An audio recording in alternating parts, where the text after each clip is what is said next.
Sad guitar time. Welcome back. Just trying out a different soundtrack, which coincidentally is by well, there's two artists, but one of the artists is also responsible for the Farthest Frontier soundtrack, which was pretty good. And I liked it. I just wish that strategy games could figure out combat in their games. Else we'll just continue to repeat the cycle over and over again. Game after game. Never learning from our mistakes. Definition of insanity style. But what's up, gamers? We're back. It's Tuesday. This is actually good music for Las Vegas today because it is cold and rainy. You're lucky I even turned a stream on, man. Should have stayed in bed all day and just slept through the day.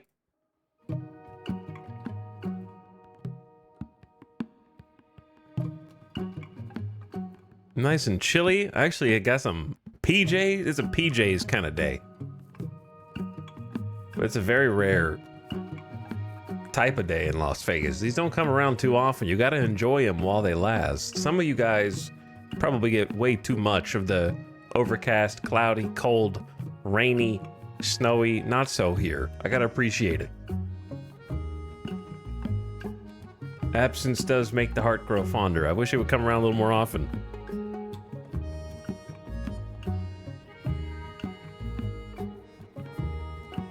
But welcome back for the Tuesday special.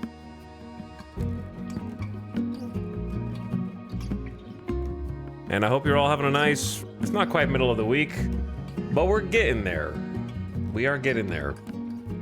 Ready for some more Hearts of Iron? Not Hearts of Iron. Hearts of Iron is actually later this week.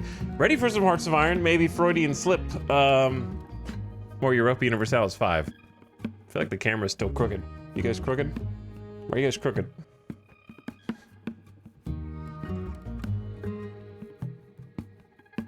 I've been to Vegas once as an adult coming in from Montreal in January. It was closed and snowier in Vegas. Yeah, a few years back we had some big snows. But the last few winters have been very warm, comparatively. They had some record-setting snow a little after I moved in 2018. There was like snows, I want to say it was like 2019 and 2020 especially had some big snows. But it's been warm each winter since for the last 3 or 4 years.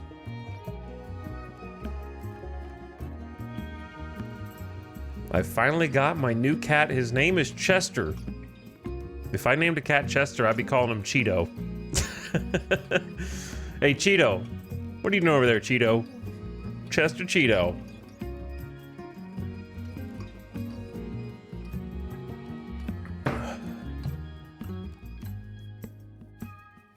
EU5 is confusing the shit out of me. I mean, that's the normal plan of action.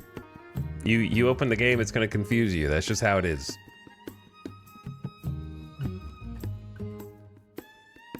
There's the cat's name and then all the nicknames that you eventually use for them. Pretty much, yeah, pretty much. Let's hop over. But yeah. Enjoy your new cat. I don't know if you got a kitten. I've never had a kitten, like a little tiny baby kitten. I want to be like a kitten's uncle. You know what I mean? I want to be able to like enjoy the pleasure of seeing a little kitten run around and do crazy kitten things, but not have to actually have that 24 hours a day, every day until they actually get old enough to calm down and go to sleep. I want to be like a kitten uncle. I want to be able to just come over and be like, oh, look, a little kitty. Isn't this nice? All right, I'm going home now that it's destroying everything and biting everything and your phone charger no longer works.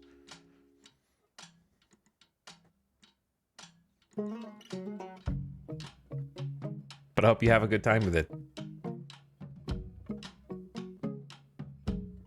What's up, Shin? How's it going, dude? We back. Good evening. Enjoyed hanging out with some Morocco gaming earlier on Shin's channel. What's up, Johnny? You got 2 hours of VOD left? No time. No time. Gotta start now. Wanted to start earlier, but this is when we start. So let's see, what are we doing? The soundtrack's pretty chill. I'll add it to the list. I'm in the process of coming up with like a chill, almost folksy playlist for these kind of games. I'm gonna end up grinding the Dwarf Fortress soundtrack into the ground. and then we're all gonna get tired of it. So I gotta find some other stuff too. I need to make like a big ultimate playlist where I can just turn it on for games where I have to, I feel like I have to mute the soundtrack or else I'll go insane. To just have some fallback music. Of course I got Hard Space on there. There's a lot of good options on Hard Space. But yeah, it's funny the overlap between sci-fi folk music and like fantasy folk music. They have a nice overlap, but then there's like the high fantasy music that has like the strings and the horns and stuff that goes like much more elevated, and that's where it diverges from like the hard sci-fi music that's more like synth and think like Mechanitor type of music. But they have like a Venn diagram overlap where they like sci-fi folksy and fantasy folksy kind of, you couldn't tell which is which. They both fit either genre if you just listen to it in a vacuum, which is kind of interesting. The working man's sci-fi, kind of. That's what Hard Space Shipbreaker is. The working man's sci-fi. I got a job. I sweat inside of my vac suit. So here we are with a new vassal, Scioto. We created this yesterday, so this is our vassal. So it's effectively our land. We're just letting them use it. And then we've also increased the size of Chesapeake substantially. I felt bad that they had a little piece over here of Rhode Island that they couldn't do anything with because it was separated by water. So I felt a little bad, and I gave them all this territory up here so they actually have a land connection over to the other side. Not that they really care about that very much, but it made me feel better. They still have 60 control on account of, I think that they're using their cabinet. They have their own cabinet members. So I assume that they are... No, this one's actually just good proximity, but they are using their cabinet members. Let me see if I can find that. Increased province control plus 20%. So yeah, they're using their cabinet in here, and I assume so too is Scioto. Scioto's also using their cabinet to boost control and get some more taxes. We might have to wean them off of the economic support today that they're getting. We're giving both of them 6 ducats a month, which may not sound like much, but it's quite a lot for, you know, a country that has a tax base. They have 17.6, which is going up. That's, ooh, look at that. Look at that line. There's their kind of steady growth of just shot up. I wonder what this is. Trying to think, maybe iron? We gave them some iron mines. Perhaps they were making money off of those, or it could be some other buildings. I mean, their iron is good. They got a couple of iron spots, I think. We also gave them lead. Are they making money off lead? Not really. How do I wonder how I can see Pamunkey Maze, 3 out of 6 with a market village and a settlement. But yeah, it seems like their numbers going straight up. It's definitely not coal, but I like the confidence in chat because there's no coal there. So it's definitely not that, but I appreciate the confidence right out of the gate. Also, we have way too much coal in this market because we got nothing to use it. 5.1 excess. It's not very profitable right now. Scioto has a bunch of coal, but we haven't built most of it up because we already have way too much. Look at this coal capital of North America. True. The only other coal is like 1, 2, 3, 4 nodes over here. Wow, we really do have that on lock. There's like maybe 1 or 2, 1 node right there. We are in coal country.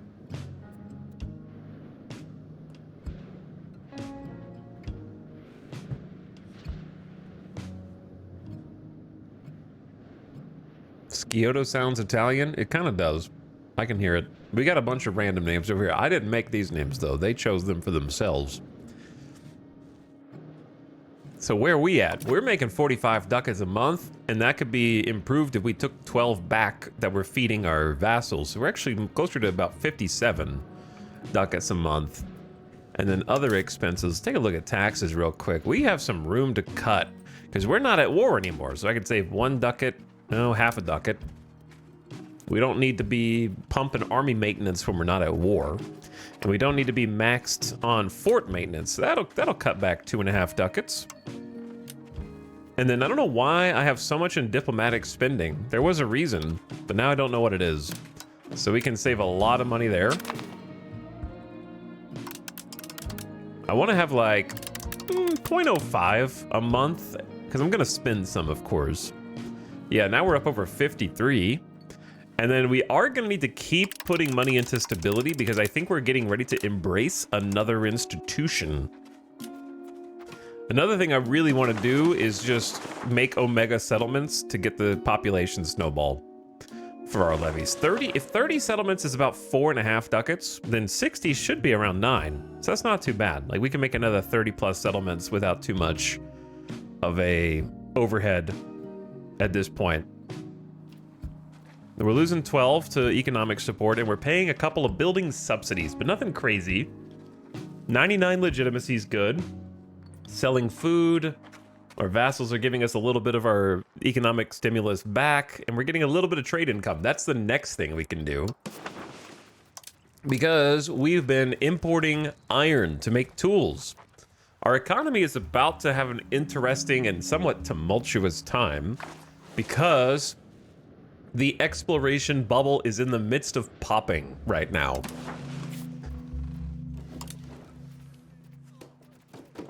Let's take a look. At its peak, there were, I want to say around 14, like 12 or 14 separate expeditions that were queued up by the Pope that could never fire off because of a lack of naval supplies. So they were indefinitely holding our market hostage in a way that actually benefits us to the point of borderline cheese and cheating. But it wasn't me. I didn't do it. However, I could do it. So like if I wanted to, I could go to exploration and slowly queue up 1, 2, 3, 4, 5, 6, 7, 8, 9, 10, 11, 10, however many I wanted of permanent exploration adventures that might never fire unless someone else imported naval supplies on my behalf in order to fill them, which they could. But we could really balloon our own market this way. But I'm not going to do that. Now, granted, we'd have to pay per month, but I don't think we have to pay per month until it actually sets off. I could be wrong. So, I don't know. Anyway, that may not work if you're the one doing it, but something to consider. So anyway, they are filling that need now, is what I'm trying to get at. You can see that they're importing, the Pope is importing from the Winya market. So the Winya market, if I look at naval supplies, they are importing, England's importing it from the Southampton market and Edinburgh. So they're going all the way, they're basically doing a little hop, skip, and a jump. They're going from Edinburgh to the New World over here, and the New World to our market, and then they're going to launch their expeditions. So our reign of market manipulation is about to come to an abrupt end because now that we're getting 1.79 per month, these are going to start to fill up and their expeditions are finally going to launch. What's going to happen after that? I have no idea where the dust is going to settle because it has been propping up our liquor, our cloth, especially those two. And I've built a bunch of buildings to try to sate the liquor and cloth. So we're going to probably end up with a surplus. We'll have to see where the cookie crumbles there. But yeah, lots and lots of stuff to do to try and prop up our economy. Lots of buildings I want to get to. And 51 ducats a month is I'd be interested to go back even a couple streams and see what were we at 2 streams ago in terms of money. But we wouldn't get an accurate estimate even if I looked in the VOD because we were spending so much on expeditions. So every time we had a surplus of income, I would launch another colony charter. So it's hard to get an actual read on how much income we had given that we had like 6 charters going simultaneously, but we kind of kept scaling up, and now that we're done with chartering colonies, we get to actually reap the benefits of scaling up the economy with the exploration. It's funny that you accidentally recreated the 2008 housing bubble crisis in the game. Yep, people are going to be homeless. They're going to be on the streets. They're going to be out of a job. What am I going to do for them? All right, I need to blow my nose real quick. And I probably should have taken some allergy meds today. Hold on one sec.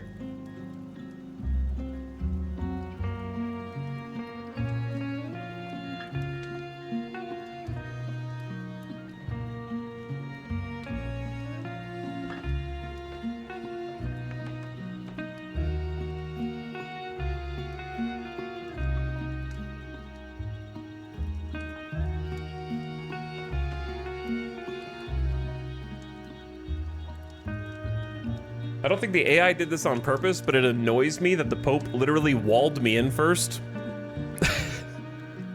And then just decided never to finish settling the Northeast up here. So there's just a bunch of unclaimed territory. And then just went straight north all the way up to the right on the corner of Michigan here to just block me in on both sides. I got as much as I can handle, I think. Going any further than that was going to be a little crazy on our part. And I still need to create another vassal today. We might make a fiefdom over here, perhaps.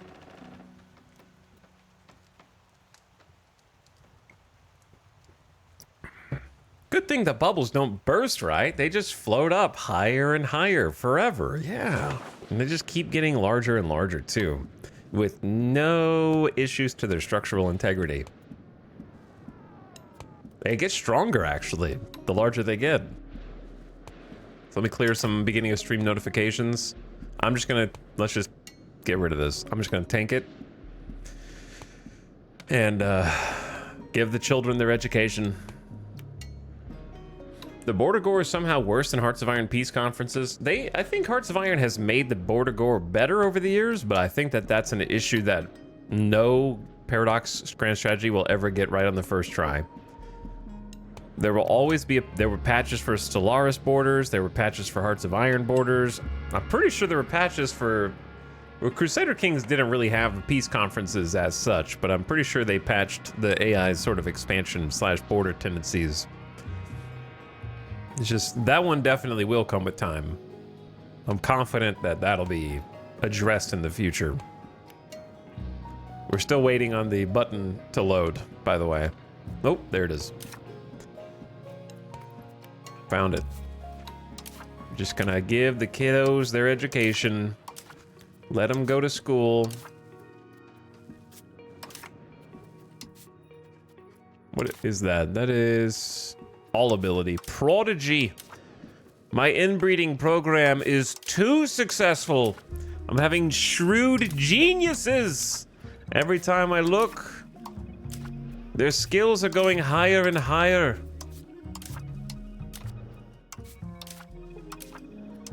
We have the best administrative education in the world. Diplomatic or administrative. Disabling the confirmation pop-up was like, that was the best suggestion from chat yesterday or the day before. So you don't have to click a, yes, I'm sure I want to give them an education button. So that way it's just a one click and done.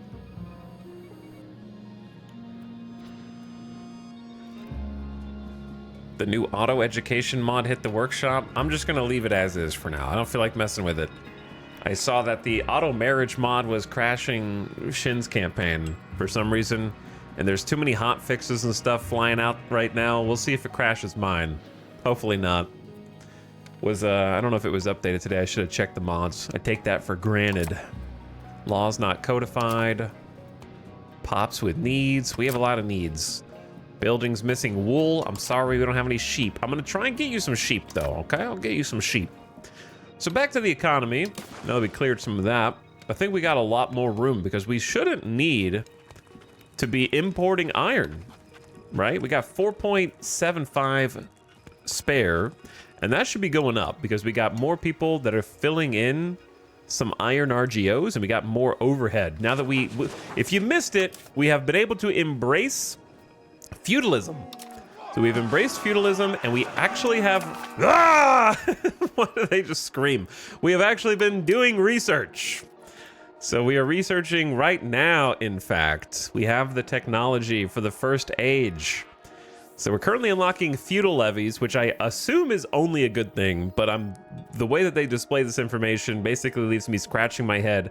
I understand that some pops will be raised as feudal levies. Wouldn't it be nice if this tooltip told me what is a valid pop and which group this is going to pertain to without me just having to trust the flavor text that suggests that it's probably peasants being drafted, and whether or not this is a substantial upgrade over what they already are or not, because the only information on this screen is that there's a down arrow that says this is worse compared to Age of Traditions infantry. So like, if you're just looking at this casually, it looks like they suck. Because if they were better in any other way, wouldn't there be a green up arrow compared to whatever they are? So I only see a down arrow that they're worse than what I already have. So I don't know if it's better or worse. I have no information. I think all the numbers are more or less the same. And I don't know what pops are considered valid. So I'm just picking it and hoping for the best, which is how I find I do most of my military upgrades. And then we're going to get castles, which actually should exert zone of control, though I've read some reports that AI sometimes ignores zone of control. I don't know if that's consistent or an anomaly. And it adds an extra level to fort level, which I assume is good. But did you know that fort level impacts the fortifications that a location has? Cool. What does that do? I don't know. They're just defensive buildings. The tooltip does not explain what an extra level of fort does. It's more better. So I'm just going to build it because it's more better. And we should have all the resources: stone, tools, weaponry, and tar. So I definitely want to get that on the capital. And then beyond that, there's not really much else we want on the first age, because I can't afford to pump out cool horsemen. We don't have enough manpower. So manpower is kind of the next thing that I want to do. I wouldn't mind being able to mine saltpeter, just because this is a first age. So we might do saltpeter and then go. Like, I want archers, but we don't have 2 manpower for archers. I'd be able to have 2 units of archers. So by the time we can get this, it's too late. Like, by the time we can even get it, you may as well move on and skip it entirely. And I do think that that is an issue with the focus tree at large, which is, since it's divvied up by ages, it would make more, like, why would I pick archers when I could simply embrace another technology and get like musketeers or something like that and just skip straight over? I would prefer if some of the researches on the other trees had prerequisites from previous trees. Maybe they do, and I just haven't been paying attention. So, I mean, that's possible. But let me see. Let's find a military one here. There's army maintenance. So let's find an army unit and see if it has any kind of prereq, or can I just straight up skip the old stuff that I don't really want? Like, do I need to have archers but to get crossbowmen? I assume not. So it'd be nice if there were prereqs on past trees so that you can't just go, I don't know. I mean, I understand kind of what they're going for. Like, if the Europeans hand you 10,000 guns, then you don't need to necessarily have discovered bows and crossbows to use those guns. I think that that's fair. But I think the issue is, from a gameplay perspective, it renders large chunks of the tree sort of useless. If you don't think you need it, you can just skip it. And so there's like big chunks of the tree that are just like, it's not worth it. Just go to one of the other ages and skip all that content, kind of.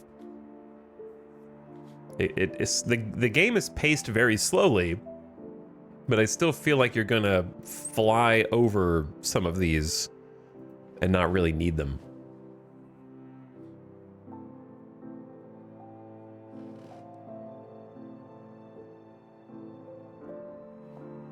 I just realized Hearts of Iron expansion comes out in 2 days. Yeah, we were talking about that yesterday. It's going to be a little crazy, the amount of Paradox updates and things that are coming out.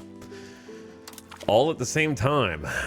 All at the same time. So I'm going to cancel the import of iron, since we should be able to produce our own, and then we can find some new ways to make money. I saw there was a hot fix today related to trade expenses.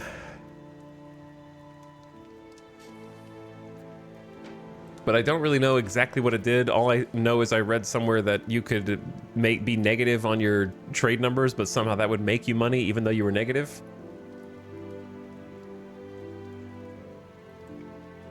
Have you messed around with maritime mechanics much? Nope, but we actually can build canoes. We can build, where is it? It would be under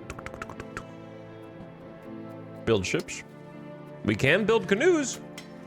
This gave me a chuckle the other day, chat. You might get a kick out of this. Did you guys know that canoes have one naval cannon built into them? And that, by that definition, they are 1/9 of a Mediterranean galley. So if we have 9 canoes, that is equal to 1 Mediterranean galley. We could just take them down. Like technical boats. What do you call those little like pirate boats in modern era? We could just swarm them. We are inventing that tech. Gunboats, basically. Yeah, we've invented gunboats. So we just need to swarm them with gunboats, and we can take down much larger prey.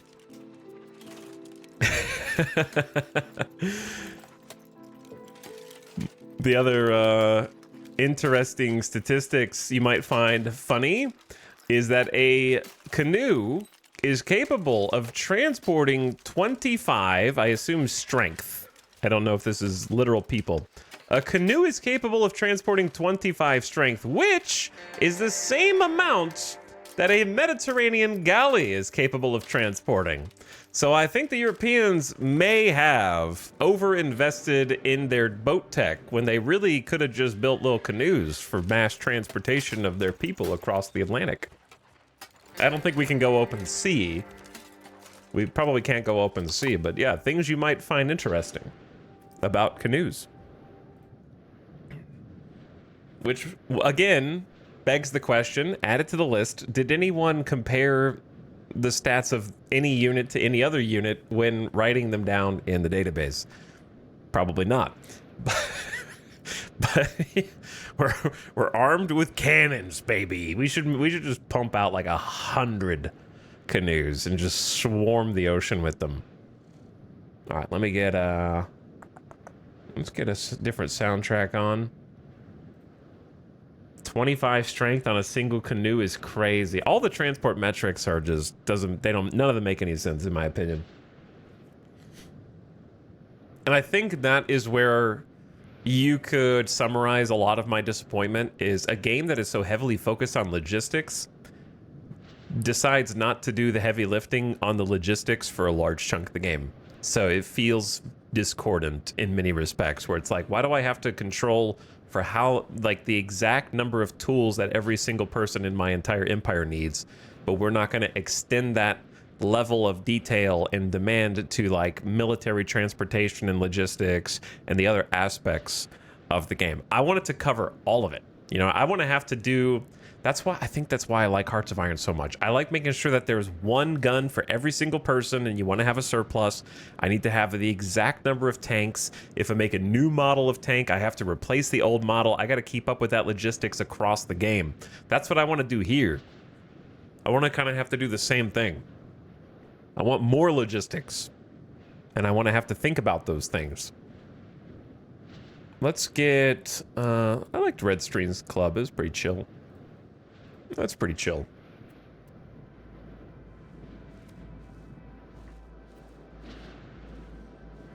But the logistics aspect seems really highly focused and pointed on the economy, and then not any of the other aspects of the game.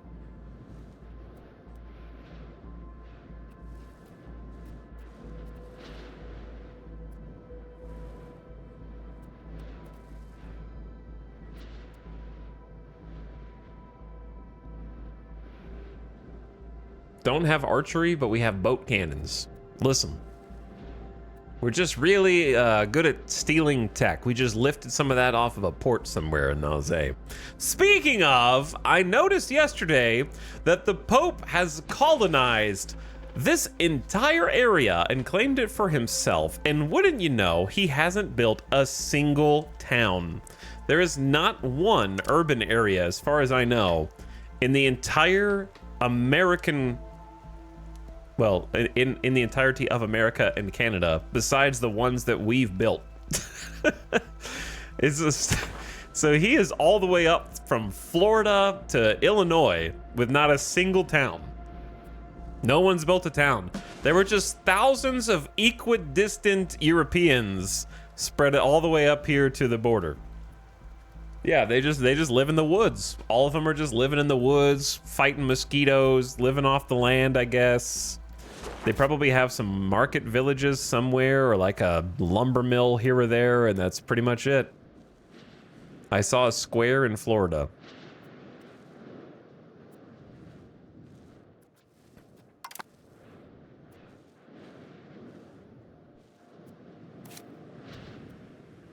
They built a town of Patano. They must have just built this, actually. They built one town. They just built this fresh. It's brand new. Here's this question. Wait, is this a town? They must have just started building towns, because they didn't have any when we looked the other day. Because I was looking at oh damn, yeah, they are going up. They're finally investing in towns. At last. It's a boom. I don't know why it took them so long though. Use the locations ranks map mode. I didn't know that was a map mode. Location ranks. Okay, I stand corrected. The Pope is building towns. It took a long time. The Pope is now built. They're just doing it all simultaneously, it seems. However, the Pope is a fucking cheater because none of these towns have 5,000 populations. They all have 3,000. So the AI is just cheating his ass off. Because I have to have 5,000 population to build a town, but the AI doesn't. 2,900, 2,800, 3,000. Every single one's cheating. None of them have 5,000.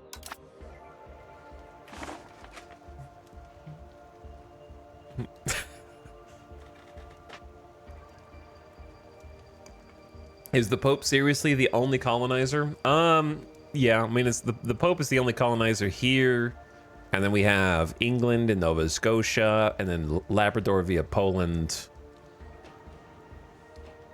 And then Long Range via Brunswick. And then, who dis? That is Netherlands up there. This is pretty much it.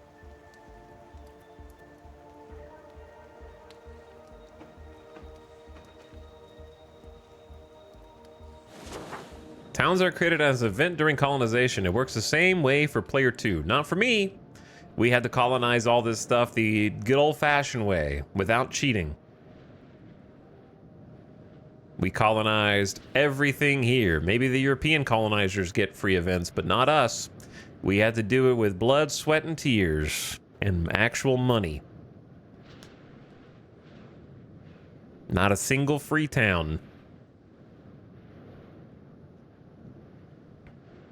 Colonial nations get a free town as a capital. That is neither here nor there because there was only one colonial nation, Naze. So how about chat just stops talking and we continue? They have a single colonial nation, making all of the 13 colonies look like idiots for not just combining their forces and getting along as one super nation that not only is a super nation, but it is split by a tribe of 1.5 million Native Americans, and they still have perfect control in the south, even though their capital is in the northeast, right on our border. No problem. Is Papal State something different? Yes, that is the Pope himself. The Pope himself.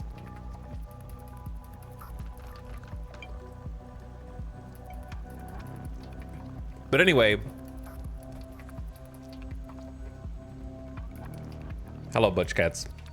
How are you? Trying to figure out what I want to trade for. Because the game is telling me that I could export marble, but there's no demand for marbles. So I assume they'll pay us 4.5 a unit until they've had enough and don't know what to do with it. Because you can see they've even got a stockpile of marble. So it's a little strange that they want to buy even more, even though their market is sitting on a bunch with no use for it.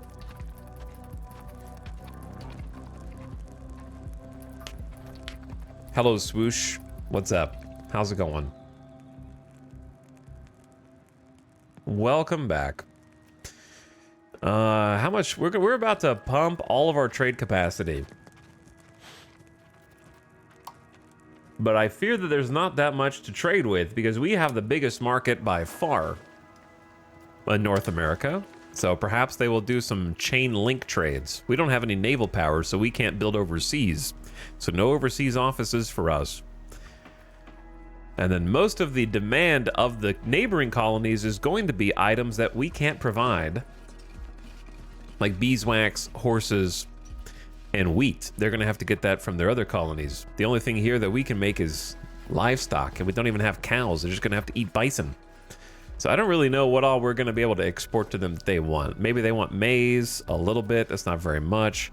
Cahokia is barely hanging on after some noble rebellions. They want tools, so that might be a good export. And then up in the north, they want cloth and liquor. Well, we're going to have some extra liquor to give them, that's for sure.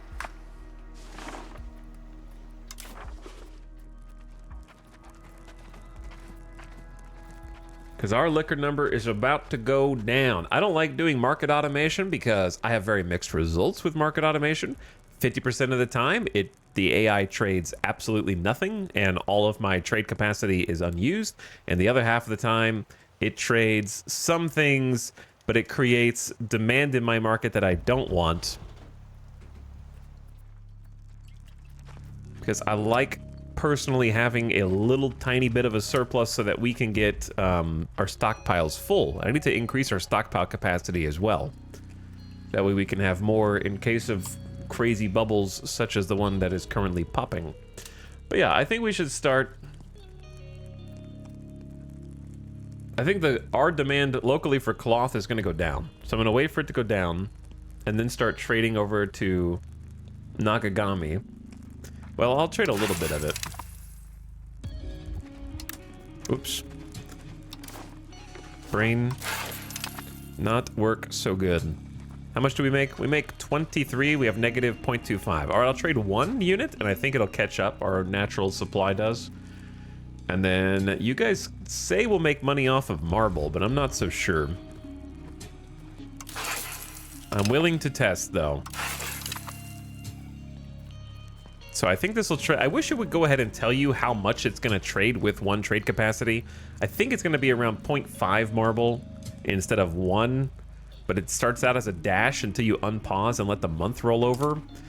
And I don't know why I need to wait for the month to roll over to see the effective quantity of that item that I'm going to be trading for manual. We're definitely going to end up with some surplus liquor. And they have a demand for 3, so I'll trade them 1 unit of that. Books to Cahokia. There's not that many books. Maybe tools. We're going to end up... We actually have a surplus of tools now because of the bubble popping. I'll send them 1 unit of tools.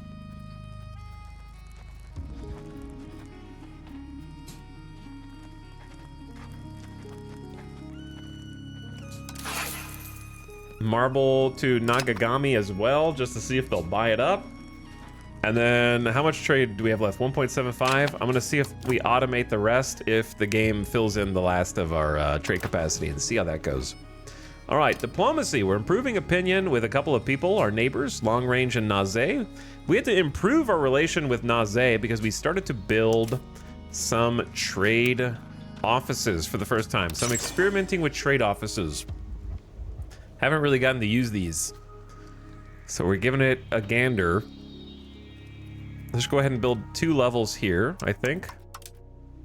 That is the capital. Or not, it's not the capital. It's, no, that is the location of the Winya market. That's what I meant. And then, where is another market?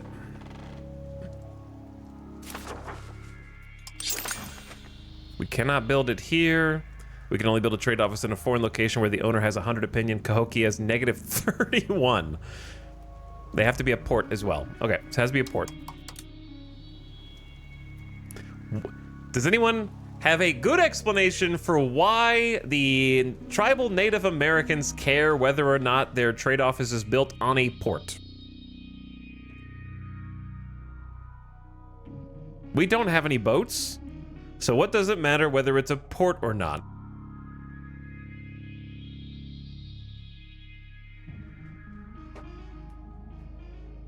Does market access matter for trade offices? I don't know, but chat seemed to imply that they did yesterday, so I'm just building them near the port. Like 2 or 3 chatters said that it did.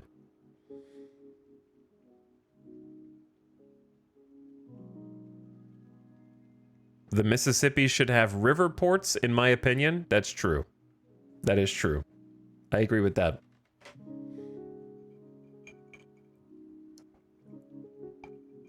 I'm still unsure how to leave or join markets. I think that's just market access.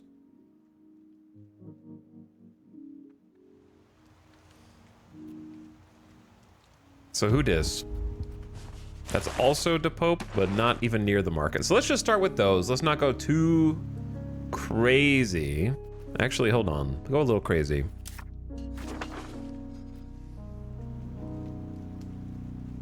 Go just a little crazy.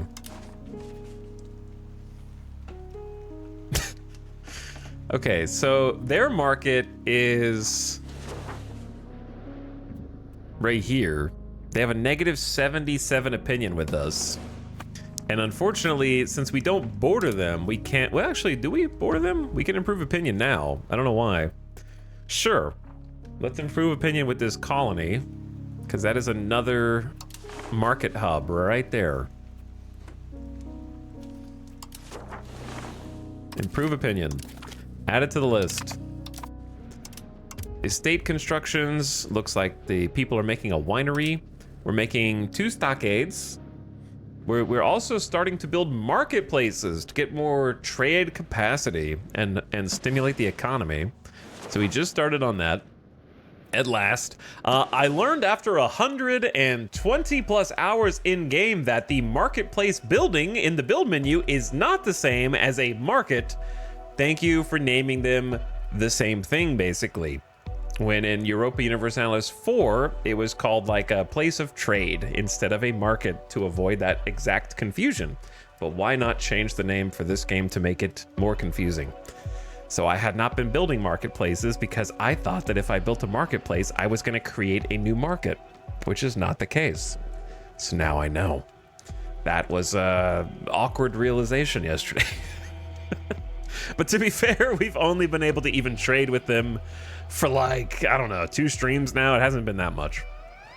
So there wasn't really a big reason to build a bunch of marketplaces before, because they benefit trade largely, and we're just now able to interact with these other markets.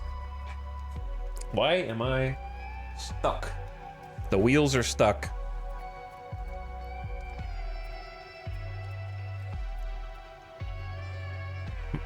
Oh, tooltip, can you appear in front of the other tooltip so I can read it?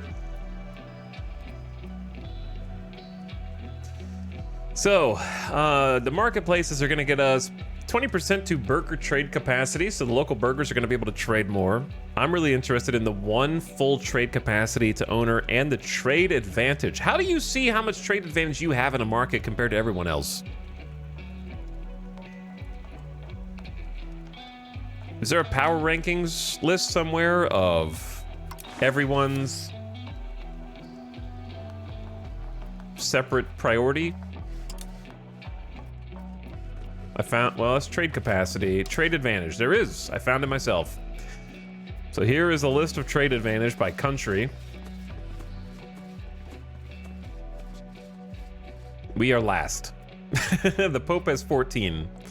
So the benefit of this is, at a minimum, if there's like a limit on a certain amount of product, like let's say you want to export gold and there's not that much gold in the market, if you are higher up the trade advantage list, you will get priority over the people below you in getting that resource first before it runs out. That's my understanding. I don't know if there's other situations in which it is applicable and advantageous, but that seems like the most obvious one.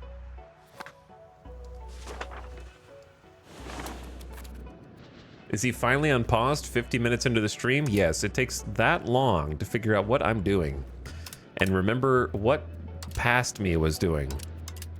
Oh yeah, we have an artiste? We do have an artiste in the country, don't we?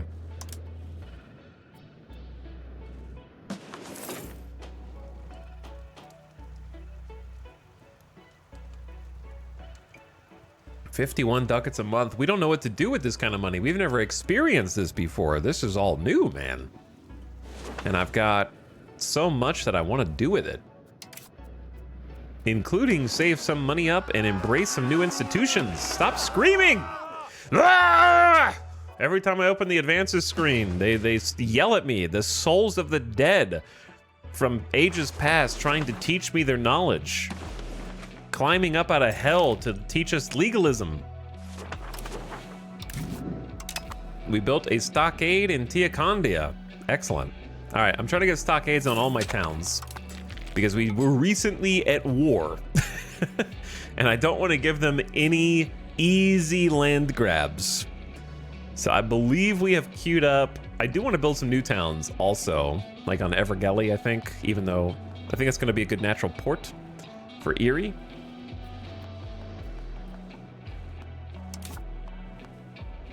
But there is much to do.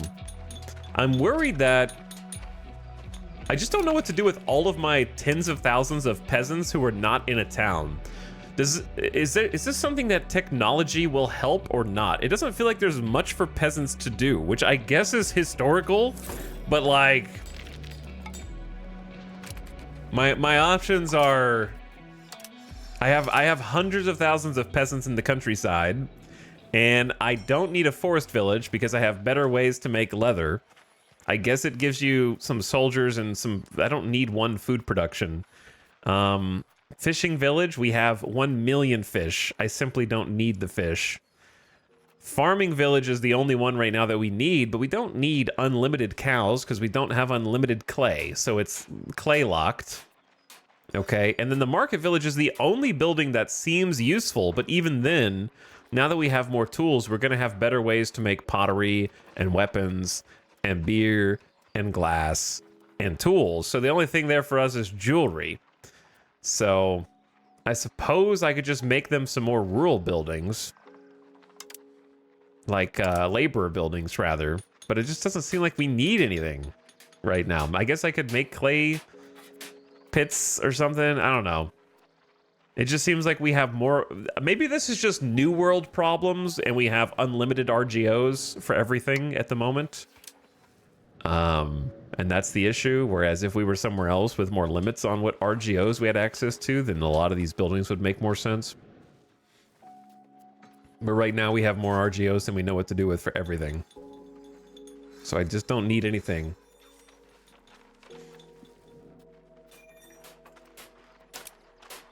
The towns and the cities are kind of where all the action's at for us in terms of spooling up. They keep building irrigation and I keep turning it off because I just don't want to use the tools for 5% food capacity.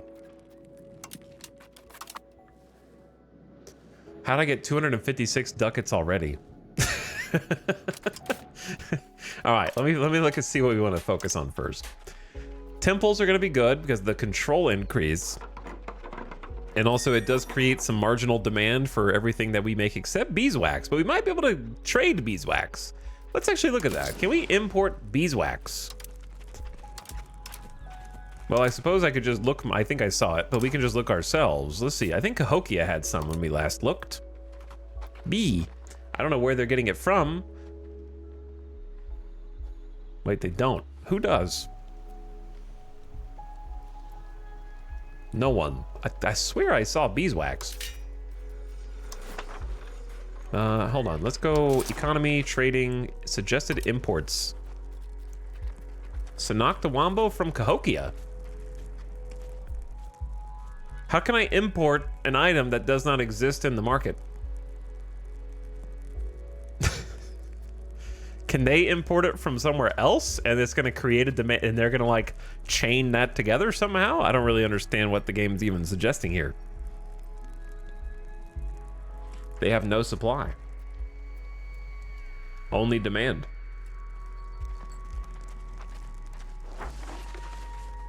How do you even get beeswax? You bring it over from Europe. They have the resource, but haven't developed it. Are you just making things up again? You are just making things up again. You saw it last time in their territory. Well, here's their territory right here. So why don't you go ahead and point at the screen and show me where the beeswax is?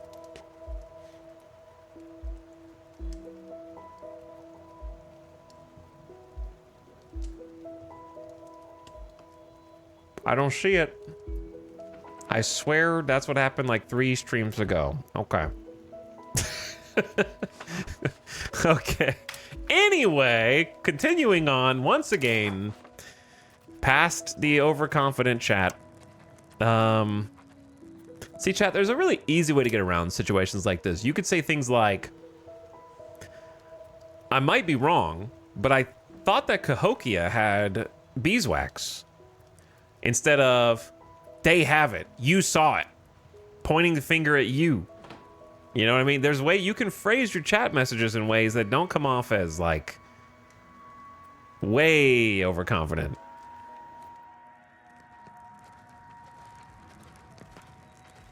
But I also don't want location spoilers for where RGOs are on the map. We're gonna have to, am I gonna have to turn on follower only mode? Wait, that wouldn't stop you, never mind. We're gonna only allow one chatter. Actually, that's a great idea for a new Twitch integration. We're gonna ban everyone in chat from talking, but the feature on Twitch is gonna have, it's gonna spotlight one person. It's gonna give everyone 30 seconds to chat, maybe 15 seconds. And it's just gonna randomly select one chatter who's got the mic for 15 seconds at a time. And it's just gonna be, like everyone else can't talk. Chat roulette, yeah, just chat roulette. Only one chatter can speak at a time. Pass the talking stick.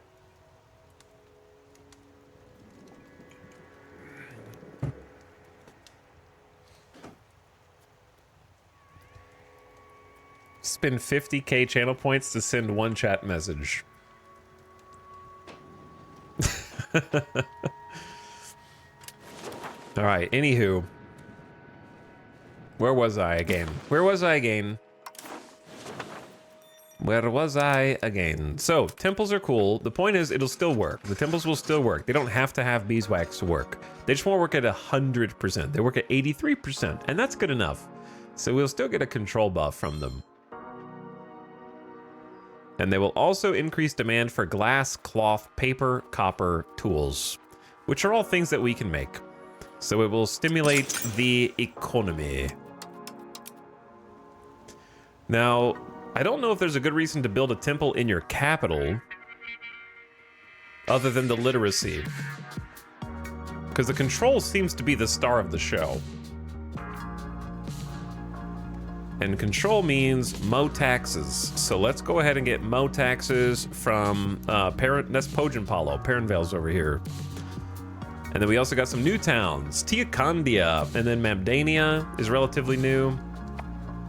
And then we also have got Ebeleep. And then control up here in the north would also be great. Glurmenglop is a really new town. And then we also have one in Shrimpelesdat. So let's spread some control.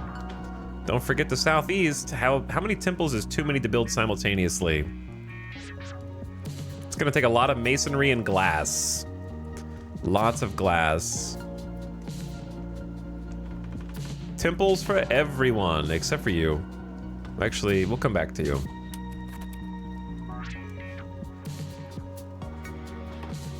If you give 5% control to a location, does it give some to nearby locations? So you have to, the way that's easiest to think about control is, let's take a distant town like Biley Billy Wally Billy. Okay, low control-ish over here.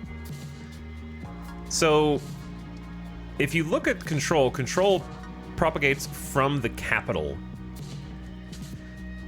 So if I need a direct path from the capital up here to the town down here, even if I get half of that path, what the game is looking at is how much does it cost to go from each tile to the next tile. So it's looking at like, okay, how much proximity is here to here, then here to here, and then maybe here to here, and then here to here, and then finally here to the capital.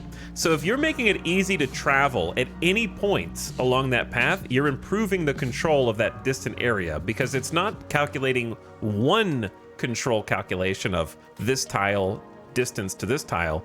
It's calculating on a per adjacent tile basis. So improving the control of and the transportation speed of neighboring tiles improves the ones that are further out because of that. I don't know if that made sense. It's kind of hard to explain, actually. So in effect, I'm not 100% certain that the temple will necessarily propagate control out around it, but things like roads do, because it's calculating per tile. I don't think that the temple necessarily is propagating, though. It's complicated. Also, you know what else is complicated? 3 minutes of mid-roll ads coming in hot right now. Turn your volume down, ad watchers. While the ad is running, we're gonna take a look at this. I had a screenshot from yesterday.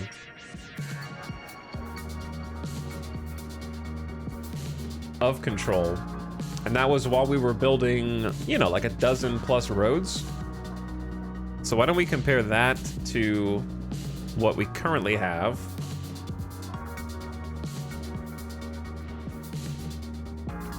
Trying to get it set up so I can like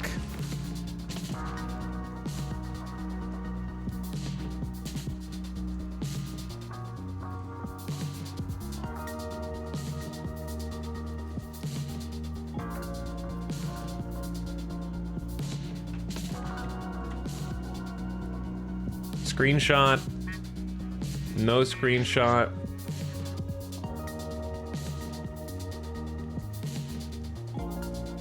Okay, so I guess where it's most obvious is these were like 17 control tiles and they're now like 40 and 24. The pop-ups, man, the tooltips are killing me.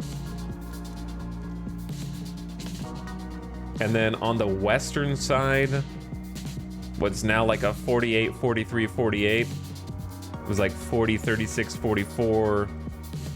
I was just trying to see like how much the road building actually affected anything.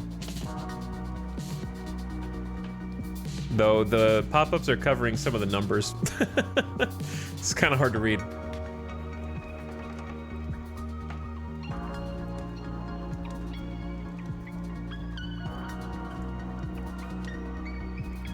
We're gonna, if we wanted to control up here, it's too far from the capital. So we would need the bailiff if we wanted to control this. But the bailiff's expensive and I don't think we get much out of it. For legumes. And there's no town up there.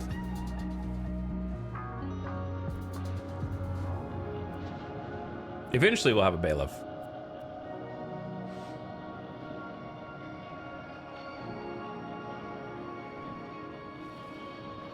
I like the control and how the proximity plays in. Has been a fun system to try and optimize. I like the control system too. I just want more.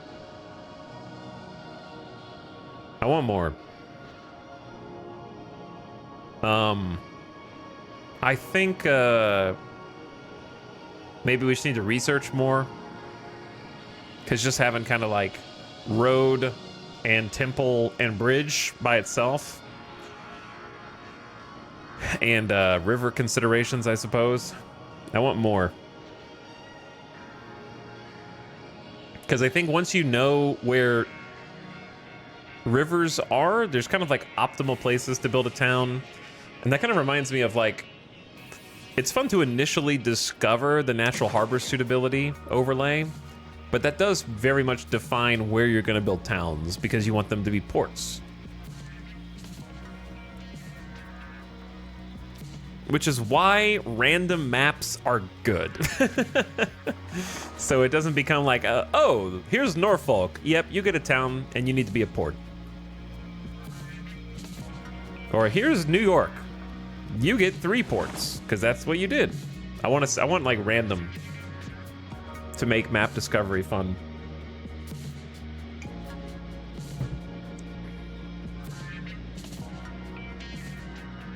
I feel like you need to be able to propagate controls somewhat from cities too. Yeah, I don't know if towns or cities should have inherent control propagation necessarily, but I do wish there was a mechanic for certain buildings having, like the bailiff is a proximity reduction. I think that's good, but like maybe more buildings that need specific town structures to be able to put, I don't know. It's complicated, but I know what you're saying. We're back. Because I think if towns or cities just inherently reduce control, then you just spam towns everywhere. Even more randomly than you currently do. There needs to be some kind of governing mechanic there. I think the biggest issue I have is, while I like the control mechanic, I don't like the fact that market access has nothing to do with control and infrastructure.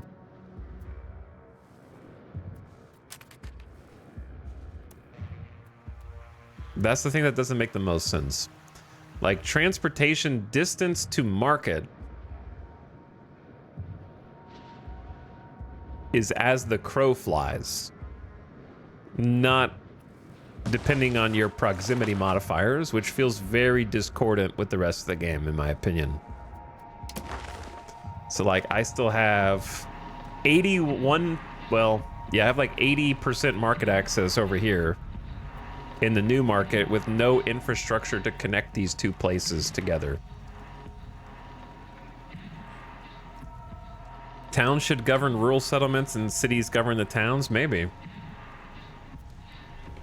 BRB just flying over to the market real quick.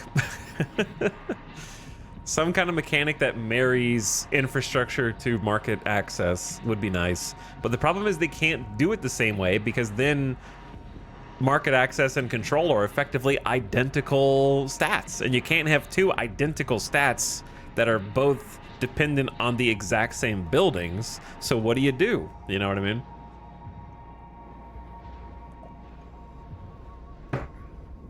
Like, I know what they're going for. What they're going for is they don't want the same control buildings to also buff or debuff market access, because at that point, why have two different stats? So there needs to be different gameplay for each stat, but there's not really any extra gameplay for market access. The answer is just build a different market, right? So I'd like to see some gameplay for market access.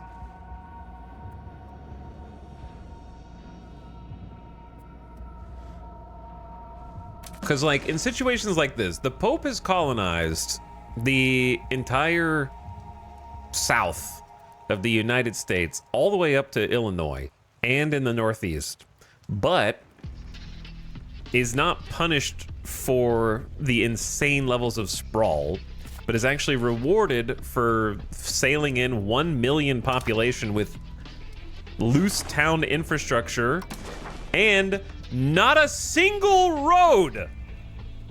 They have not built one gravel road. They are living in the wilderness and still able to trade and access the market however they want. The Pope has not built one road. Cahokia built roads. We built roads.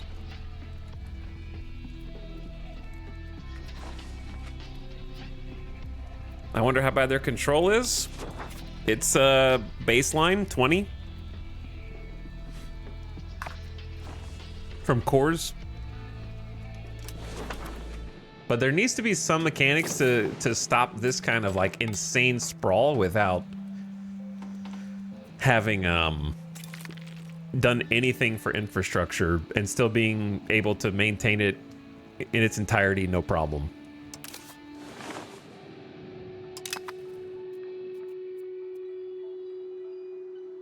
I think coring giving you a plus 20 to all control is probably a mistake.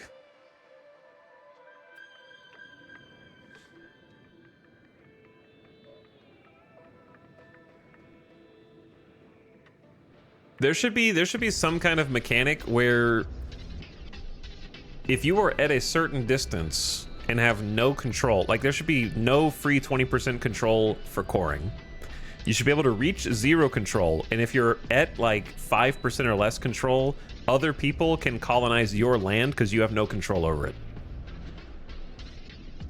And it just becomes free real estate again.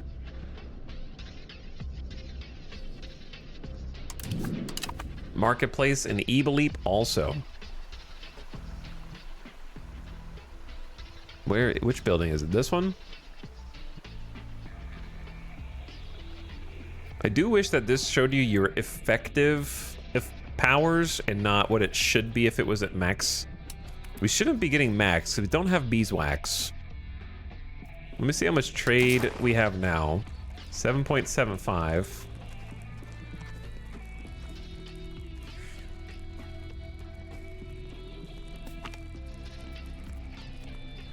Hello.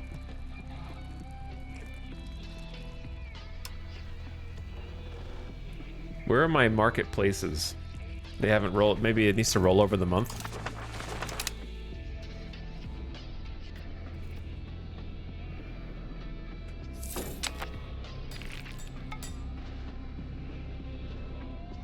That's dumb. They should all be mostly stuck on the coast with overpopulation issues until they build infrastructure.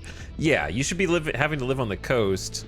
You can't just go inland in America and be like, yep, this is great out here, man. I love it in like... We just in Tennessee hanging out. Completely landlocked. No access to the coast. Don't worry, we got plenty of supplies coming in. Because we're under the market umbrella. It's that easy. So I'd like to see some deeper mechanics there.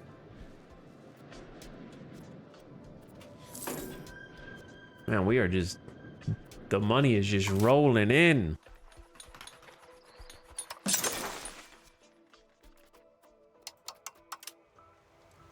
Get a temple there. And then the only other place I could build a temple is in the capital, but it doesn't... I don't know. Cleric readability doesn't seem like all that necessary to me.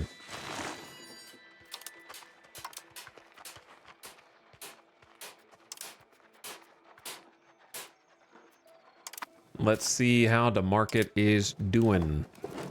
In Sanakdawambo, they are down to just -6 naval supplies, so they've only got 6 naval expeditions left to go. So we need to start filling things that are not governed by naval expeditions if possible.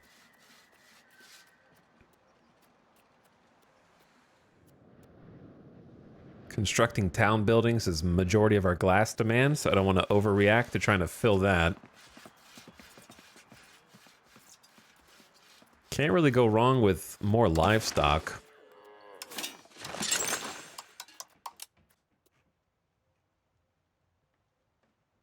Music? Hello? Why are there like 30 seconds of silence after that song?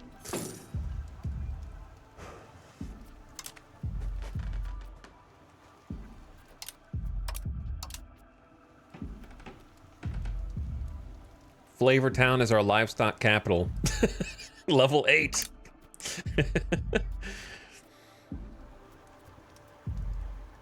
And then... And there's 11,000 peasants up there. Holy.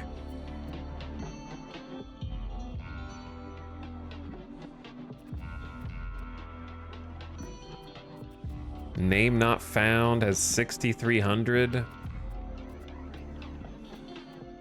Tun Tavern is probably fine. It's just legumes. We're not... Well, we might build a town on legumes eventually. I'm looking for places that have a lot of people that also have a resource that we know we're not going to build a town on. fruit is common right now, but I don't think it's going to be common forever. So I'm going to say Giga Bobnot. All right, Giga Bobnot, you're going to get 2,000 of your peasants going into this farming, these 2 farming villages, all right? Give them something to do. And then let me see how clay is going to react. We got a lot of clay. Got a lot. That wasn't always the case, but we got a lot of clay now. Who built a salt collector, man? I don't need this. I guess if you guys want work, then that's fine. I'll allow it. Charcoal kiln, clay pit, bridge. We need to build like 50 bridges. All right, trade office in Winya. We got our first foreign building. The Haudenosaunee have built in Winya.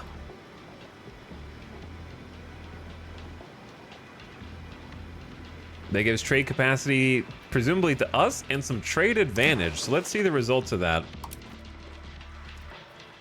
Probably need the month to roll over. That we do.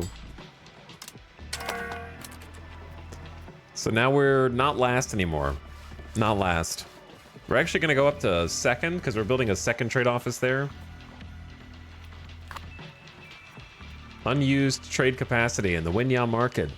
Okay. So now if we select Winya market, we have a teeny bit of trade capacity there, which is kind of interesting.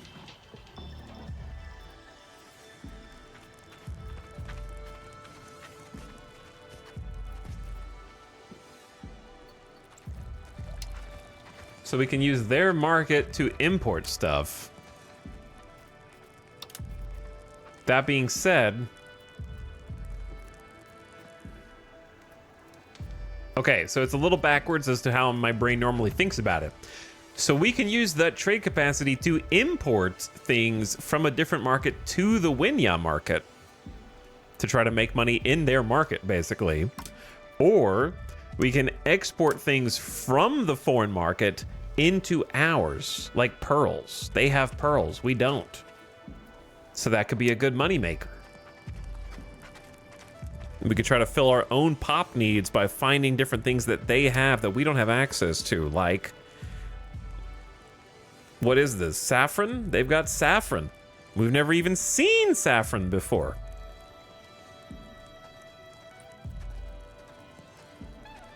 So this is going to be an interesting way to try to get other resources that we normally would never be able to see. What else do they have? Pearls is the big one. They've also just got like straight up gemstones. Weaponsmith and the Jewelers Guild. So we could start doing a Jewelers Guild instead of the marketplaces making jewels out of stone. But then the marketplaces do give something for their different populations to do. And then they got saffron. And then they've got chili. Chili. We're going to have spices in our diet now. What else do they have? They have some pepper. Oh my God. We're going to discover pepper. They've also got mercury, a little bit, teeny bit. Lead, which we should be able to get. They've got incense. Oh my God. They got gold, but where are they? Who's importing that? The burgers are importing that. I need gold. Some cocoa? Their burgers are importing all these things, so I don't think we can import the things that the burgers are importing. But this list doesn't differentiate what is a burger import and what is not. So it's really hard to see at a glance whether the country is importing it or whether the pops are. Because if the pops are importing it, I don't think we have any say in the matter on that. That's why those items are not showing up on the suggestions, probably.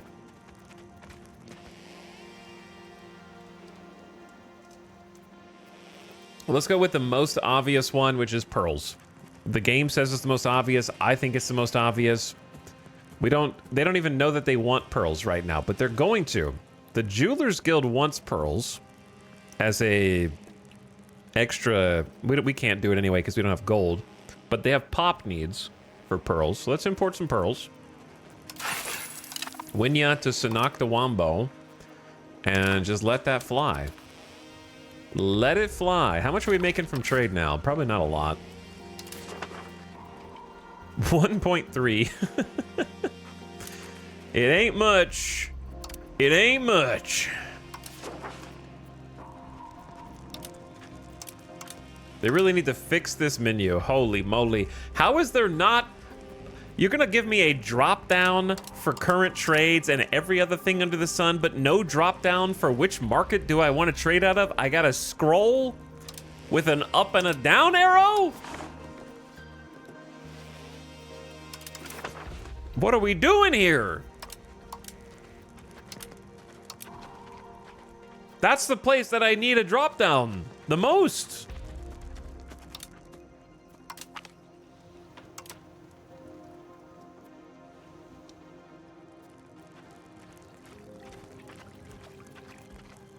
All right, we need cloth too. We're just gonna let the market do its own thing for a bit. Winery and Bim Bim Bop.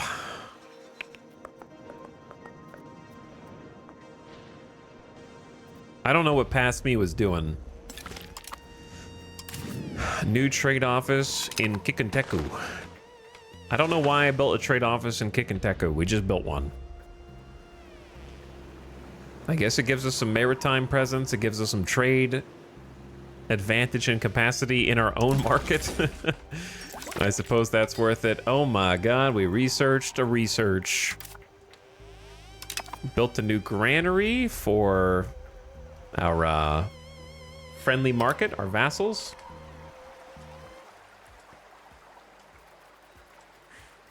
That way they can store up some food.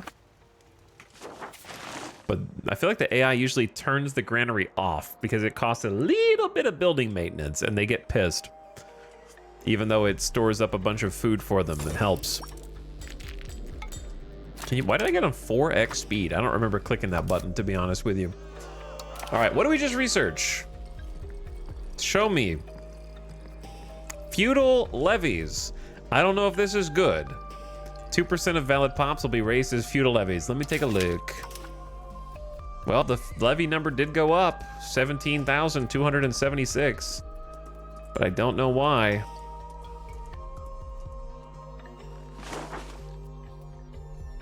Does feudal levy come from our vassals, perchance?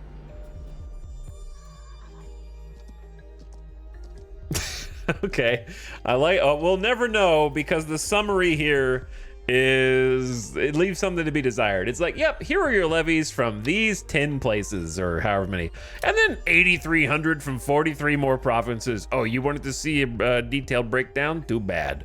We have summarized it for your convenience.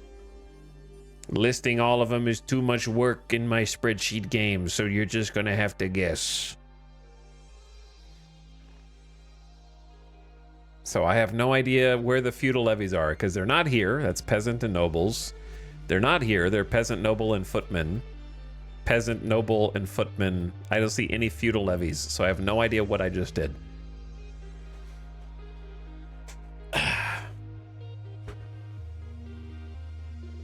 Hello, my name's not Laszlo. What's up? Chat builds a salt collector for you every stream. True. That is true. All right, we're getting castles next.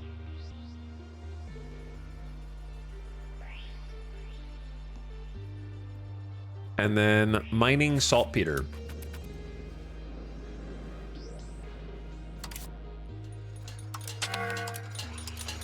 I have so much money, I don't know what to do with it all.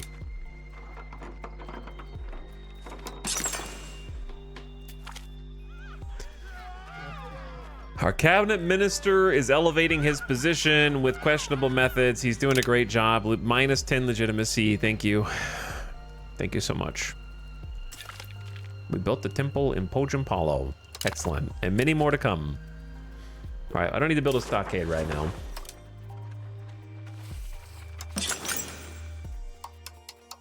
I say, if granaries are so good, why don't you build them yourself?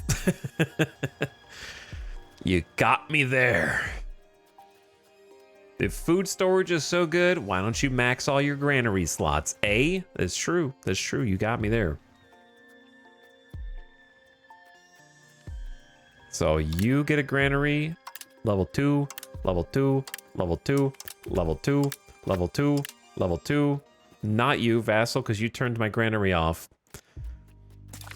And then Glormenglop, you also. We built a temple in Glormenglop. We built a temple in Shrimpelistad. We're taking the temples to Shrimpelistad. You marry your own person. I'm not your boss. I don't care who you marry. Who's starving? Also, I heard that there was a new starvation thing. Chat, where's the new starvation thing, eh? What page is that under? They snuck in a starvation meter into the game. Is it this?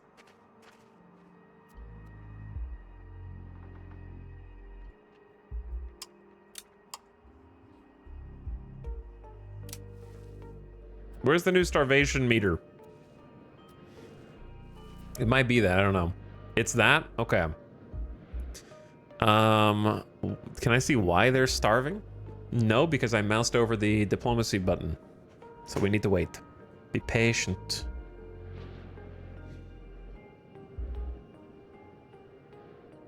Playing as colonizer is a special kind of pain. Your colony will create a capital in an inaccessible province and forever have low control. And nothing you can do. Yeah, I don't really know how it works being from the other side. When you're specifically creating the colony from the European side. But it seems like the AI will pick a capital based on wherever the most population is.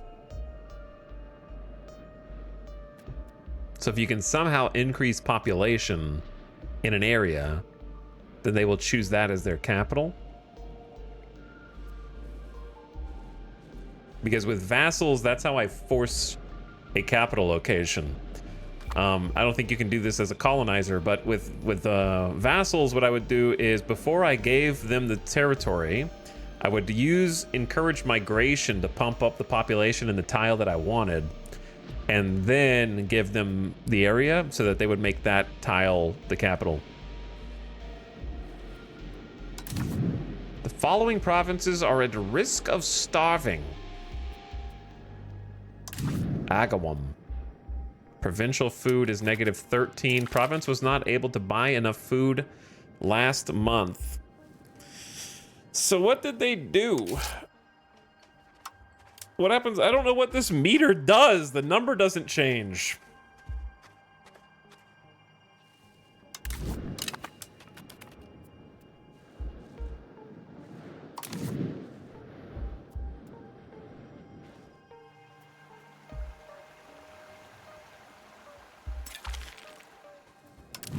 Temples, we're becoming so holy.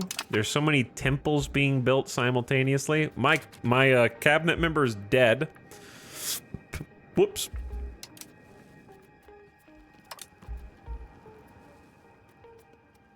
Who dis? Our distant cousin. Well, they're kind of a 19-year-old super genius in administration and diplomacy, so I pick you. 67 ducats. Enjoy your new role.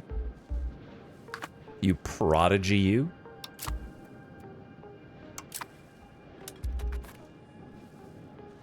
If none of your provinces are buying food, it doesn't do anything. Okay. What if there was any indicator of what this did? At 100% investment, the food of the Haudenosaunee is 0. Okay, ducats. Provinces will be able to buy 100% of the food they require. Sources, 0. Cool. I have no idea what I'm doing or why. I have no idea why Agawam is -13 food and in risk of starving. I have no idea why the Sonoctawambo market is suddenly negative 312 food out of nowhere from one hotfix.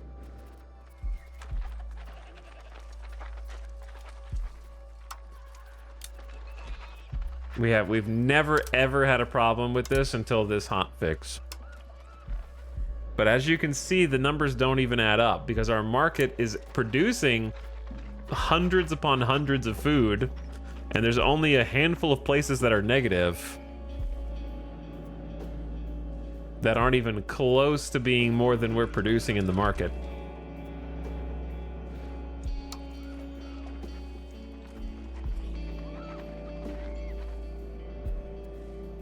It's local, not per market. Well, it says right here, our market is negative 312. Right here. Look right here. Are you looking at the screen? The market has a positive food balance. Its provinces are safe from starvation is in text right there.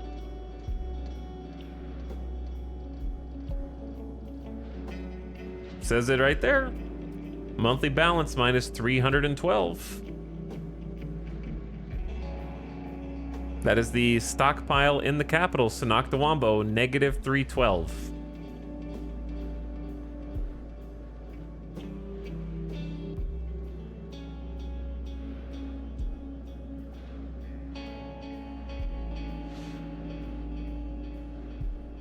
Do those provinces have bad market access? They have 59%.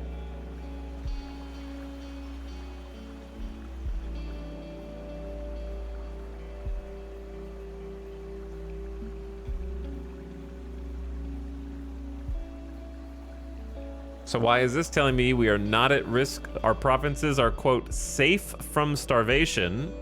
And then elsewhere, it says that we are at risk of starving. But now it doesn't say anything because the pop-up's gone.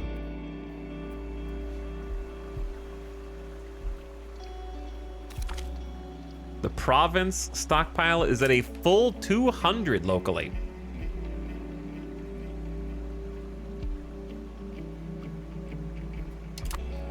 A daughter is born. I think chat's just writing things. Chat is just writing things.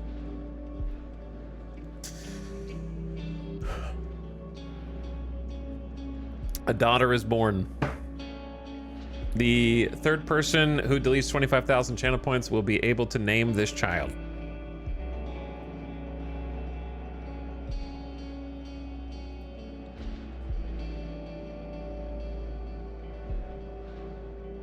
Snowbo Freak, you're up. What would you like to name our daughter? Whose name you will probably never see again, but you'll know it's there.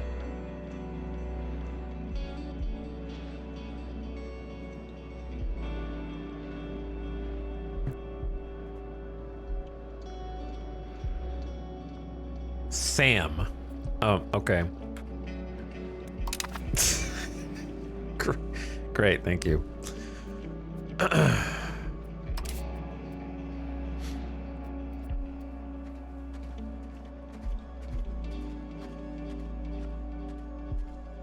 So I have to subsidize provinces now so that they can buy food from our own market.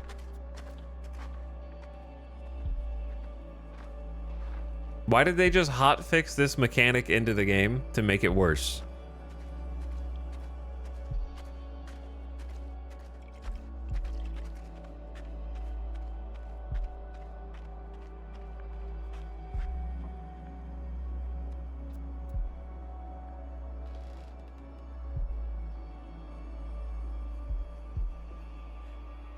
You always had to do that. You didn't have a choice before. Why would you choose not to do it and allow your people to starve?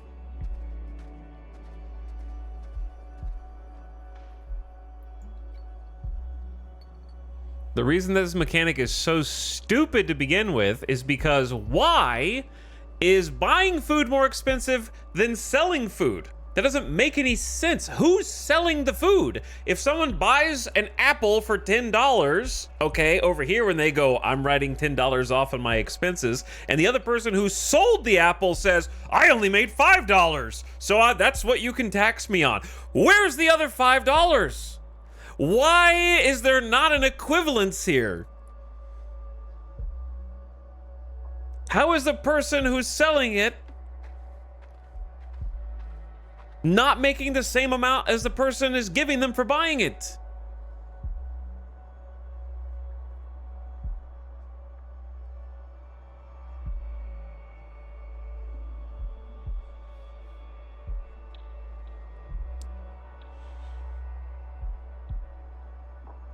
It's just the game trying to artificially keep a ceiling on you, so if you do mass produce a bunch of food, you can't make money on it. Or you can't even make it. Explain a world in which a nation that has access to this much food. Look how much food we have, man. Thousands of food. Thousands of it. There's 2, 4, 5, 6, 7, 8, 9, over 1,000 food, probably close to 1,250 units of food. Do you know how much we're consuming? 70, 90, 105, 115. We're producing 10 times as much food in surplus as we have in deficit. So in what world do you have a 10 times surplus on food production and have to pay more for the food for provinces that don't have any, but they can get everything else from the market just fine? Why do they have to produce their own food themselves, but they don't have to produce anything else in the market themselves? It doesn't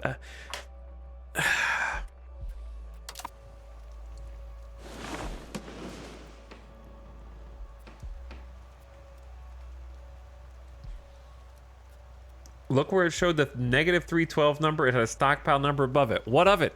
I saw it. What of it? We have a full stockpile. Completely full stockpile with thousands of food. 37,000 food just sitting around doing nothing.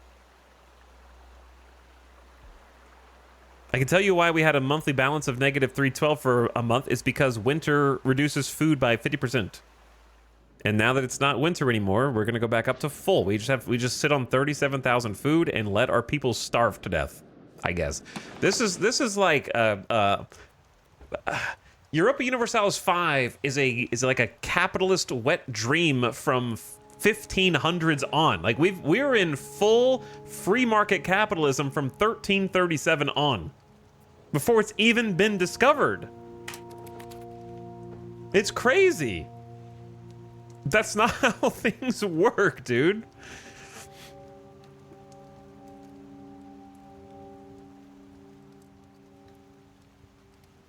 This is like 1.0 Stellaris when each planet had its own food management. Oh god, I forgot about that.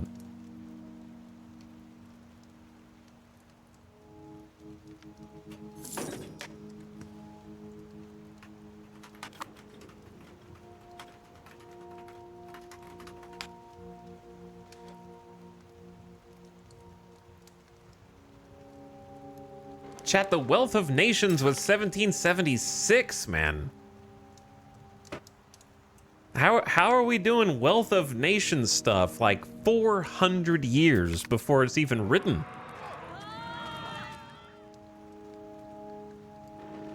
The clergy have asked us to intercede in a marriage between 2 families of the nobility. Who do you want to piss off? They're screaming. Piss off the nobility. That way we get bonus research speed.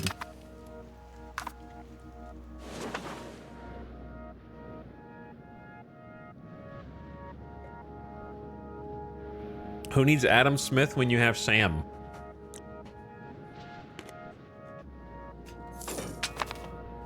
I'm just saying, for a game whose gameplay is 80% economic, the economy side just doesn't make sense. That's like the biggest foundational building block. And in large chunks doesn't work, as we saw with the infinite inflation of exploration. 14 separate naval explorations queued up to keep the economy permanently inflated. Like, the economy just doesn't work. That's why they have to keep hotfixing it every day. Like, that's the base, that's the fundamental cord that everything else in the game is connected to, and it doesn't work so bad that we're having to hotfix it every day.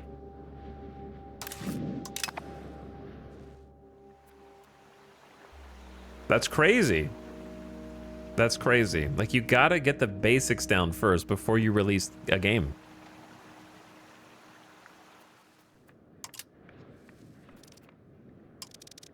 When it is fundamental to every possible way that you could experience the game.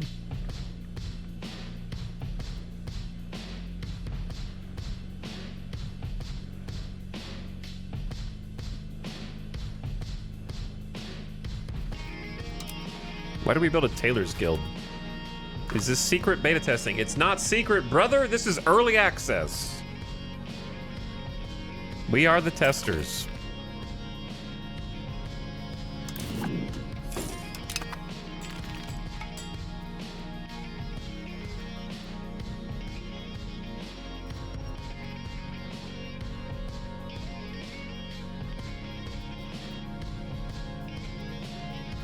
All right, we got plenty of room for more pottery if we want to keep up in this now.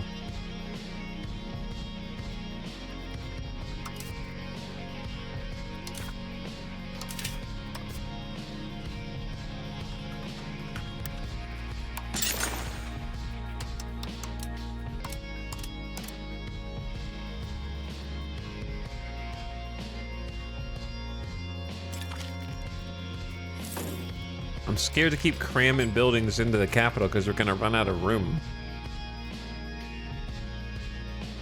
So I guess Mamdania's gotta have more space.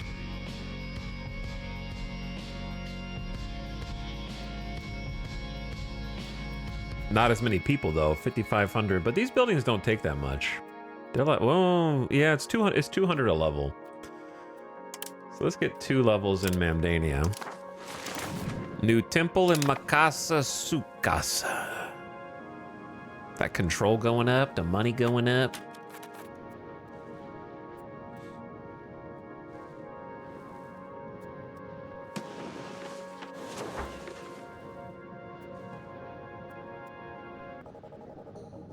Stuck in an endless loop, man. Stuck in an endless loop, just like with Crusader Kings. Why did I buy the last Crusader Kings DLC / season pass? Because you have to buy so that you can play again, so you can see if it's finally good now. And then when it's not, you go back to what you were doing, minus $40 or however much the season pass is, and then you try again. And so it creates a feedback loop where you're rewarding bad behavior, where, like, I didn't enjoy it and I wish I didn't get the last Crusader Kings DLCs, but if I don't buy it, I can't know if I like it or not now. So you're trapped. There's only so many, like, grand strategy games that exist, right? There's like a handful. And so if you like the genre, you have to keep buying because A, there's nothing else, and so voting with your wallet means don't play any game in the genre anymore. So you have to buy in. Like, I bought in, I've got 130 hours probably close today in Europa 5 so far. Would I recommend anyone else buys this game from scratch? No, but I'm still playing it to try to, like, learn about it and figure out how it got to be this point, because I still don't even understand it yet. So it's so dense and overcomplicated that it takes 250 hours to even figure out why you don't like it.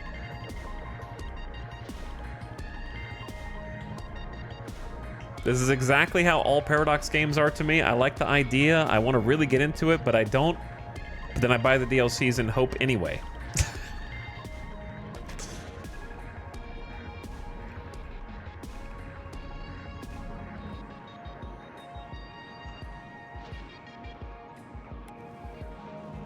Because there are things that I do like about it. I just want to see those things actually, like, envelop the rest of the game but they're often covered over by things that I can't get over.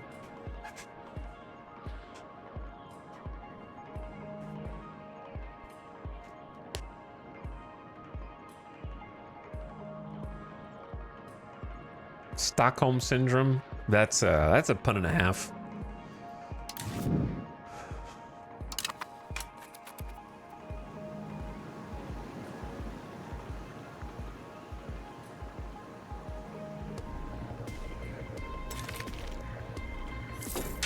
Cause yeah, I mean, there's things I like and there's things I enjoy. I like making numbers go up for sure.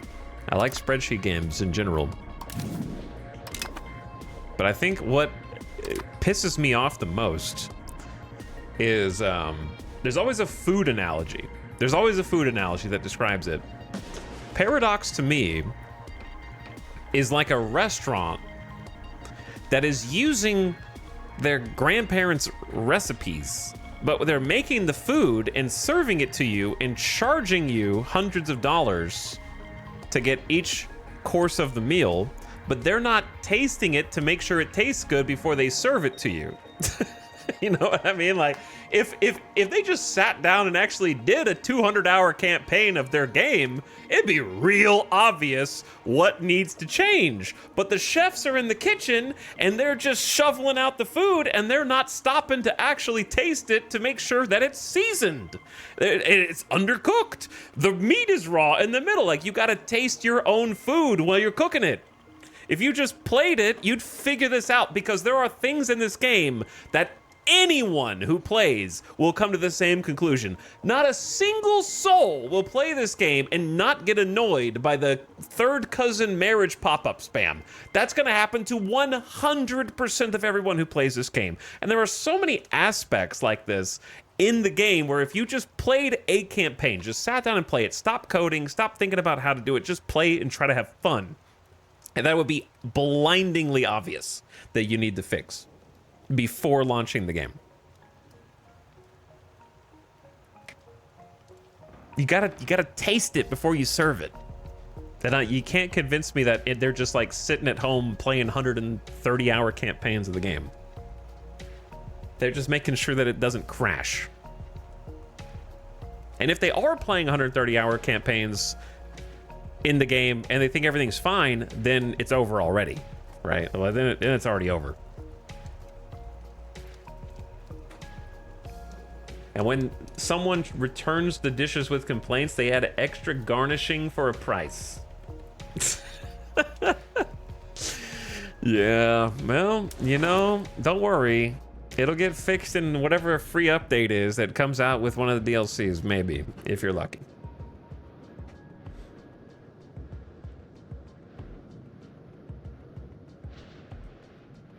Tonks is the Gordon Ramsay of strategy games. I don't know about that. But I do agree with Gordon Ramsay that you need to have a smaller menu that doesn't go in as many disparate directions. Like, I said this before like 5 streams ago. If Europa Universalis 5 was a restaurant, it would be a cheesecake factory. It's trying to do everything that it can possibly do under one umbrella, but doesn't do any of them well enough, and then the UI looks exactly like the interior decorating inside of a cheesecake factory. Same exact theme. So like 1-to-1 in my mind. And you can go there, you can get some cheesecake and be like, oh yeah, that's cheesecake. Like, I like cheesecake. I like economic number go up, you know? Like, the cheesecake at the Cheesecake Factory isn't bad. It's not like disgusting. You're not gonna like spit it out, right? You can eat the food there. It's just not gonna leave a memorable impression on you. It's like the jack of all trades.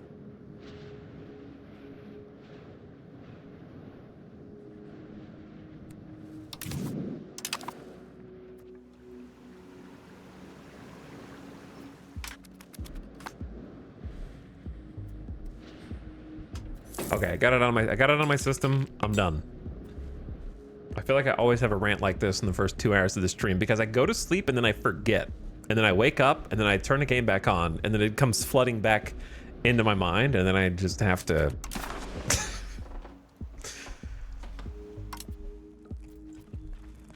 get it out there.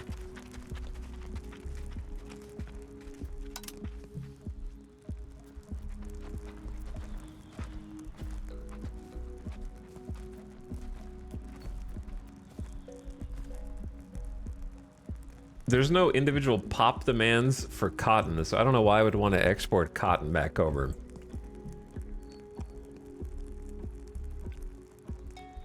I guess we could just do more pearls? How many pearls do we even... I don't even think my population knows that they want them yet. Okay, let me freeze for a second. Are we researching something? I gotta wait for the game to catch up.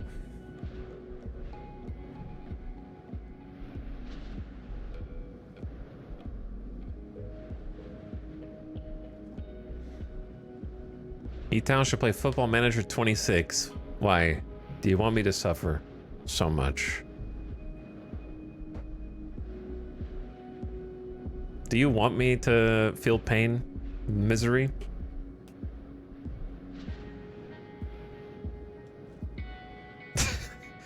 I don't even know how to play. I didn't like Football Manager 25. That's why I only streamed it like once or twice. It's so bloated. Like, I don't give a shit about these dumb interviews where you're having to answer like dumb questions that are scripted events that you're gonna see 1,000 times in every other interview. I mean, 24, whatever. I didn't like 24. So bloated.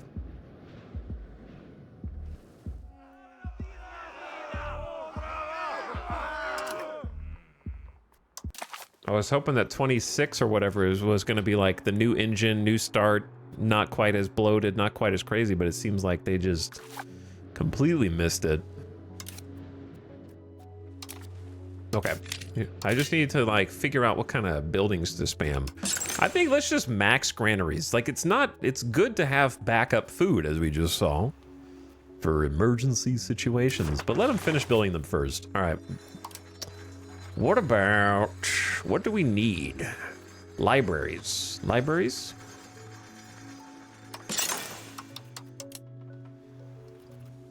Libraries to promote pop promotion speed and local max literacy in the towns, as well as institutional growth.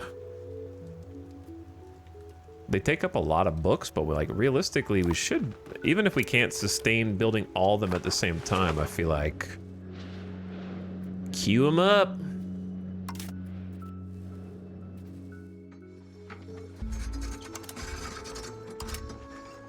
So we got the temples.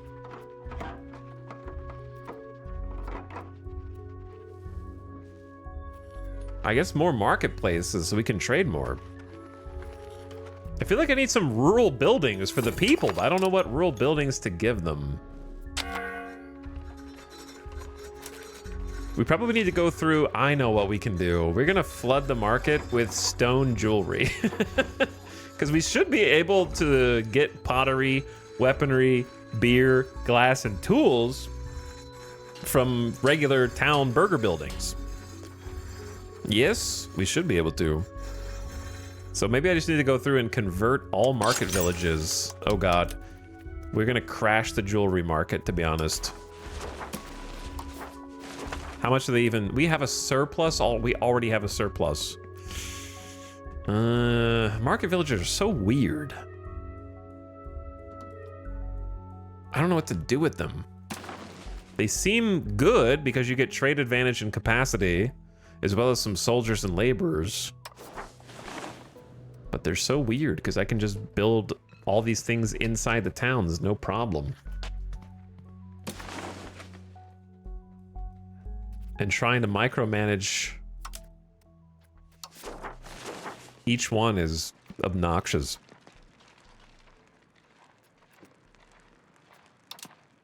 All right, mass-produced jewelry.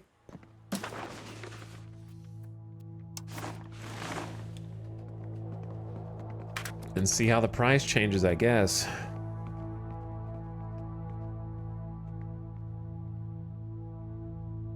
I always just delegate interviews to my assistant, probably the worst part of the game. Like, I thought the menus were confusing in Football Manager 24. I can't imagine seeing what 26s look like now.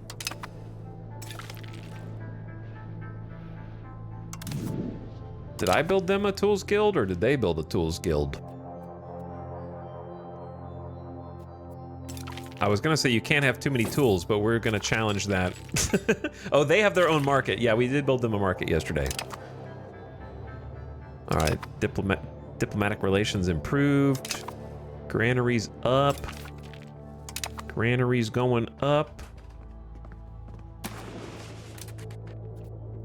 Alabama Slam is doing jewelry. You're doing jewelry. Gene Toka's doing glass. I'm gonna say switch to weapons. Ponderonius is doing jewelry. These are not mine.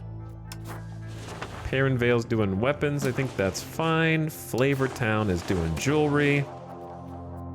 Pipo Bomimo doing jewelry. Okay.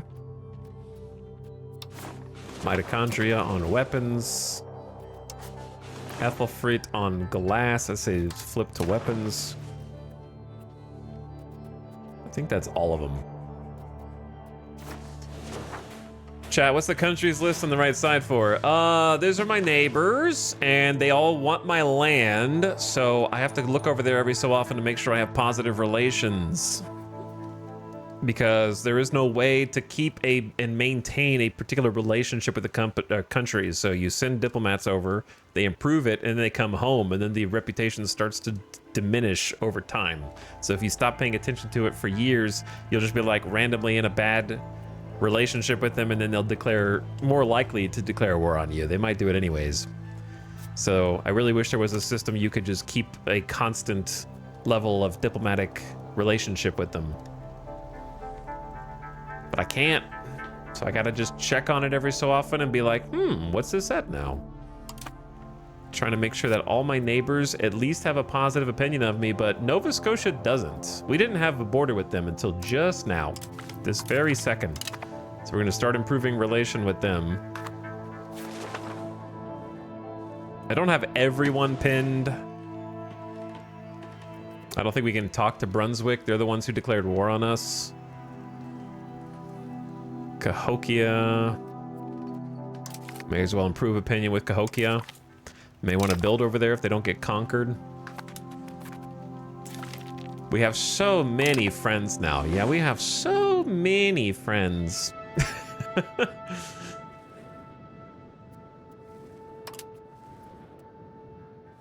Too many. First Papal Cahokia War. Rip Cahokia. Yeah, they are at war with the Pope. Rip Cahokia. We got influenza. Minor influenza outbreak of Kabambawa. Not much. It might go away on its own because we've already had the Great Pestilence, but we'll see. How we doing into market? They toned down the naval. They were getting 2 naval supplies. Now they're like getting 0.53. We are missing Omega. The libraries are draining masonry. Masonry is such a complicated one to me because the majority of the time it's not profitable. But then sometimes you just need a shit ton of masonry, and then you need them to be able to spool up. You know what I'm saying?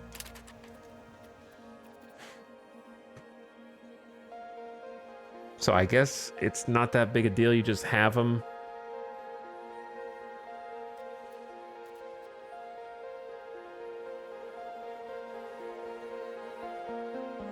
I think I'm not going to care about the profit of the building and how much they're outputting so much. I want to use...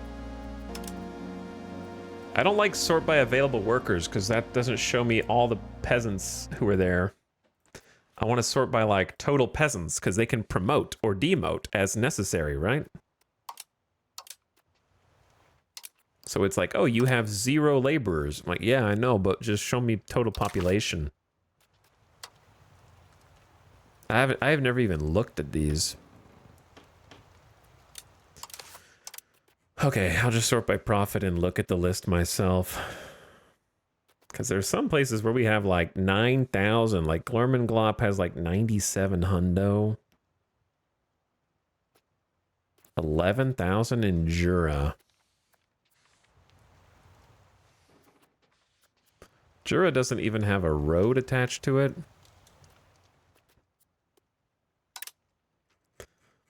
I want to build like 3 levels in Jura. It's going to take a while. And then I want to construct a road. Jura is not adjacent to our country's borders, or no route can be found. Are you stupid?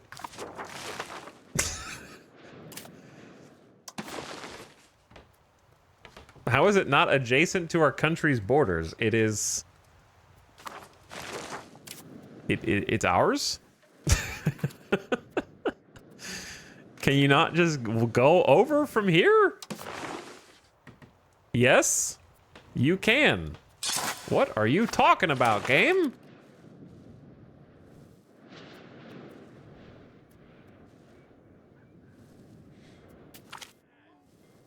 Our merchants have long complained about the unfair treatment they have suffered in the Cahokia market. Recently, these complaints have escalated, and the merchants now claim to be the victims of 3 minutes of mid-roll ads. They insist these ads were carried out with the tacit support of the streamer. We must find a solution to these issues one way or another. Issue a formal complaint to the streamer, or seek a diplomatic solution by watching 3 minutes of mid-roll ads while the streamer takes a be right back.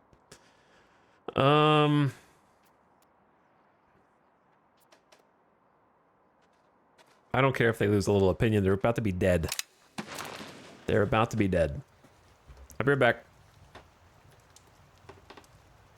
Don't die. You guys can... You know what? It's Dorfort time. I don't even care.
All right. Is Kyoto our vassal? Yes. Kyoto's our vassal. Correct.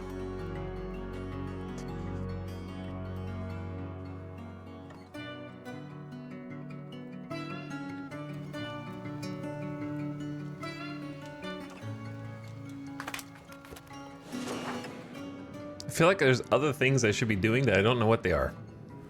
We probably just need to go ahead and decide where the vassal, or if we could do a fiefdom. We could try a fiefdom over here. This land's currently doing nothing. It should probably be doing something.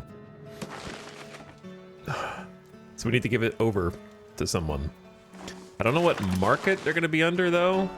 It should be one of ours. Yeah, it looks like it'd be one of ours. It's gonna be split between two markets, which is a little confusing, I guess, but we'll see how it goes.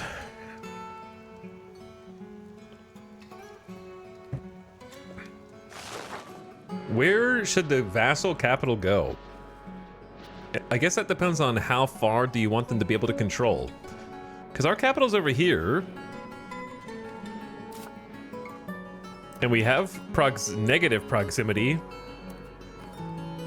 We have 0, 0, 0 proximity here.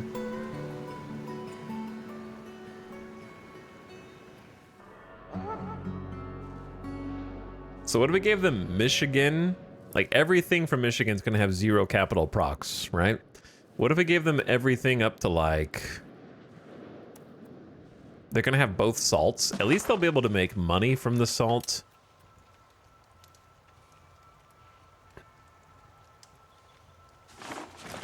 What's the difference in a vassal and a fiefdom? I don't know all the differences yet because I haven't made a fiefdom, but my understanding is that a fiefdom, you are still their liege. As in, you are the ruler of those lands.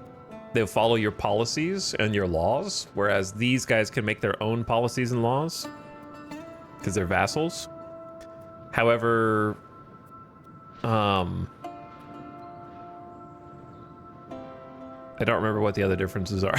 Someone in chat yesterday said that fiefdoms are harder to annex later, but then someone else in chat was like, "Nuh-uh, that's not true," which is of course classic chat. The game doesn't really tell you because the tooltips are largely identical.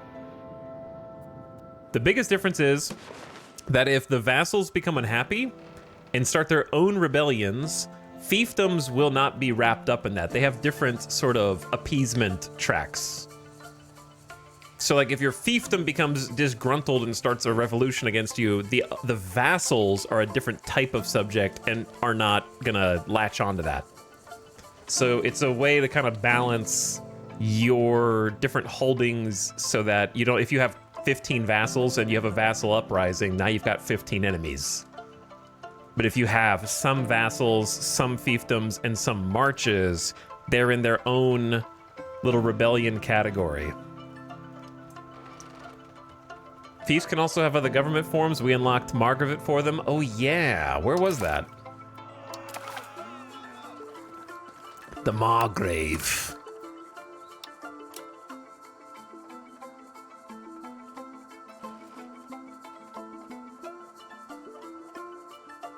The Margravy. The Margravy. That's just a government reform. I don't think it's a full government type. I think that's a government reform that they can take or I can take. I'm not really sure how it works. Makes nobles happier, reduces army maintenance, and it moves toward defensive.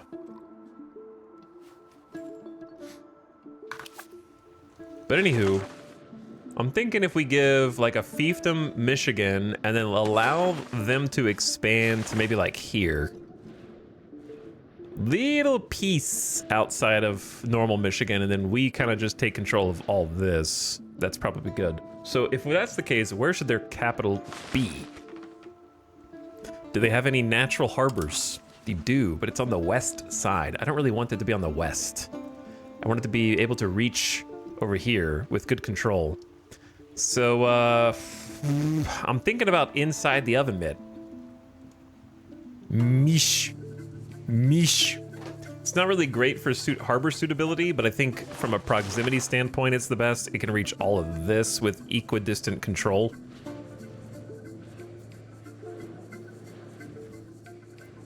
Any rivers? Yeah, but I don't think I don't know, I don't think building around one river that hits like 2 tiles is worth. Because I mean, yeah, there's a river right in there. There is a river from Mish that goes out to, but it's just gonna affect a couple tiles. The whole river versus roads thing is really dumb anyways. I would like to see more deep mechanics for actually managing ground-based transportation of goods versus naval-based transportation of goods, but that is beyond the scope of the game.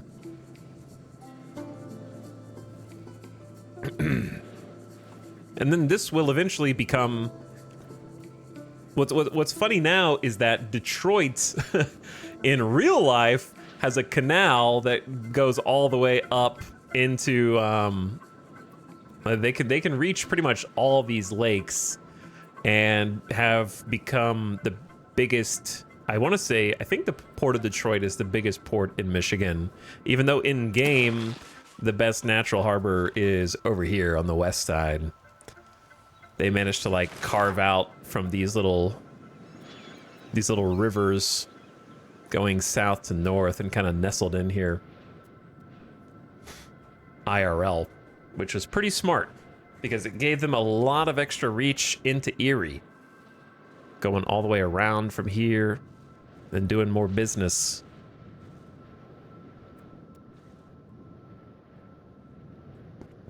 But anyway, I don't know. I think the inside of the oven mitt. But we need to move people here and make a town. So let's start moving people here. So instead of increasing control, let's get some people to migrate into the oven mitt. And then instead of developing the capital, which is good, we're going to expel people from...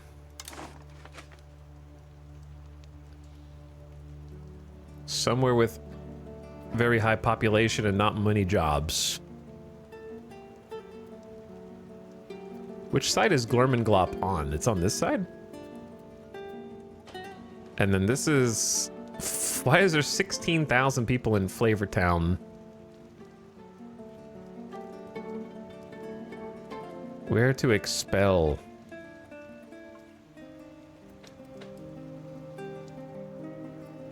There seems like there's a ton of people there.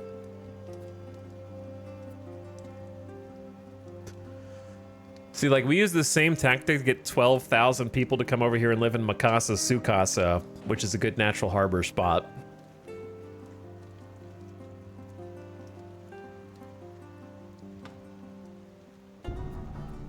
See, like, some people in chat have mentioned, I'm just spitballing here, some people in chat have mentioned they would like the idea of towns spreading control around them a little bit, propagating it. I don't know if I agree with that, but I do agree that I think it would be interesting if towns propagated market access. Because just from like a RP perspective, people that are making journeys to and from more metropolitan areas, if you can call them that in the 1600s, would need places to stay, places to sleep, places to rest, places to hopscotch through.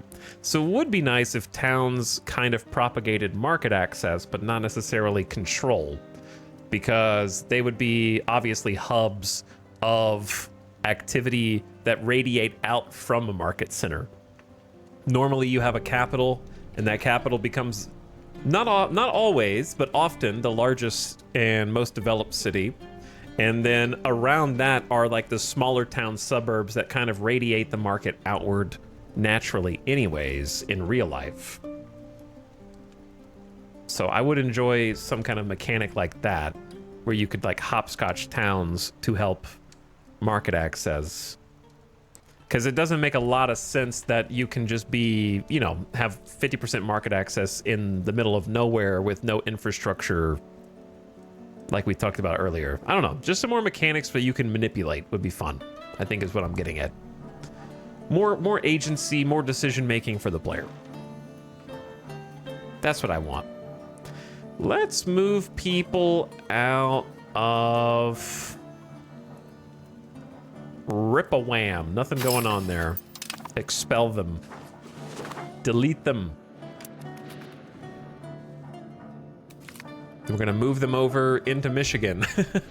To the frontier.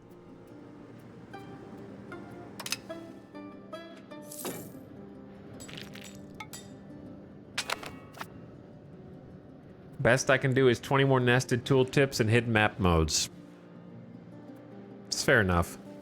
More agency. I see so many option trees. The game intimidates me. Yeah, but there's a difference in being complicated and being complex, I guess, if that makes sense. There are many tooltips and many windows, which makes things complicated. But I think the core gameplay is... I think the gameplay drives the player and not the player driving the gameplay. That's what I would say. So, like, you mostly react to things that happen. Like, I just need to keep track of what resources I do and don't have and try to fill those needs, right? I'm not necessarily the one creating them or choosing what those needs should be. So I'm largely reactionary while I'm playing and kind of filling in needs as they arise. So that's kind of what I mean by agency. Like steering the ship versus cleaning the poop deck on it. The ship is still very big either way. I just want to be in charge of which direction it goes.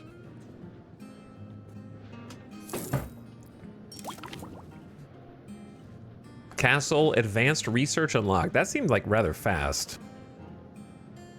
We have now researched the castle. Usually a fortified residence of the nobility or the headquarters of a military order. However, the castle here serves first and foremost as a defensive structure, protecting the location from invading forces. So I want to see how expensive that is for us, because I definitely want to build that on the capital, of course. Are we still researching? Yes. All right, advanced mining next. How much money does a castle cost? So a castle...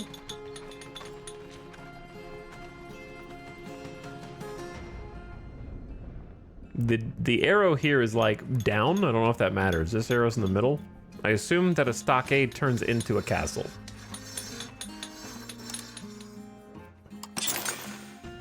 No, it seems like I can build a castle anywhere. So do you have both at the same time?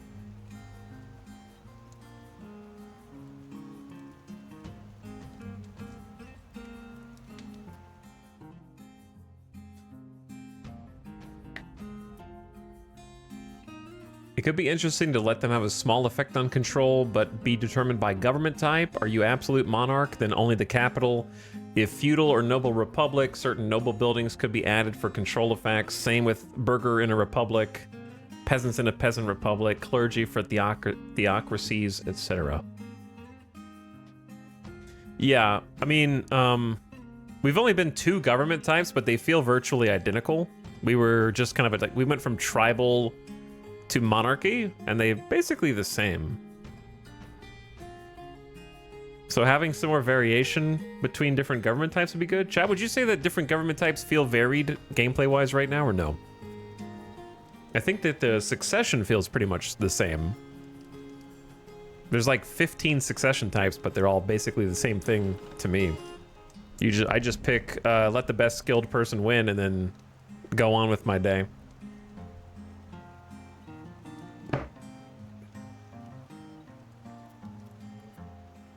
Castle, which actually will control have some zone of control, apparently.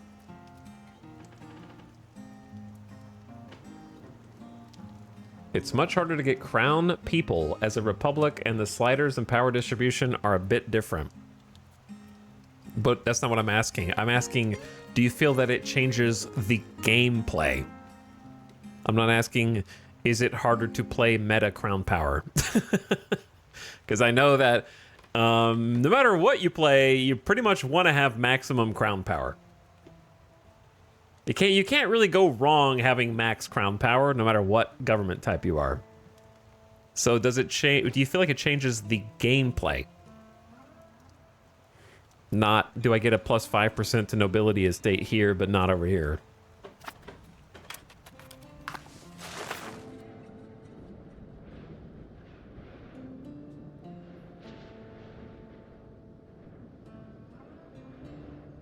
Not much mechanically. Yeah, that's kind of what I'm getting at.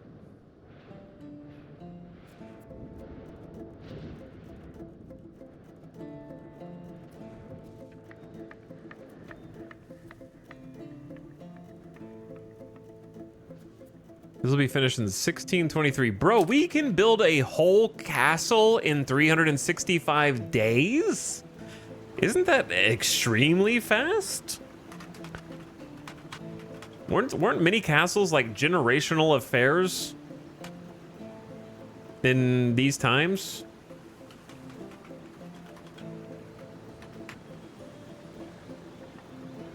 I mean, I know we're not in the 12th century anymore. We're in the 1600s. It was a lot faster back in the day with serfs. Probably stretching the definition of castle. All right, well, we'll see what it looks like.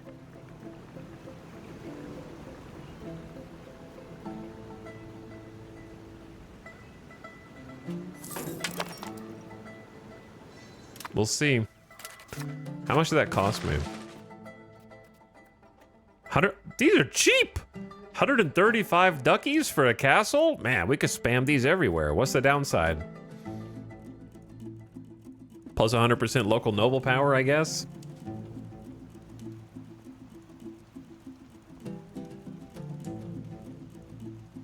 What if I told you I don't care about noble power? Garrison size plus 250? So 2.5 times the garrison size. Big on unrest, makes more nobles. We don't know what fort level does, but it's higher number, so it's better, and it has zone of control. So we're gonna want a few of those, for sure. You never know when you're gonna get declared on, you know? Like the AI being the AI, you never really know. We know that they might want this extended area up here, so I already built a stockade here. It will upgrade from stockade to castle. Stockade will lose 1 level and therefore be destroyed. Okay, so you can't have both at the same time. So here it cost me 138 to build new and 104 to convert. So it's cheaper to convert it. Interesting. But I definitely want castles and those specific defensive choke points that they've already gone to war with us about. Not a fan of how much the unique content that is like bonuses comes from late game text, like putting half of the stat differences that make nation different past 16 to 1700 feels strange. Well, I won't know about that. I wouldn't know.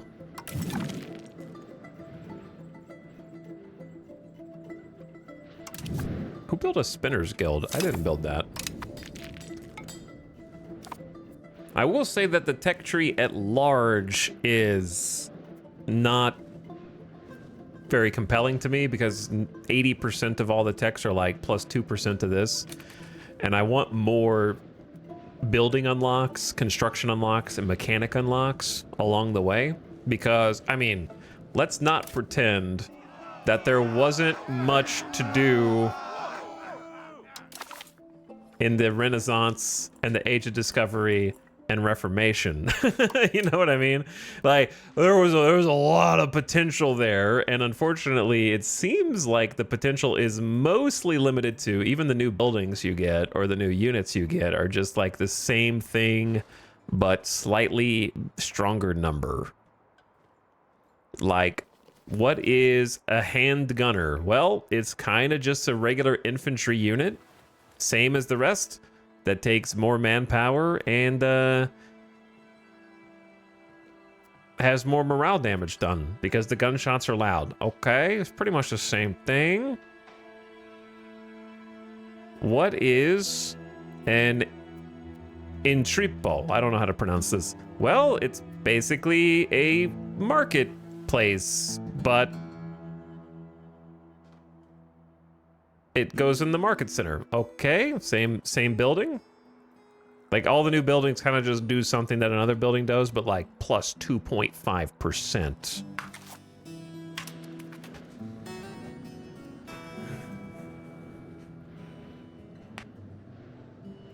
I'm begging for feudalism to spread to me. I really need castles. The Pope is the one spreading the feudalism to me.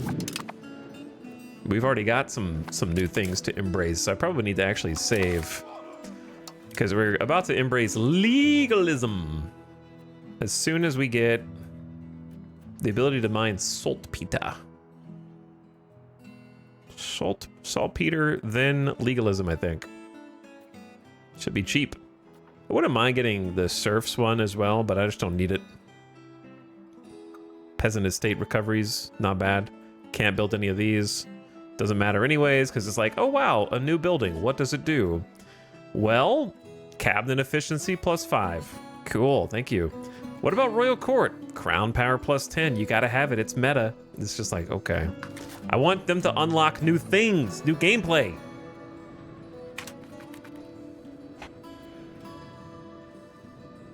That's what I want. Expand the gravel road network is actually pretty good. We'll save that. We'll hold on to that. About to have to pump a bunch of money into stability. Legalism is only 143. It's spread pretty far. It's all the way in the capital now, so it's getting cheaper the more it spreads, which is really nice. I don't think we need meritocracy. Blah, blah, blah, blah. Blah, blah. All right. Legalism. The theories behind legalism have been integrating into Chinese societal structures for hundreds of years. The concept that pure idealism and domestic stability leads to a rich, prosperous state and a powerful army is deeply rooted in the forms of thought in the Eastern Asian domain. However, as merchants and migrants brought forth the exchange of ideas, the concept of legalism made its way across the vast expanse of the Muslim world. There it adopted the stance of a symbiotic relationship between heathen and believer in Islamic states. Legalism in Europe signified the rite of passage from the dying grasp of the great Roman Empire to its remnant legal roots, many of which would later serve as a basis for new jurisprudence across the old continent. 143 duckies and 18 stability. Pay up. We have embraced legalism under our enlightened rule.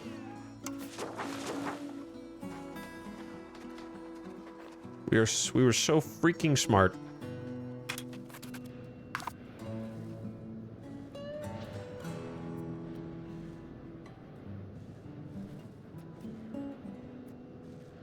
We are geniuses. Oh, spy network time. Don't forget to steal your maps. Honey, it's time to steal a map. Let's go Lake Superior.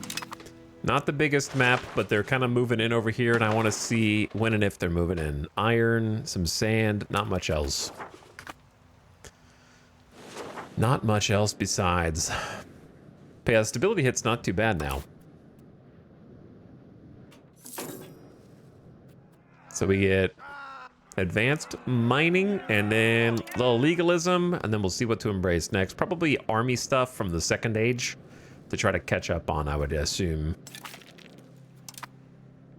Farming village in Gigabobnot, level 2, making some livestock. There's still 9,000 people there. I'm gonna give you another level. Give you guys some jobs.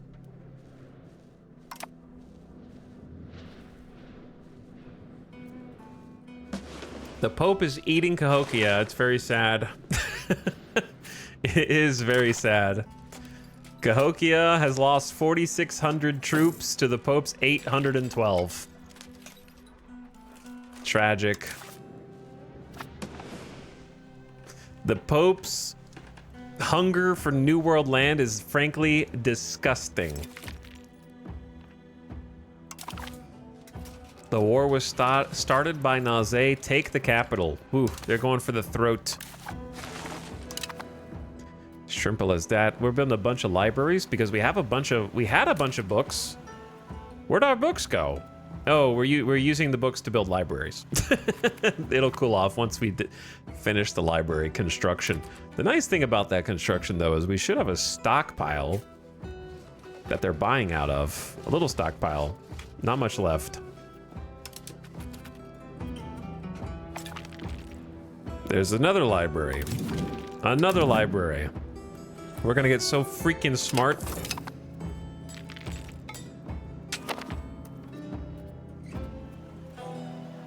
We are gonna get so much max literacy and institution growth in our towns. That's actually another good reason to do it, is just get max institution growth.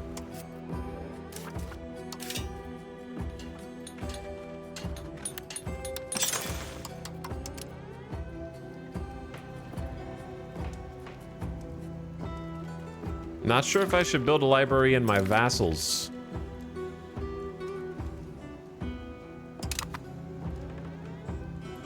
I don't know how much the maintenance is.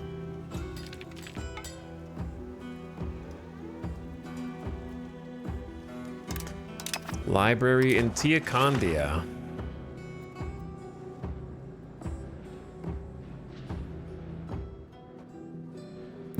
We are most certainly the good guys. We were here first, didn't need a boat to get here. Our ancestors walked the land bridge from Asia many millennia ago. We're definitely the good guys. True. All true. Factual statements.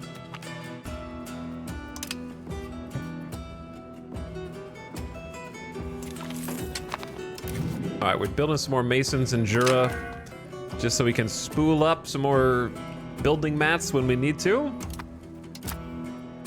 The nobility are unhappy, always. They'll get better. We're not making much from trade at all.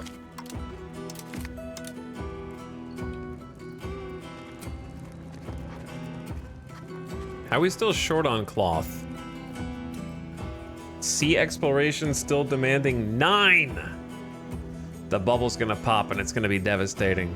But I'm gonna try and fill the need because I don't know when it's gonna pop.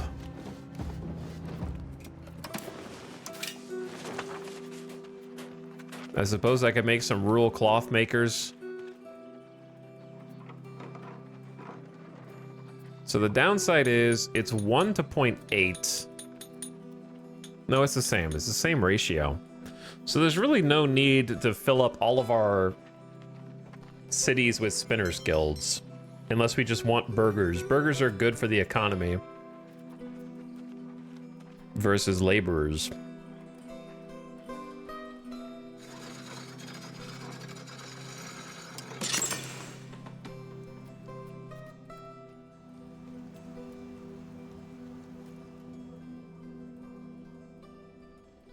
Why are you making an angry face? War chariot? Why don't you use your words? What do you want?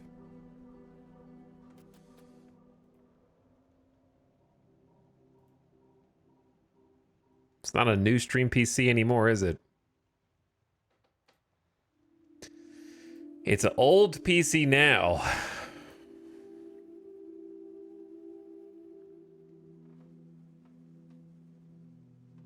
But it still gets the job done. Does anyone know on the build screen if it tells you how many build slots a town has left somewhere on here and I just can't see it? There really should be there, right? Like how many open build slots there are as one of the numbers? Without having to click on every single town independently? Probably not. Maybe I'll just go based on peasant numbers. Poor Gimmigami. I feel like we just forgot about Gimmigami because they're so far away that it's just not beneficial to build anything there. And that's why I still say that just building because there's like a local resource isn't enough of an incentive. You're not going to make that profit back. Even if we had local fiber crops in that province, the little 8% bonus isn't going to make up for the difference between these profit levels. So more reason for certain... You know how, like, we just played Farthest Frontier, and I had problems with it. But one of the things I really liked about it was how certain buildings did not want to be near population centers. And so, like, having certain towns that's like... We got towns, and you can put a tannery in every town and nobody cares about how stinky it is. You know what I mean? They're all happy to live there. Spinners Guild's probably a little stinky too. It'd be nice if there was a reason to put some buildings in other towns that are a little further from the major population centers for the market. I don't know, some proximity bonuses or something. Because I feel like the towns that are further away, you just ignore them until your other towns get full.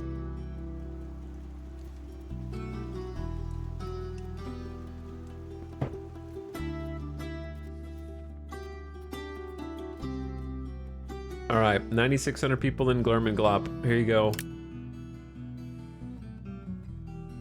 9,000 in Bim Bim Bop. Here you go. And then Gimme Gami, I'll give it to you because I feel bad for you. Even Civilization has some sort of city zone set up too.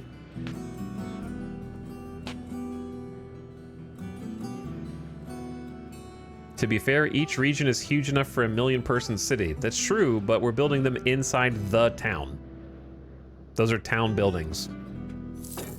So there's only one town in each location because this is a video game. Normally in real life, some of these locations have multiple towns, but we can't because it's not real. Normally in real life, to be fair, places don't have one resource. If there's a forest, you can chop down a tree, even if there's no forest RGO. This is a video game, so I don't really care about real life.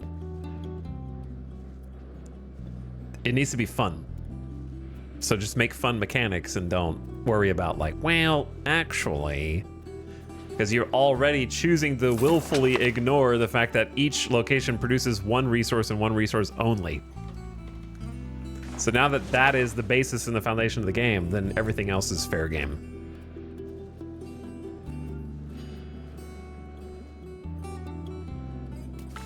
Always favor gameplay over realism is my mantra.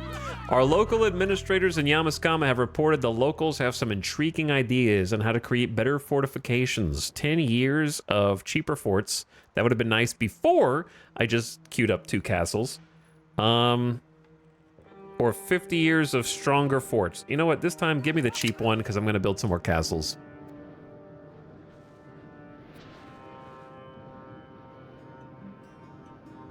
I hope they fix Final Frontier's combat because I'd love to see you revisit it. And Honor Kong says there isn't much more to Final Frontier that he hasn't seen as someone who just upgraded his town center to the last upgrade. Yeah. Yeah. Yeah. I had high hopes. There was some fun. There were some fun ideas for sure. But it feels like with all of these strategy games that go into like an early access phase, once the initial early access release is over, they kind of stop making new ideas and just focus on small things that don't matter as much. And then eventually a 1.0 comes out that feels largely the same as it did whenever it was introduced 3 years prior.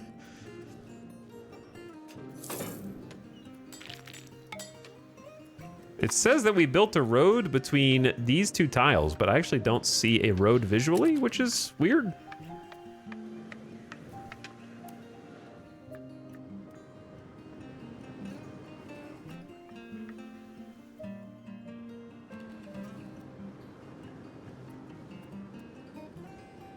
Does it actually? It actually skips across to Flavortown because of this little.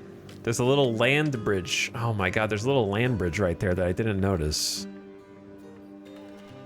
I didn't think these islands were part of Jura, but they are. but the game won't let you. It won't let me build here because it thinks that Jura is not in our country's borders. So there's some kind of weird bug here that I have no idea why it exists. Jura is not adjacent to our country's borders, it says. It is literally in our country, so I have no idea. Very, very strange bug. Not a clue. I liked playing through Farthest Frontier once. Yeah. The Banished problem continues. It's so crazy. Banished came out that many years ago, and when people make Banished clones, they sort of just remake the game. They go, what if we just had Banished but with combat? Seems to be where the imagination stops. And they don't actually try and iterate on the replayability of it, because Banished had the same problem. Once you played through it a couple times, you would build the same city every single time.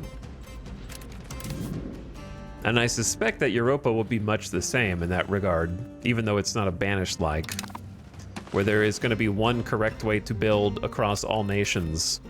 You're always going to want crown power, you're always going to want market access, and you're always going to want control, and you're always going to have the same tools to raise those factors. You're always going to want research speed, and you're always going to like follow the same path to get those things.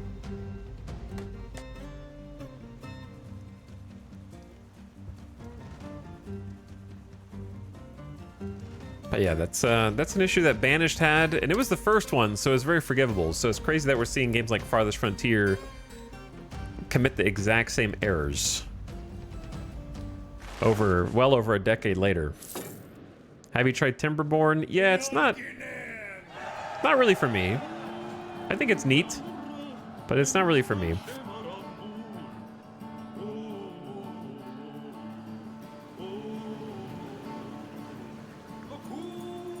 Meesh. 355 duckies for a new town. It is not possible to downgrade. That is fine. Get a town over here.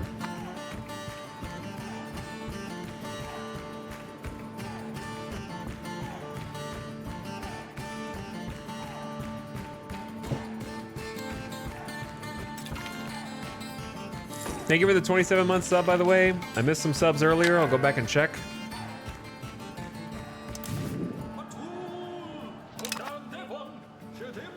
Gigabobnot.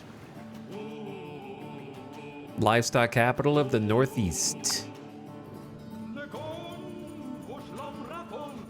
But thank you for the subs that I forgot and missed. Hello, Inferior Donut for big 60 months. Happy 5 years. Also, Witch Vomit for 62 months. Hi, Witch Vomit. Hopefully you guys are still there. Thank you for subbing.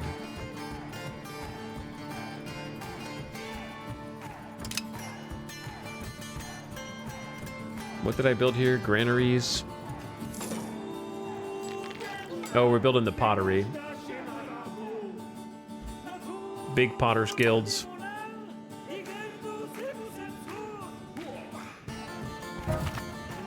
Yellow. Oh no, we're dead.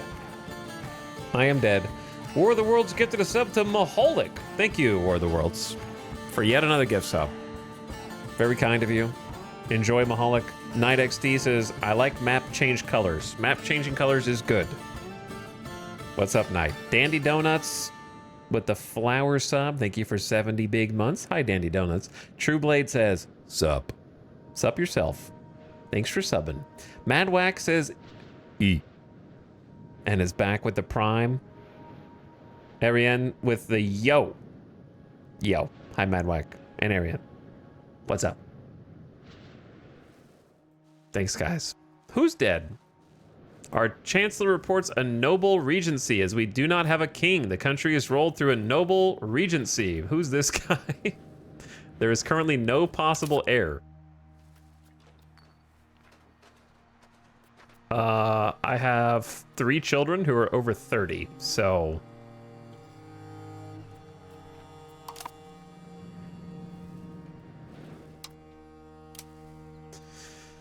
Anyway, these other spots suck. Sanakta-Wambo is the capital. They make me lose 5 legitimacy for no reason. We died falling down the stairs. Oh no. Those stairs are tricky. Our people remember her as a kind-hearted and loving ruler. She was pretty good. Conciliatory. She had pretty okay stats compared to our previous rulers. Why do we have a noble regency?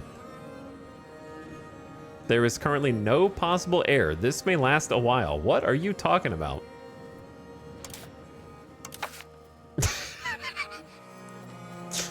We have a matrilineal non-exclusive. It's quite broad. Eligibility, it could be siblings, which we definitely have. It can be male or female. I don't know why we have a regency.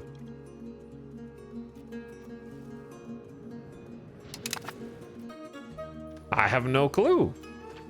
The previous ruler definitely has family members. Oh, is it a religion law? Where they are the wrong religion? They are the wrong religion.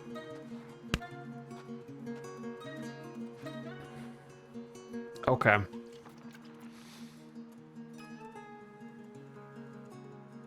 How does this keep happening?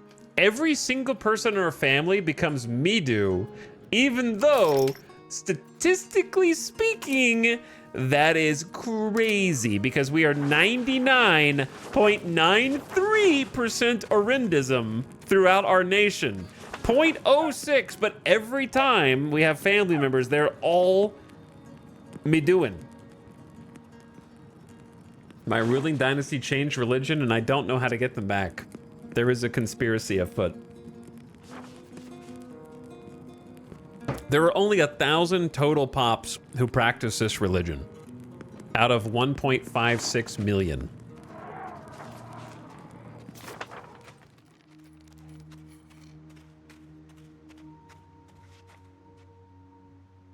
Are all 1,000 of them your cousins? I don't know. What am I supposed to do? But other than change the religious same religion law.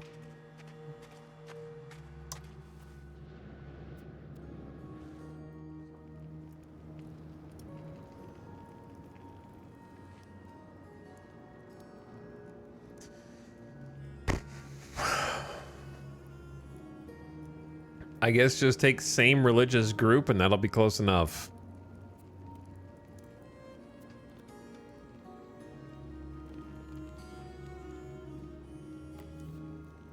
Why can't you can force people to embrace a culture, but you can't force them to embrace a religion?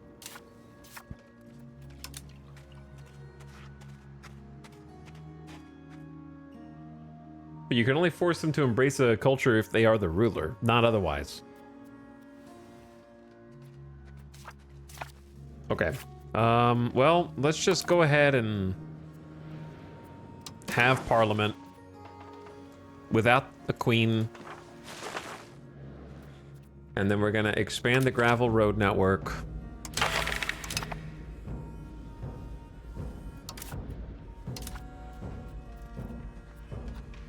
Move support towards serfdom. Use our support to change a law. Change. Hello, please, we don't have an heir. We must change the law. Heir religion, same religious group. We have decided to ask for law changes, which gives the following effects. Heir religion, same group, minus 50% support. We're gonna lose 1, 2, 3, 4, 5, 6, 7 local assemblies and the commoners become unhappy.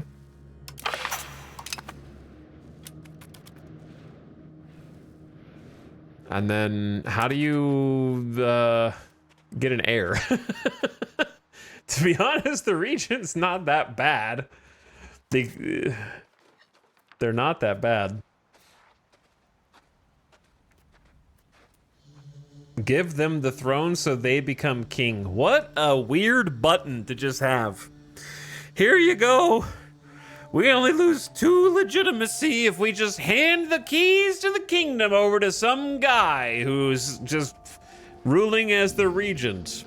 If it's only a minus 2.5 legitimacy, why didn't they just think about that in Gondor, huh? Okay, why does the regent have to sit there eating tomatoes all day instead of just, did he not think to take the throne? Is he stupid?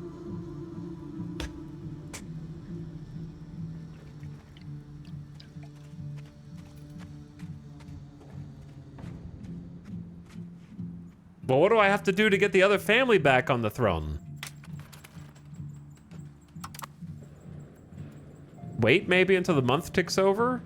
Let's just wait until the month ticks over and see if that fixes it.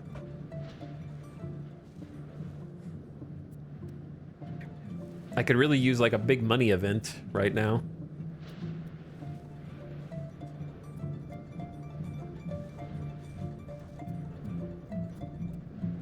You know, think of the bright side. We'll never get any children can be educated events ever again.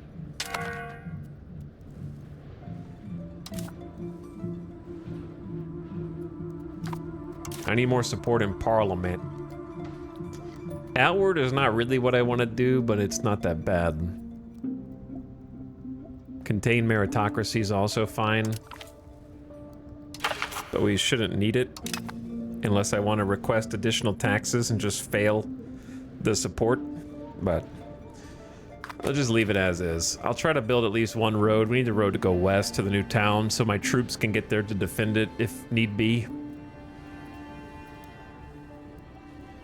The sloppy tomato scene from Lord of the Rings haunts my dreams. That's my favorite scene in the whole movie.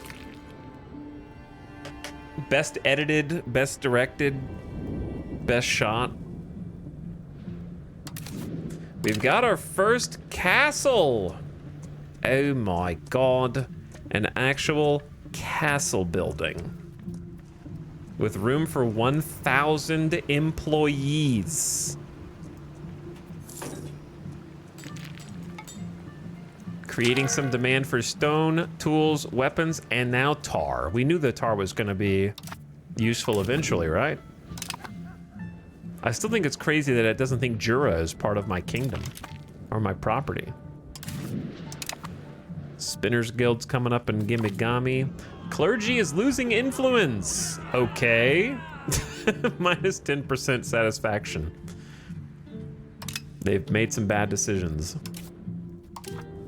Clergy are quite unhappy now. Bim Bim Bop. Level 3 Spin Guild. Spin Masters. I want even more. But I gotta save my money and put it toward a road. If a castle needs 1,000 workers but has a garrison of 250, what are the other 750 people doing? They're polishing the stones. They're looking at the statues lining the halls. They're changing out the chamber pots.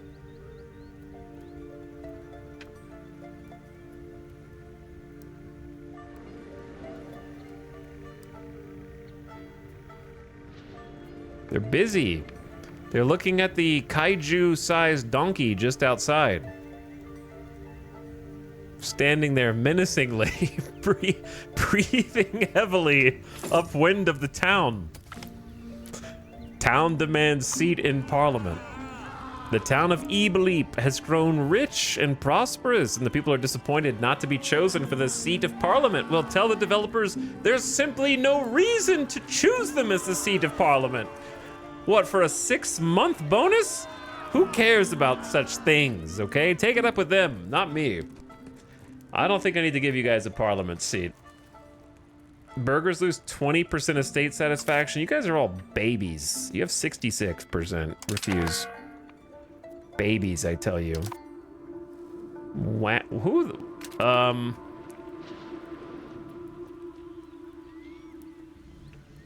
Is the Pope using our land as a staging ground to be a colonial charter for Mendota? What is going on? Mendota's over there, man. Why does the Pope need to go through my lakes to get there?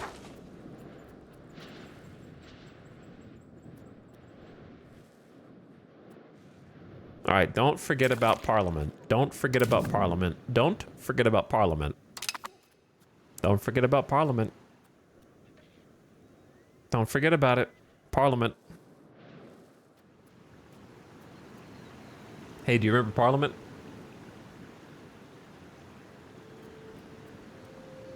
You guys remember Parliament?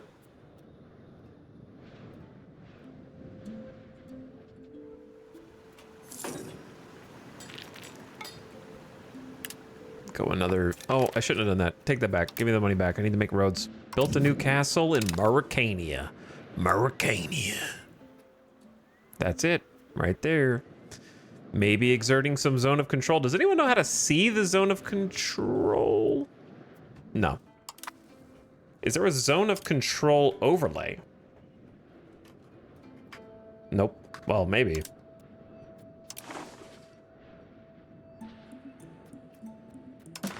There's fortifications.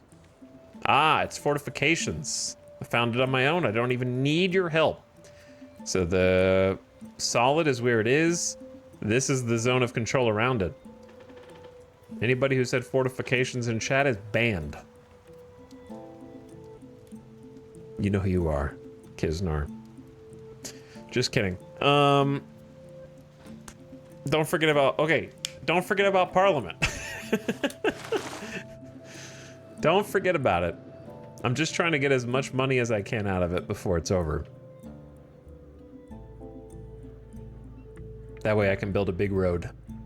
The conga line of ships is kind of crazy, considering they only have one transport ship. I don't think I have time. I need to build right now. All right, from the capital over to our new land. Mish. We need 600 duckies to build this. No big deal. It's a lot of duckies. Perhaps we do a little loan. The loan is such a scam, though. I don't think it's worth it. I think I'm just gonna build as much as I can. I'm gonna lose more money than I gain by the 20%. The road is a scam. 391. All right, well, we can build there at least. Why are these roads so expensive? Out into nowhere. All right, we passed expand gravel road network and we moved 10 towards, we are now 92 to centralization. So we have up to plus 50% crown power, better proximity costs. Yeah, centralization, big good. And I'll just build the rest over time. Our society is very pious. We will hire 4 infantry regiments with 4... What are you talking about?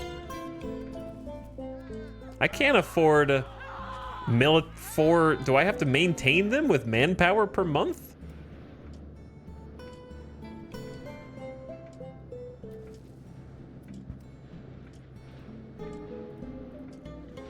I don't know what gamer death is.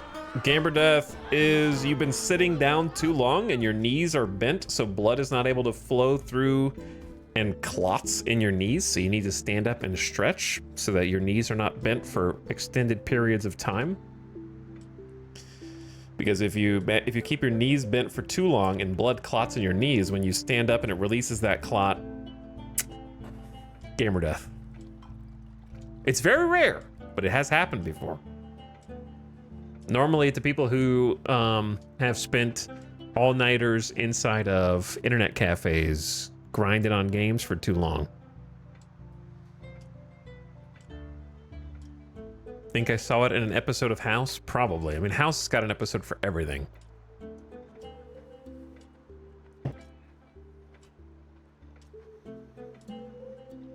I died twice last week. I died just now. I don't even know who I am now. Akalasi Nantucket, I guess.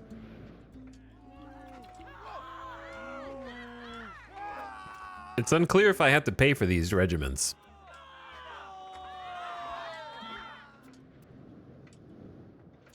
The state calls upon the faithful to defend itself. I'm just gonna click the button and then just ban them.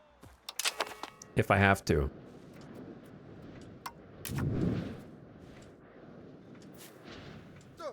The militant faithful.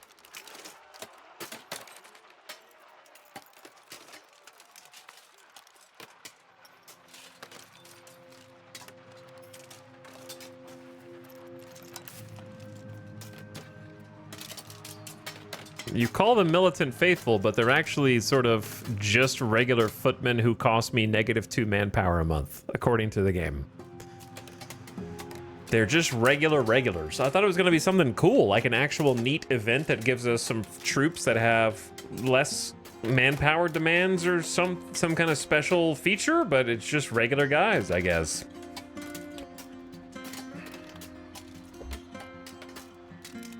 Okay. I guess I'll just keep an eye on manpower. Are they mercenaries? I don't know, man. I don't know what to look at, and it just gets flustering. So I'm just gonna stop looking at it and just wait and see if I see a negative number. Trying to find the information you're looking for.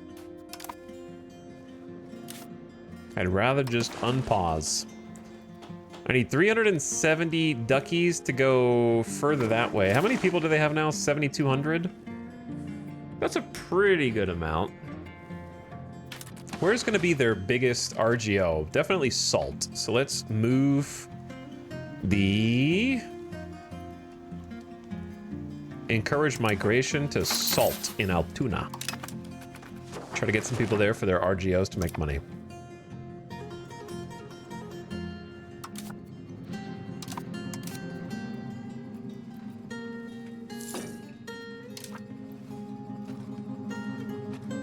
My money number goes down. My expenses. My stability investment. The buildings. We're not really doing trade either because once again, the automation's not trading. So we have 7.5 unused trade capacity, full auto, maxed bar. Nothing's being traded by the AI. I don't know, so I'm just gonna do it myself and try to figure out how to make some money, I guess. Let's send... Oh my god, is that beeswax? I don't know how they're getting beeswax from Cahokia. I'm gonna try and import it and just see if it'll work. Maybe just 1 unit and see if it comes in? It claims that it can. Are we not getting pearls anymore? I thought we were importing pearls.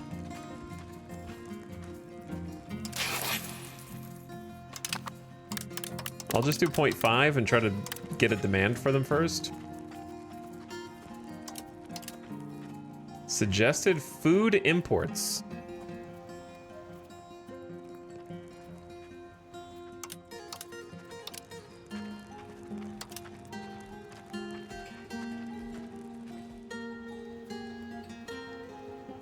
That's also beeswax. All right, I don't need that. Exports. Nagagami, that's north of us. They have a big... Well, they don't have a big need, but 1.47. Do like 1.5. They also want liquor.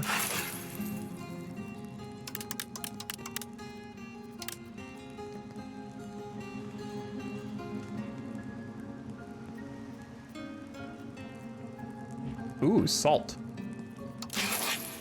Let's send like 1 salt, because we have extra salt. I'm pretty sure. Yeah, 4.6 extra. A lot of extra salt. And then jewelry. Cahokia is gonna be dead soon, so let's not trade with them. Don't worry about them.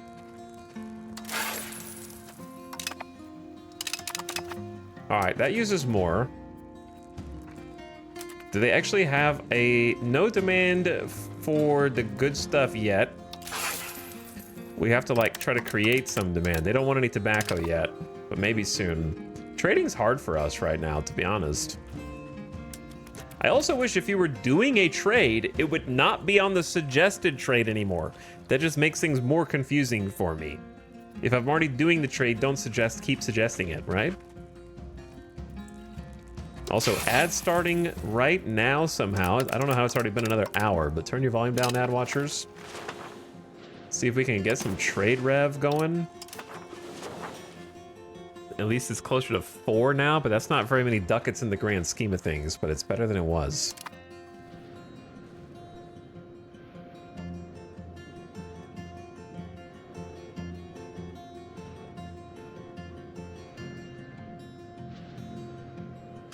It's not automatic because market automation cog isn't lit up. That's incorrect. We have had market automation without that cog lit up. We saw it ourselves. Sometimes it doesn't do it, sometimes it does. But we saw it with our own 2 eyes. We've also tried clicking the cog and nothing happened. Either way, doesn't matter. It's just bugged in my game. For reasons beyond our comprehension.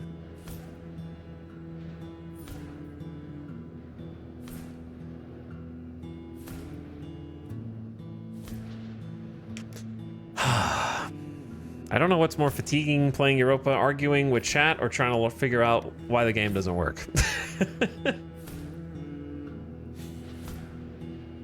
And also just people randomly just typing something. Oh, yeah.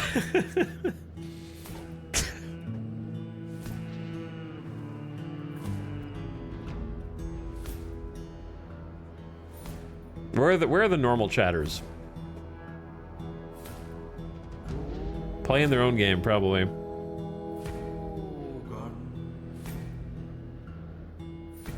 Welcome to Twitch. I've been around Twitch for a long time, but I gotta say, certain games bring it out more than others. This is one such.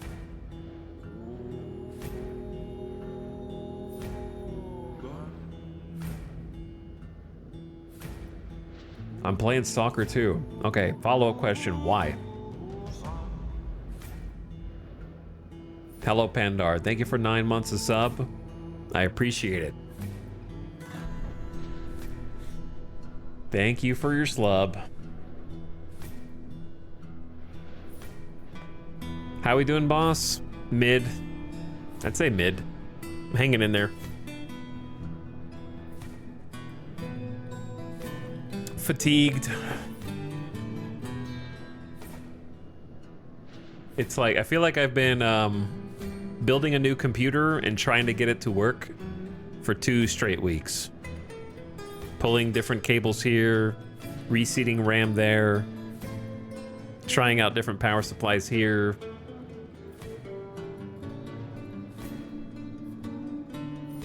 Just trying to get things to work.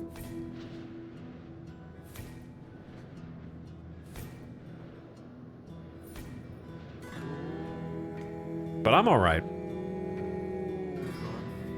I just really need to see where this campaign goes, because I gotta say, I think my ultimate judgment on the game will basically come down to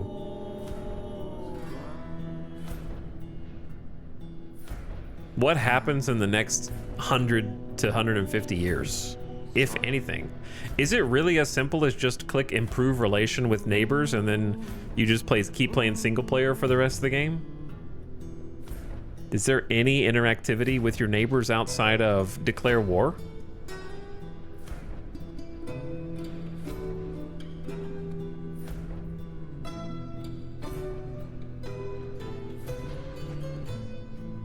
Is that it? You just play single player? All I gotta do is suck up to everybody and be like, yeah, we got positive relationship. Okay. Mind your business. And just try it. It's like a really advanced cookie clicker. Really advanced cookie clicker. Just trying to get the economic numbers to go up.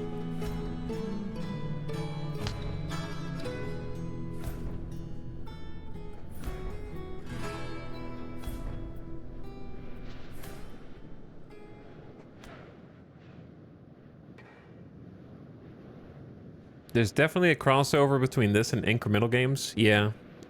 I want to get my population up past 2 mil. I want to get my income up past 100 ducats a month. And see how high the numbers go. But that's pretty much all the gameplay that there is. I would say. I don't know. Is there... I don't think there's the classic chat comment about like, what about events in a different place? A lot of people right now are sort of complaining about the events in any place because there are a lot of nations, including our own, that have events, but they're hidden. in the game. So you do something and then an event pops up afterward. Whereas in Europa Universalis 4, you had a mission-based structure. You had mission trees. So the game would sort of direct you into major objectives that you could do for a given kingdom. And then it would give you goals and objectives to achieve with each different nation. So in Europa 5, they still have events that only fire off once you've done a thing specific to that kingdom. Now, I don't think that the events are good, but they're still there. They exist, but you don't know that they're there. So you just have to stumble upon them. So you're kind of aimless, and if you just happen to do the right thing, then an actual event fires off for your kingdom or empire or whatever. People were so glad that mission trees were gone, and now they're complaining there's no flavor. Yeah, I didn't play EU4, so I was not one of those people.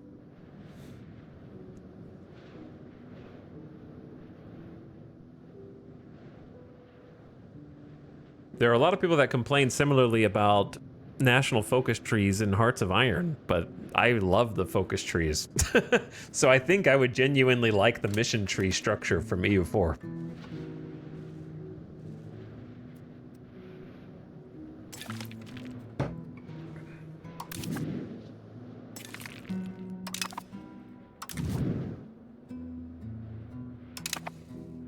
But I think that if there were people celebrating the removal of mission trees, I think they were hoping for more sandbox gameplay.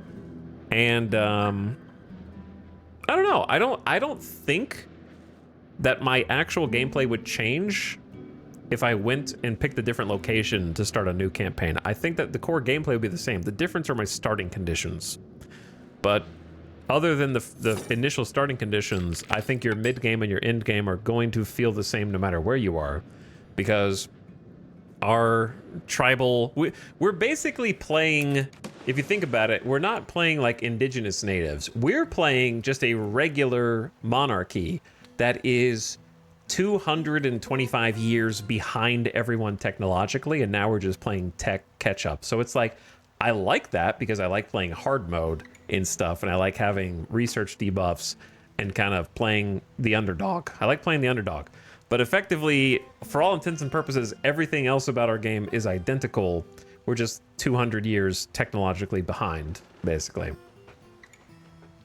But we still need markets, we still need trade, we still need research speed, we still need control, we still need, like, everything else is the same. And those are the types of things that will definitely change with DLC, I would think, for different regions. I think the real litmus test is going to be their first release early next year.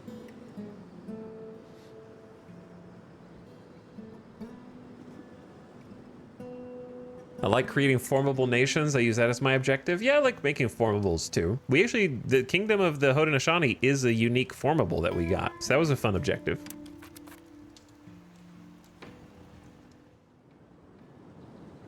Mission trees were definitely flawed, but they at least provided an idea of what to do. Yeah, for me, my what to do, like, I'm just enjoying trying to get the numbers to go up. So I have fun getting the economy going, getting the population count going. But I guess what I'm trying to say is I can see down the road. It's like I'm on a big highway. I can see down the road, and I can see that down that road there is a wall coming up rapidly. And that wall is... Once I've played through once I've played through twice, I don't really need to play through again. Right? Like, for me, at least, I mean, other people are going to be different, of course. Everyone's going to have their own sort of tolerance, expectations, and exploration of the game. For me, it's going to be like, okay, I've played through once, maybe 1.5 times. I think I've seen everything. And then I'll probably be done. And then come back and try it again once like a major expansion comes out or something, just to see if anything's different. People were saying all the government types are the same, basically. Yeah, I don't know if that's... I haven't played all the government types, but that would be my assumption. It's just, you still want the same goals, regardless of which government type you are. We built a mason in Jura. How am I even building there if they don't think it's part of my territory? Trade has run out of supply. Beeswax has run out. Well, that's what I thought was going to happen, you silly goose. That's what I expected. But you told me it was a good trade, so I just listened to you. All right, we'll cancel that. So there's no beeswax there. However, from this market, do you guys have beeswax? No. Can you import? Select the market to import beeswax from. I don't think anybody has any. Oh, I mean, Walnapec has 0.1. Where are you guys? You guys are at the top right. Do we have market access with them from us? Or no?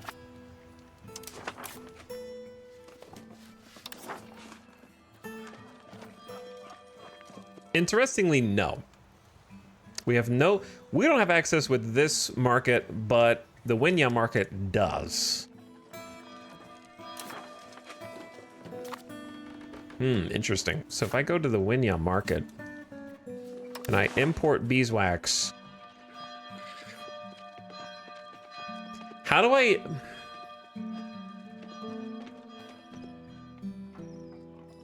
chain a trade? I don't know how to chain a trade. Like, is it possible for me to import beeswax to the Winya market and then from the Winya market to my market? Do you have culture issues in the New World? No, not that I know of.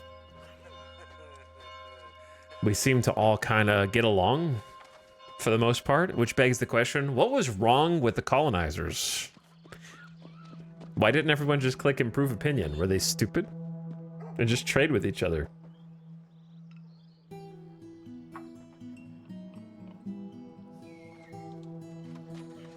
Things seem pretty chill up here, as long as we get the chance to improve relationship first.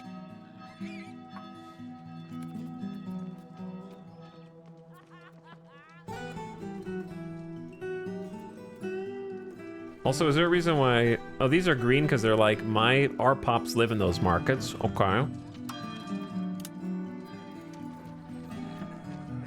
Well, it says they have supply, but I can't import anyways, so I guess just forget about that.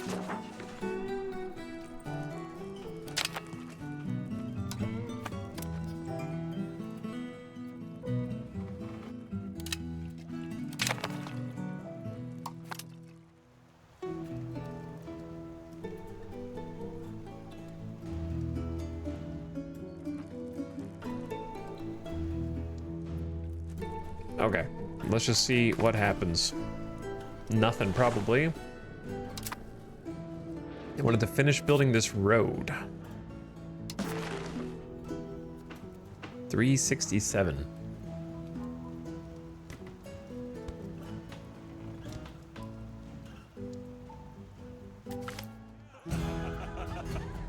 The premature death of the queen forced our kingdom to enter regency. Although by law, this guy should not be the ruler. He's gained popularity. No. Avoid this. We lose 7 stability. How do we lose 7 stability, but just putting a random guy into the king's because they want to is not a loss of legitimacy? Wouldn't you lose legitimacy if your family line that's been ruling for 300 years just randomly got replaced by some noble? Let us avoid this. -7 stability.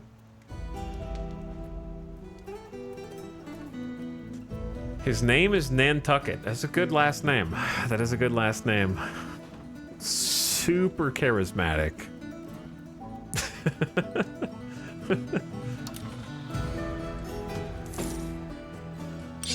All right, there we go. Road going out.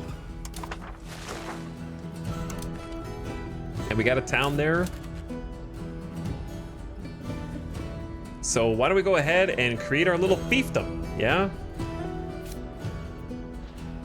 I guess the reason was I was still moving people over for salt.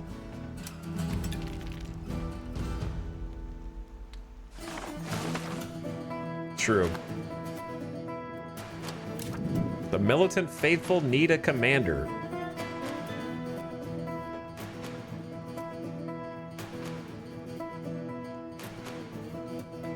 Their abilities have no effect. There they do. Logistics, distance, morale, and move speed. All right, I think you're good. 19-year-old general of our faith militant here.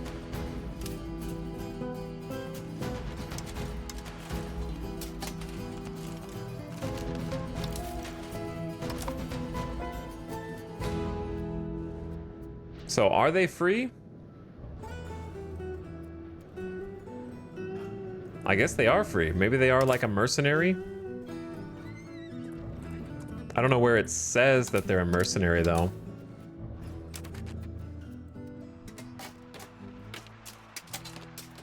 It just says they are part of the militant faithful. Doesn't seem like they have a drain on our manpower though, so that's pretty cool. 400 regulars just coming in to fight. Pretty solid. I like it. Okay, let us make a subject. A custom subject of this location. Saginaw. Vassal? Wait. Where's fiefdom?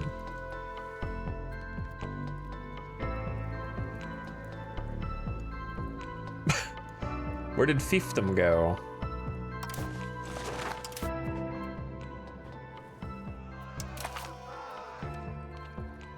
Maybe because you're under a regency?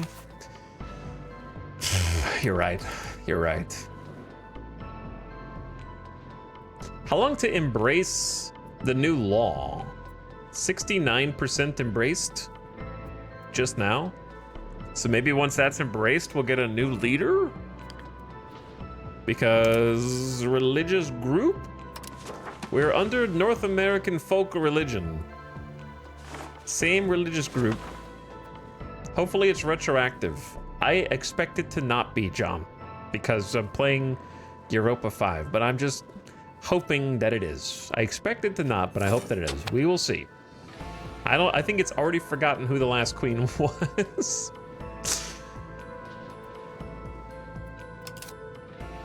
In fact, I don't even know how to find who the last queen was. Is there a history of the rulers? Of a given title? Like in Crusader Kings?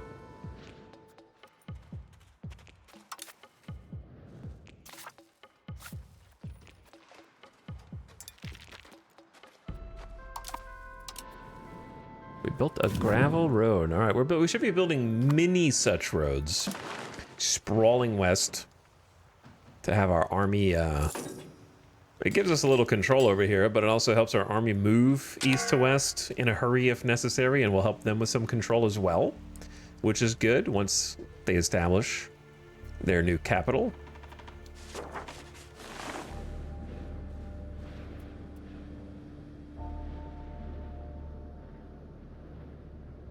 We're spending a lot on stability investment, and we're losing. Cost of court went way up, and I'm not sure why. No idea.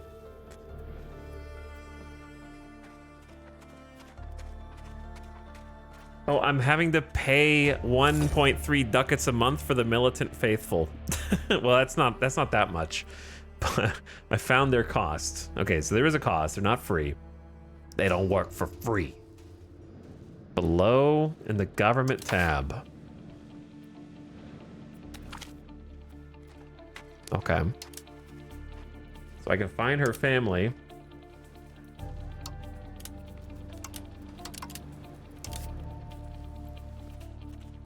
I don't know how to make her a ruler though. Thanks to our centralizing policies, we are better able to control the administration of our state. 10 years of plus 5% tax efficiency and monthly control. It's pretty good. That is pretty good. But yeah, our money went down by like 14 ducats a month, and I'm assuming it's because of the regent. I don't know who else to blame.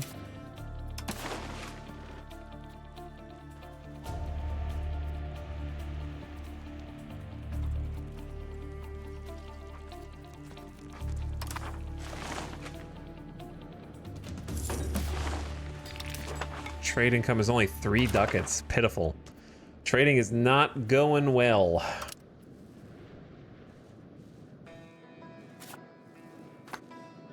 Okay, let's see what we got in the market that we can maybe make money off of. Not a lot. We have no control over any of this stuff.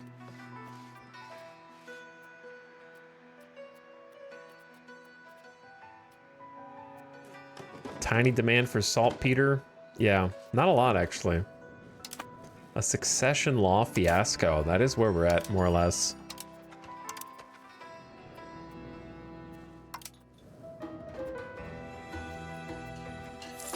Like, I know the castles cost some upkeep as well.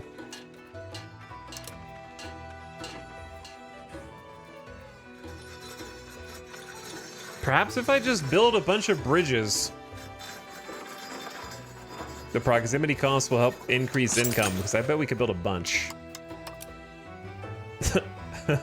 Yeah. Yeah, there's definitely room here. Chungalusa. Bam Bam Bamid.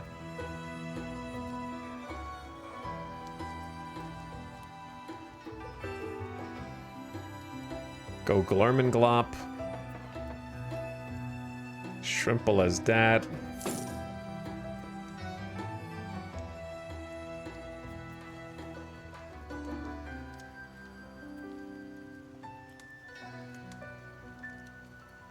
We need to figure out where the majority of our money gets made and figure out how to make even more, because I feel like economy is tanking. I can guess why. I bet I know why the economy is tanking. Yep. Naval supplies are down to just negative 1.87 from 14 to 16. So that means that they are almost done with all the sea explorations. So our economy just went from like 52 ducats a month to like 37 in just a year.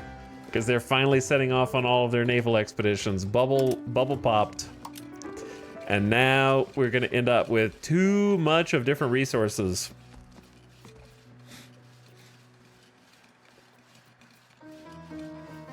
We have +9 surplus tools. Wow.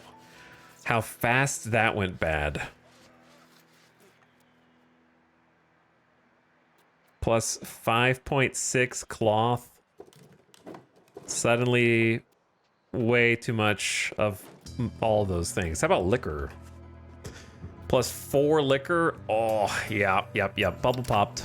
Bubble's gone. That's why the economy just tanked. And all they left behind was a mountain of empty bottles and soiled sailcloth. Yeah. Nobility, pay the clergy. Get out of my hair.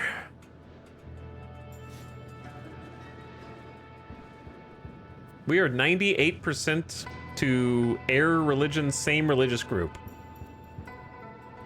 I think it's too late. Game has decided that our dynasties just randomly come to an end. We'll see. Because we're almost done embracing it.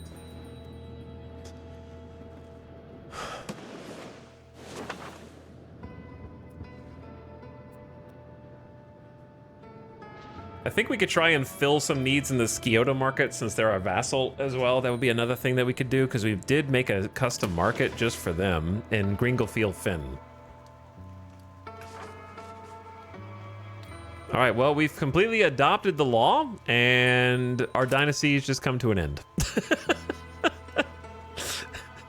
Abruptly after 300 years. Sorry, it just...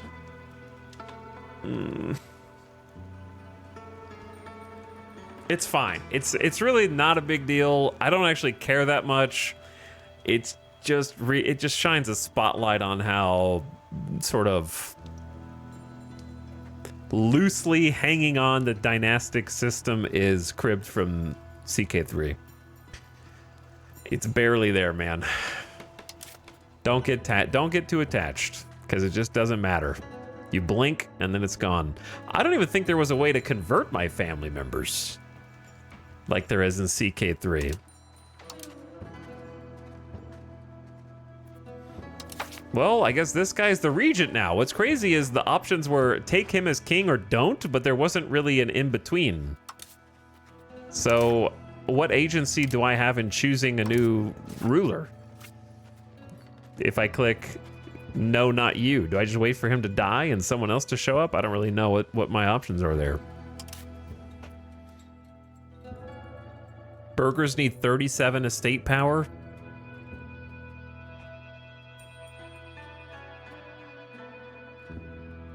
And then we could just become a burger republic. Or give the clergy 35 estate power. We could become a theocracy. What's the difference? What do you even do? We may lose access to certain government types, policies, laws, buildings, and more. And more for 3 easy payments of $19.99. You can have all this and more. I don't know what, I wish I knew what the and more was. But I don't know. Could be anything.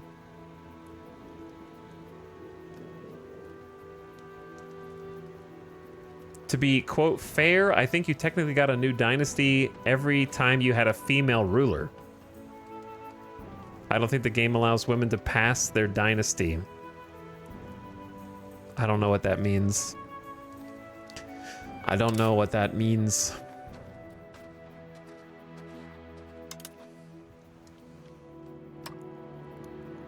Every single person up until here has been Otsoningo, going back hundreds of years.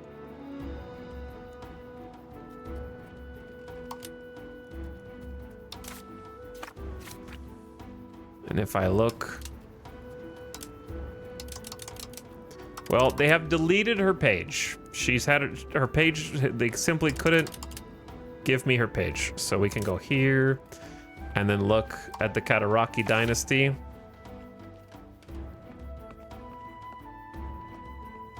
So it changed to Kataraki, but it's been the same.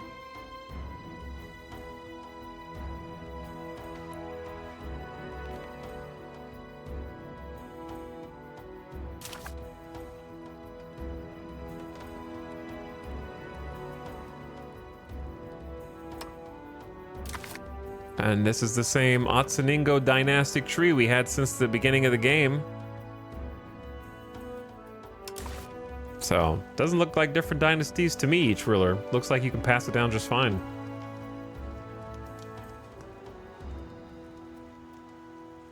But the people don't seem to mind too much, so why should I?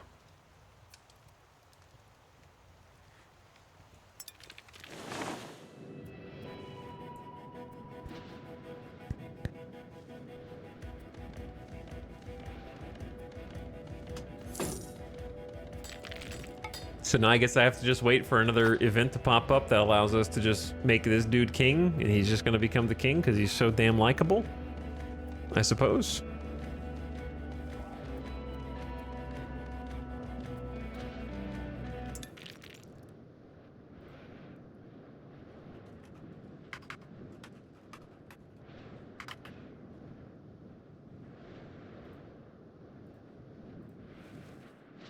Okay.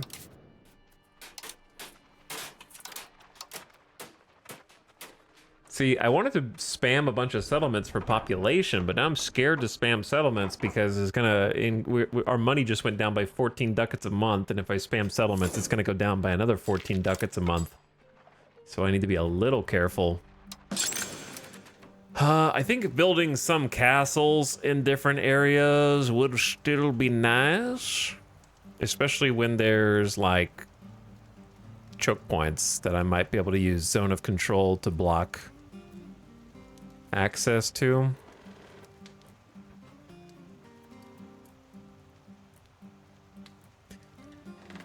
I like building them on top of towns first and then worry about blocking access after, because like right here kind of blocks someone from coming in, sieging this town, and then going in without getting to this castle first. This seems like a great spot.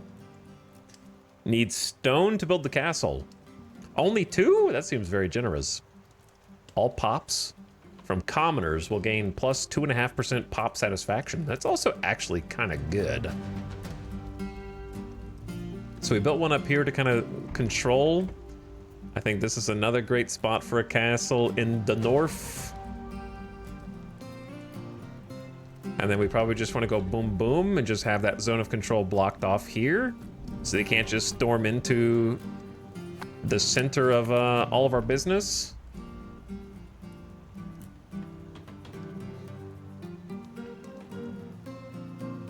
So sure, let's go castle building. It's gonna give the nobles power, but it's fine.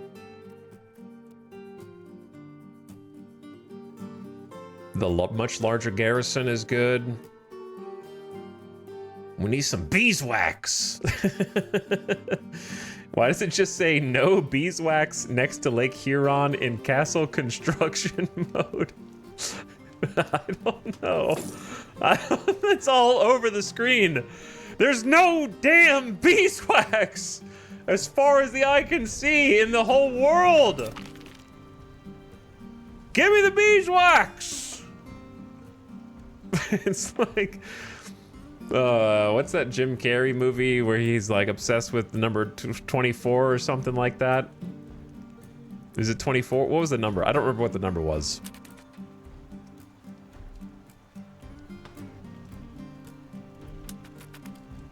How did 23? I was close. Was it 23 or 24? Kind of one of the obscure Jim Carrey movies, I feel like. Not that many people saw it. It was okay. It wasn't my favorite either, but...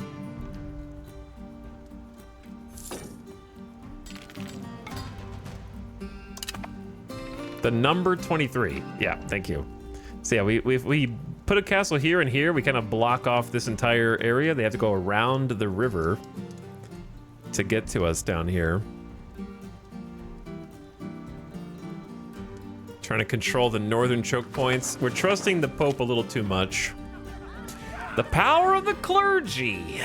All right. They're happier. 10% satisfaction. All right.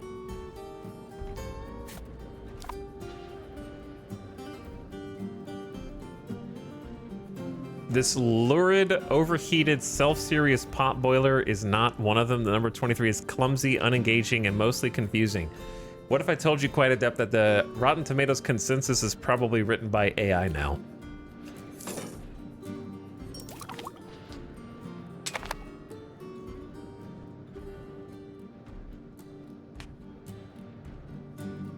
Advanced mining research complete. Oh, baby.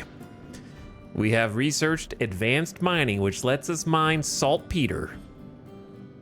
And if we knew what aluminum was, the development of more advanced and durable tools has made possible the further expansion of mining operations for minerals and metals.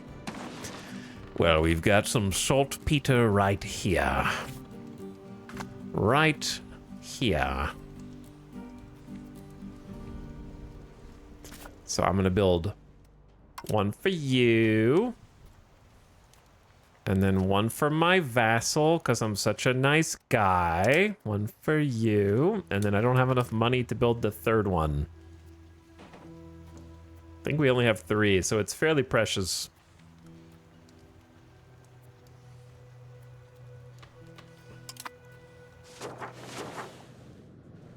But anyway, I watched the number 23, and I agree with that assessment. It is over serious, and the plot is not good enough to support the absolute seriousness with which it takes itself. So, I would agree with that.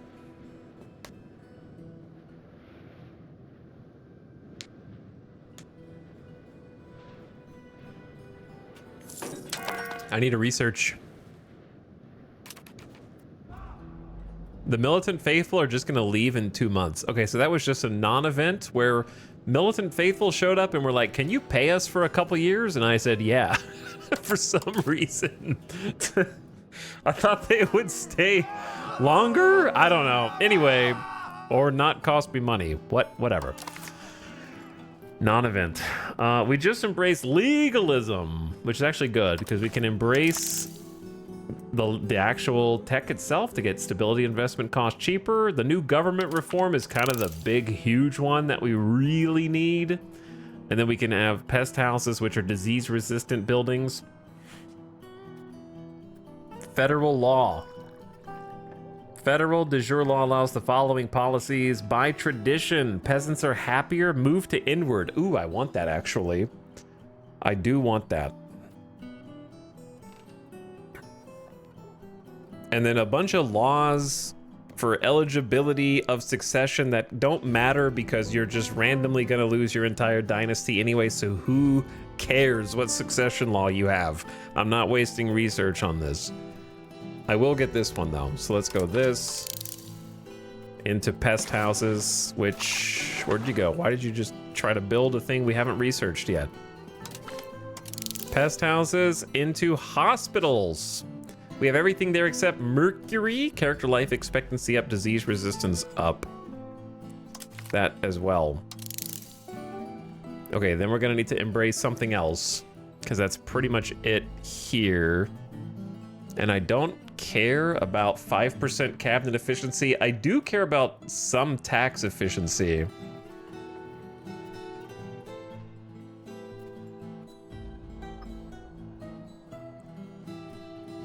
I don't really care about any of this. So we're just gonna skip that and go to Age of Renaissance, I think.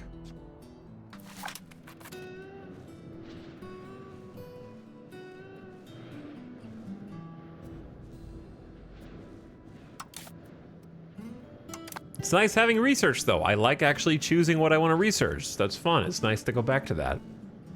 I think in the future there probably will unironically be a DLC that just fleshes out the I assume, like, if I were Paradox, I'd probably combo Native Americans and Central and South Americans into a DLC. I could definitely see Native Americans and Aztec style cultures getting a update in the same expansion pack. They have a lot of overlap.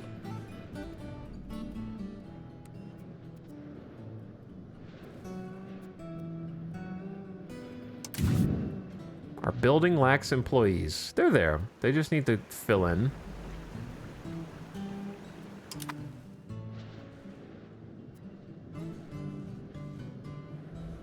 Isn't Paradox taking away features from the base game to sell them back to you as DLC? No, that's giving them way too much credit. Every time a new game comes out, the knowledge of how they made the previous game has been lost to time, and they have to reinvent it from scratch. So they literally don't remember how to make the thing that the previous generation already made. They have to learn that again a second time. It's not malicious. It just is forgotten knowledge. I'm genuinely becoming more and more convinced of that the more new ones I play.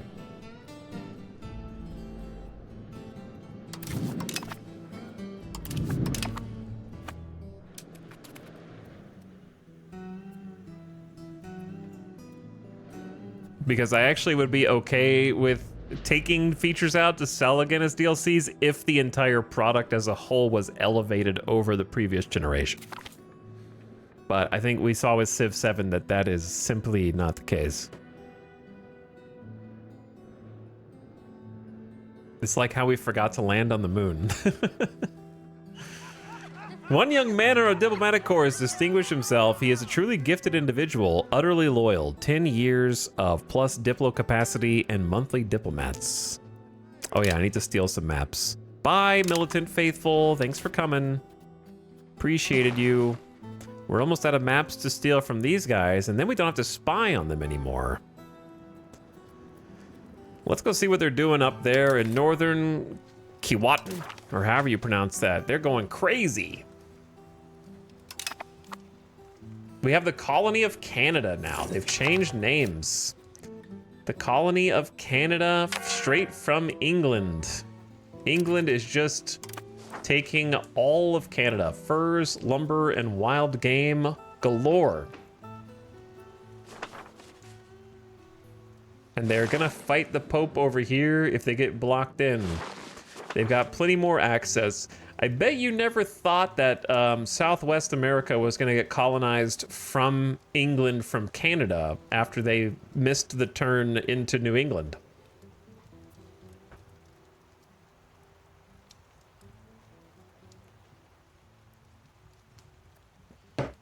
That wasn't on my bingo card. Fighting the Pope, who's rising up from the south.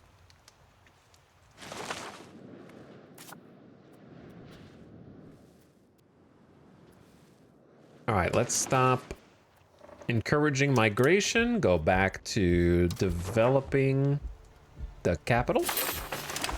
Let's stop expelling pups and go back to increasing province control to make some more money.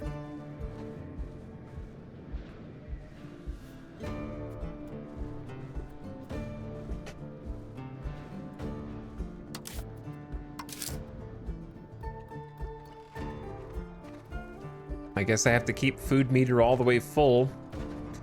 I'm subsidizing them for 2 ducats a month for food. We never had this problem before, but it must have changed after the last patch, I guess. And then Diplo spending.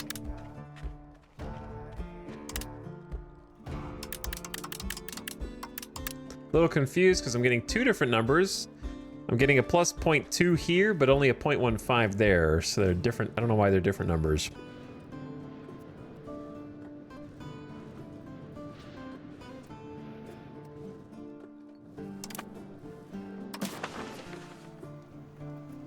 Influenza. 6 people dead. Working on hospitals, probably too late. I don't know. There could be another global plague at some point in the future. Who can say?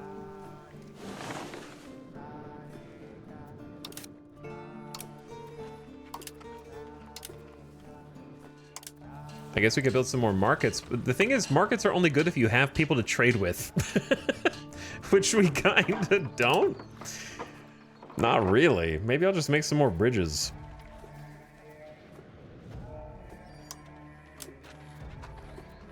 I don't know what else I have that we need that we could build other than even more castles. I think giving a castle... I can't build a castle... So because my vassal hasn't researched castle, we can't build a castle for them in their territory?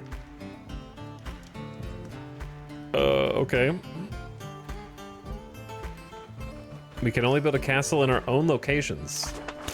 Well, kinda stinks. But I can build stockades there, I guess.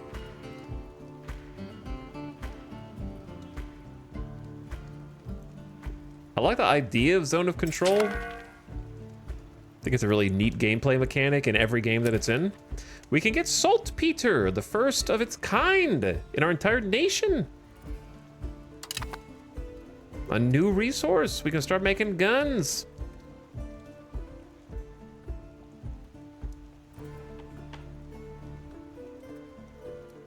Oh, it's almost perfect. There's a gap down the middle between these two if I go here and here on the towns.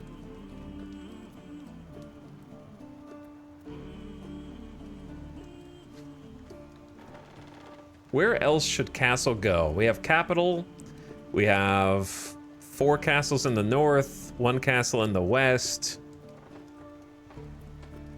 So I could theoretically build a castle here before giving it over to my vassal, and then they would have a castle. I guess I may as well do that for them. Always good to put forts in the mountains. Yeah. Yeah, fort in the mountain is good. I like just putting them on the town, but I guess I don't need to if it's a castle. Because I don't really understand how the game treats zone of control.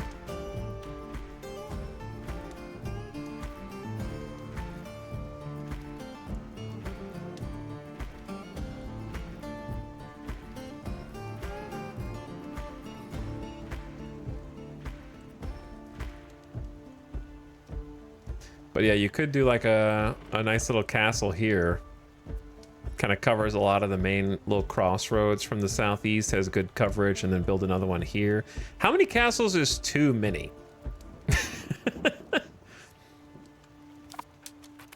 Is there such a thing?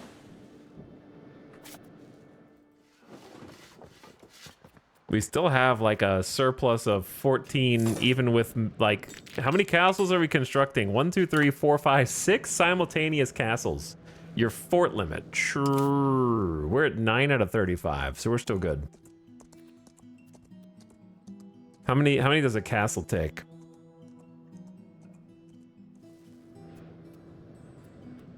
Castle's 1. Oh wow, that's pretty generous.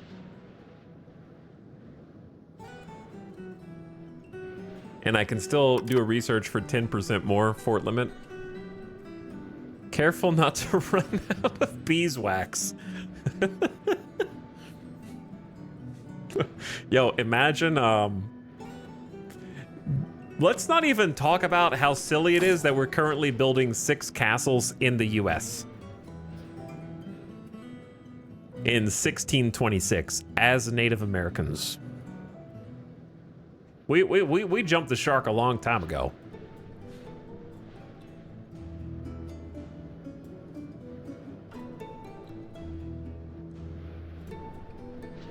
Rule of cool. Castles are just cool, so rule of cool always takes precedence.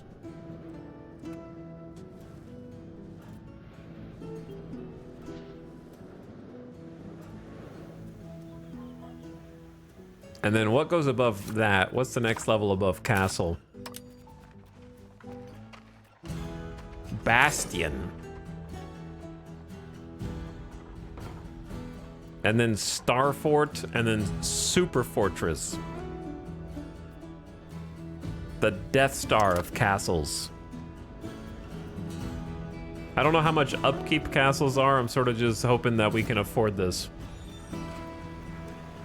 They're 0.08. It's not that bad.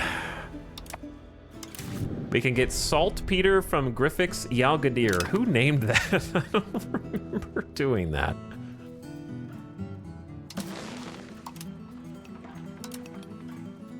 If we could sell that back to Poland, that would be sick. But I don't know how to sell that back to Poland.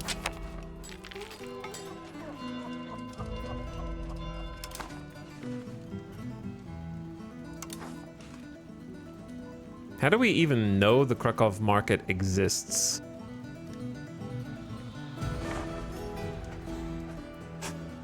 That's a 3 a.m. 10-hour stream name for sure. You might be right. You could have a point.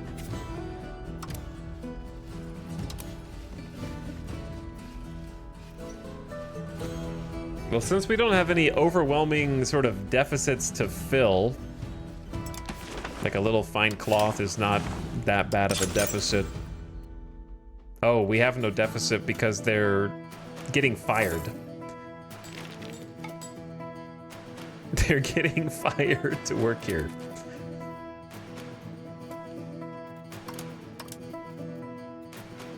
Maybe delete the one from Bim Bim Bop.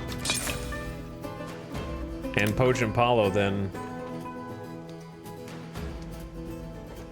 Well, we'll try just deleting one and see how that affects the market. They're still spooling up. No cloth pun intended.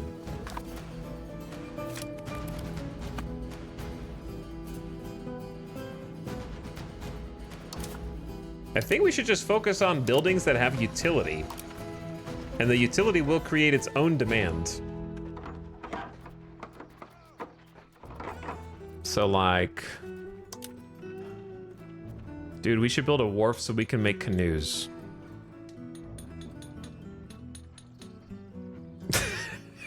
What are we gonna do with those canoes? Increase control. I don't know. Let's make wharfs. I want to build a fleet of canoes.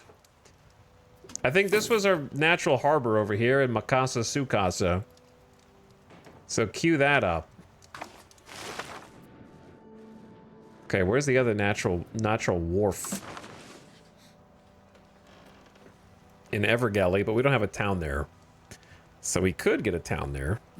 And then all the way east, I assume a wharf needs a town. So probably in Billy Billy Wally Billy. So the benefit of the natural wharf, according to the game, is 30% cheaper port building and +1 to harbor capacity for free. So yeah, let's get... Brunswick is back. Somehow, Brunswick has returned. You know why Brunswick returned? Because we're not allowed to do diplomacy with them. Wait, actually, let me look. Didn't we do a diplomacy with them?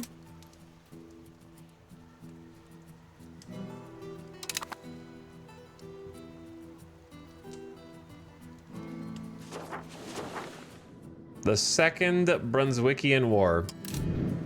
No, we have negative 200 opinion. They are outside our diplomatic range. So I'm not allowed to improve opinion with them for some reason. This is the thing I hate the most. This is the thing that's pissing me off the most in the game, actually. Their vassal is right next to me, but I'm not allowed to do any diplomacy with them unless they border me themselves at the moment.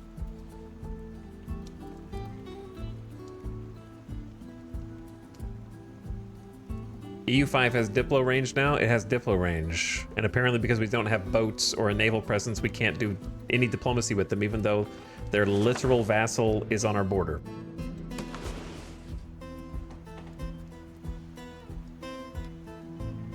Same thing with the Pope. Now that the Pope is not bordering us anymore, we cannot do any diplomacy with the Pope.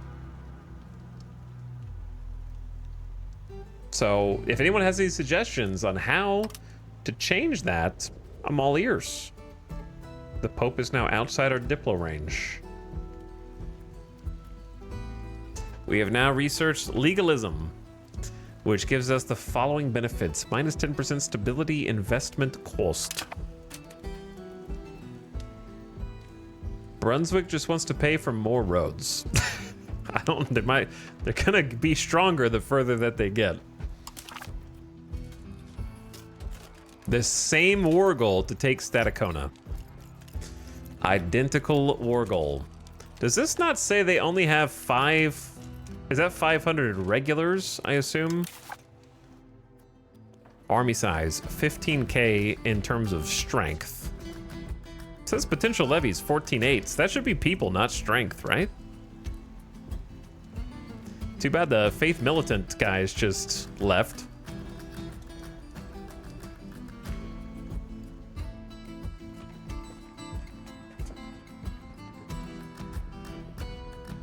Does anyone know how to increase my Diplo range to talk to these people as a tribe? Is building a big canoe to sail the ocean an option? Well, I don't think we'd be able to go across the open sea to get to them. Open sea is a thing.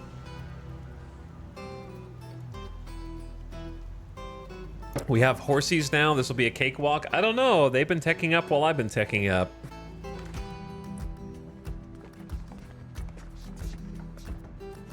I can't wait for 3 to 5 to 6 years of gameplay of just waiting and fighting their doom stacks.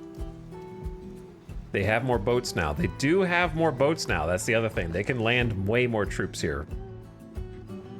They have 3 times the transport capacity that they had before.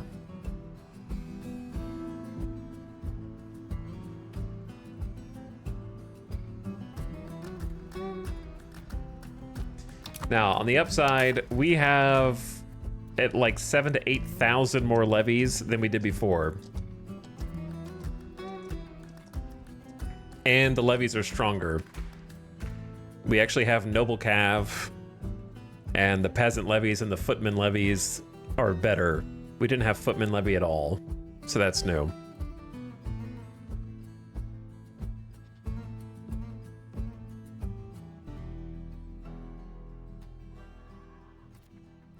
So there is something good there. And we're actually allowed to recruit our own footmen. The problem is we don't have the manpower yet. That's what we're gonna do next. We're gonna get the armory. That's gonna help us with regular manpower. So until then, we just have camp followers, which will actually help. Because we have 3 groups of camp followers. I could probably get a 4th since we have the manpower for it. I don't really see anything wrong with that. But I do like having at least a +1 so that it fills up our manpower pool in case there's an event or something that we need to use manpower for, so we don't go to 0. So we got, I think this time, are they allied with anyone? Let's see. Who are they allied with? They're gonna call in all their friends? Are we gonna have to fight Poland again? Oh, they were in alliance with Poland and Savoy. So we might have some more problems. Savoy has 15k troops also. Poland now has 54k, 2 transport ships. What a pain in the ass. Let's ignore, well, I don't know. I assume they will join their ally even though our relationship is good. Though, just to be cheeky, I might profess trust in them. Oh look, England is right there. Sure would be nice if I could do anything diplomatically with them, but I'm sorry, there's a whole location in between you and them. So it's just not possible. No dealings with them. Gotta talk to their son first, who will not speak to them at all. Man, I hate that. That's what pisses me off the most. It's just so dumb. That you can't do anything diplomatic. Like, diplomatic range in this is worse than any of the other grand strategy games. You have more diplo range in Crusader Kings in 867 than you do in the 1600s.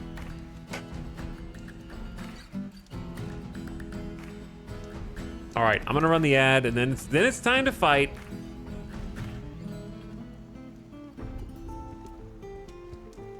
Then it's time to fight. Our diplo range is actually 1500. So take that 1500 what? Who knows? Why can't we reach England? I don't know. But it only works if they're on the border with us. 1500 though. 1500 something. Who knows?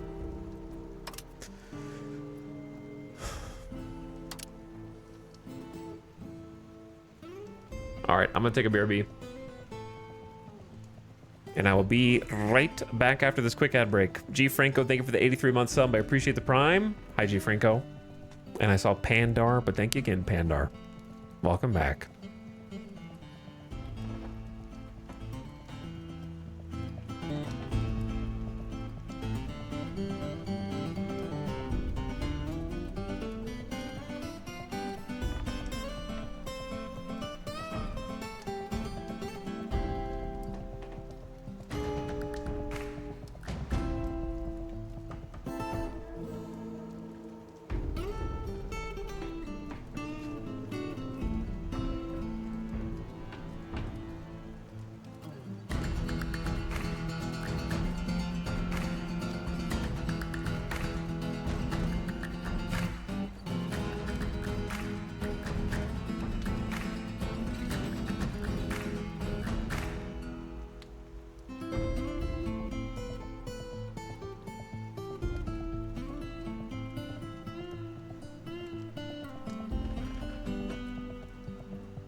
All right. Well, here we go. The Second Brunswickian War. They've come back for more.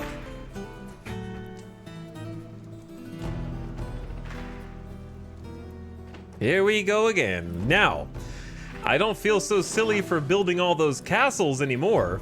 We're not quite done with them, but we're very close to being done with them, and they should be able to be finished before they show up, especially this northern one.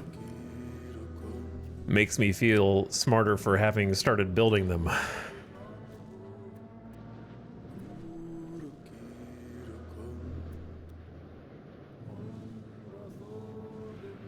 I'm trying to think, like, what the strategy should be this time. Poland does have a few more access points. These two castles not being done are kind of problematic. But if we can make it till July, they will be done. Because that'll block Poland from just backcapping us. I think the thing that is under my skin is unless we can figure out how to treat with these people, it's doomed to happen again with every other major power. So, like, the only reason why the Pope hasn't declared war on me is because I caught them while they bordered us and maxed relations. But that's deteriorating every year. So if I can't figure out how to deal with them, it'll eventually get to the point where they'll declare war on me also. Ditto for England. So I'm just gonna get pounded by every major nation if I can't figure out how to interact with them. Brunswick just happens to be the one that got away. They never really, like, even when they bordered me, I couldn't do business with them for some reason. So I need to figure that out, because it's gonna cost me the entire campaign if it goes on long enough. Okay. We need to raise the levies. Don't care about these. Castle's gonna need time to fill up also. There are increases to Diplo range in the tree. We know. We know. But what is 10% of a... What's 10% of 1500 mean? Who knows? How much diplomatic range do you need? I don't know. It's a mystery unit. So how do you even know how much you're trying to get?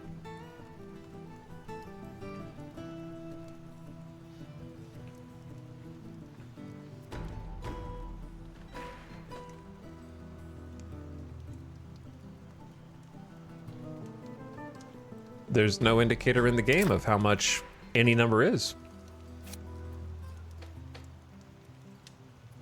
Or how much Diplo range anyone else has.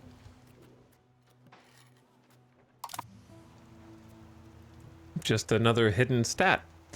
You currently have very low army maintenance. Yep, I'm about to change all that. We're gonna start paying for the army, of course. We're gonna pay for forts, of course. Navy, what navy? Max it.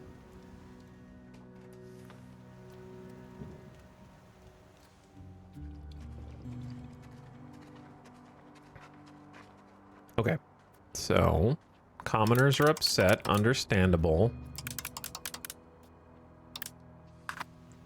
Now, as for the levies, raise them all.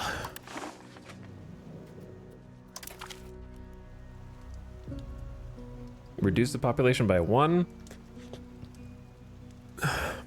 Any surviving levies will return.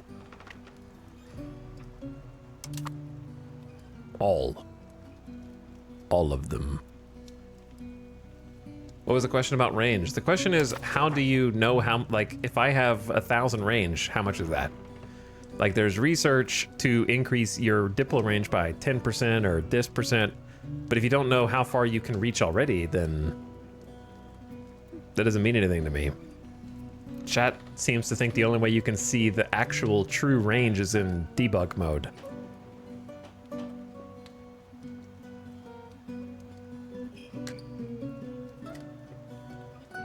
In CK3, the alliance system was a little jank, but it was good for these types of situations. No one... We'll be fighting their allies. We don't really have any allies. Nobody wants to be friends with us. Gotcha, no clue. Yeah, that's my problem. Because the game says I cannot do any diplomacy with England, who's 1 tile away from me, because I don't have enough diplomatic range. But it also doesn't tell me how much diplomatic range I need. Oh, hang on.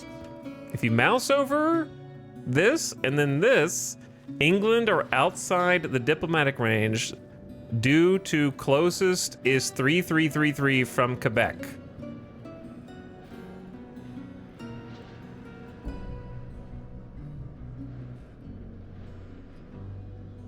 So I would need more than double my current diplo range, so 10% is not going to do anything. Is that a real number or a placeholder? I have no idea. I assume it's real. On the Diplo screen, under the Countries tab, it gives you a number.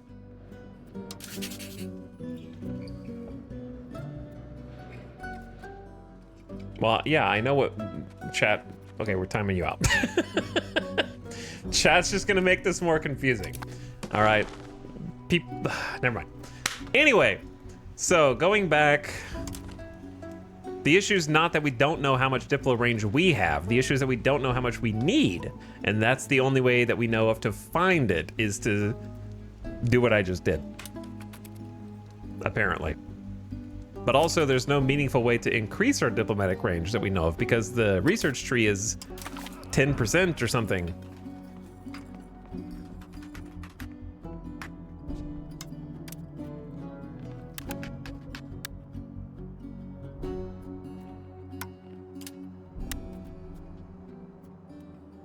%33 from here.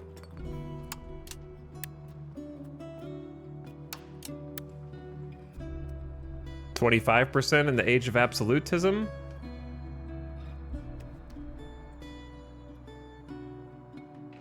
Yeah, so like somehow we are allowed to trade with markets that are well beyond our diplomatic range, but not communicate with them. Not sure. I couldn't tell you. Boat can reach them, but the letter is too heavy, as chat said.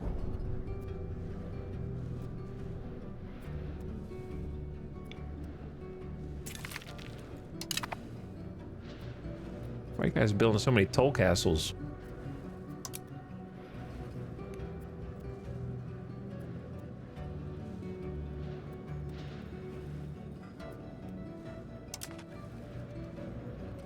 All right, levy up, and let's group all the levies. We know they're largely going to be attacking from the north. If they boat into Massachusetts, that's going to be problematic. We have one castle being built. I think we at least have stockades in different towns, but we didn't really get too many forts. We have more forts going in the north. I mean, more castles.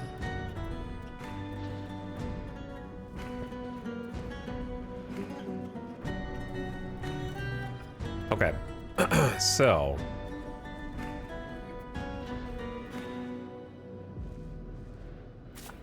I say we meet everybody up in Shrimple as dat. And then group up.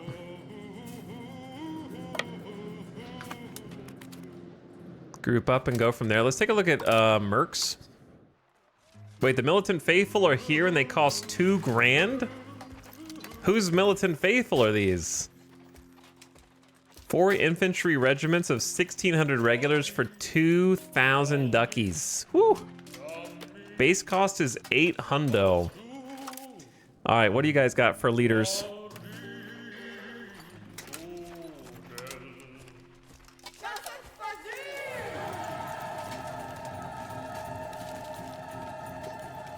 Isn't this guy like an terrible military leader, but like has a lot of troops? Is that better than a great military leader with fewer troops?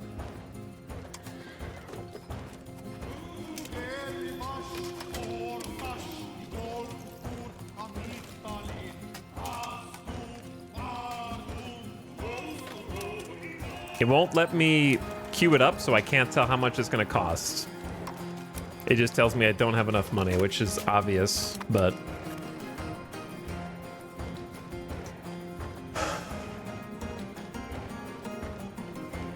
$2,000 levies coming from Chesapeake is kind of impressive.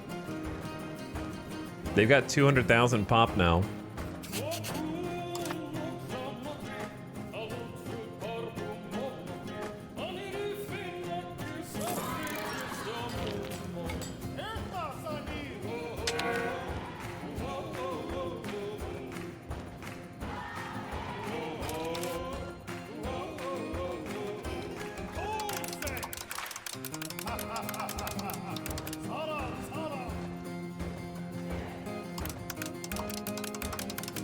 Try to save some money.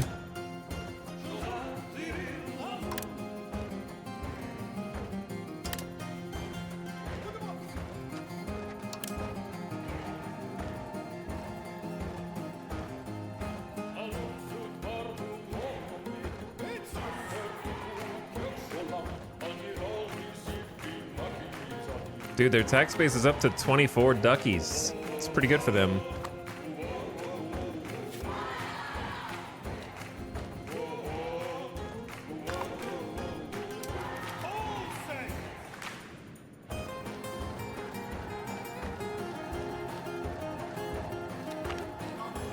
A rush of merchants. 5 years? Burger trade? Trade advantage? I'll get burger trade. Dude, look at this.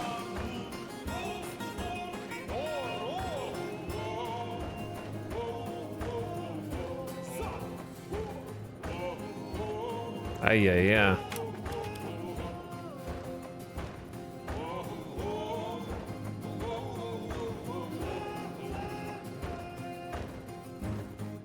We're not going to make any pushes into their territory until we have grouped up.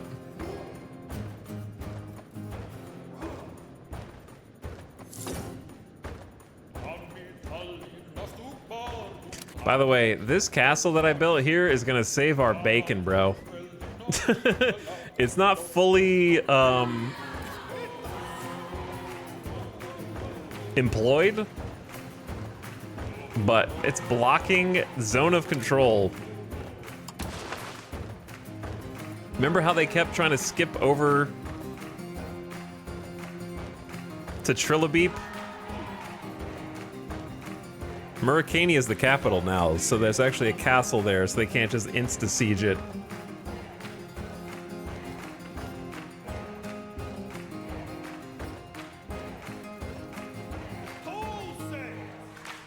An army standing on a war enemy location adjacent to a fort will have to siege the fort before it can move past it to any adjacent location of that fort.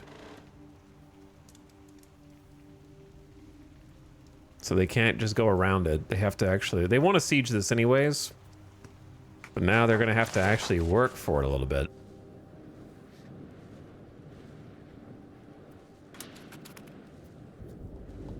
They haven't called Poland in yet. So I don't know. I'm curious if Poland will join. We'll see how important 134 rep is here in just a bit. We'll see if that matters. Oh, look who it is. Hey guys, what, you trying to go somewhere? Where are you going?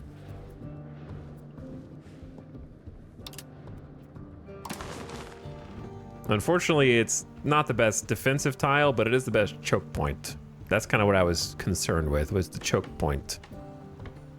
And also having access. It's the best natural harbor as well. So that's why I went with it for the future. Okay, everybody move up, and then we're gonna sort the army groups into their proper groups. Looks like they're all there. 18,000 strong. We need to give them generals. Damn, I forgot about that. Okay, so this guy's a general, so I need to make sure that he is not kicked out of being the general. How do I make sure that they merge to him? If I click merge, oh, there's actually 3. Okay, let's try this. Unselect you, unselect you.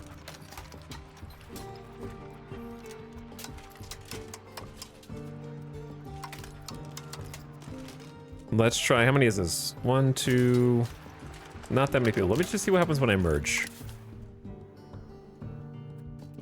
The process of taking command of the 13th Army will take a little less than a month. Oh, okay. So even though he's there, he's still gonna take 3 weeks to become the leader of this group. Is this game pro doom stacking? Yes, it is pro doom stacking. What's the goal here? Win the war. What do you mean, what's the goal? Don't die? The goal's not to die.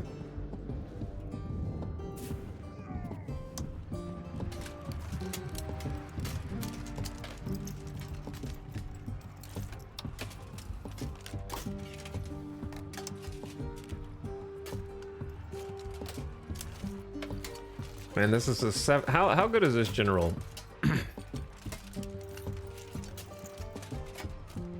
Pretty good. 91, 192. 175, 100. So a slightly better logistics, but slightly worse morale. All right, I want the slightly better morale guy to command the 7K stack. The 8th army is crazy thick.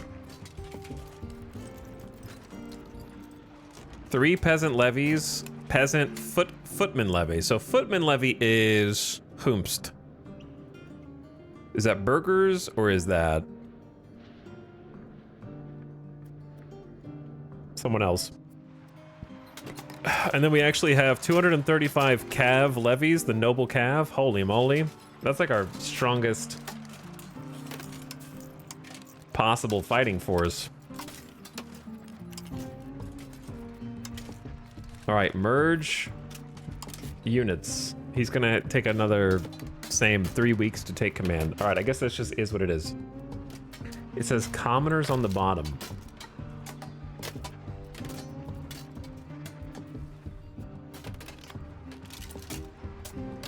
It says commoners on the bottom?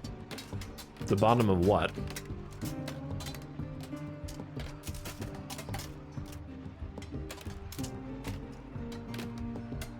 The pop icon. Where am I looking?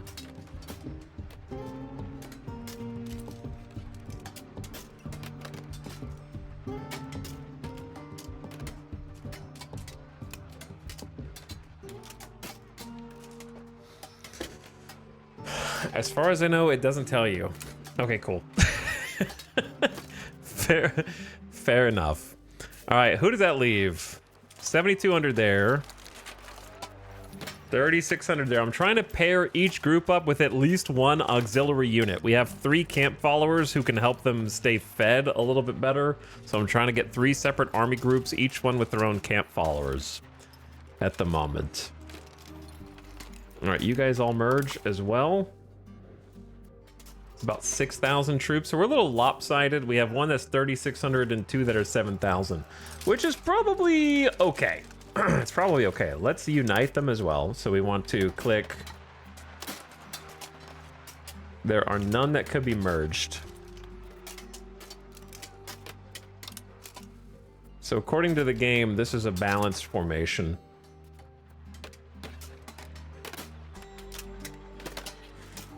Now, does the column order of your formations matter? Will the people at the top of a column engage first? Or is that not related? Because I want to make sure that my cav is not just sitting in the back, scratching their ass. I don't know if that's a thing, or I just made it up. But this does look pretty balanced. 2,500. They are all in there. That's frontage. I guess I could look at the flanks frontage. 3 out of 10. Okay. This looks pretty balanced. I do like having the cav on a flank 2,300 there, 2,600 there, 2,200 there. A little stronger in the middle. That being said, how do the footman levies compare to just levies? What's the big difference? Okay, it looks like the footman levies have an extra 5% mitigation of strength damage taken. Seems like that's the big difference. Also, footman levies eat less.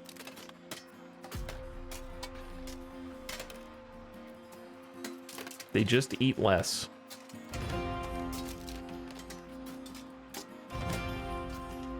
Perhaps. All right. Sorry, just trying to observe, learning. So then, who's the next army? First army? Let's try and consolidate. We have cavalry from Wyoming. Noble Cav versus... It's only 83 of them. I hope they live.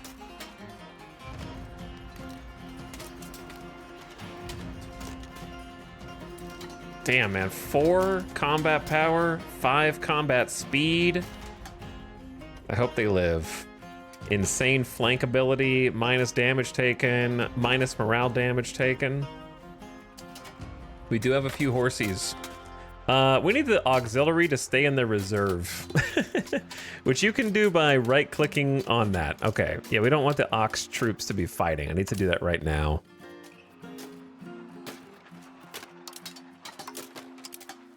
Consolidate into the reserve. Where are the wagons? Okay, all 3 have wagons in the reserve now. Gotcha. 1,000, 1,500, 1,034. Okay. 13th Army, 8th Army, and 1st Army. 1st Army needs a stronger center flank, in my opinion. Whoops.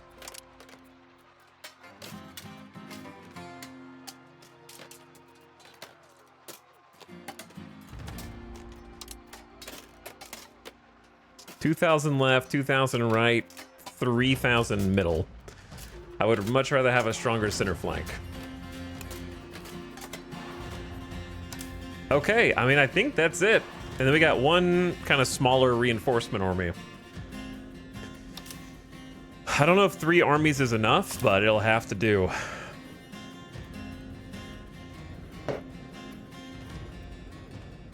Is the sphere always a yellow emoji, or is that an internet joke? They do whoever pays them. They put up there whatever people pay them to put up there. Maybe they didn't have a sponsor for that period of time, so they just throw up a smiley face. I don't know.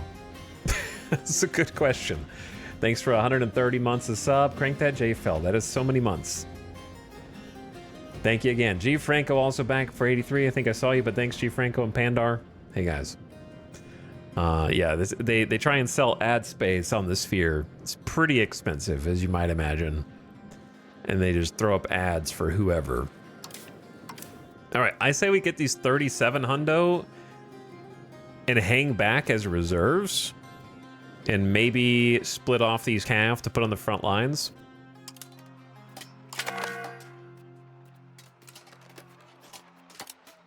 Okay. That way we have some emergency troops in case there is panic at the capital. You know what I'm saying? Like if they come through anywhere else, we can be ready to respond.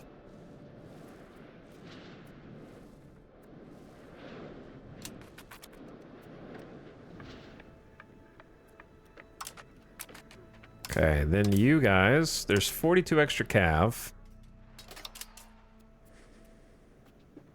So join First Army.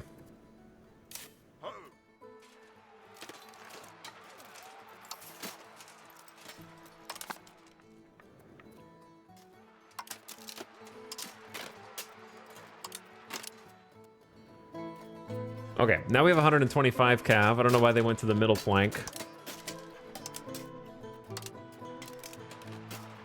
There we go. All right, I feel better about this. We got 2 main army groups of 14,000 strong. And I'm thinking we just go plant ourselves on the keep and then start working our way. The problem is fog of war is scary. So if we bump into an insane army, then we're gonna have problems, you know what I'm saying? We're not gonna be able to see even one tile in front of us. But if we just make a beeline for the province capitals, then we just cap everything and deny them resources and land to dump their troops onto. And then we'll have 3,600 troops kind of here. They just teleport across the map, no worries, at the capital to kind of prevent naval invasions. Now, Naze will give a... Well, we just need to make sure Naze does not give them military access. I think we have military access with them, actually. So as long as they're not giving military access to our enemies, so we can actually cut through Naze if we want to. But since their war goal, their objective is this northern province, so we want to stay close to the northern province anyways. If that makes sense, because if they cap it, then that is their war objective, and then they just have to hold it. And we want to stop them from doing so. There's also 4,000 other peasant levies rolling up from our vassals. And some scant few cav. So we do have the beginning of some horse cav. It's very early. But I love that these guys are just camping outside. They're like, damn, they didn't have a castle here last time. Hey, yo, that's not fair, man. You can't have a castle garrison here. I didn't even know there was a siege screen here, to be honest. This is the first time I clicked on this.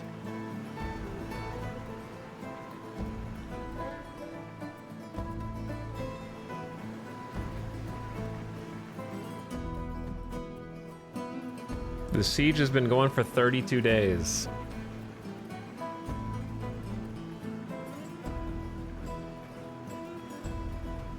Attack the army besieging the fort with the garrison. If the combat is lost, the siege will be immediately lost too. It's a garrison sortie? That sounds dangerous. And desperate. How many breaches? Artillery impact. Each level of fortification in a territory will add -1 to the siege roll. Siege accumulation, last dice roll. Too few men. The besieging force needs more men. Every phase, a dice is rolled between 1 and 14 and then modified by -3. I've never even seen these numbers. If it rolls a 1, disease outbreak. That doesn't really make any sense to me. So they wanted to do a thing where they're like, hee, a nat 1 is actually a disease. But since fort level is always a minus number, doesn't that just make it more likely that you roll a 1? Because if you have a -3 and you roll a 4, 3, or 2, that'll become a 1, won't it? And so I'll always have to deal with disease and lose 5% of my strength, even though my higher fort level should be helping me, but it's like hurting me. Doesn't that make 0 sense?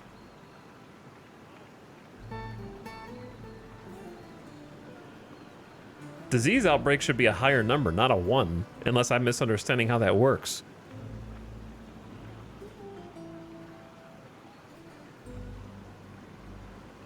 Why am I punished for having better defenses?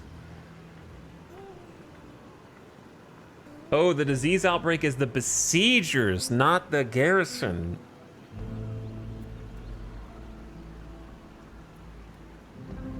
But it says the garrison loses 5% of their strength.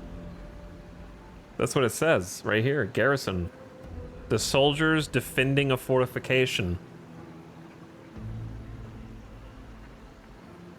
Is it time to time out some chatters?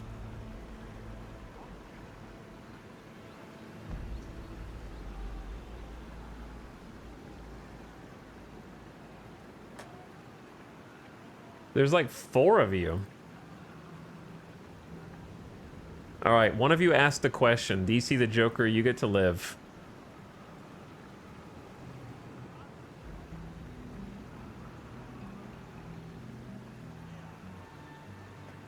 Well, would you look at the time? One of two things is true. Either the tooltip is wrong and chat is right, or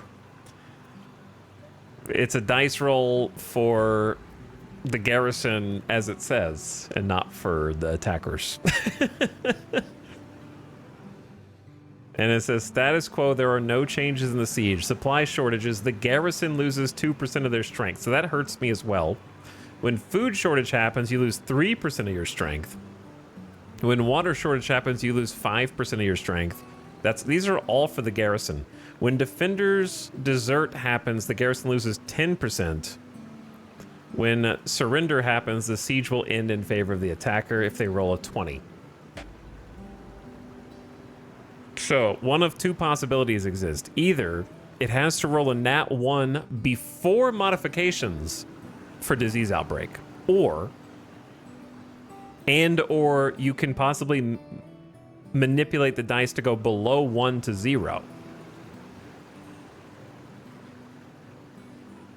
But every single one of these say the garrison.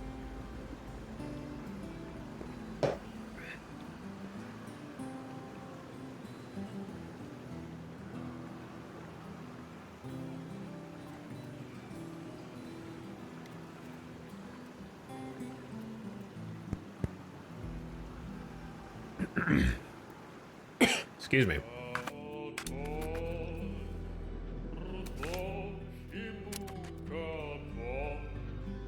Rip to those 3 brave souls who just stood around my castle waiting to die, looking up at it in awe of how tribal Native Americans managed to build a castle that far northeast of their home territory.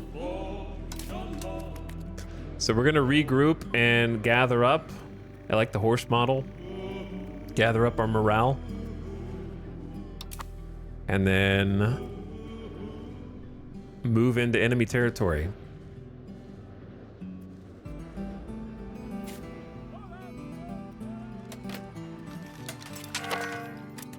New castle in Yamaskama. Well, that's great, but we need people to actually staff it.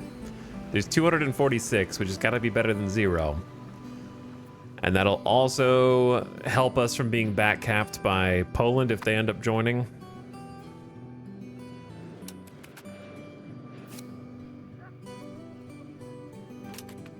All right, I'm going into enemy territory. There could be any cluster of people on the other side of any of these location tiles that we can't see. Where are you guys going? Bam, bam, bam, and I have no idea where they're going.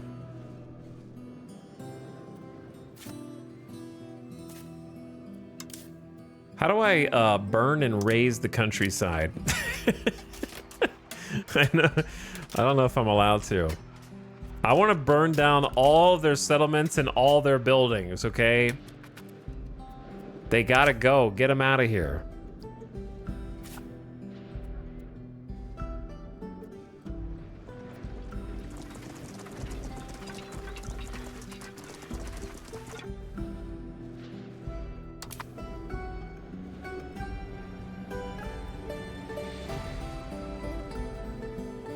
You guys aren't there. Go back to where you're supposed to be.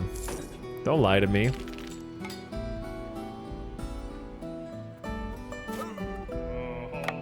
Why don't you guys group up there, since one of you's faster than the other?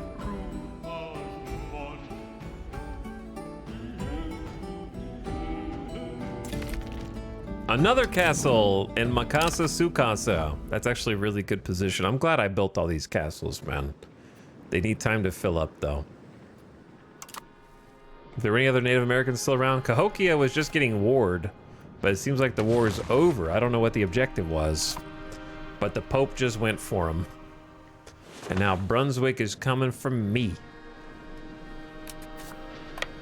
One more tile. Let's just take the province capital there.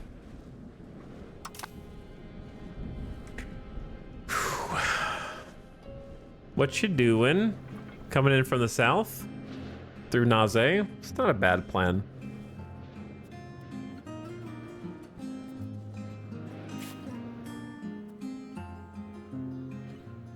We got more and better troops than we did last time, and we're much better supplied. Notice how we're not starving yet? Current food 2.6.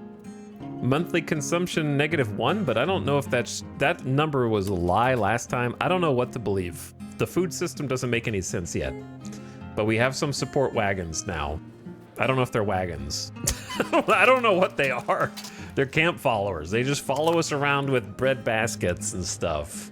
Fruit baskets, you know? Because we don't really have that many horses. Maybe we do have wagons. Surprised wagon isn't like a tech that you unlock or something.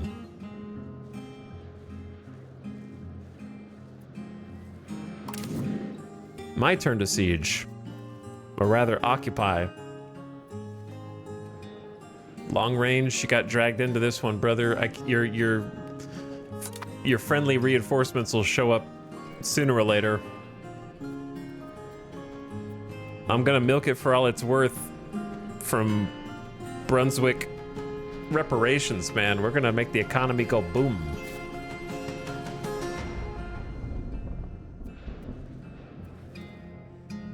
And there's one occupation successful. Now let's go take another provincial capital. We're fighting Brunswick. There are no Russians here. 0.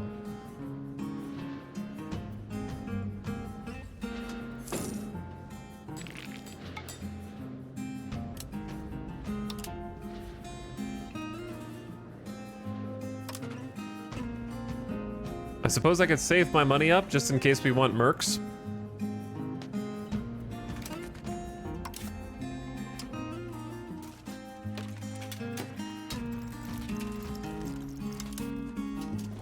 I don't really understand how this whole screen kind of works.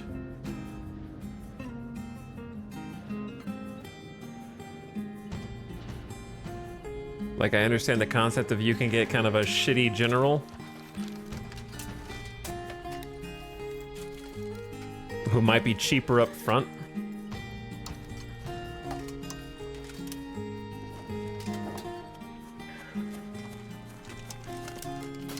I'm confused by this whole screen interface. Does that just mean he can only summon 2 groups? So why does it say that he can summon more? This guy can get 27 footmen. But that's 20. So where are the other 7? That would cost me 1,100 ducats, but we would just straight up win. That's 2,000 footmen regulars, right? Well, I guess they're weak. They're probably old tech, old age. Based on what you can afford? No, I have 327 ducats. This guy will only let me pick 177 worth.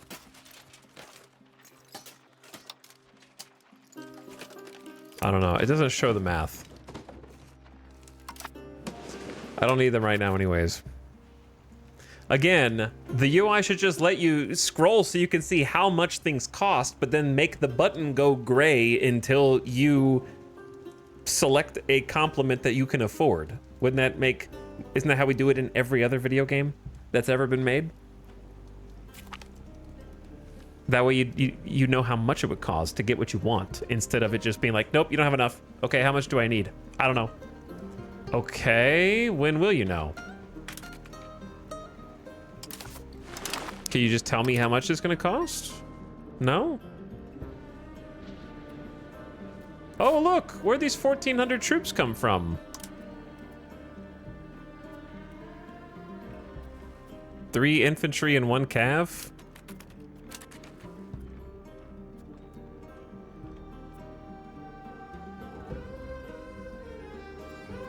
What music is this? I don't know, it was a nice song, but I don't know what music this is. What did we listen to? We'll just listen. We haven't listened to Cobalt Core in a few days. It's a good soundtrack. A little different vibe. But we've listened to a lot of Dorfort. A lot of Dorfort. It is very likely that our side will win. Show me. We're just gonna fight them right here, right now, before they get away.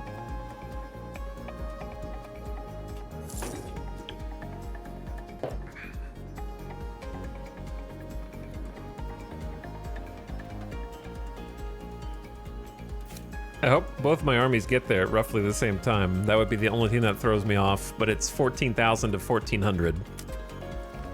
Looks like they're both in there.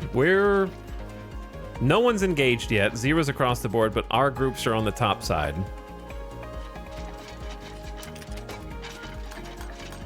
How are we taking damage before anyone's even gotten into the fight?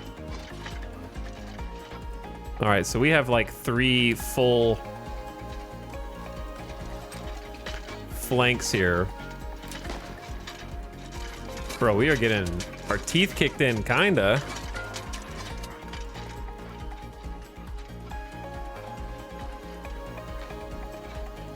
Let me look at some stats. Discipline of Brunswick is 20%. General's military ability is 10. Ours is 23, so we have better discipline. They have 0.5 better tactics, and we have a little bit less in morale.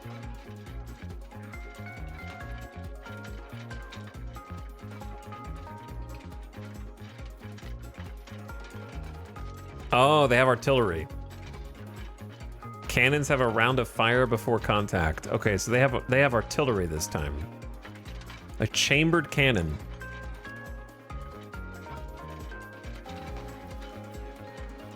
But we have cav this time that we didn't have before.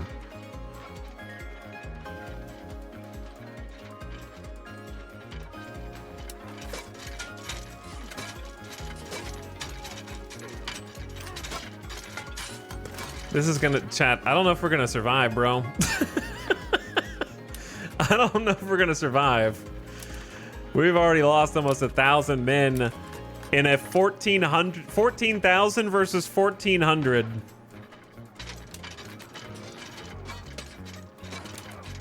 We have 4,000 men on the battlefield versus 94, and we're struggling.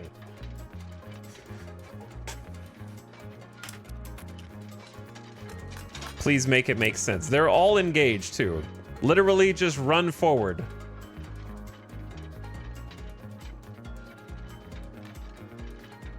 Charging cannon will do that. The cannon's on the left, you absolute buffoon. There's only 9 horses in their center flank versus 4,000 of my infantry.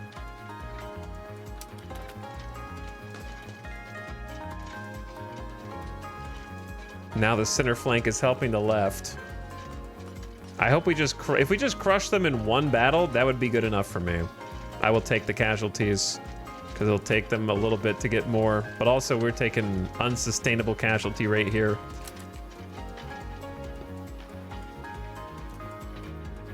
Might have lost every dice roll. Dude, I don't even know where the dice rolls are. Where are the dice rolls on the screen? There are 4,500 people charging a cannon. That's no problem. You're not gonna lose that many people, 4,500, like, we have horses. Have you ever played Total War? Okay? If it was this easy, you would just roll out artillery every time in Total War, and they'd be like, nah, I bring cavalry and flank. Just bring cavalry and flank. The cavalry's literally on this side. On the top of the terrain image.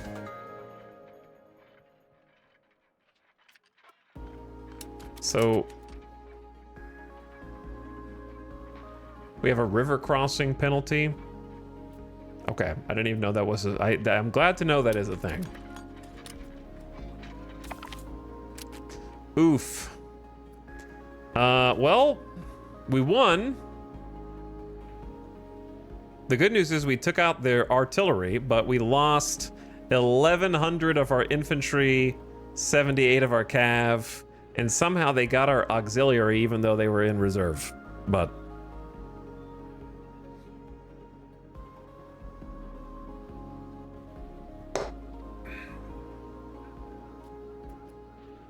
now we have to chase them down. Where are you guys going?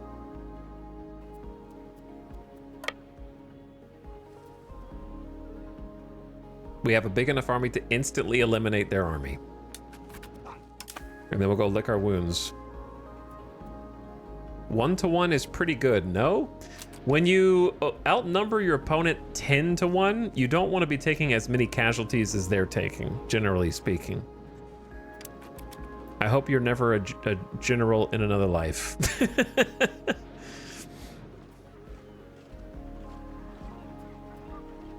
If you're the losing side, then that would be good.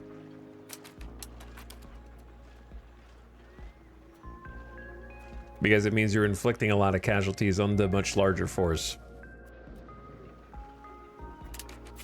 Well, it suggested there was going to be a battle there, but then they managed to get away before the battle. I didn't even know that imminent battle pop-up could not be imminent. I hadn't realized.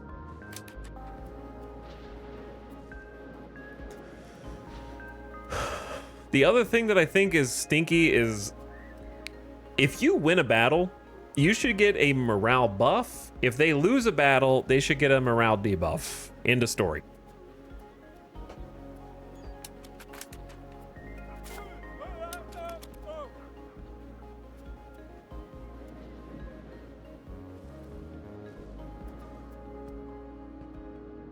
The morale system is one of the dumbest systems, I think, in the game.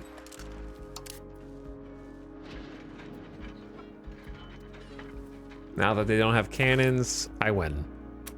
Minus 18 to their minus 514. But look, because they lost so gallantly, they get 10 XP to my 0.3. Bravo for them, for sucking dick. And they also gained some tradition. I gained 0. Wow, great job. Sucking dick so you can actually get stats. Here's some XP. But for you, the one who won, nothing. You get nothing.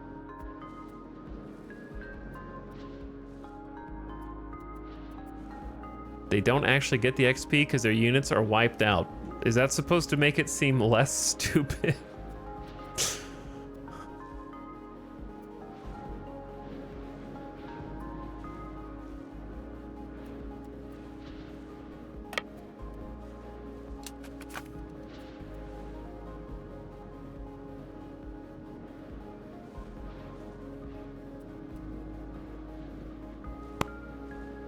Also, they don't have a province capital over here, so I guess I have to see, like, occupy each territory individually, or maybe it's spreading out from this one. I'm going deep. We're gonna go for each province capital where possible.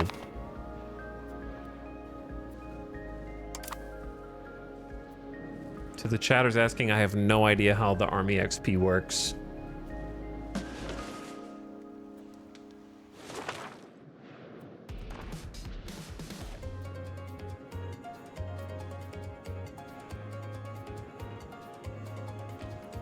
Do they not have, like, surrendering in this game? Because surrenders were pretty common back in the day.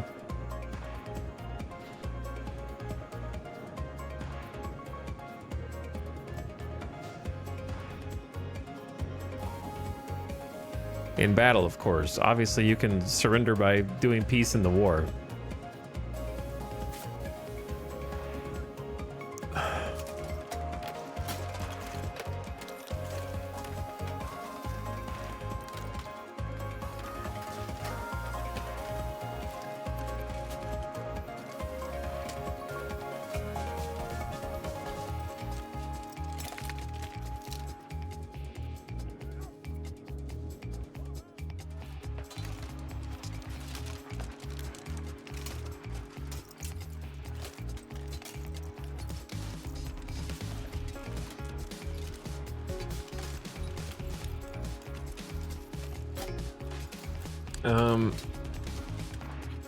Notable examples of surrender. Battle of Saratoga, 1777.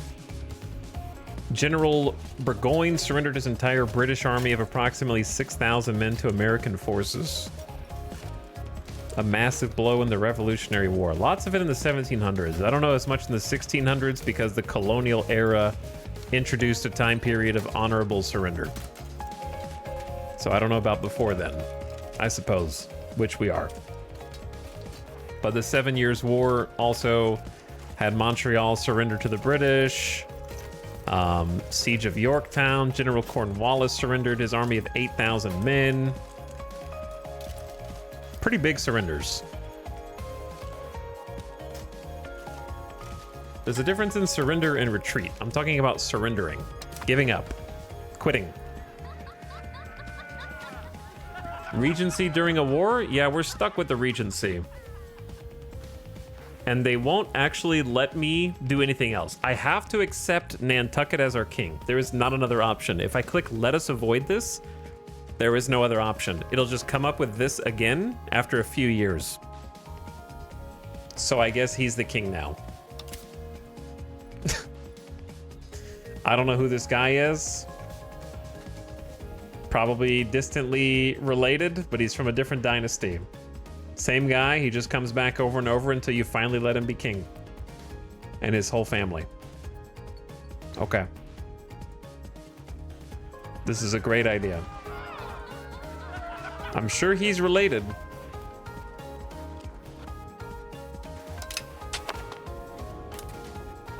Hello, King. How are you? We don't really know you very well, but at least you've got middling stats.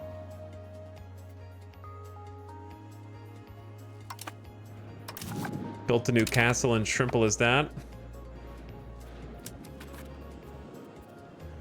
We definitely want to stop marching and rebuild the morale. Like, I think that's a decent system. Like, lose morale while you march, and then different tech can reduce the morale impact of that, because marching is tiresome and easy to lose cohesion.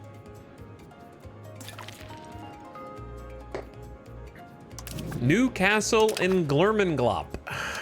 All right, the castles are coming in. They just need to be staffed with soldiers, so it's going to take a while before they are fully operational. But we've taken out the first force, and now we wait until they send in more. They have more transport ships, so who knows how many they can send in simultaneously. Poland's not at war with us this time. It'd be great if they stayed out, because we're going to have our hands full enough as it is right now.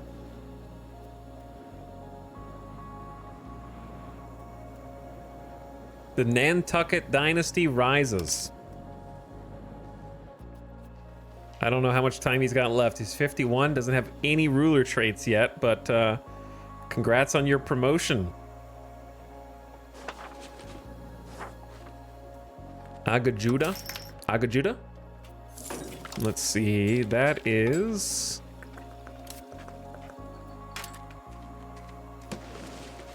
not even a culture. It's not a culture. I don't know where this guy came from. He's a culture that exists outside of our entire realm. He's not even represented. I don't know where he came from. He's a spy. He's a spy that is a foreign power dignitary trying to take over our kingdom, I guess. A lizard man. All right, another occupation done. Let's go over here. It's so stupid how Nandagega is 99% of pops, but only 33% of characters. Yeah. I don't understand. Same thing for the religion. The religion and culture of your population does not translate to your characters. They're like two different groups. They exist independently of one another.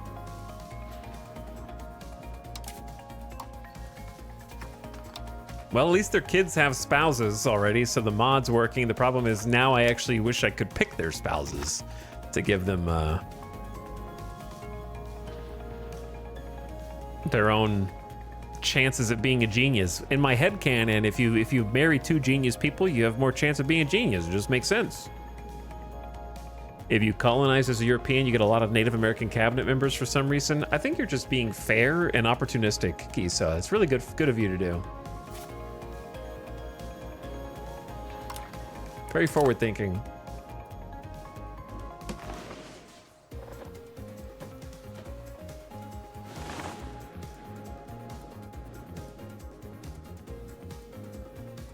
I can tell you from experience, we got a lot of geniuses in our line, so maybe you can get some too.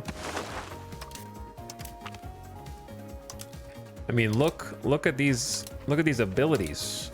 Hundreds. Look at all those administrative hundreds, bro. Look at all these 97s, 96s. I have unlimited characters. Nantucket awaits her match. Our ruler's niece. She can choose from her heart's desire.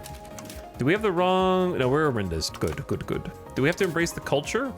Adapt to local culture? Because it's going to give me a negative pop-up if I don't. So I'm just going to sack the prestige to become Onondaga before the pop-up. And then convert the whole family. Yeah, that's the right call.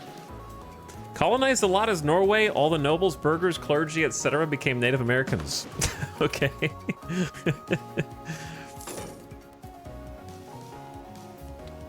Holy crap, how did you do that? Manual marry everyone at the beginning and manually choose the education of everyone to play to their strengths and keep inbreeding them until I have 1,000 characters.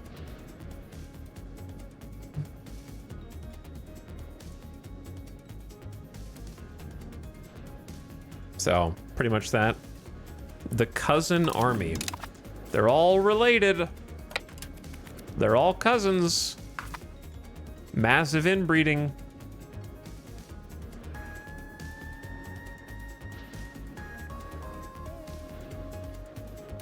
Because we didn't have anyone to royally marry out to. Royal marriage is a scam. They try to scam you into getting prestige, and they take the prestige away from you anyways. The Morning Wars. It's been tradition among our people to raid neighboring villages in search of captives. Really? This is the first time I'm hearing about it in 300 years.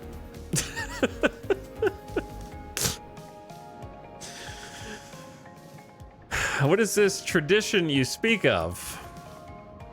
The clan mothers, who, by the way, don't exist anymore. We got rid of the clan mothers. There is now a monarchy. The clan mothers demanded a mourning war to provide consolation for the recent death of their children, and is our duty to accept such a sensible petition. This night, a blue night, the night after this part of the night. What the fuck are you talking about? Our warriors have successfully attacked Rimouski, and amid the chaos have managed to ambush a fair amount of locals. Okay? We should take some captives. Just let them know we could have taken them. We gain 10 slaves, and this is such a non-event that it was made in a vacuum by one person who had no concept of what's going on in the rest of the game. That just doesn't matter. 5 prestige. Completely absent of any context of the rest of the gameplay that's going on around it. Shoehorning in a historical event. 10 whole people. that'll impact our 1.6 million population. Yeah.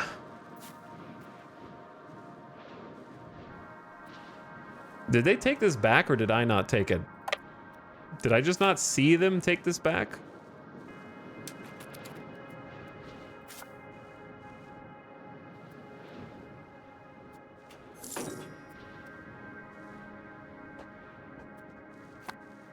This night is a night of nights among nights. Yeah, basically.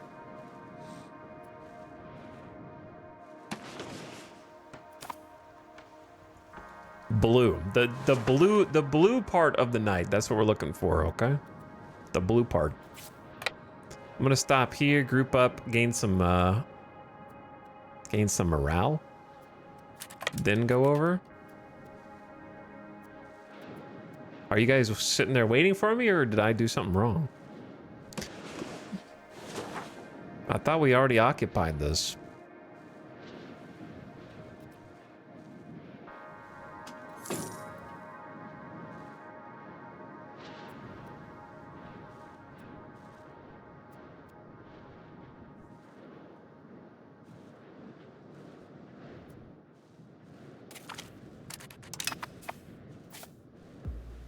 All right, now I'm just gonna go back and occupy the rest, I suppose.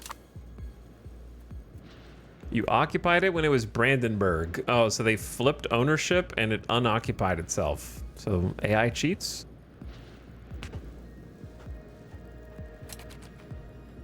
Yeah, AI is allowed to grant land to their vassals during war and the player is not. Because we wouldn't want the player to have an unfair advantage over the AI. So the AI can just give any land that you're at war for to their vassal at random. But you can't. Don't do that. AI also likes making alliances while you're at war with them. Oh no, not Hearts of Iron. Hearts of Iron alliances? I'm scared.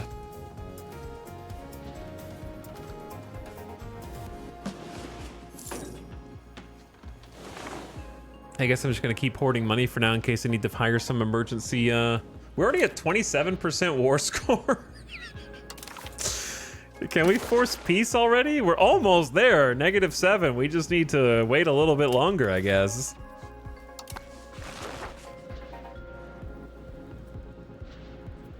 They ignore unable to cross mountains during winter and can cross castle zones of control. We'll have to see that one for ourselves.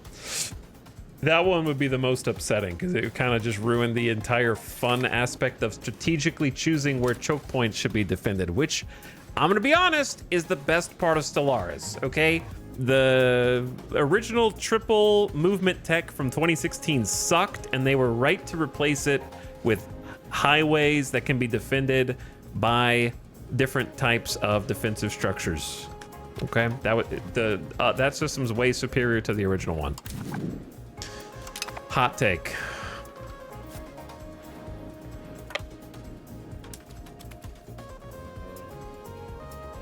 The castle zone of control might just be very confusing rules. I mean, it did say something confusing on it, yeah. Because what it says is, block the movement through the locations adjacent to it. An invading army standing on an war enemy location adjacent to a fort will have to siege it before it can move past it to any other adjacent location of that fort. I don't know, it is pretty specific. It says you can't move to any adjacent location of that fort, even. So like once, they should be like a fly on flypaper. The second they step into an adjacent to a fort tile, they should have to move back out the way they came, according to that tooltip. The zone of control is supposed to expand during winter? It is? That would be interesting. That sounds like a neat idea.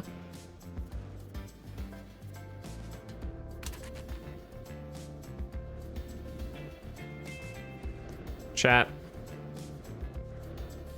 Oh, there is a province capital right here. I didn't see this province capital. It's actually hidden underneath my Mauritania icon. I see. Didn't notice that until now.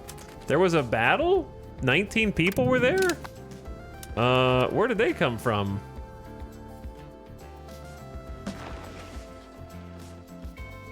Interesting. Hiding in the forest, I guess. EU4 forts were confusing and people accused the AI of cheating, but it turned out to be an exemption that also applied to the player. I didn't play, so I don't know. I'm just reading chat messages right now. Hello, Evening Melon. At first, I thought your name was a pun on Evangelion. I thought you were making like a Evening Mel... Never mind. Anyway, hi, Evening Melon.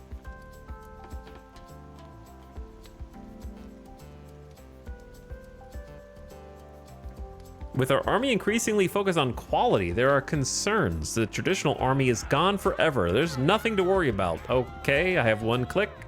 Buy stability, buy nobility. Time to put more money into stability. All right, we occupy the provincial capital. So we have two choices. We either go back and kind of chill on our own castle of Mauritania, or we anticipate that they're going to want to lift the sieges or the occupation of their territory, and we kind of just go out to meet them there.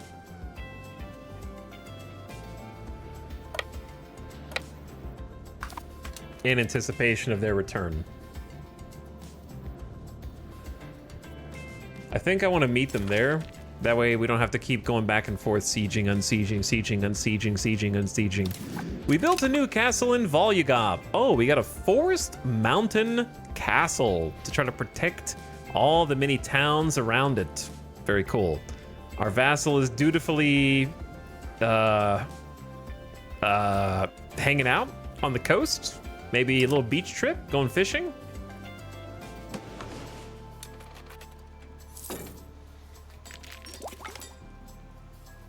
We have researched medieval administration, which gives us an extra government reform. With a military elite to govern society, the next stage of development is to have a literate class of administrators from usually the ranks of the clergy. Very cool, very cool. I'm looking forward to choosing that. We have a new government reform for the first time in ever since we reformed to monarchy. So we're gonna have to take a look at these options because there's one or two. But first, a quick ad break. 3 minutes of mid-rolls. It's been an hour already. To keep the pre-rolls down, we'll take a quick bathroom break and come back and then hopefully finish this war because it's ticking much faster than the last war. So I'll be right back. Thank you for watching.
And we're back.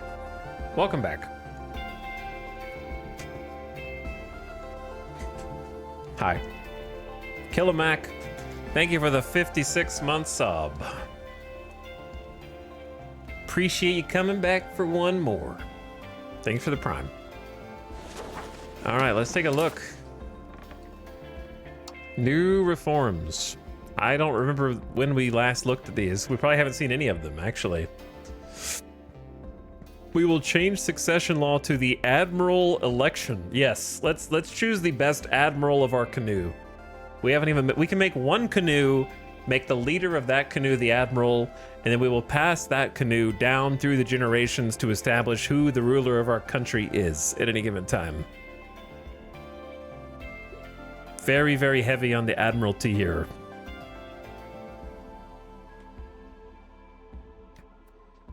Food production and serfdom, meh. Espionage, meh. Pop conversion, max literacy's fine, but not exciting. Pop assimilation's not necessary. Loyalty, outward, no. Humanist, no. Humanist. You think I'm going to pick humanist over spiritualist? I don't care about the people.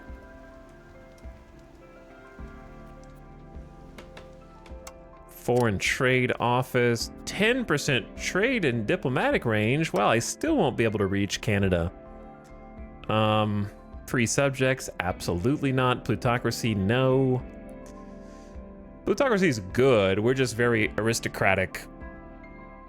Defensive and fort maintenance and plus garrison size. I don't hate it just because we're clearly going to be we have a target on our back. It's kind of like that one Stellaris perk that you can pick that lets you make a lot more stations early.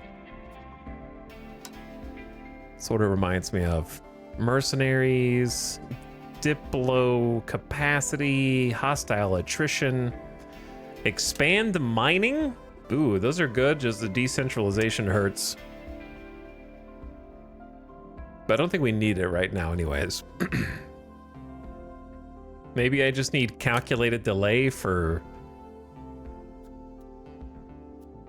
We need to go back to focusing on inward anyways.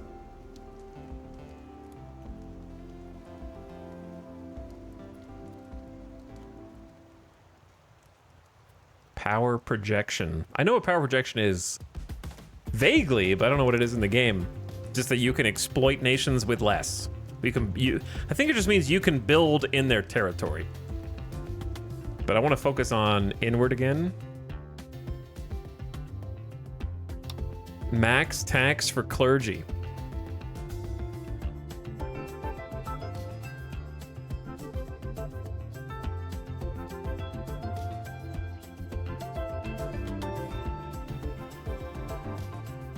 These are all kind of maybe autocracy and just go crown power. It's kind of boring, but it's good. Power projection is only useful for trade wars and colonialism. I see.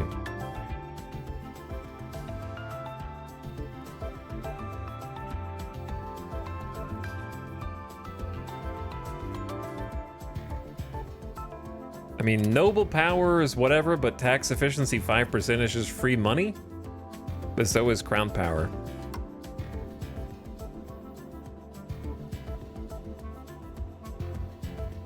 So I think 10% crown power.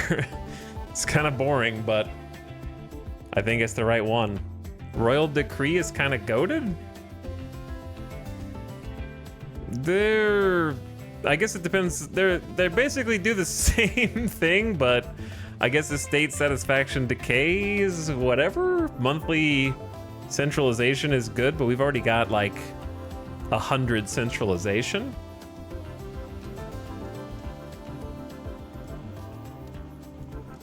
Chat, why are you guys gaslighting me into saying that crown power from royal decree is better than crown power from autocracy?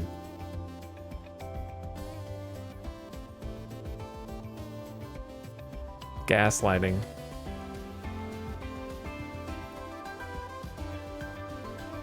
We're 87 to aristocracy. Army discipline goes up.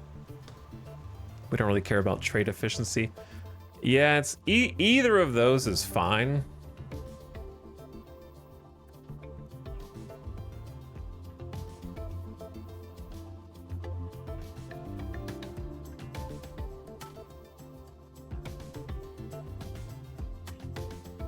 What's the strat to get institution spread? I sit back and wait. Long time. The only thing you can do is build, is it temples or libraries? I forget which one. In towns. Import from markets that have it, I guess. Says chat. All right, let's do, I think I will eventually want to go plutocracy. So I think I'm just going to pick the royal decree. So that way I don't have to remove it later, because we're always going to want centralization. Royal decree. The monarch rules supreme and loyalty is valued above all else. We must ensure the decrees from the royal court are followed to the letter.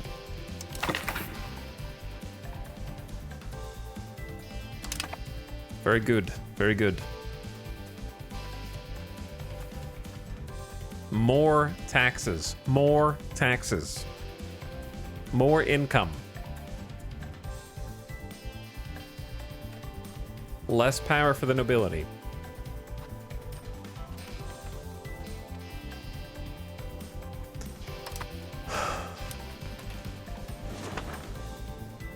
Oh, I need, are we researching? Yeah, federal de jure laws. It's too late to get the military stuff anyways.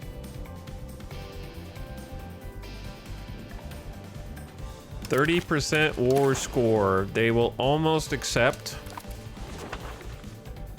a peace, but I will kill them again if I have to.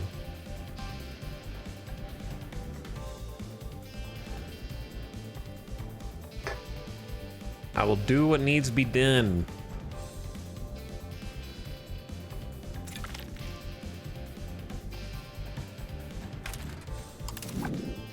Who built the Potter's Guild? Did I do that? I don't remember doing that.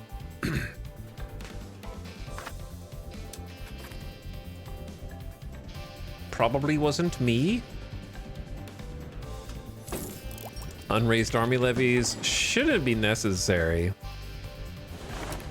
How much do I need to force them to give me another war reparations? I'm glad that Poland didn't come into the war. That was nice. Pay me. -4. All right, now I wait. I need Brunswick to apologize. Can you guys imagine 1600s Brunswick declaring war on Native Americans, losing, and then out of their sheer embarrassment, paying them 10% of their total income for the next 2.5 straight years? Europa Universalis 5 has a really high opinion of the old world nations. I don't think if they lost, they'd be like, you know what? You win fair and square. Here's 10% of all of our income as a nation. All right, we built the capital here. Oh, we can actually get the fiefdom out now. The fiefdom. Been wanting to do that. Now that we have a king, we should be able to get a fiefdom.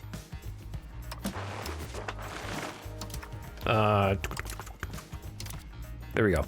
Create subject, custom subject.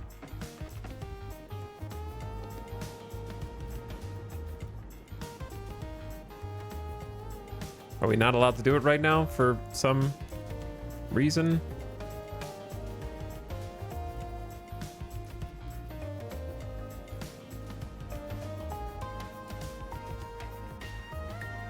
We cannot create this because we're at war.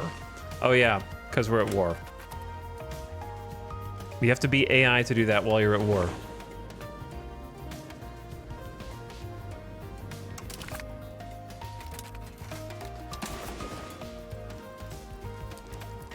Now it's -6.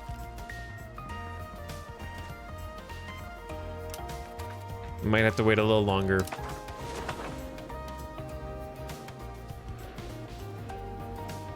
My armies are just kind of chilling in Pogomeg, just hanging out.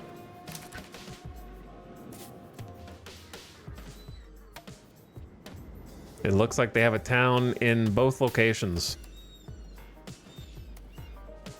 Colonial towns are cheating, man. They're cheating.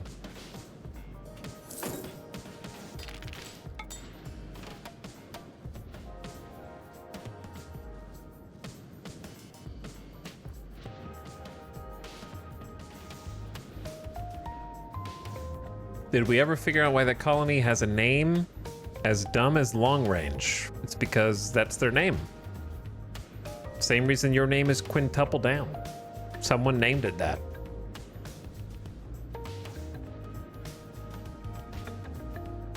That's the name of a location.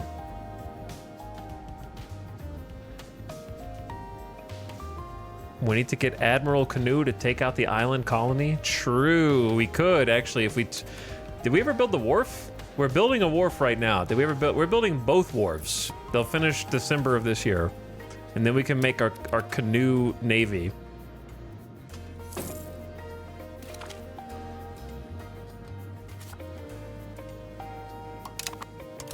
Thank you, Diplomat. You're doing a wonderful job.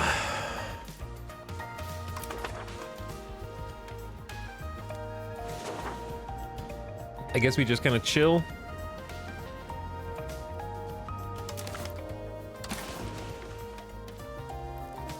-1. I don't need any upfront payment. Honestly, the war reparations is plenty.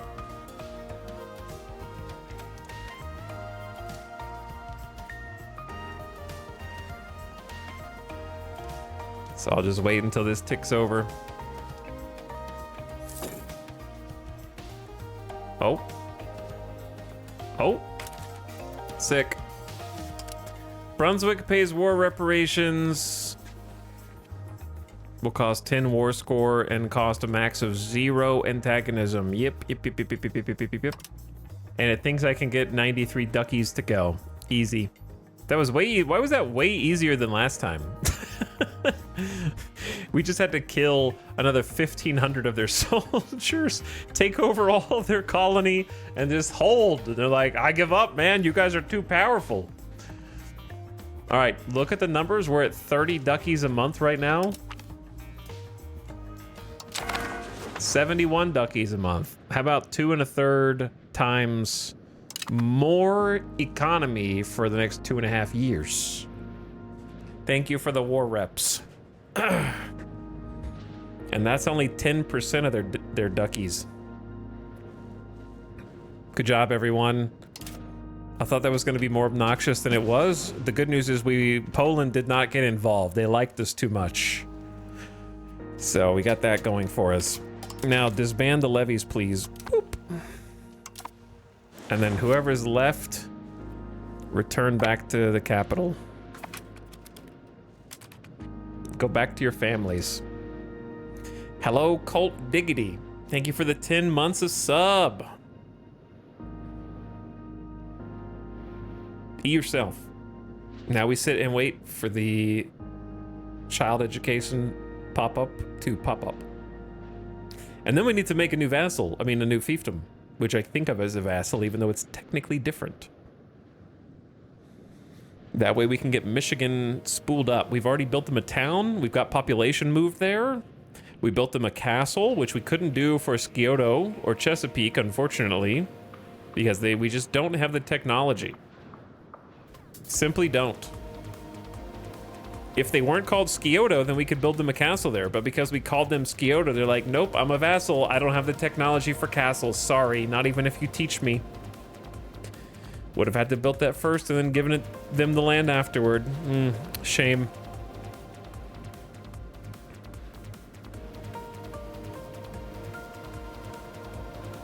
The game's still frozen.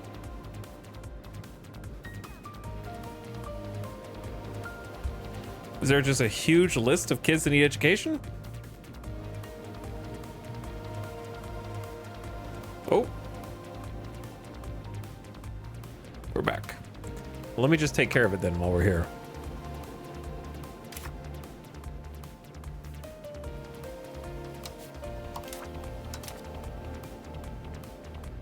might need to restart the game. It's been 5 hours. That's a good point. Let's just restart the game.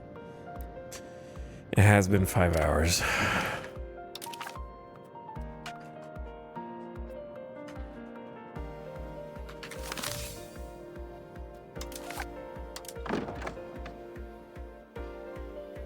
Even the loading screens are blurry. I didn't even know that was possible.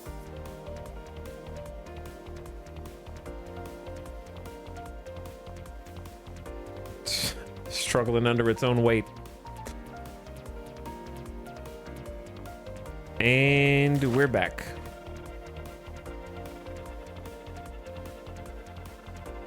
There it is.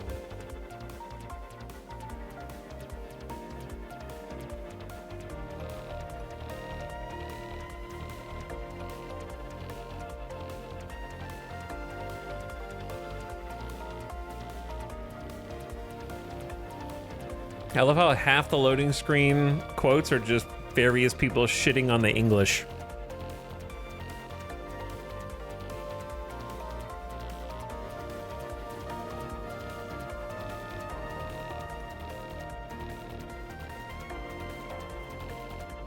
Man, our towns are looking pretty large now, aren't they?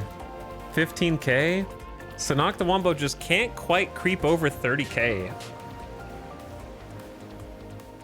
To get to become a city. We have 20K in Laterus of Mundus. I don't know why everyone's migrating here. To the Glazy River. Maybe it speaks for itself.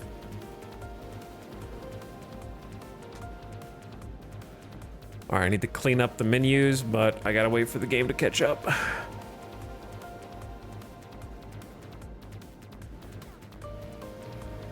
Ace Tech, don't bait the new chatters. This game's not heavy. It's big boned. Did any of your dads ever say like? My dad loves saying he ain't heavy, he's my boy. When I was little, all the time, and he would laugh and get a kick out of it. 10 out of 10 times he would say it. It never got old to him even once.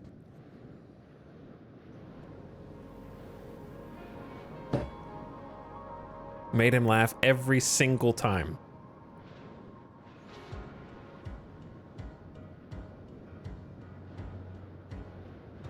Definitely a dad moment.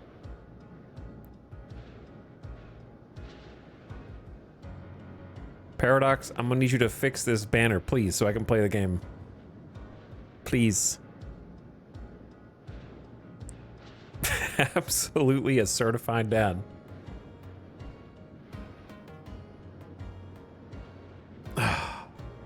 There, okay, we're coming back. Let's just get rid of this. Boom. Boom. Boom.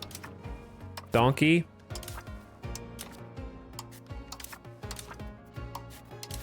Administration gamers.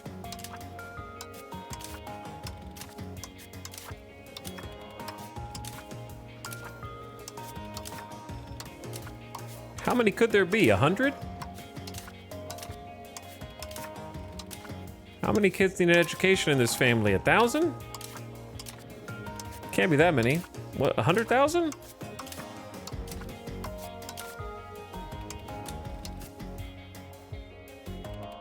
Oh, they're already getting one.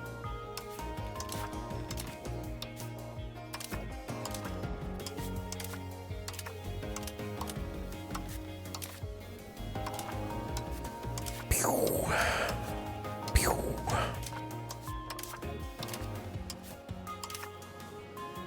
Is this like just a whole new dynastic line? That way there's gonna be so many of them? They didn't pick their own education?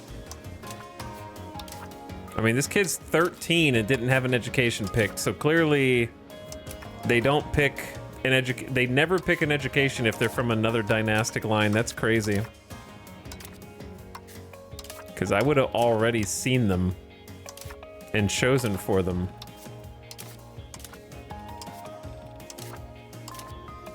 We're getting, I want to say we're getting toward the end of the list, because now it's 7, 5.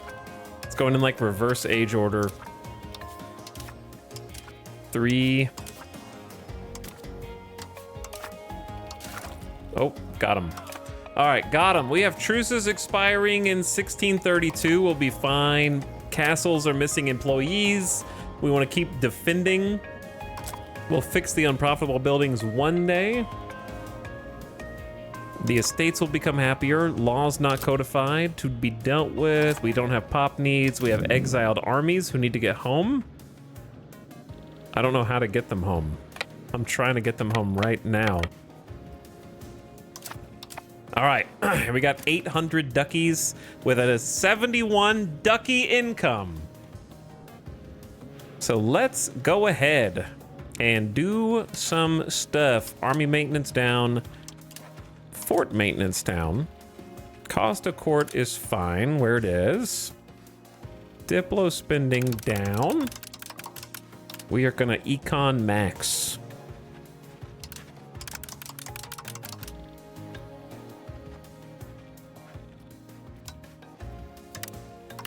The burgers are far too pleased with themselves.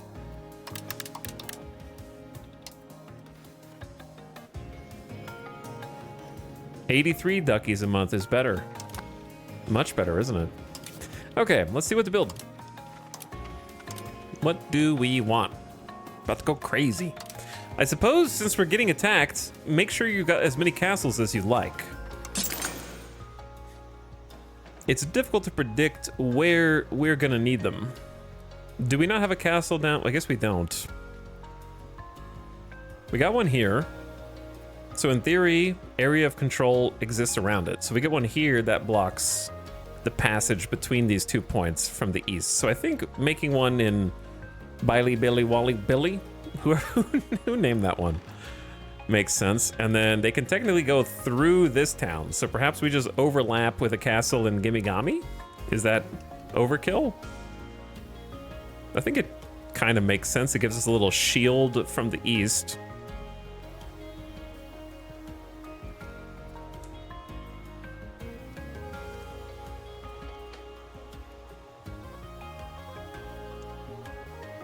I don't think it's really like mountainous or anything. That would be cool. Though this mountain tile is also pretty cool.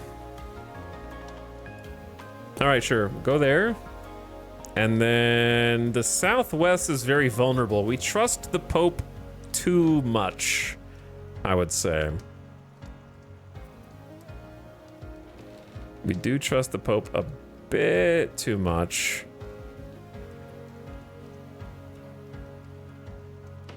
That being said, it's really hard to cover all of this land, you know what I mean?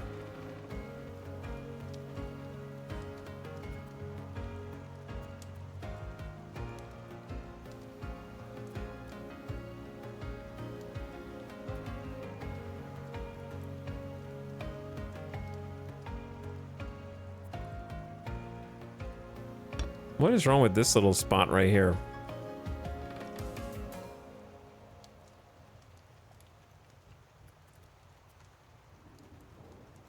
The zone of control does not like this little circle.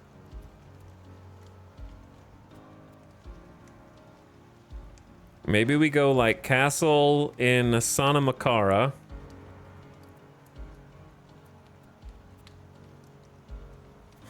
And then castle in Trickawafalop. That's not really a good tile.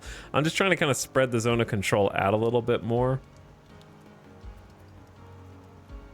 And give a buffer for our major cities from the south.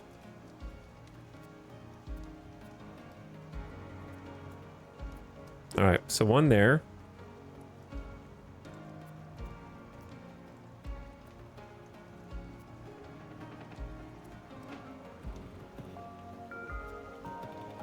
Jingoptali.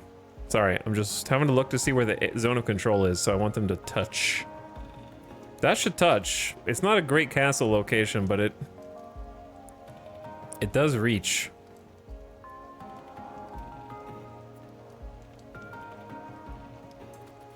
Okay, and then we should have a nice defensive perimeter around the core of our civilization. If you care about the best bonuses for fighting, check the tactical map mode. Yeah, I know that they've got sort of... I've been focused... Like, we built one in the mountains for that reason. And it looks like we got hills over here. I think my first concern is just making sure we have sort of a uninterrupted ring. Like a wall. A curtain of castles. And then if we end up having enough money, then we can make sure that we have even more castles on the mountains and such. Like building one down here in Rigmarole. Seems like a generically good idea.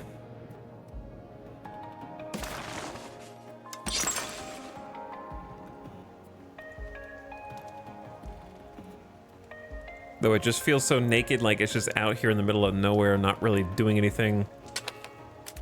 And I just wish I was allowed to build them where my vassals are. That's kind of the weirdest part. But yeah, we'll build one down there just to kind of have even more spread. They'll be able to go through the middle. But the castles take so long to build, you want to build them before you need them. I'll build a little road there too. For my infantry.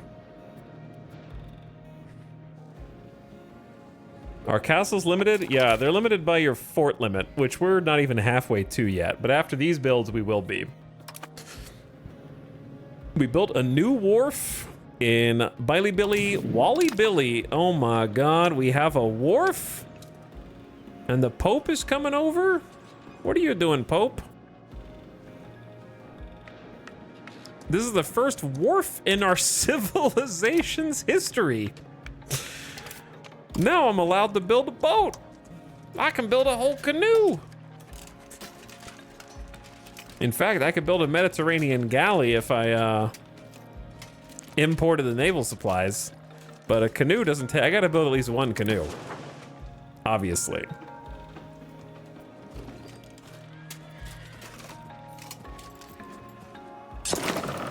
At least one. How long do you guys reckon it's gonna take to build a canoe? Did you guess 305 days to build one canoe? Did you guess almost half the time it takes to build an entire castle? You gotta grow the tree first. Oh. Immaculate craftsmanship.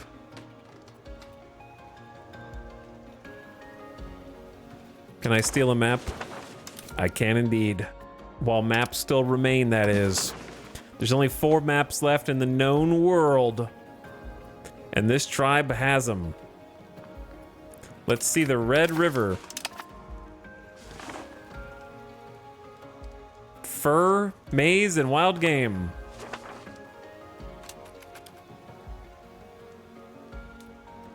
These are deep water canoes. What the hell is wampum? It's money, of course. Wampum is cold, hard Native American cash.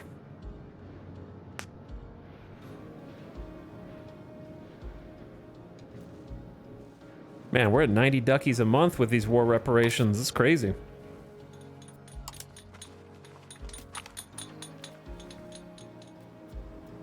Our third cousin can choose whoever he wants out of our nobility to marry.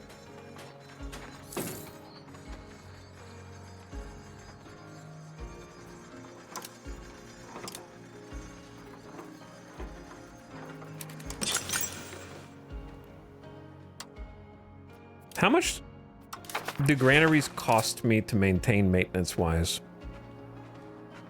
30 granaries is 0.82 duckies a month. That's not that bad. I'm thinking about just going crazy with the granaries and just maxing them. Granary maxing. You always want more food capacity, right?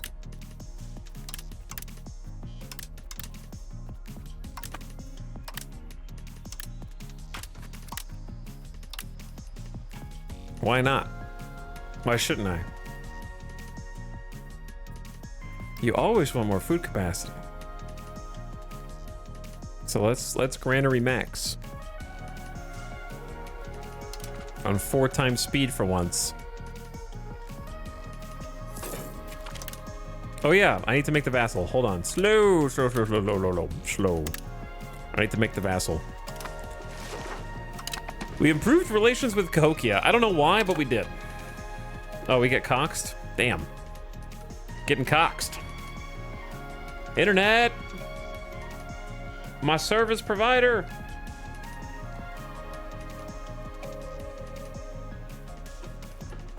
My ISP's dying.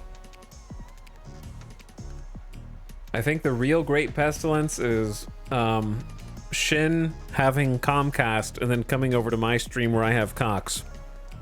That's the true Great Pestilence. Bad internet is contagious.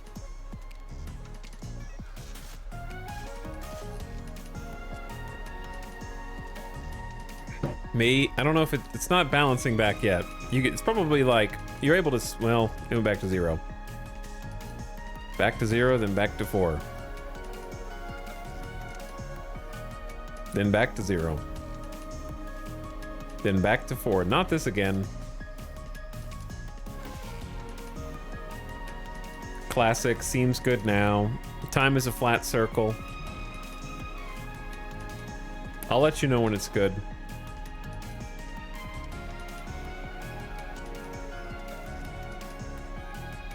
You guys are already in the past and you just don't know it. You're responding to comments I made 60 seconds ago.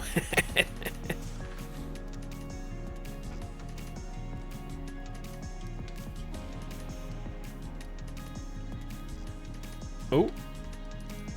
The bar changed to green from red. That's good. Now it's solid green. That's good. I don't want to get my hopes up. Okay, just to show you how laggy you are, everybody in chat type Robotnik. And I'll tell you when I see the first person who says it. Fujosu just said it.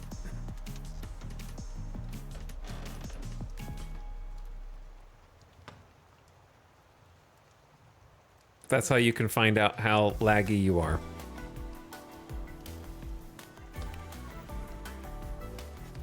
Okay. Anyway, I think we're back. Welcome back. Oh my god, look at all these constructions. I have 17 constructions. Oh man, here comes the deluge.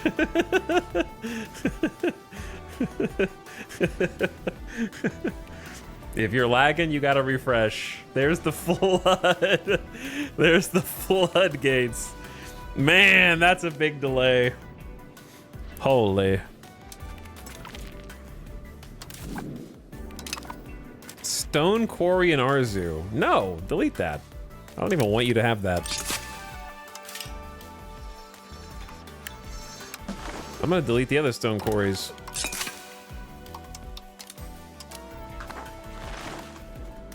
No need for any of those such things. Okay, let's do what I wanted to do during the war. Create a new subject. We're gonna try a fiefdom. We haven't tried a fiefdom before. A junior title that is a property of its overlord's ruler, exclusive for a monarchy of the same religion group. As its overlord, it enjoys increased efficiency of our cabinet, but becomes ruled directly by the overlord's monarch. We haven't done a fiefdom till now, so let's try it. It's very similar to a vassal, in that it gives us 20% income, its own income, to us. But we remain the liege. There's not like a separate ruler that sort of answers to us. But someone's kind of taking care of it for us. Are you sure? The king will take charge. That me. I am the king. Oh no, it's just gonna be called Saginaw forever? The County of Saginaw. Man, I wanna have a cool name.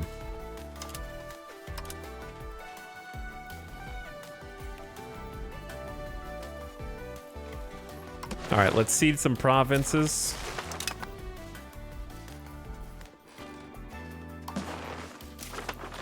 The reason that we're doing this is because these are areas with terrible control. 15 control, that's our minimum right now.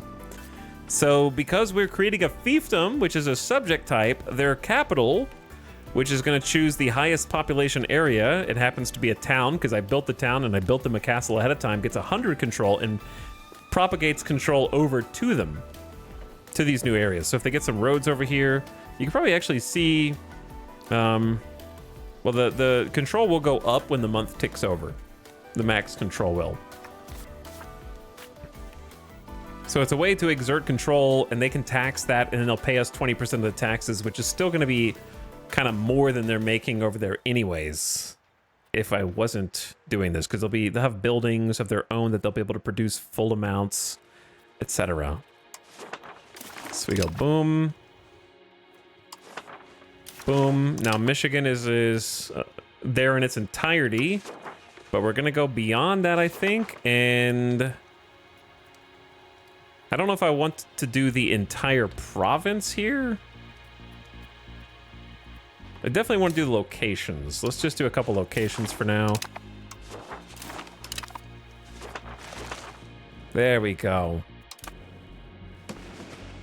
Now we're kind of buffered from the Pope and England, which is, I don't know if that's good or bad.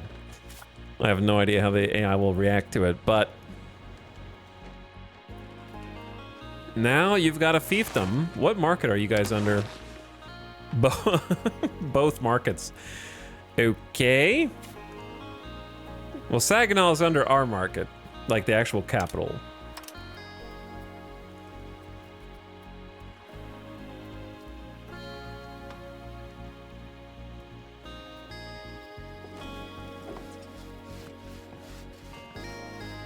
There's not many buildings that I can help them make except the Masons, but the Masons are only pumped up because we're building like 50 buildings simultaneously. And then beer, I guess I could give them a brewery. I like to give them a few buildings early on that can just kind of help promote their economy. But honestly, the best thing I can do for them is salt. I think salt is going to be their best moneymaker. Maybe not, it's only 0.27 profit per level. Well, that also means I should give them some money like the others. So economic actions, we're gonna give them a little stipend of 6 ducats a month, just like their brothers. It's like the Haudenosaunee children down here, and we gotta. This is the newborn baby who has just a castle, nothing else. The AI will always turn off granaries for some reason.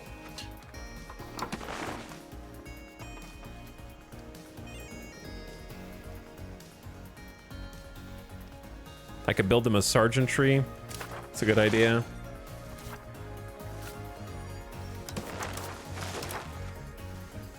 They don't like granaries. We don't really have any money, so I guess I need money before I can build anything anyway. The AI kept turning off my bridges. Yeah, they don't like bridges either. They just turn off buildings that don't make profit.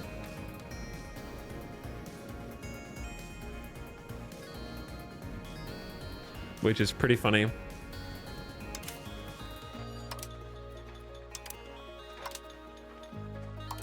They want to make money.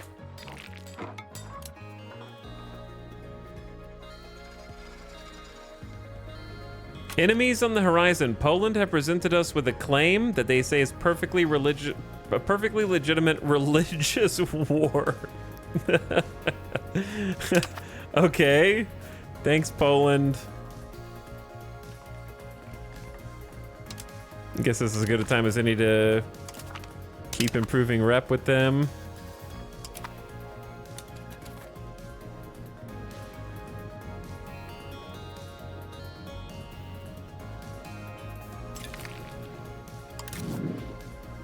Built a wharf. I'm gonna build another boat. I'm gonna do it. I'm gonna build a canoe. A whole canoe. Hey guys, just to let you know, we can declare war on you for totally legit and fair reasons. We cannot build a printer shop.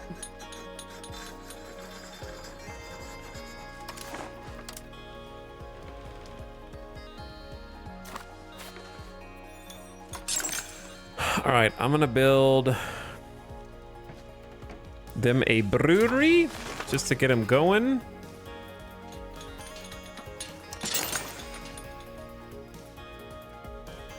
I think a die maker is a solid construction for them. Trying to just get their economy moving up. We have a slave market built. I don't. The AI built one. In Flopalapatopa. Ages ago. That was ages ago. It never did anything.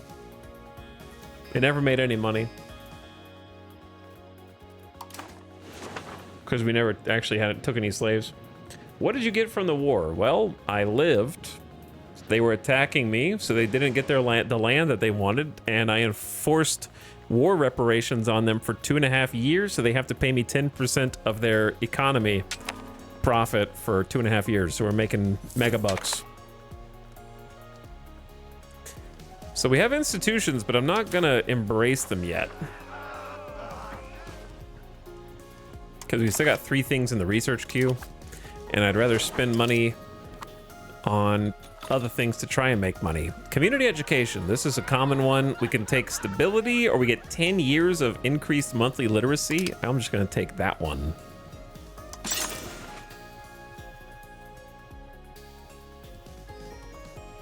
Winery takes fruit, lumber, and tools. Do they have? They do have fruit RGLs. So that's a pretty good building for them too.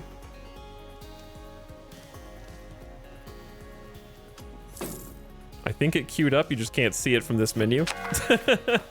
Yeah, it did. All right, so they got 3 buildings queued up. That's a good, nice little jump start for their brand new region. Scioto's already up to 16 from 0, and Chesapeake's up to 29. So their economy is a straight line up. I think it's fine to go ahead and rescind, cancel their economic support. Surely they'll be okay, right? Chesapeake sending us 6.41. I think they're fine. We'll just take that back. They were a bit upset.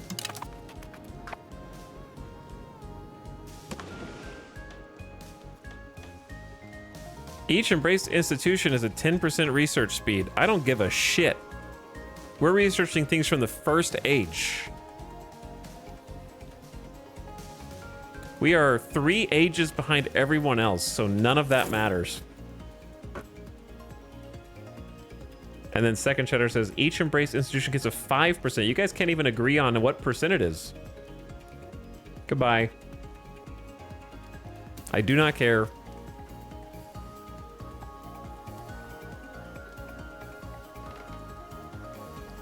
Oh no, I'm not gonna have 5 to 10% more research speed. I'm only 250 years behind everybody else. I'll catch up no time. If I just tank my economy and all of my stability, that could be a game changer. My experience so far is research kinda take it or leave it. Take it or leave it. I could take or leave the research tree. We have now researched feudal de jure laws, which give us the following benefits.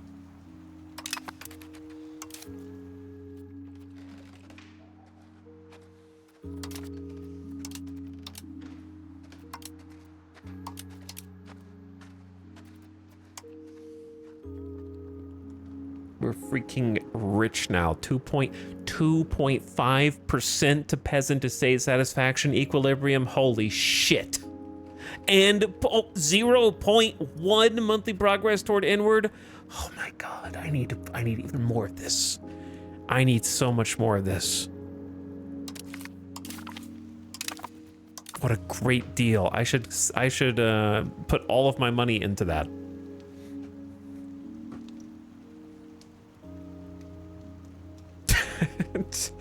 Turgid is not a word that comes up in chat often. That's true. That is true.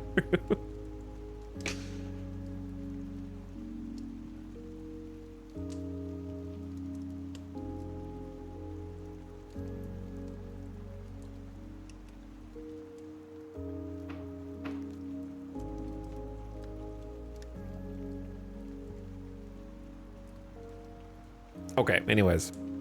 I'm surprised the Pope hasn't colonized Arkansas. Well, having been to Arkansas, I am not surprised that the Pope hasn't colonized Arkansas.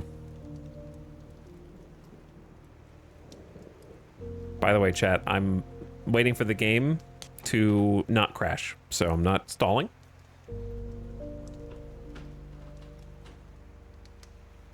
It is, I've got the infinite circle of mouse death for now. So I'm just hoping that it calms down.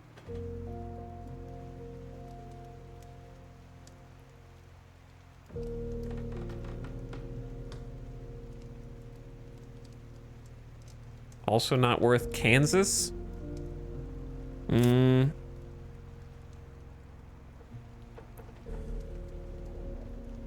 I don't know. I don't think Kansas could be as bad as Arkansas.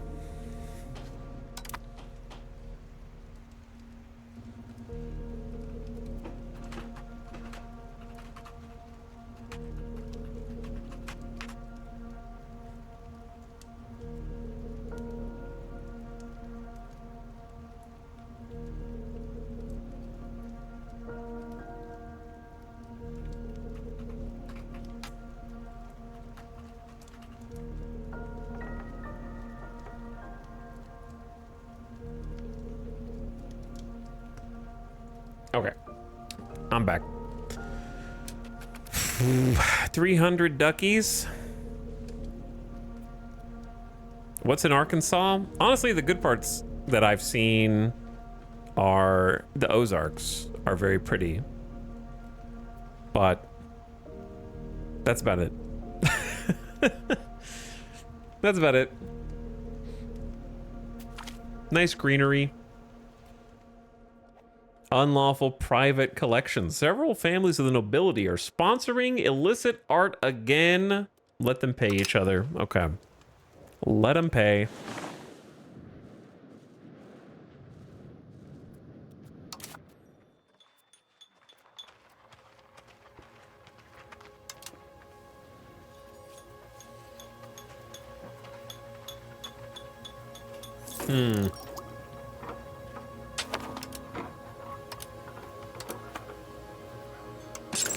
Temples, temples, temples, temples. Everyone should get a temple.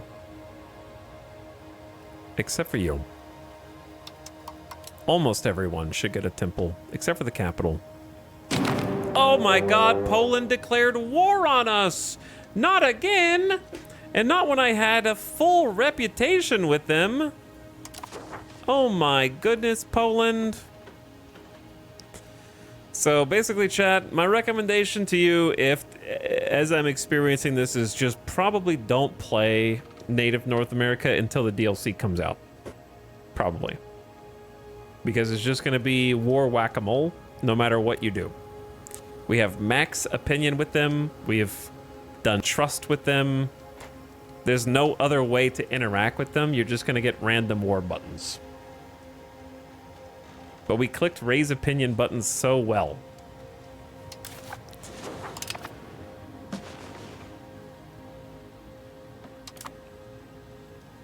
Well, it's time to go to Labrador instead. Poland is a bit scarier.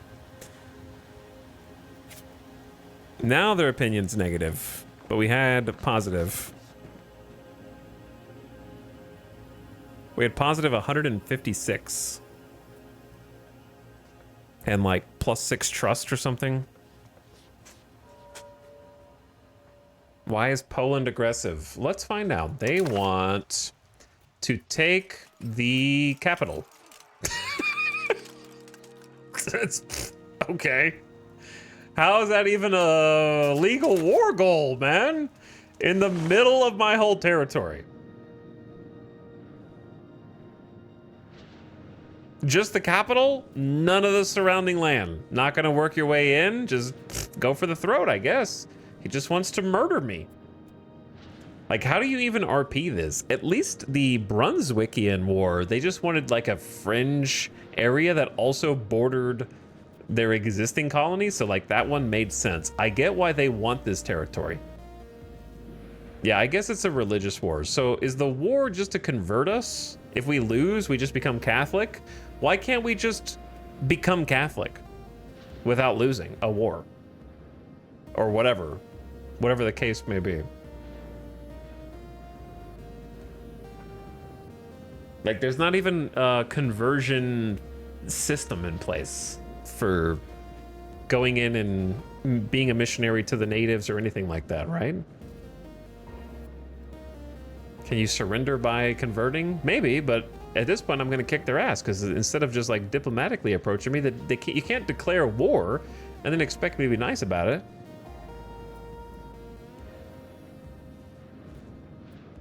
Now I'm gonna have to try and kill you. They only have 2 transport ships.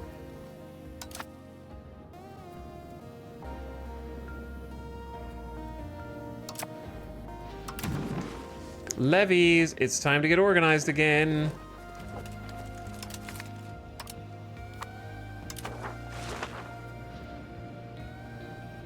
Please stop mousing over the children education tab. I can't stop doing it, it just happens on accident. To be fair, this is a legitimate casus belli they're using. You saw the paperwork.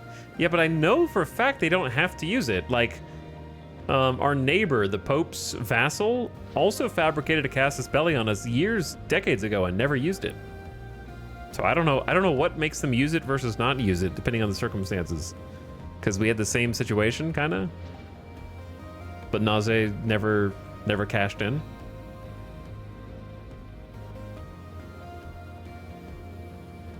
Maybe they're scared. I mean, we do have 18,000 troops now, which is nothing against their full manpower. But can they muster 20,000 troops over here? Probably not. England could. That's the scary part. England could.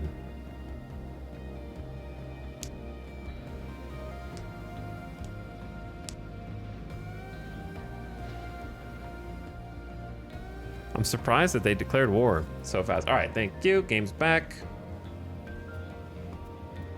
And I need to turn up army maintenance, fort maintenance, navy maintenance again. Sounds like more war reparations to me. Might be onto something.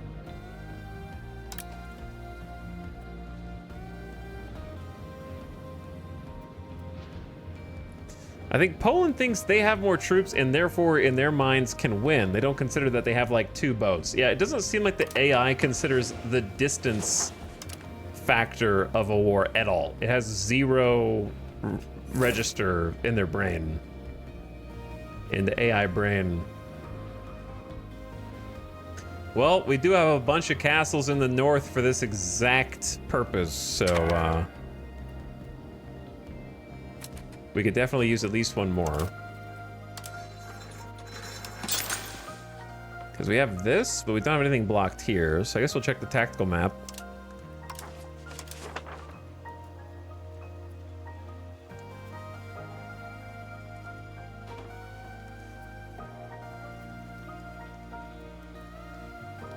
I think Muffin Tap is probably the best if the circle works, because we have one here and then one there, and they'll both overlay center smudge.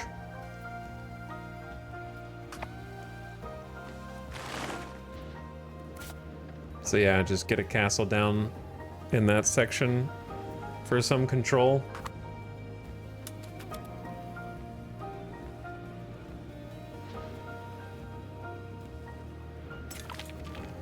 Okay, here come the granaries. Let them roll.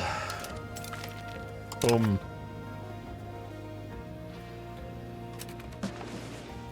Mini troops. Mini troops. So let's gather up everyone.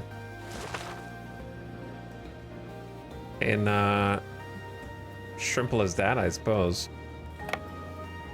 And organize. Woo! Time for war! Here we go again! Woo! Poopy Dill gifting a bunch of community subs! What's up, Poopy Dill? Thank you for the gift subs.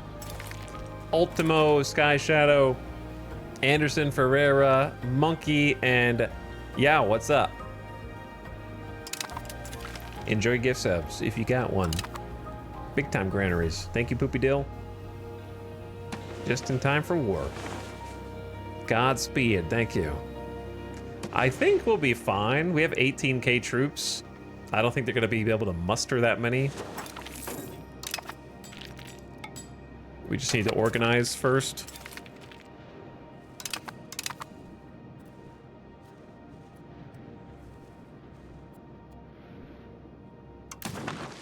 There's one levy we didn't raise. They're hiding.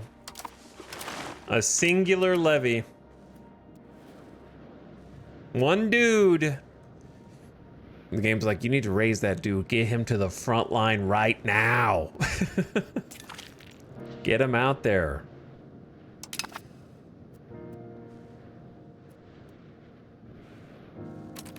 Oh, that's the boat. Oh my God, we have a navy.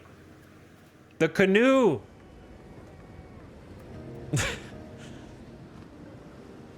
It just calls it a canoe, but it's actually a salkunk. This is a professional ship, meaning we pay for its upkeep. It costs 0.01 lumber. I don't know what to do with this. Oh, we need to give it a commander. Oh my God, an admiral of our canoe?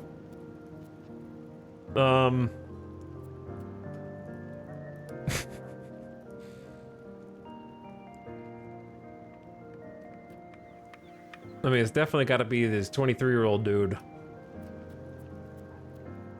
Look at that morale. He's gonna be so happy to be an admiral. Look at that move speed. What a genius. The canoe commander. I don't even know what all these buttons do. Not distributing, not gathering food. Navy is not mothballed. Each ship will be reduced to 10% strength. Maintenance will be half. Upgrade our navy to the latest technology. This will turn the canoe into a Mediterranean galley. How do you do that? Maintenance is this is the most expensive canoe in the realm, man. 0.16 ducats for this canoe. To put that into perspective, okay, to put that into perspective, a castle.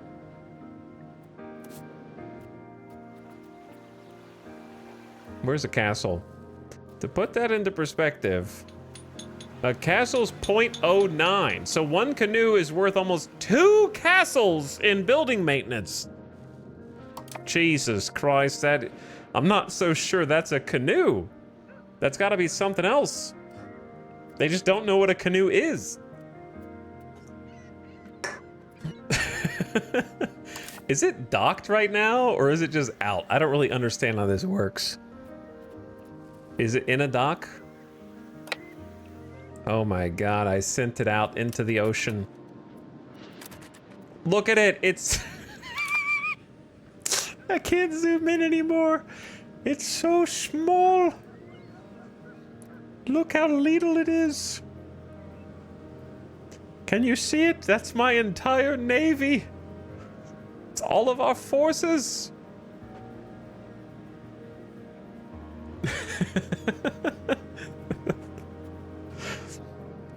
Okay, so that makes it dock. All right, we're going back into the dock. And I'm making another one. I think this is tax fraud. You might be right.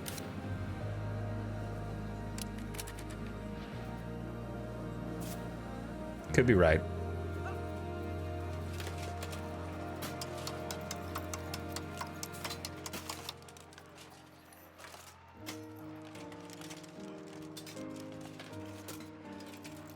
I like the dude who has the highest army morale.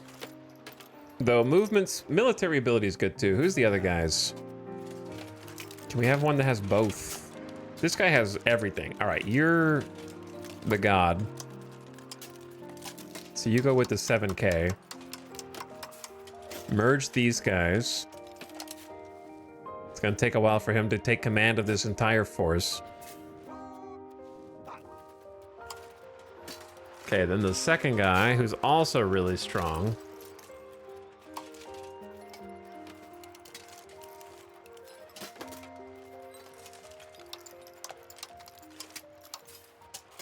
$8,000, $3,000, $5,500, something like that. All right, merge all these.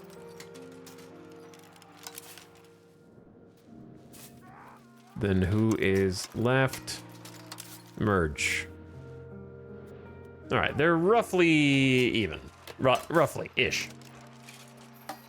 Now let's take a look at 9th Army.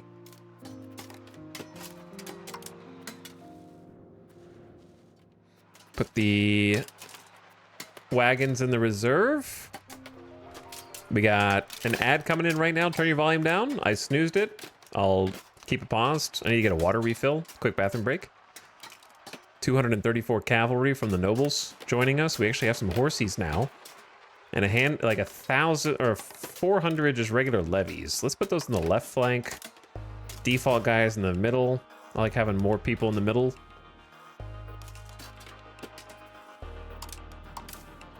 Then 5th Army only has 67. Why is there one dude here?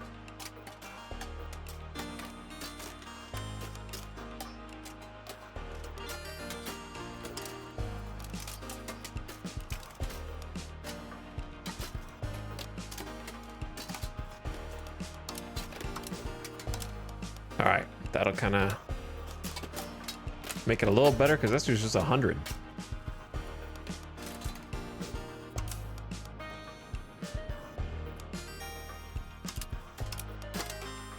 All right, I'll be right back. A 500-person kayak sounds incredible. I want one. I need water, bathroom break, beer meat.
Okay. We ride to war. Perfect timing. Share 3,000 in the center, 2,000 on the right.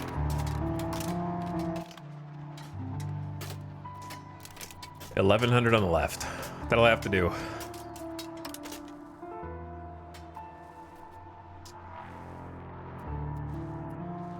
So is this the smallest force?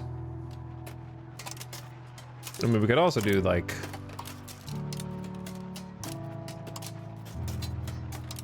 that. It's a little bit more balanced, just 2,000 on each flank, maybe.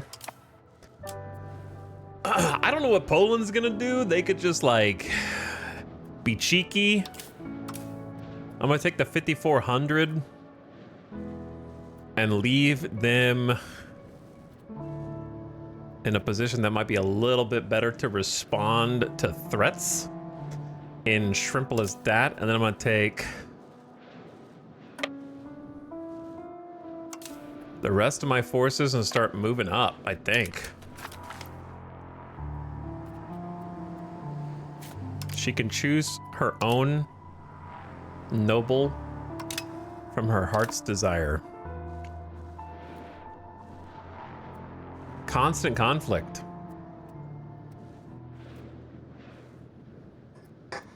Though I suppose this is for the best, because it means that Poland and Brunswick, the two most likely war candidates until England decides to get stuck in here,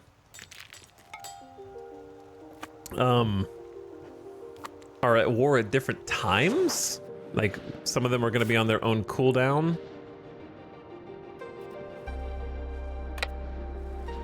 And so if they're at war at different times, we don't have to fight them both simultaneously, because they'll be on a truce cooldown.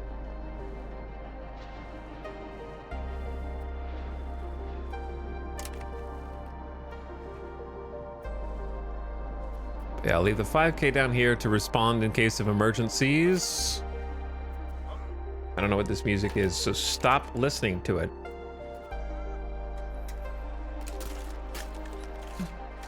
Actually, it's probably fine.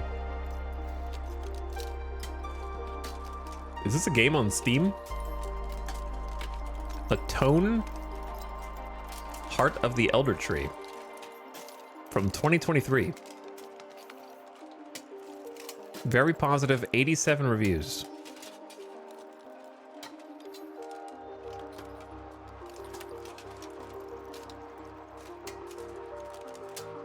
Maybe check it out. Kind of like a rhythm game, looks like.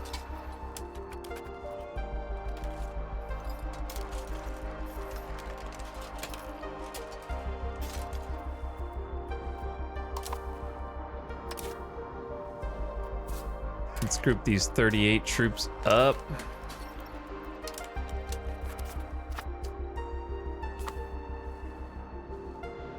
I wonder where Poland's main forces are going to come from.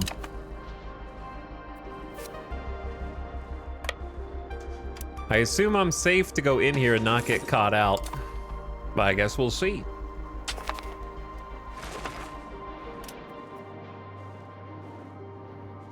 It's really hard to see where the impassable terrain is with just a regular map.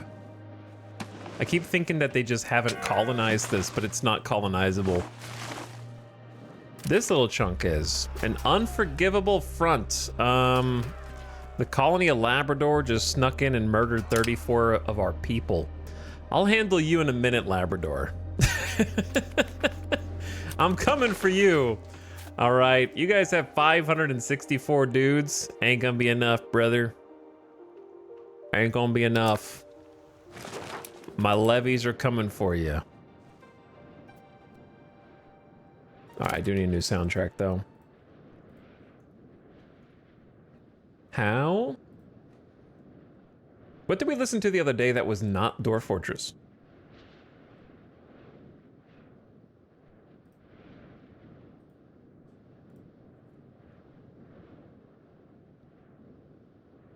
This is a pretty good soundtrack. This is by the same artist that did Risky Rain,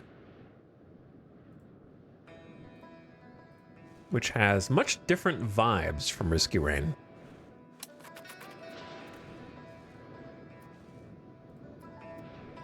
Chris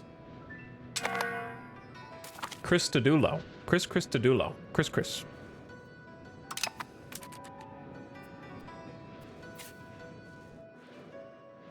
I have to zoom out every so often and look for enemy troops.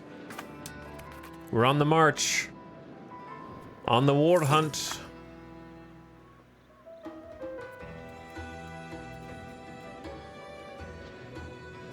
$13,000 Native American troops.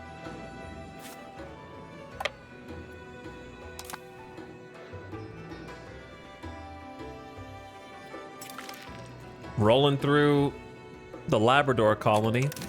We built the brewery in Miche. Did I name Miche? I don't remember naming this. Someone named it. We built them a brewery. Chat, I don't know how I feel about my fiefdom voluntarily. They're building a slave market and they turned off my winery and dye maker. So I feel like their priorities are a little misaligned right now.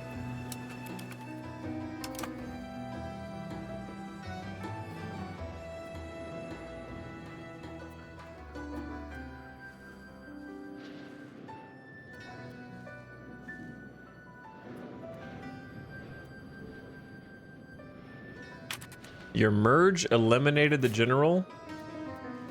Thank you for pointing that out. I clicked merge to strongest and I don't know why the general vanished. It keeps doing this. It's very annoying.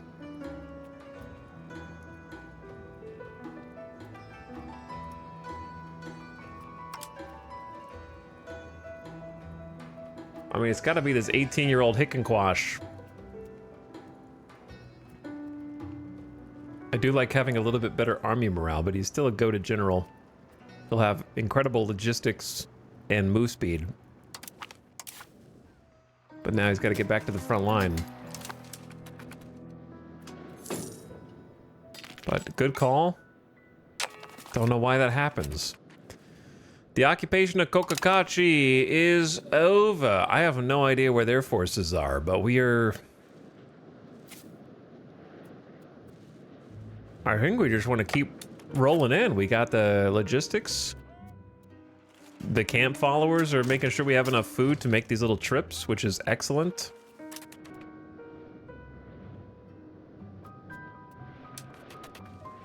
Camp followers are actually allowing us to go deep in enemy territory. No idea where Poland is going to show up, though. This still is really upset about that one levy. The singular levy.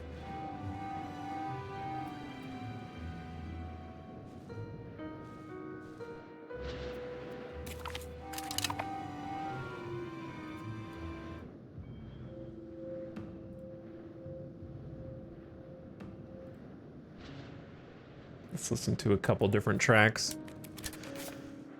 Okay, and then from there to there.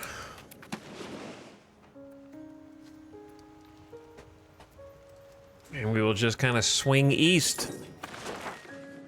Oh, they got a secret one up there. And like a dead end. We're also doing this occupation in January, so we're taking a little attrition each month.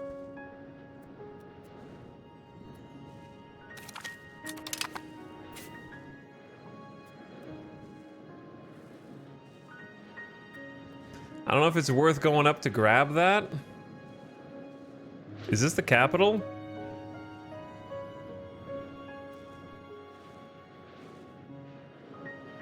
How sick would it be to just grab the capital?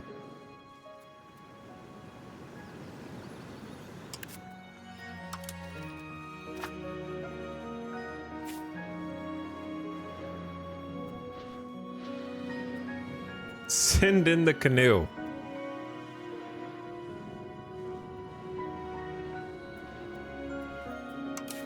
You think I won't?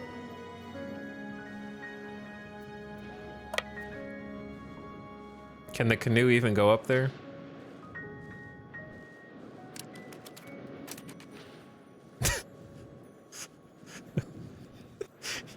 Okay.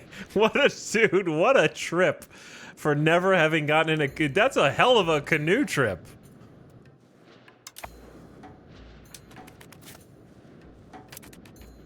Are we gonna run out of supplies on the way to Uashat? What did you call me, Shinru? What did you call me? We built a new castle in Gimigami. All right, that's cool. We got a castle going in down here, so we'll have a little bit of coverage. In terms of getting naval invaded from the east. I don't want to go, yeah, we just want to go like a couple tiles at a time because one of our armies is faster than the other one. They're gonna land their army on the coast. Navies with attrition. Uh-oh, 10% chance of taking 2 attrition each day. Too many days at sea. We're turning around. I'm going home.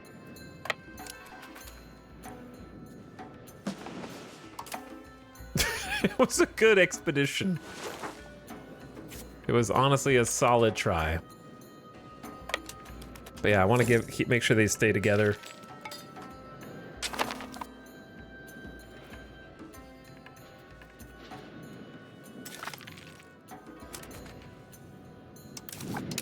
Who built that shrine?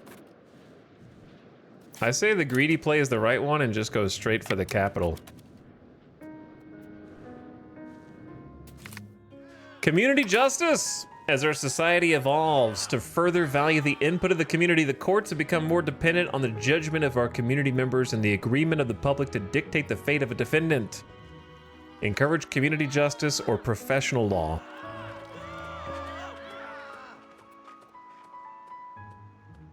I don't want to lose 7 more stability. But I guess making the commoners happy is better than moving toward individualism. All right, community justice.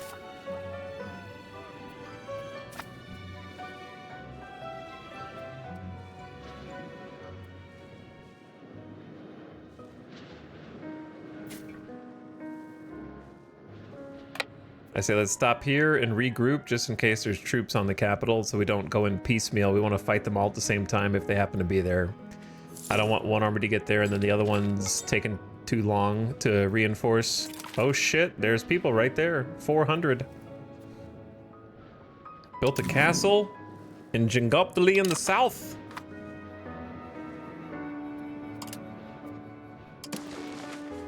Some good castle coverage here, just kind of block. Give a little screen for the capital. It's on a road too, so that's kind of cool. And a river. Wow, that's actually a really cool spot for a castle, like right there nestled into the river. You got a road leading up across it. Nice little spot visually. All right, what's going on here? Who are we fighting? 388 Matchlock Levy. They just, dude, imagine being one location away from your capital and you just see 13,000 Native American soldiers just bearing down on you. We took 1 casualty. How did they kill 3 ox? 3 auxiliary, I mean. Doesn't even... Maybe they were in the front lines on accident? Yeah, that's what it looks like. Whoops. Okay. Thank you, AI. Good, easy dub.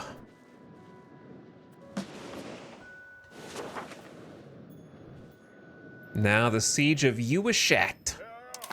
Uashat.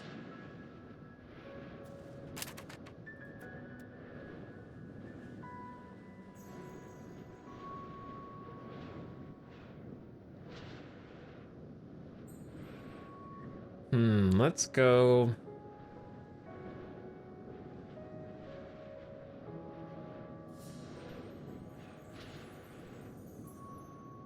Yeah, why not? Why not? Why shouldn't I?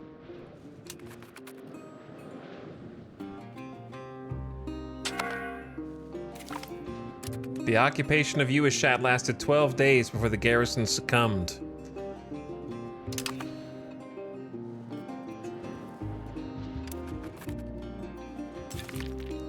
We built a new castle. Billy Billy Wally Billy. Now we got a wharf and a castle down there on that port.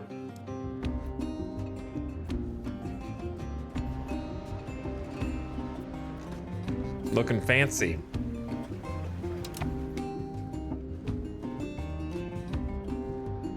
Looking to see if we're getting back capped anywhere. Doesn't seem like it. I'm surprised that's not worth more war score.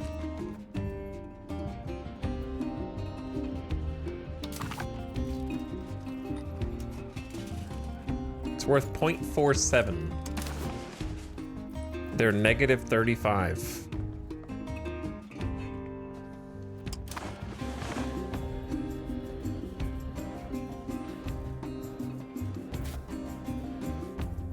Well, I don't want to get too overextended, so let's kind of just double back and take their little province capitals on the way back home. We've improved relations with Canada. Yeah, I don't think that matters because England's the one who's going to be pissed at us. I just need to figure out how to be diplomatic with them. Like, it didn't help with Poland, but it helped some. It's better than being negative 200 with them. All right, I have 1,000 duckies. 1,000 duckies. What do I do with 1,000 duckies? Maybe I do embrace. Maybe we should go ahead and embrace something. We're going to embrace something anyway. So I was gonna embrace professional armies anyway.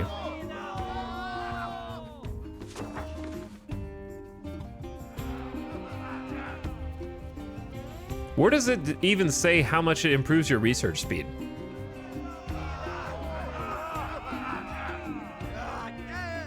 Number of embraced institutions. So it's 5% per. Not 10. We only lose 14 stability. Yeah, I wanted professional armies anyway, since we're constantly at war. Armies have existed since war was invented many thousands of years ago. However, their form has changed over the centuries, and different types of recruitment and organization have developed different cultures and periods. In the late Middle Ages, armies in a wide range of societies relied on levies based on the structure of feudal society, with knights and footmen forming a corps that was levied seasonally. In some regions, however, states were powerful enough to finance standing armies with professional soldiers who would be available for duty throughout the year. This system was also developed in Europe after the outbreak of the 100 Years' War, being one of the main changes that promoted a military revolution in the early modern age, increasing the size and quality of professional armies while finding new sources of revenue to finance them soon became the main challenge for rulers around the world.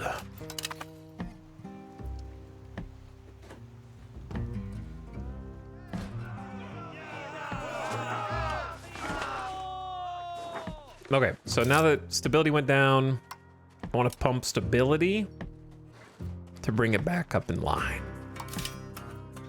I don't know what to build with all this money. Maybe, I mean, another town doesn't seem necessary. I would like to build a city, but Sonoctawambo's hard stuck at 27,000 pop, and I don't think I can push it over the 30,000 cap.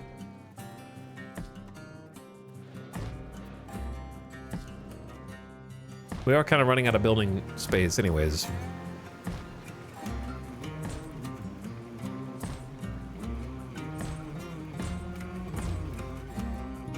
I don't think encourage migration is going to be enough.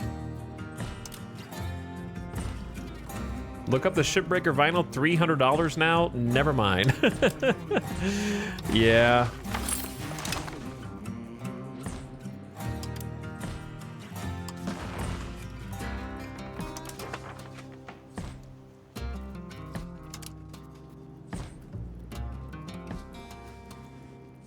Uh, 67,000 people over there, really? It's too many people.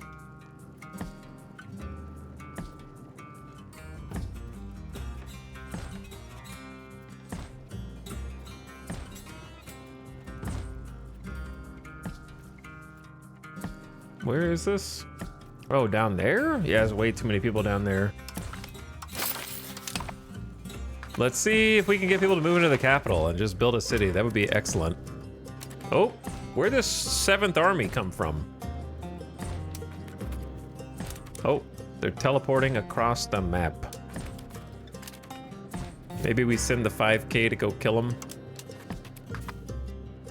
That's why we have a reserve. Castle in Trickawafalop. Hell yeah. Hell yeah. Get those castles up. We need 1,000 employment. Look at this shield. Ain't nobody getting through to our core cities. We are completely surrounded. They would have to go through they would have to siege at least one to do it. What's the end date? Around 200 years from now. 18 something to 18 something. Is Poland still around? I'm at war with them right now, my dude. That's who we're fighting.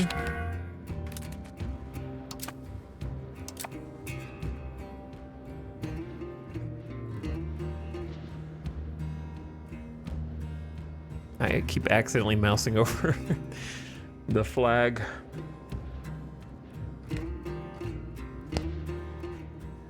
Timbits? Man, I'm hungry. I could go for some donuts. I could go for some cheeseburgers. I could go for some tacos. I could go for anything. I just go for food. I want food. Can I mini rant about EU5? No. No ranting or complaining about EU5 here. This is a positive vibes only stream. We never criticize or critique anything.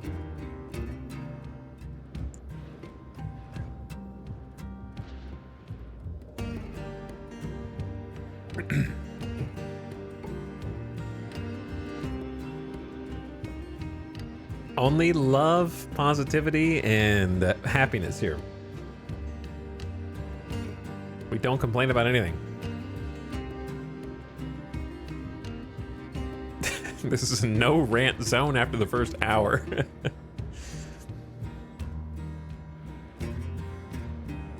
I'm stuck in the quicksand, stuck in the mud.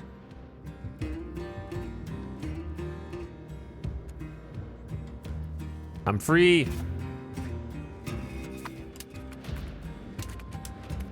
I'm released from my prison. All my castles are filling up, going crazy. I like the castle zone of control mechanic.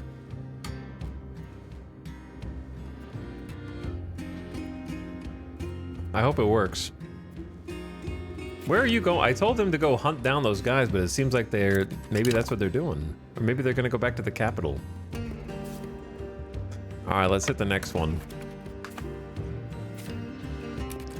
Oh, they were seeking and now they're gone.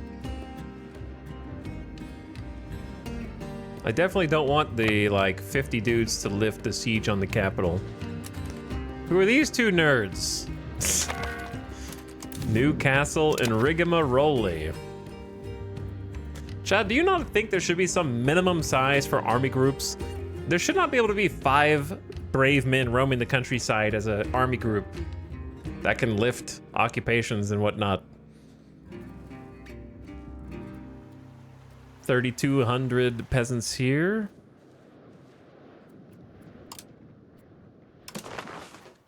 Now, I know that there's a gap between these forts,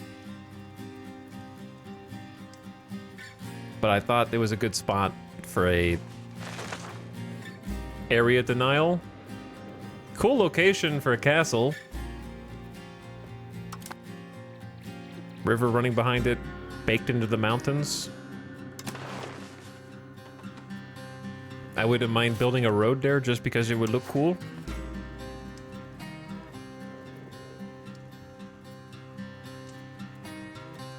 We are already building a gravel road. Oh, did I do that? I must have done that.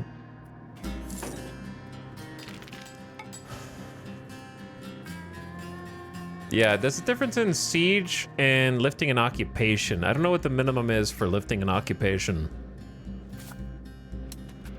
but it's not very high. It's definitely not 1K.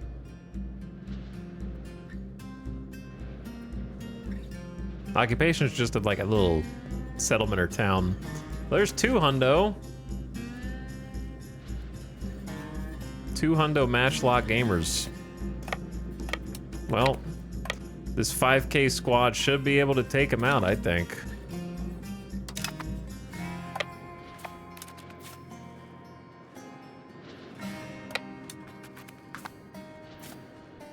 I'm a little concerned for the morale, so maybe we stop outside, rebuild morale.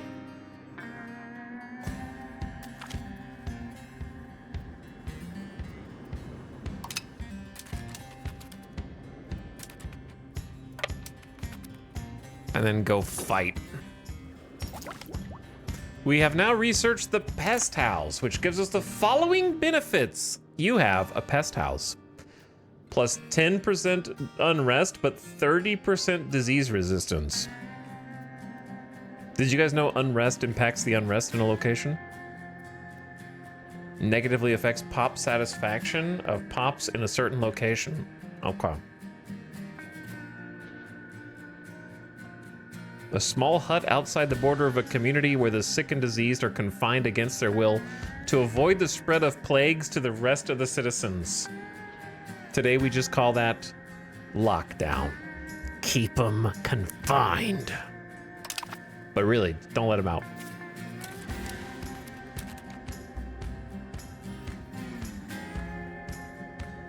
Keep them stuck in there.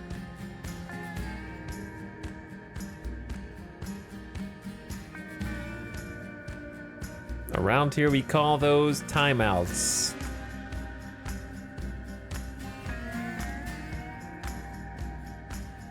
Chat, what are you guys gaming on tonight? What are you playing?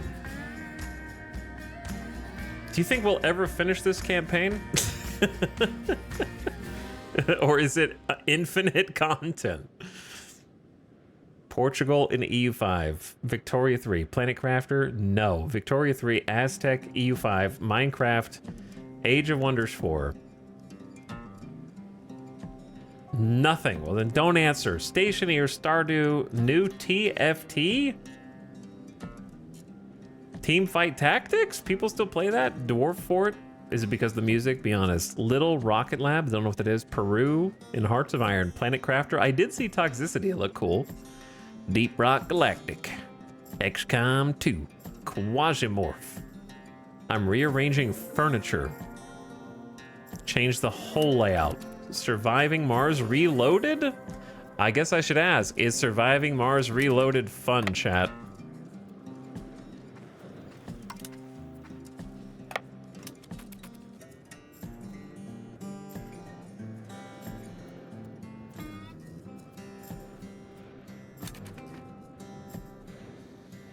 Stardew Valley, EU5, Void War, Netherlands, EU5, Kenshi, Katamari, Raydu, I don't know what that is, Pixel Art, that's a fun video game. Good Evening, Tiberius, Good Evening, Dyson Sphere, Monster Sanctuary, more EU5, I'm chatting. Little Rocket Lab is like Stardew Valley. Oh yeah, I have seen that game actually, it looked cute.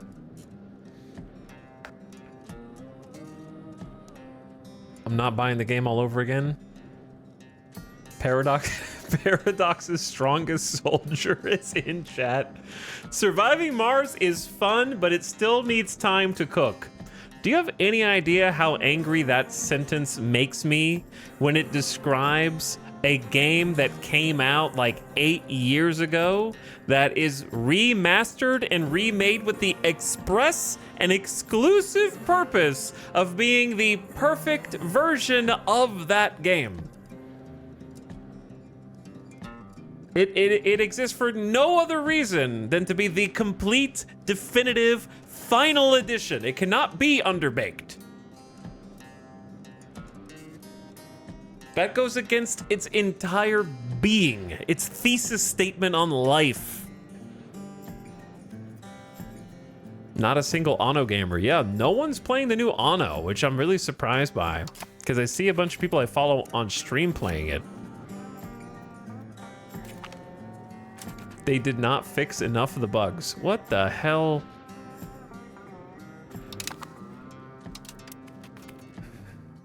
I don't even know what to say other than what I just did. It's complete and definitive, including all the bugs.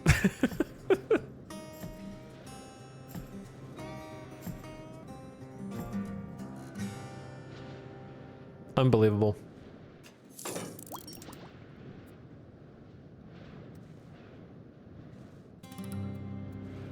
Someone I'm watching had Surviving Mars crash and she can't launch the game anymore. That sounds crazy. All right, we need to catch these guys. Pincer them. They're wreaking havoc on us. by undoing our sieges and we're just chasing them around. And then somehow they like get out of here. Oh, no, never mind. We caught them. We caught them. I don't know where the rest of Poland is, but we have basically captured everything we can capture west of the capital. And I don't feel like going crazy. So I'm gonna go back to friendly territory with my main force.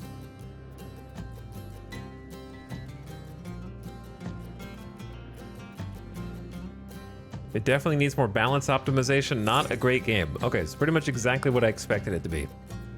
Somehow more of the same, including bugs. Truly incredible.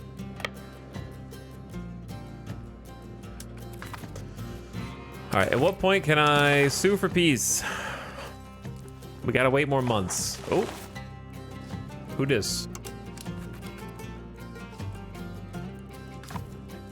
Should I have 1.3k monies? I have 1.3k monies. If we're gonna get the war reparations anyways, then I guess I will. I give in. I'm gonna embrace another thing for research speed, just like you said. But I need to look at the research tree to find out what I even want to do after. Because now we can do this. And we already did that. So we have two choices. We got, this one is Embrace Renaissance, and this tree is Embrace Bank. So we looked at this a little yesterday, but I forgot. Government reform is good. I don't think we're gonna need an art school, but I guess I'll build it if it's available. I don't know if I care about cultural tradition. Do I need to care about cultural tradition at all? It hasn't come up. Stone output literally doesn't matter.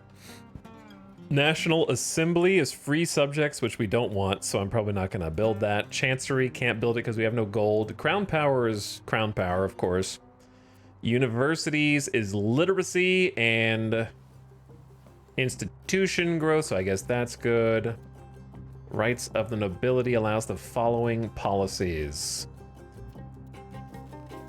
Levies, taxes, but they're less happy, or fortifications are cheaper to maintain. Cultural, power projection.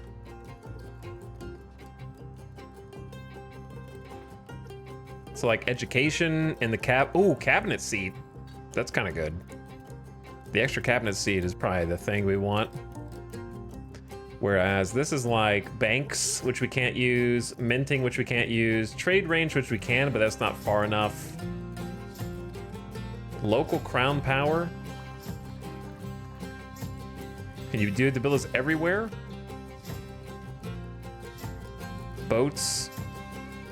I think these are less important. Faster road building. Yeah, all right, between the two, it seems like Renaissance is the one I want to get first, if I had to pick one.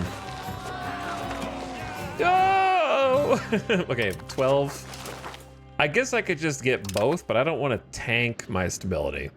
So let's give stability a little time to catch up.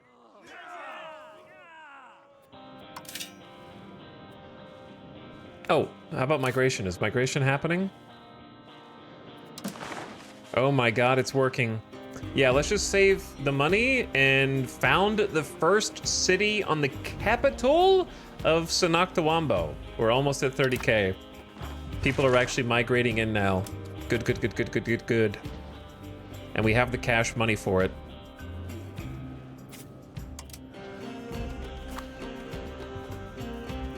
So I think that's a good thing to spend the cash on.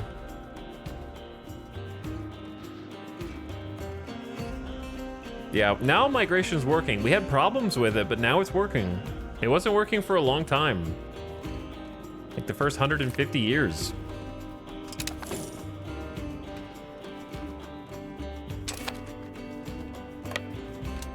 But now it is. I think we just needed like a certain amount of base pop or something. I don't know.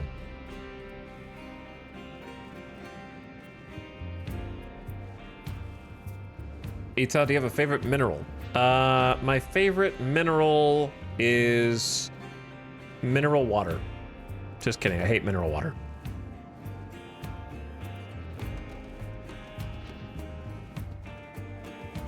If I have to pick, I'd say... redstone? Probably redstone.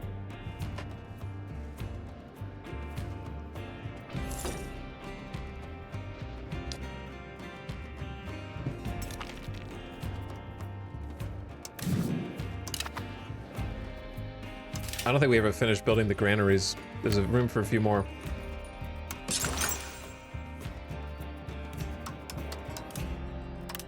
Not many, but a few.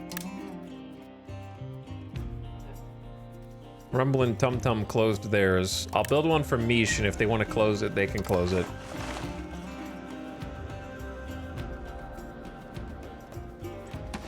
Now we sit back and wait, I guess, because we've taken out all Labrador's forces and occupied their territory.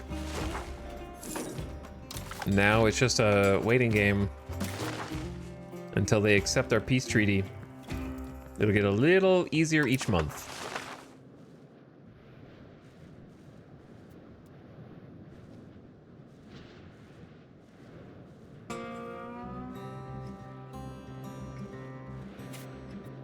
$29.7 in Sanok the Wombos. Crazy.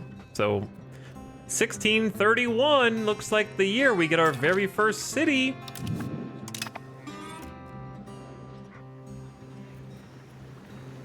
Huge granary food stockpiles here.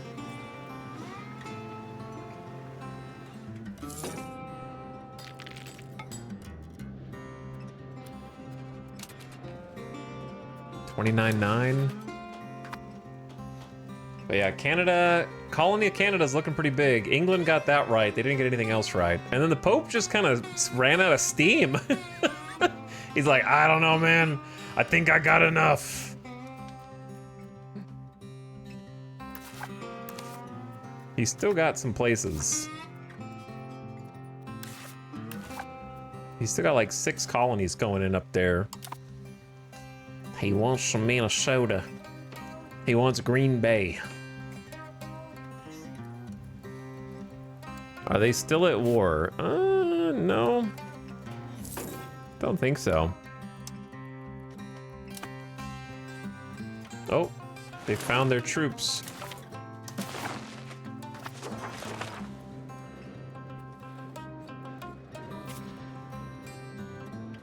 Did we lose a bunch of troops to the winter or something? I thought I had like 7,000.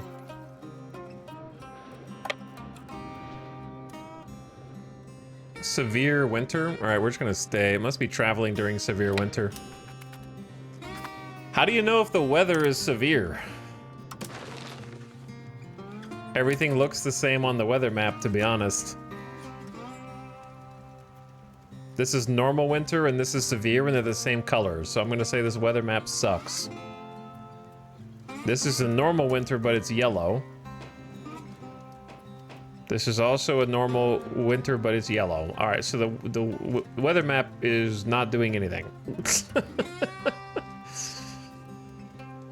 It's only for weather systems, but it should definitely show snow. Is there a winter? There is a goddamn winter map that doesn't go with the weather map. Okay, it's a separate map. Of course there is, except it's just white. Severe is white and not severe is blue. All right.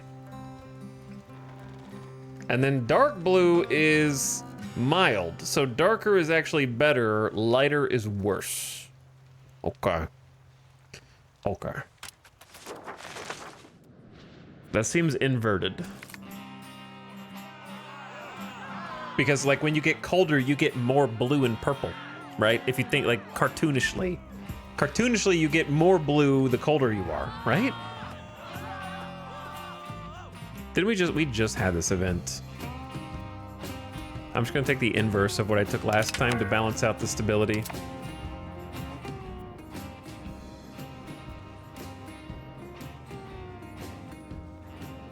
So they lifted the occupation of their capital, but that's given them a lot of distractions. And while they're handling that, we're just winning the war by existing. Continuing to exist month after month. So knock the wombo. 30,703 population. Let's go. Our first 30K. The development is pretty solid as well. That means it's time to click the button. Our first ever city. So instead of 25 possible nobles, it's 50, 100 clerics instead of 50, 1,000 burghers instead of 200 just floating around, a buffer of 1,000 laborers, a buffer of 250 soldiers instead of 100, an additional 75 building levels.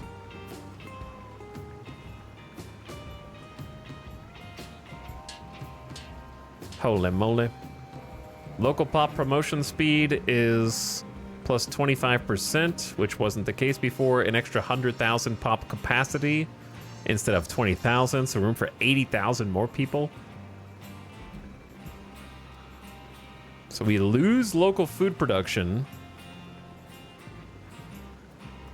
but we gain 25% to all construction speed and plus 1 to construction capacity.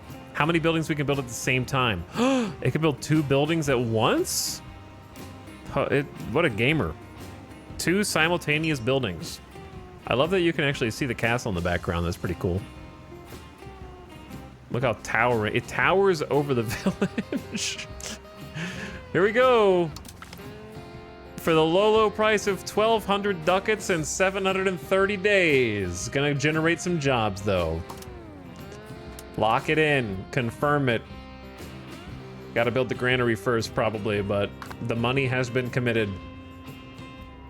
That's something to do with our money. All right, now we don't have to move pops over there.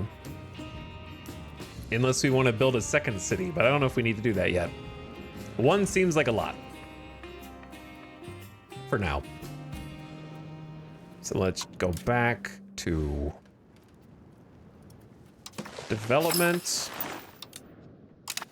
and control.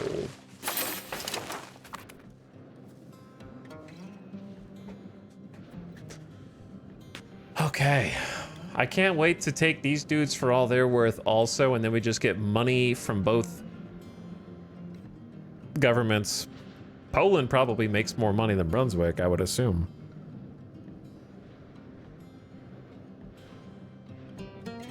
And then we'll have more money than I know what to do with.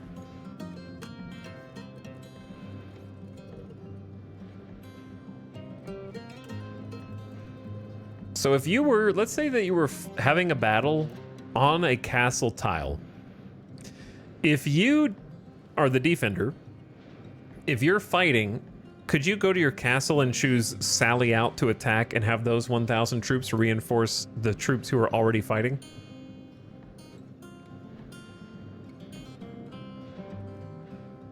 And would that even be worth it, or would they just be regular levies? Would they come out as like 1,000 strong troops, or I wonder? No idea.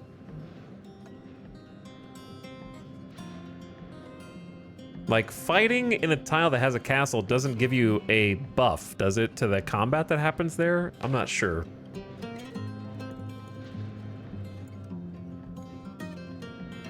Also, I'm just waiting because I moused over the thing, so I'm just kind of sitting here.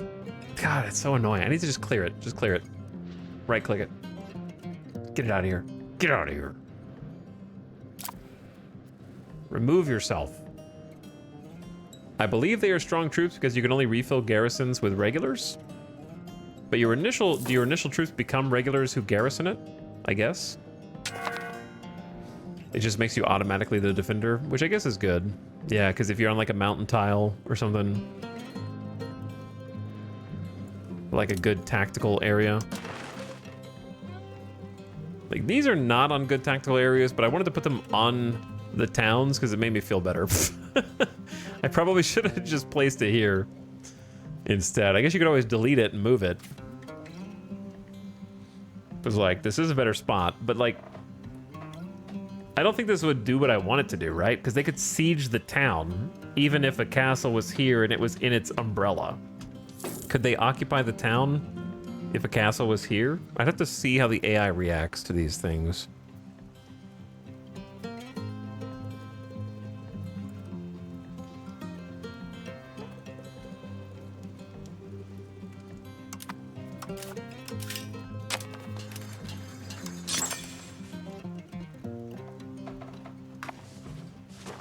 Tia Kondi has a pretty good spot for a castle upgrade also. We're only halfway to the fort limit. I assume the next tier of castles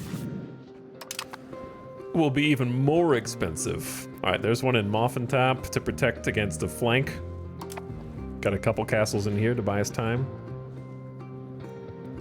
I don't know if it's right, but I always tried to put castles where they would have the largest zone of control. I'm kind of trying to do that too and balance it with defensive advantageous zones. Why do they go to -20? Is it because they unsiege the capital?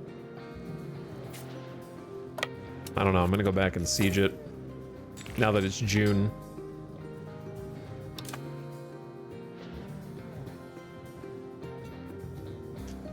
We have 30% war score and they become... They're getting like less resistant?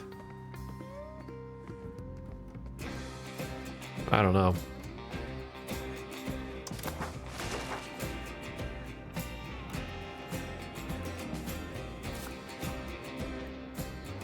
Gonna go retake the capital Labrador, I guess. My ally wants to come with.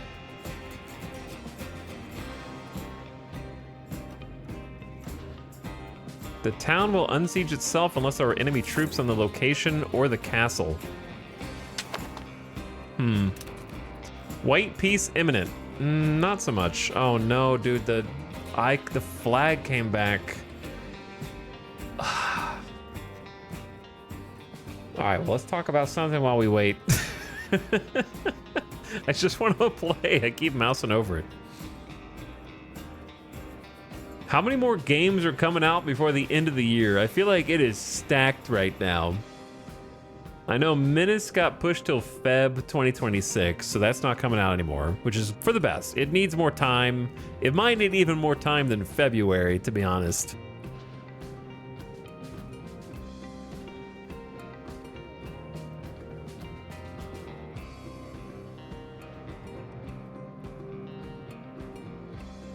I'm looking at upcoming releases. Oh yeah, Metroid Prime 4 is coming out soon. That's true. That is true.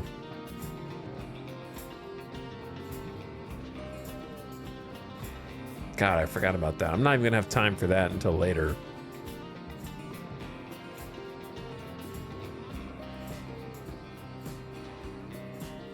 Looking at new releases on Steam.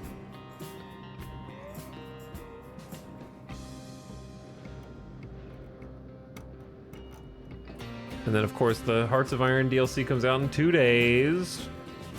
There's an Astro Near DLC coming out in 2 days also. I haven't played Astro Near in forever. Just kind of interesting. There's some weird VR Dungeons and Dragons game.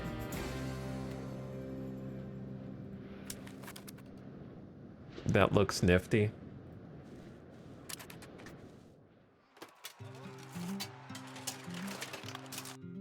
What is this? Oh god. Oh, you have one more action.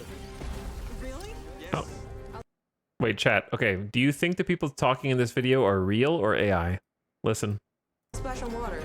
Perfect. Plenty of lightning. All right, fire it up. Okay, probably real based on that microphone sound. That's good damage. Ooh, Emerald Tavern. Don't forget. Yep, side I quests. called it. Real? I called it. I locked it in before I saw. But then again, this doesn't prove anything. In 2025, webcam doesn't. No, it's definitely real, people. I just want to see a. I just want to see gameplay though. I don't want to see an actual party. Because it like the art style looks cool. It's fine. I have a potion as well. Wait, did you just open a door? I like the board game aesthetic. Can we close that again? Ooh, that troll has to exit room. Along with 50 other goons. Drop a little hunter's And it's mark. 4-player co-op. Need a hand here. Here we go, here we go. Ooh, big crit. Very satisfying. I like the aesthetic and the gameplay looks fun. But yeah, I just want to see the gameplay. Nifty. All right, anywho.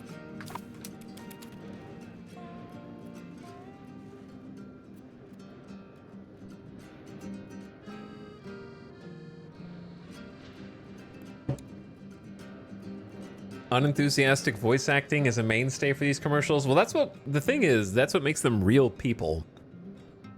The way that content creators talk to you is not the way real people talk amongst themselves. So if you put a bunch of actual just regular people in front of a microphone and say, "You're playing D&D, go, we're recording you." Like, that's just how it's gonna sound. That's how it's supposed to sound. And that's, you know, that's not their fault. That's just what it sounds like. That's what you sound like. If I mic'd you up right now and I said, "Okay, we're recording. You're playing this Dungeons and Dragons co-op game. You guys just need to talk to each other. Treat it like it's normal." That's what you'd sound like.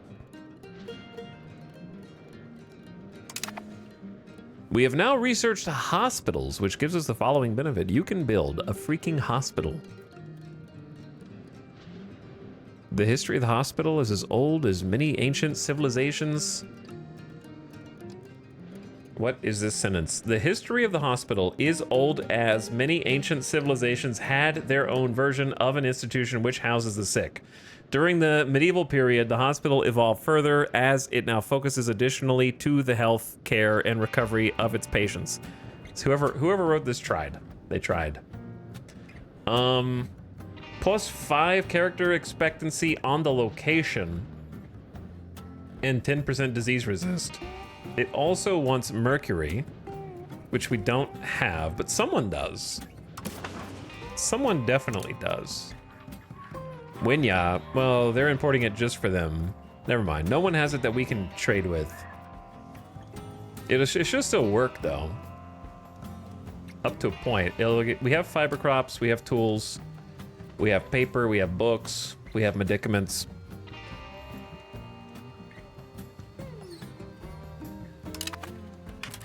And goal-oriented. It appears Hit and Quash now has 10%. I love the 10% move speed buff. That's so good. That's like one of the best traits a general can get, in my opinion.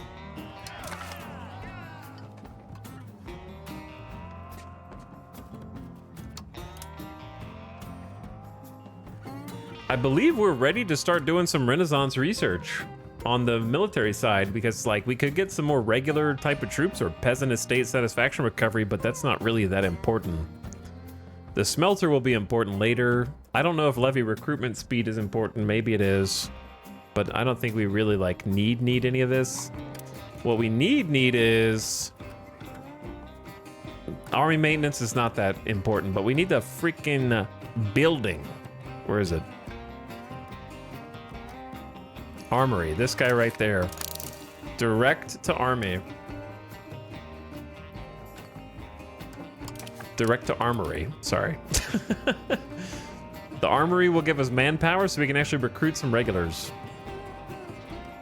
It's gonna be huge. It's gonna be a game changer for all these little stinky dinky wars that they keep pushing on us.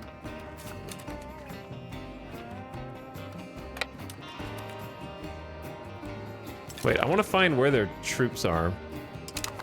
Maybe we just sit on their capital boldly.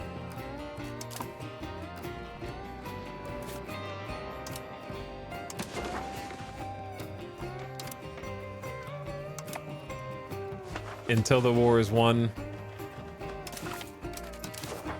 How are they still negative 12?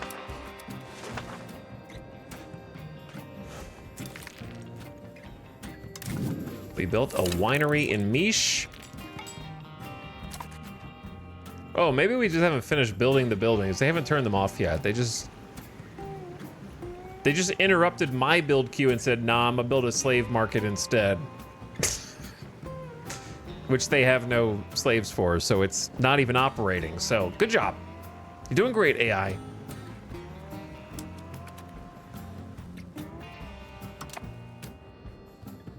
Now let me finish building the buildings I am trying to build there. More importantly, Sanoctawambo is in the process of being converted into a full-fledged city of 30,000 strong. Our first proper, real urban area that's not just a town. A full-on city. Yo, Chesapeake's levies, Chesapeake having 4,600 levies is kind of cracked. Do you know what time it is, chat? I know what time it is. I know what time it is. Settlement time. Are you ready? Are you ready for a settlement? A settlement, a settlement, a settlement. And a settlement, a settlement, a settlement, a settlement, a settlement, a settlement, a settlement, a settlement. Settle, settle, settle, settle, settle, settle, and I'm out of money. Okay, we're gonna keep going until we go all the way over here into Toronto area. Big time. Just spam settlements. I want the population numbers to skyrocket everywhere. I feel like we can afford it now because we're about to win this war, presumably, and then get war reparations for another 2.5 years. After the 2.5 years, we're gonna see how much money that's gonna cost. Turning Brunswickian dollars into apartments. It's true. The bureaucracy is growing, and we need the people to oversee and administrate the land and function. The nobility expect to be first in line, but the burghers want to go too. Just make someone happy. Make someone happy. Make the clergy happy, because they buff research speed.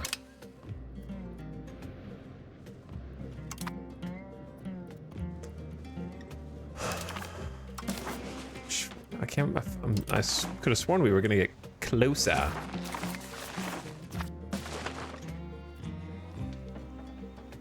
Settlement for you, and for you.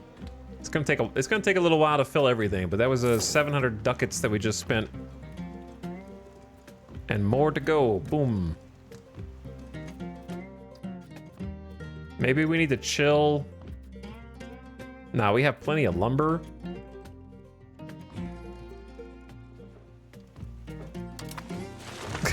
We have 23 constructions going at the same time. Settlements for everyone on the frontier. Oh, hello, army. Where do you guys think you're going?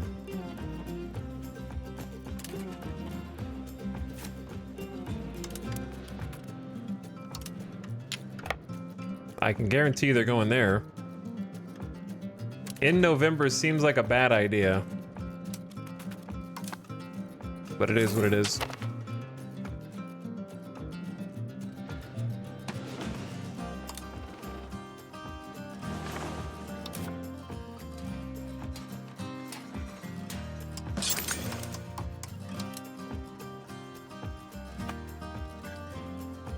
Going all the way out. Yeah, building is no problem for us from an RGO perspective. We have 57 extra lumber and 20 extra stone. The settlements are barely even making a dent in that. What's the plan for the rest of the campaign? It's hard to have a plan for a game you never played before, you know what I'm saying? I don't even know what's gonna happen, brother. This is still the first run ever. I don't make plans, I just react. My objective is not to get warred into oblivion by the Pope, England, Poland, and Brunswick. I like the construction mechanic. Yeah, I mean, I think the construction mechanic is pretty good. The resource drain that it takes.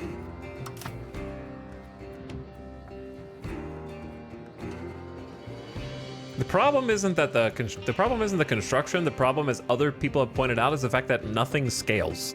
So like a building will still cost the same amount hundreds of years later. But what does scale is your cost of court and stability, and it's basically like disconnected from your currency. So your rising expenses do not coincide with buildings costing more or less.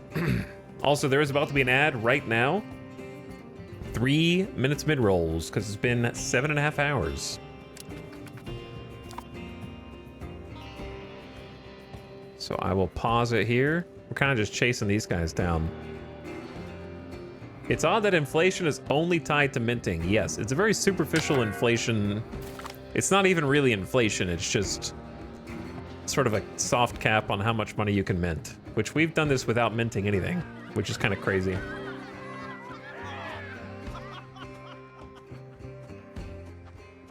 But yeah, it's kind of, like I said, I'm not an economist, but I know that inflation goes beyond how much money you're minting.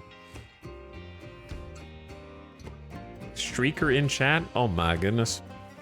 Increase in commons. Sure, give me the stability. We'll move toward capital economy later.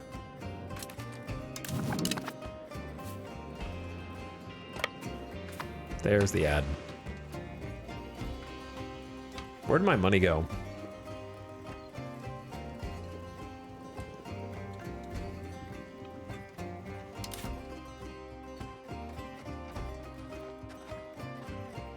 Oh, the Brunswick money just ran out, I think.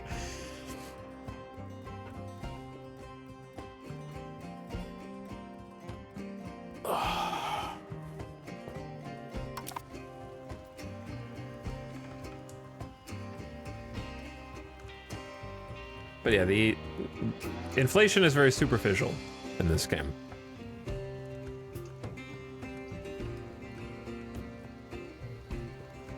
How close are we to Poland money? Pretty close, but like a few months. Gotta wait survive a few more months. I don't know where their main army is. They got lost at sea. Kind of just conquered half of Labrador and took the capital, holding it hostage until they give up. Haven't even seen the Polish army yet. The system of shaking down your bullies for lunch money seems to be working well. I didn't expect it to work well, but it seems to be working well. It turns out that maybe it is harder to maneuver tens of thousands of soldiers across the Atlantic, and they've got their own stuff to do back home.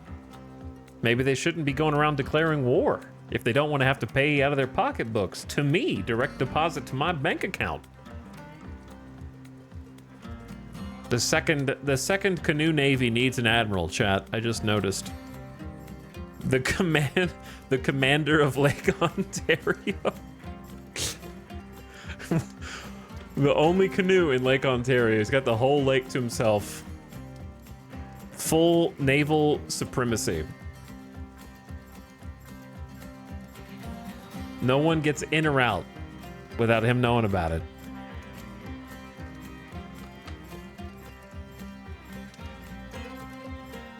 I need to see how Saginaw's doing after this war is over as well.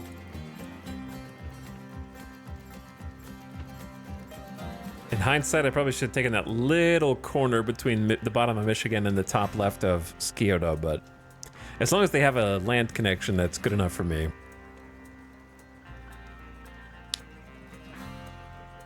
Would love to get some boats up for some maritime control on Lake Erie and Lake Ontario.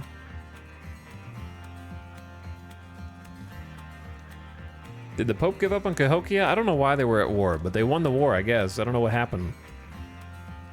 But that war's over. All right, welcome back from the ad, gamers. We back. And I'm gonna build some more settlements. And then pay the cost later. I don't know what I just clicked. Want an occupation? My navy needs an admiral.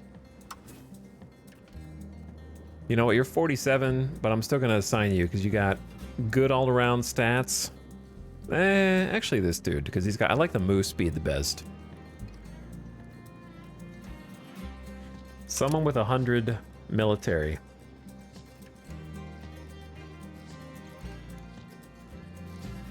I'd rather have this dude be an army general The young dudes can be the army generals. This guy's pretty solid. Let you man that canoe. One admiral, one cannon. So dumb, it's funny. They're getting further away from accepting. I don't understand how their war enthusiasm keeps changing. It must be a money thing that they're just... Because now it's negative 28. It's pissing me off.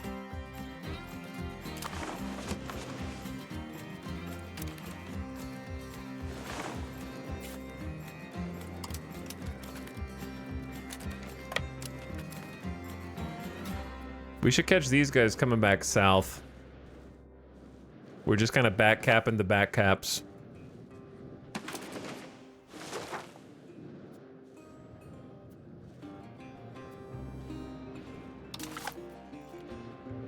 Brunswick joined them? Yeah, I guess that's what it was.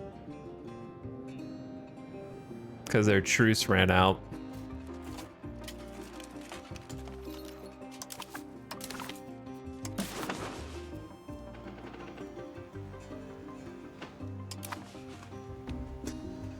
And so it must be only a matter of time before they drag long range back in, and then we have to go down there.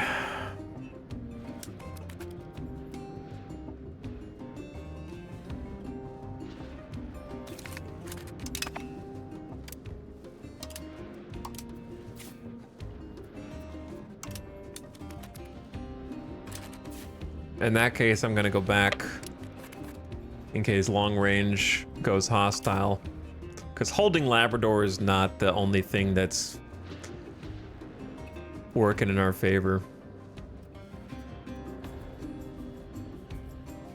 Man, pain in my ass.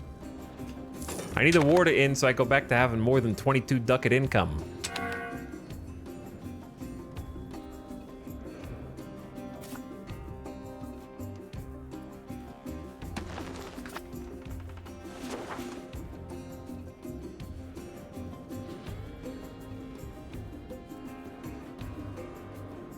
I think I caught you. Labrador has declared us as their rival. I don't blame you, man. I'm gonna declare you as my rival at this point.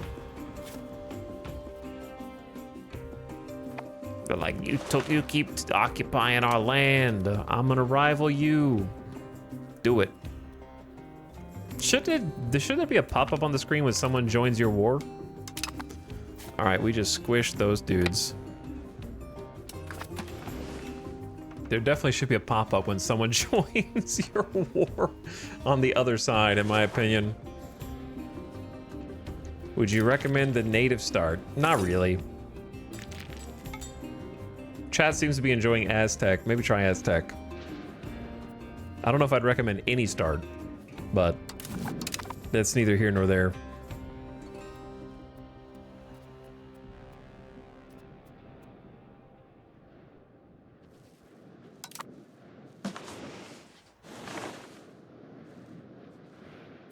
Dude, we just lost so many people to apparent winter attrition. We went from like 7,000 to 5,900. We lost like 1,000 people to attrition, which is crazy. I guess it makes sense. But do we have levies we can raise? Not really. Probably shouldn't have even gone up there.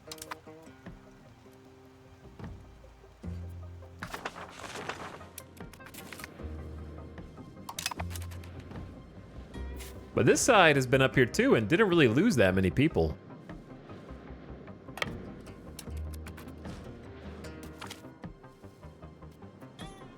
Third cousin can choose their own spouse from the ranks of our nobility.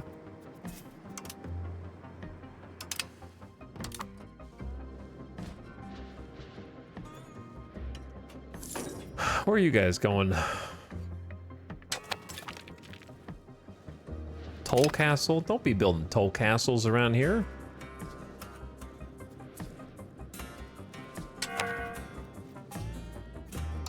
Lack a commander. Well, yeah, that's because there's a bunch of these little dudes. We'll move them up and group them up.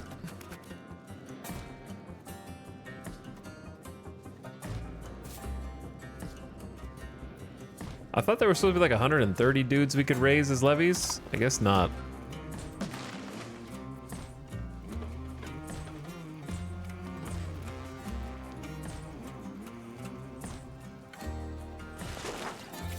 All right, so we got only like 16,000 troops now. Oh, there's the other 100.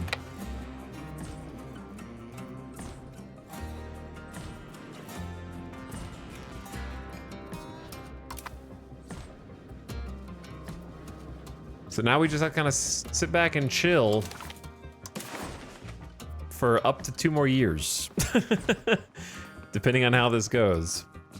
I don't know why Brunswick gave up so easily last war. And Poland didn't join them. Granary built in Mish.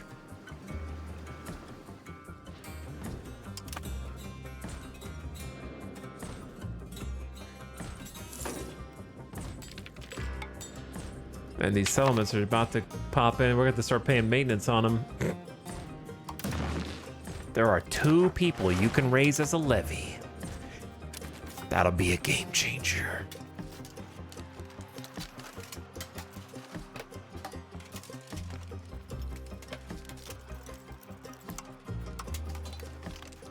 Merge to strongest. Okay. Consolidate.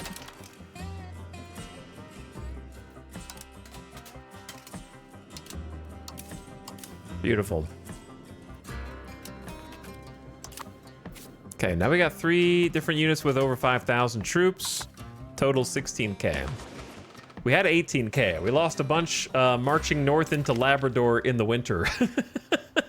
Which I now see was probably a mistake. Oh my god, here come the settlement notifications as all of our settlements get completed at almost the same time.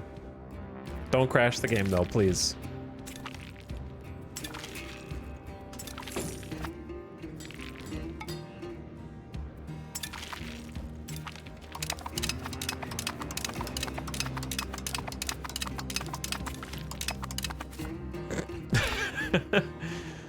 Well, there's about to be a population boom up here with all these settlements. Turn the pop-up off? What if I turned you off?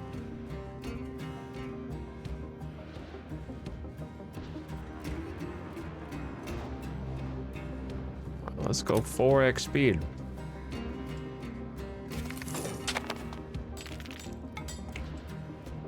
Too wide indeed. Hazarak. Institutions? I don't even remember naming that.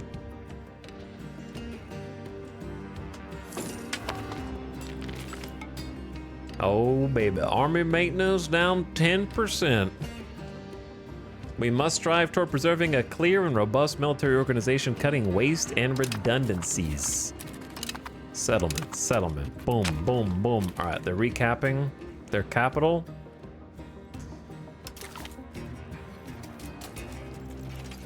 Why are we getting seemingly actually getting closer? Their war enthusiasm's going down. Months at war going up. It's still gonna be around 2. Oh, I see their forces. 5th Army up there from Brunswick. 3,000 troops. That's a lot. That's a lot of troops, actually.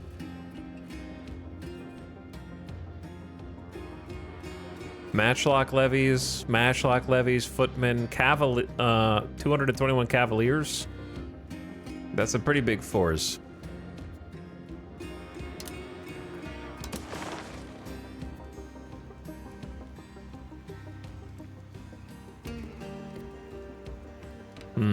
Not the best tactical area here. Unless they cross the river to fight us.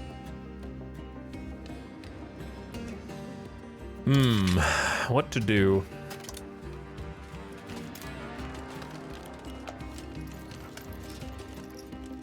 A 100 footmen is not gonna be the difference maker here, I don't think. Well, I guess we have another 4,000 people from our... At least our allies are here, so we actually have 20,000 strong. So I think we just sit and let them unsiege and then figure out what they're gonna do.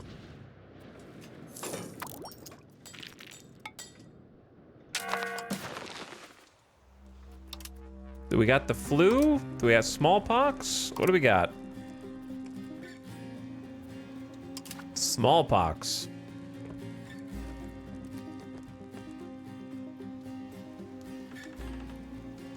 Who is Shingrilau? That's not us. I don't know which of these is us.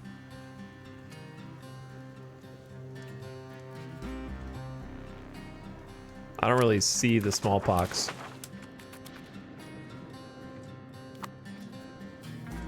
They're 3K, maybe 2K soon. Yeah, I mean, they're in the same bad area we were in.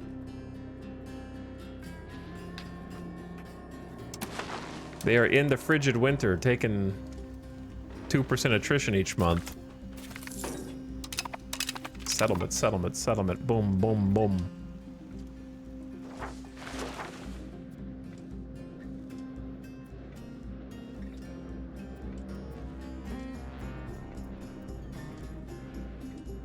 That's 5 head. Let them unsiege and then siege them back for a juicy reduction in war enthusiasm for enemy making gains.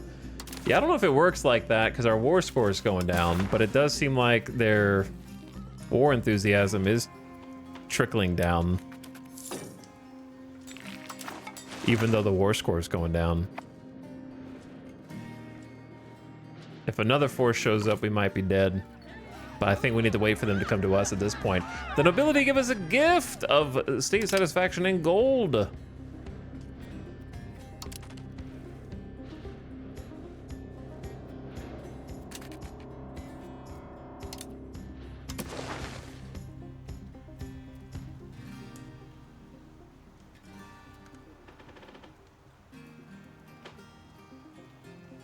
Like, should I just go to the border and just wait for them? I guess we wait for them here because they're gonna want to come through. This is the choke point, and we also have our allies here. Follow your heart, cousin. Choose your own partner. What does your heart tell you?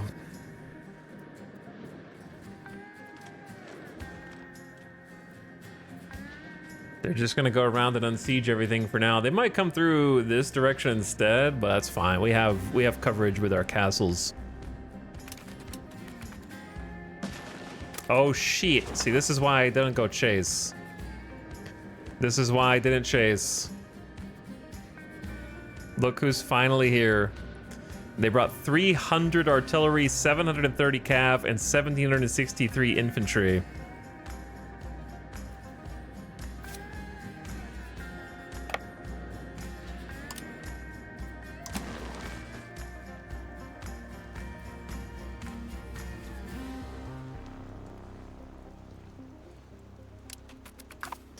So I'm gonna start heading south. The castle should buy us time no matter what happens here, but we'll see.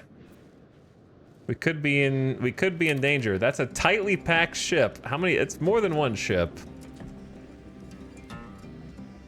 Seems like 3 transports. Chat, are there another 2K on board?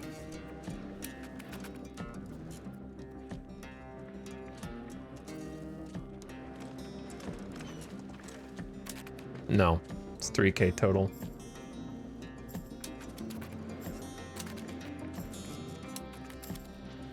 They're in Pop-Up Creek. Send the canoes. Take them out.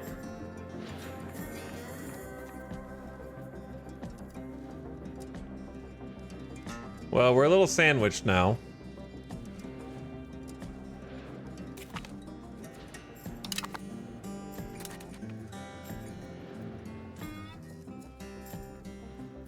So they're going here next.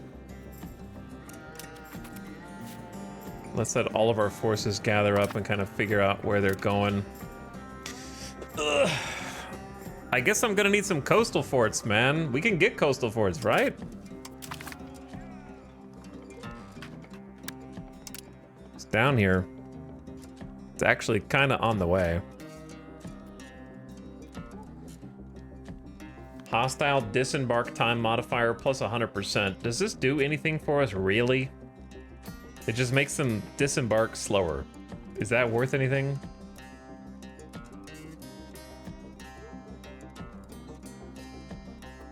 It also takes guns and cannons, which we can't make. What happens if you just put a castle over there? It just takes them a while to siege it, I guess. Maybe a castle around the coast is not a bad idea.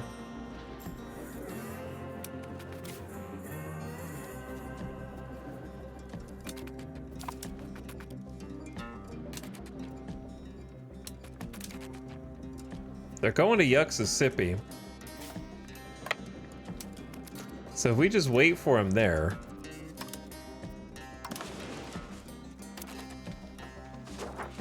They'll have to come back through and fight us, but we won't have a very big defensive advantage. We'll have numbers, but they have... Oh shit, we got rockin' hard plays here. We kind of need to force an engagement with one of them.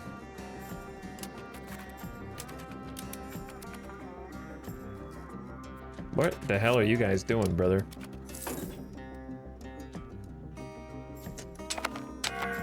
Can I help you? Because they're going to be coming down south soon. These guys don't have any cannons, though, so it should be much harder to siege, I would think. The local maritime presence is the main thing. What does that do militarily?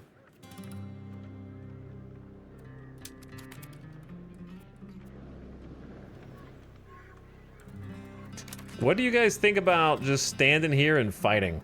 Like, letting them come back across to us. Bad idea or good idea? There's not really many tactically advantageous locations unless we let them siege. They're gonna go boom, boom, boom, boom. They're just gonna go bounce, bounce, bounce around. Siege everything.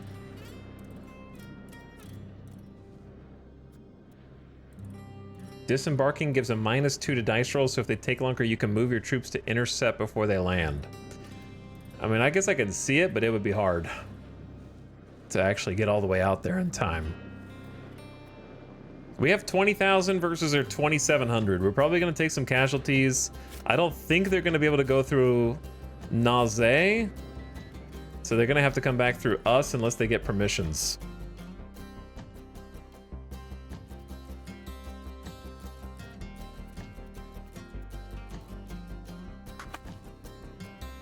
So I think we just sit here, play defense, and then fight after they siege Yuxasippi. And then see what's going on north. If I die, then it's been fun.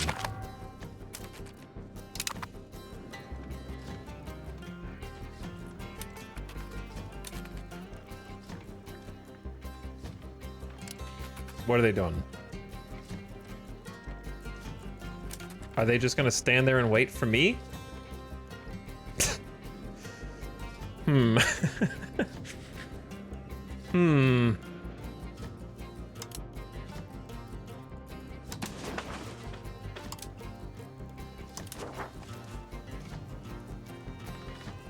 Are they just gonna wait?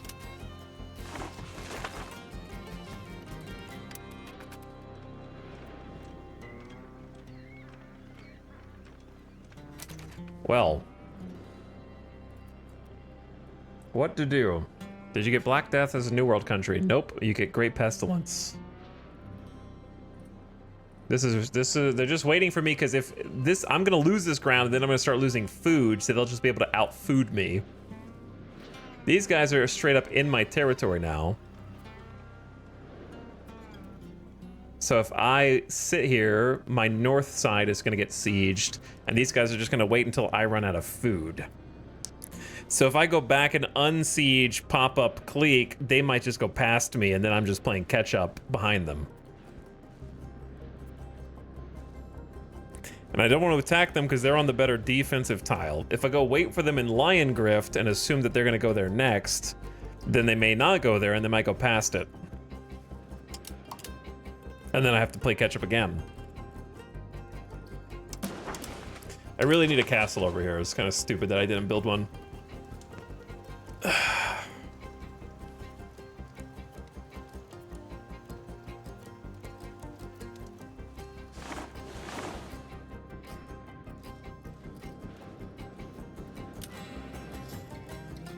Check your army visibility. I'm sure we're visible. We're standing in occupied province.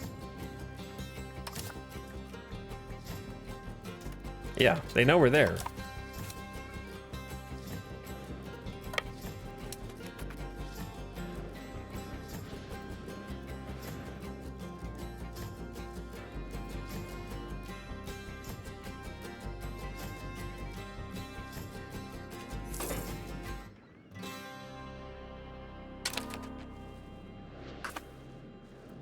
And then we're going to start losing different town, or not towns, but different areas in the north until they get to the castles. But if we lift this siege, or this occupation, we liberate them, then we have food access again. And then I don't know what to do.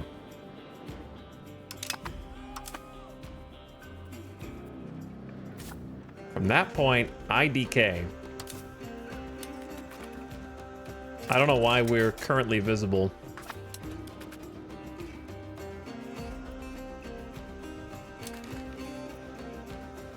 But I'm just getting back capped up here. Damn. AI is kind of bullying me a little bit.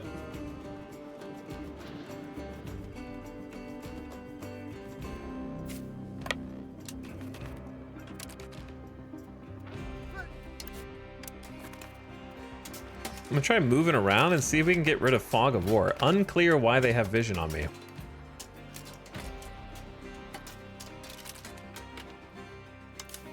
Like, they have vision on every unit, even across 2 provinces in my home territory.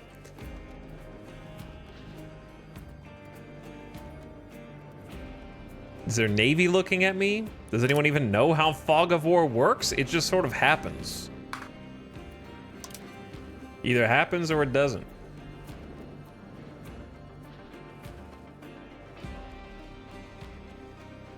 I really don't want to go all the way north to fight these guys, then come all the way back south once they decide what they're gonna do.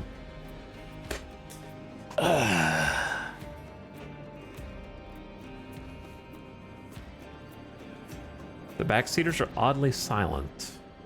Or you're lagging. You guys might be lagging. Lag check.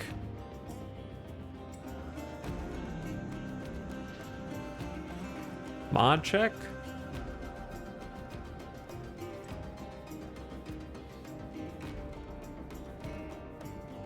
Eggman, wrong one. Wrong one.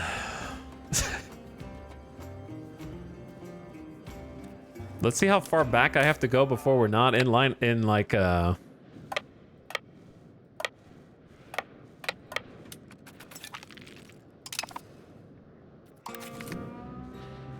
Barbillion has fallen.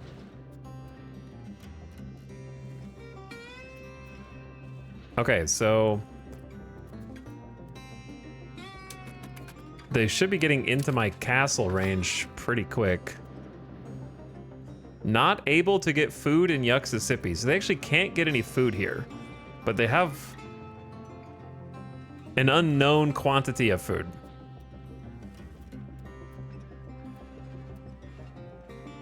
The AI doesn't need food, they're Terminators.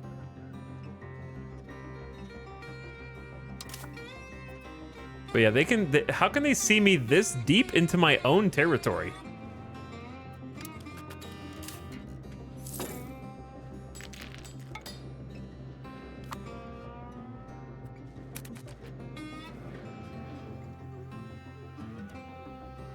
So if I have a literal castle in Shrimple as that, they're occupying the village of Gigabob, not under it. But what's going to happen after that?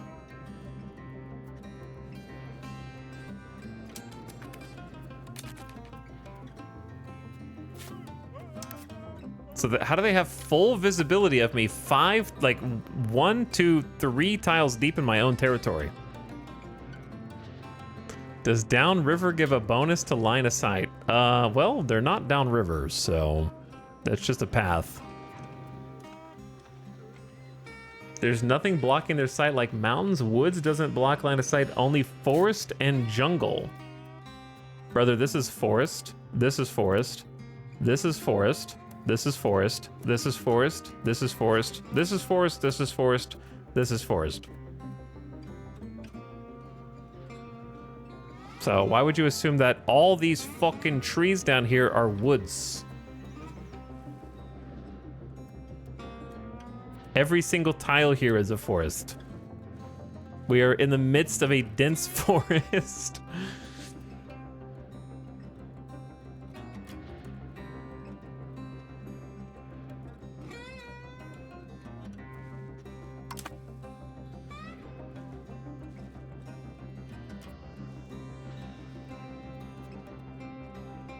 Maybe they did a spy network and can lift fog of war with an action.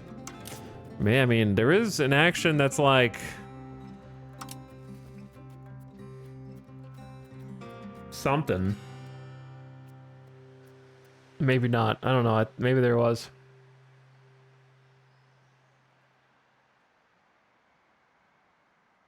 Infiltrate administration lifts line of sight. Hey, anybody in the government notice that these guys in positions of power look a little whiter than normal? Like blonde hair, blue eyes, kinda? No? Okay, no, it's probably fine. They just infiltrated our civilian administration.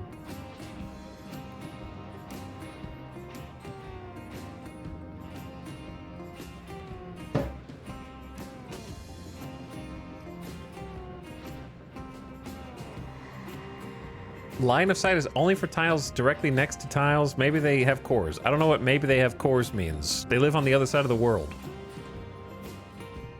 They have not cored my home territory.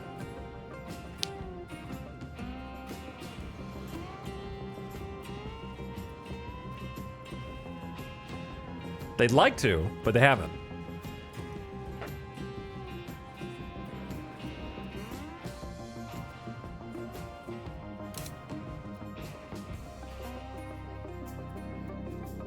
If they did, then they're 2,000 IQ super geniuses.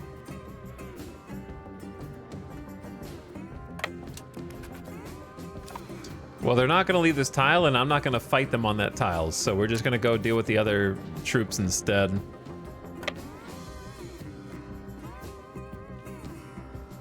Is that faster than the road?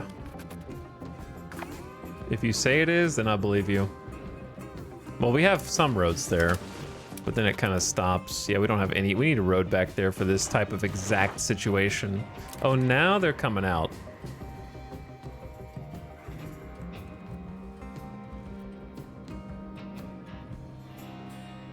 See, the reason I want to fight these guys first is they have cannons. So I don't want the cannons to blow up my castle. I want to just get rid of them while we're at full strength. Then go take on what I believe to be the weaker force. But they're playing real coy. So I'm gonna turn around actually. All right, so they occupy this town. Now let's see what they do. They will arrive in Shrimple as that, and the castle will get its first test. They're going onto the castle tile.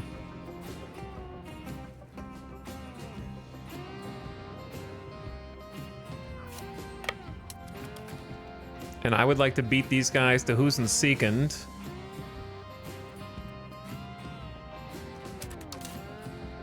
So we're still totally visible. Maybe they do have a spy network. Siege in progress. Next phase, 29 days left. Chance of falling, 49%. Holy! The siege has been going on for 4 days, and the castle's ready to fall. Negative 49? Is that, what does negative 49 mean? It's already like got blue around it. Oh, that's like the next phase. Okay, whew. I thought that was how long until it like completely fell. Where are these guys going, dude? I think we're gonna have to force an offensive battle.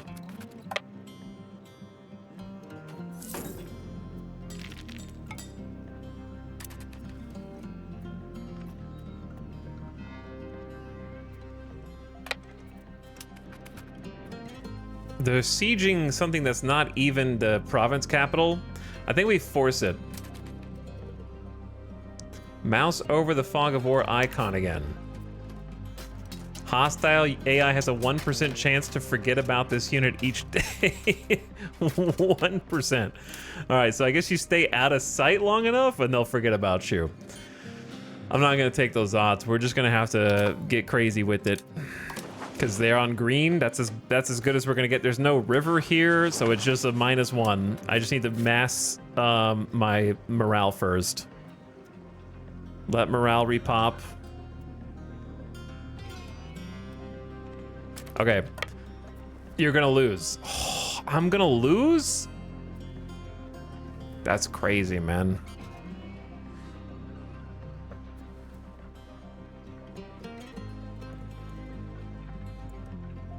$20,000 troops versus 2,700 and we're gonna lose?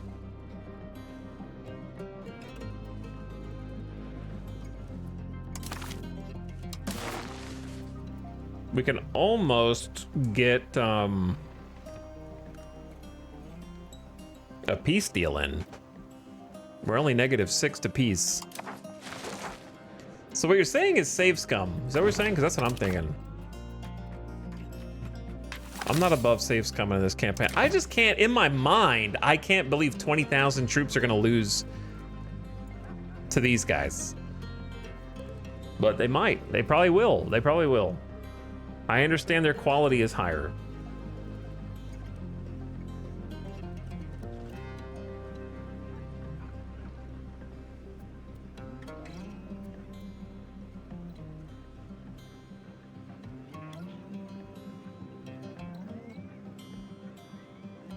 They have 1 artillery, you lose.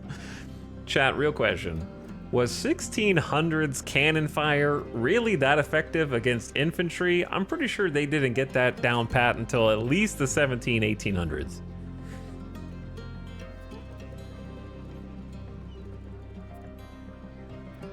Like 1 cannon regiment versus 20,000 men. I'm just saying it's not gonna make that big a difference.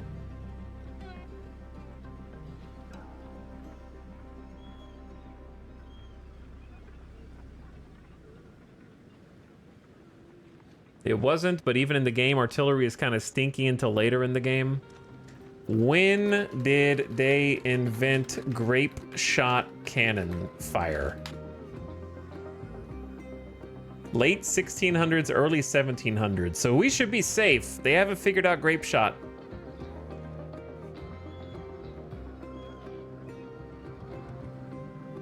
We should be fine.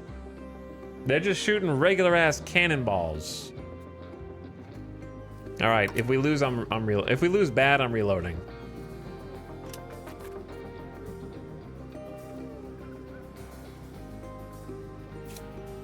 And I don't care, I'm not above it. I just want to see if it's counting the other 5,000 dudes that my allies are bringing in. You know what I mean?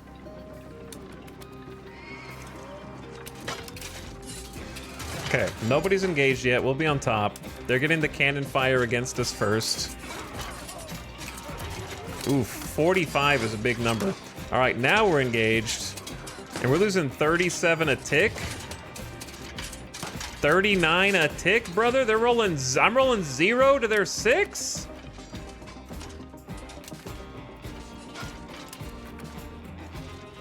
We've already lost 1,000 men? I need better rolls! These rolls are crazy. I know we have a -1. The -1 goes crazy. -30s.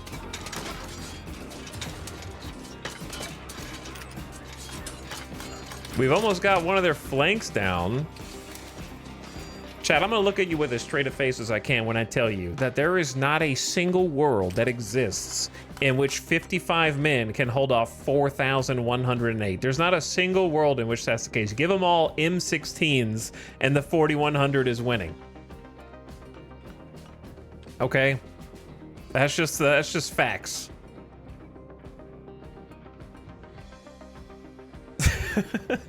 Never seen 7 Samurai, huh?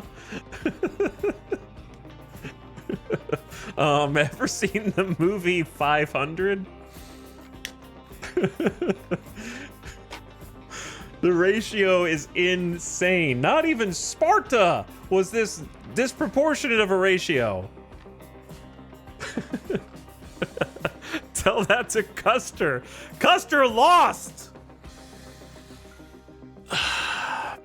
These guys are made out of, look, if this was 55 Crusader Kings 3 knights with 30 prowess each, then yes. If this was 55 Lubus from Total War 3 Kingdoms, then yes, they win, okay? But this is supposed to be like, this is my realistic game. I like Europa because it's historically accurate and it doesn't have no, it's 4-8. There are still 13, 11, 12,000 men versus 300.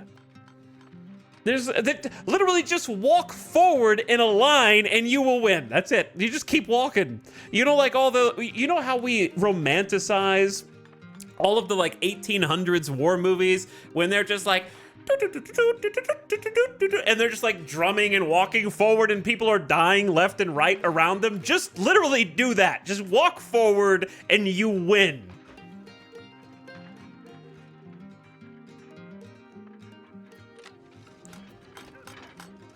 They're a supply convoy. The guys on the left aren't even soldiers. It's a wagon and some horses.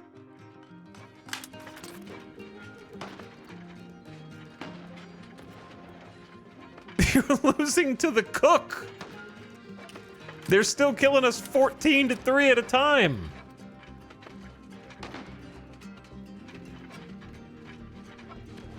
Holy shit, this right flank. It's always the artillery is the last one to go.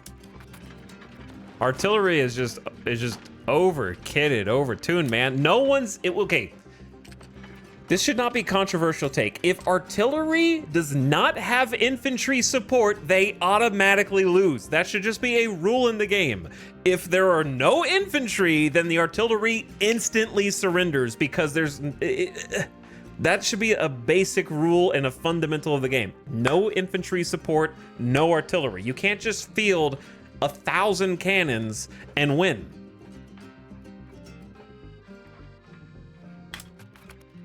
I mean, they're not winning, but they're still somehow doing twice as much damage to us as we are to them, which doesn't make any sense. We have 3 flanks flanking them, and they're trading equally.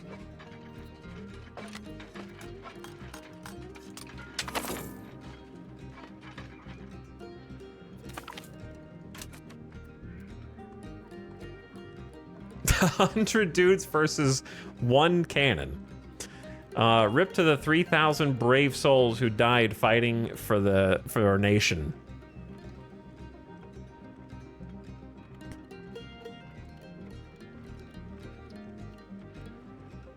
It's like that in EU4. I don't know what's going on in EU5. They just decided to do everything different. I don't know. 1,600 casualties for them. They lost their supply wagon. We wiped their artillery. They have 100 cav and 1,000 infantry left. We lost like all of our cav, and we have 17,000 infantry left, and the wagon survived. Now here's a real question to you, chat. Where the hell are they retreating? Into my territory. So I'm gonna have to chase them down. We had their back against the sea, no stack wipe. Now I gotta chase down 1,000 infantry who are going to Woonsocket. So let's go to Woonsocket and try and cut them off. I don't know where they're gonna retreat to. This Yuxissippi is the only occupied territory they got.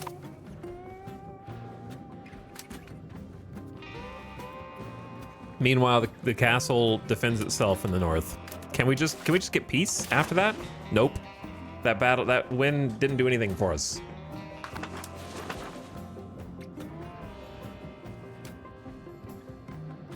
If you click on their banner, you should chase them automatically. Yeah, but I don't want to chase them. I want to get there before them.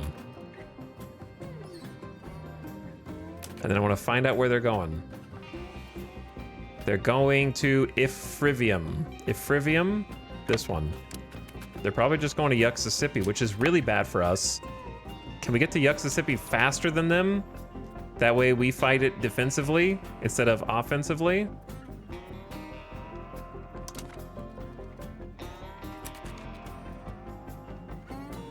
They haven't arrived in Ifrium yet. Ifrivium. We'll arrive in Mississippi 12th of September. We'll arrive on the 10th. We should get there 2 days before them.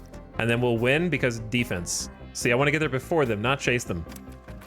That's the whole plan. That way I'm the defender, not them. And I get the favorable tactic. They just turned around. They just retreated for free into my territory and then turned around. Okay, never mind.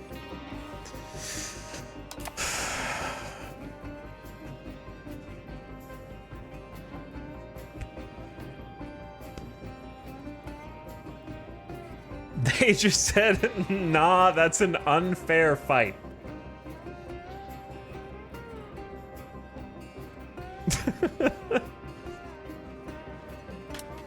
Well, now that I'm here, I may as well siege it.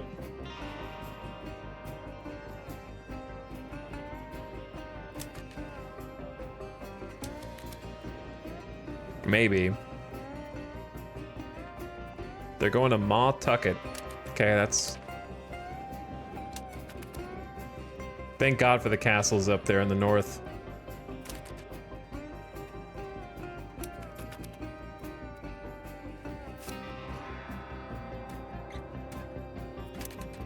Tactical, that's just a green. We probably just take it, run it back. Probably just run it back now that they don't have artillery. Castle's actually holding up there. We are not on that tile. There was this insane visual bug where we're actually somewhere else.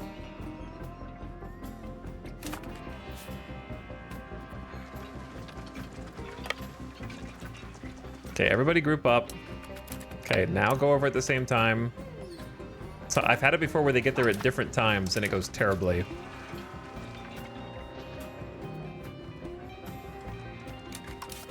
Like, kind of like that. But they got there quick enough that they reinforced. Now we're cooking. Now that you don't have cannons, you dumb bastards. Cannons are cheats. Actual cheat codes. Look at this. Embarrassing. We lost 91 to their 715. All right, big dub, big dub. They're still alive, though. How are you guys still alive? Just chase them down to wherever. Now we right-click on them. I don't care where they go. Because trying to predict where they're going to go is stupid.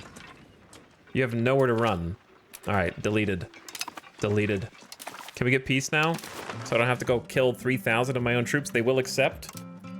1,200 ducats. Will you give me...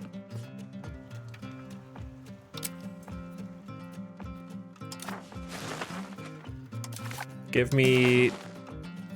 Not this.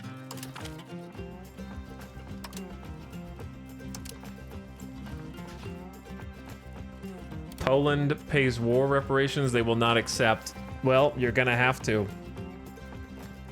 We can't get money from both of them. I don't think. How do you? Can you? Oh, you click on them separately. Bro, we are -20 from getting war rep from both. All right. I guess more of my troops have to die.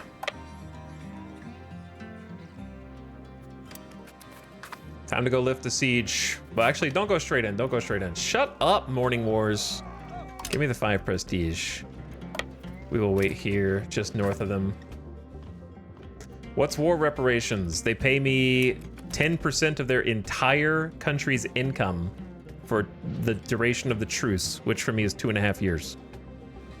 So, bunch of money now versus way more money over 2.5 years. Poland's got to have a baller economy too. They have a 1,800 ducat tax base. Where's Brunswick?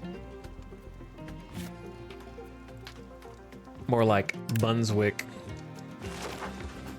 Brunswick is only 763. Ooh, so they have like a twice as much, over twice as much of what Brunswick has. Do you have time to build a castle? I mean, a castle takes like 2 years, so not really. I'm gonna build castles though. It takes like 2 years to build. I can queue one up. I don't know if they can cancel it, but It won't be done.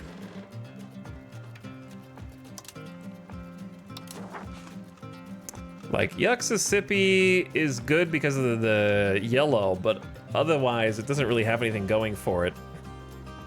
Like, I've got castles back here, but yeah, it's tough to... Definitely want castles like here. And then I guess here, even though the terrain is mid, just to stop them from moving around.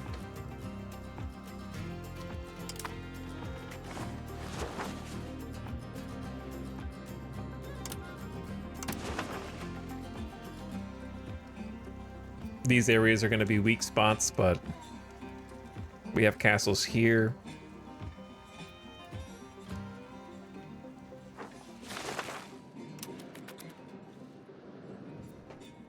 Well, I'm really happy that at least the castle's doing something, so that's good for them.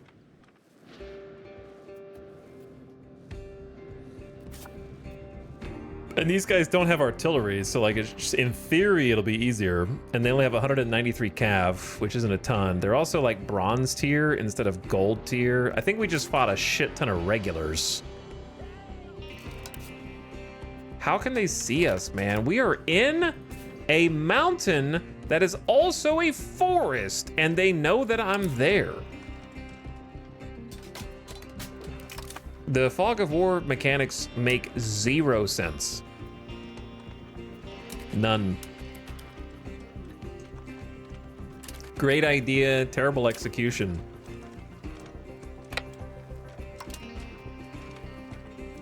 All right, we get to be the defenders here because we have a castle. So we're getting automatic defender advantage.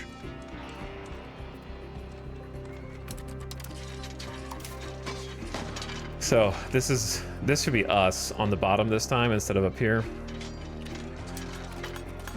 So flanks are in. Where's the rest of the armies? They're joining the wrong flanks. There, we're cooking. Now we're cooking. Good rolls. Good. 6 to -1. Holy, what a terrible roll that was. 277 casualties to their 1185. Hell yeah. Giving us auto defense is huge. Way better. That's why I wanted to go take out the dudes who had the cannons first. That's exactly why.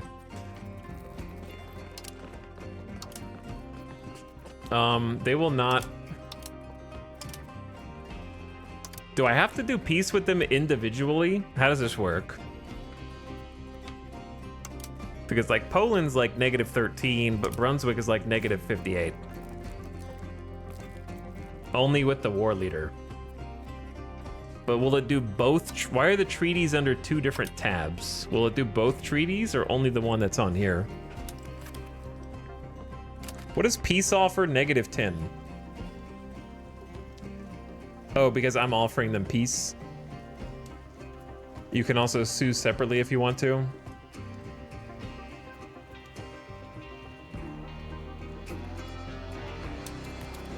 Be cool to steal enemies. I mean, steal weapons from dead enemies. That would be cool. Got another 706 levies ready to come out. I'm just gonna raise them.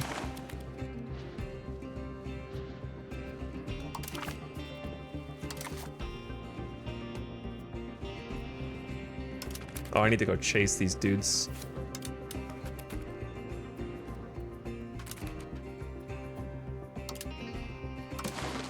I mean, we're gonna have a river crossing here potentially.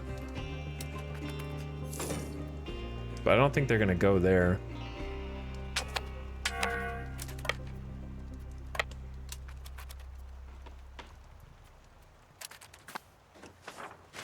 Parliament requested. Bro, we're at war! Can we suspend Parliament for a little? We are at freaking war, brother.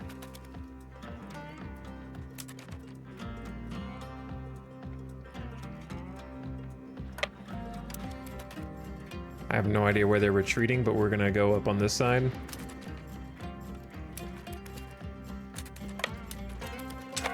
And then uncap here.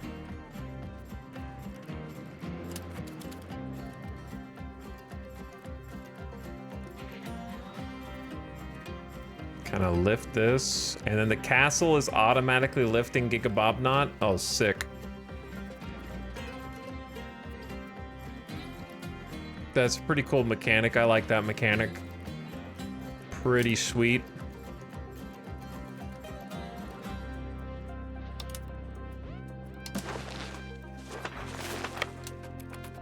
They might come back down here and create some problems, but there's not that many troops. They went hella far. I don't know where they're going, but they're going.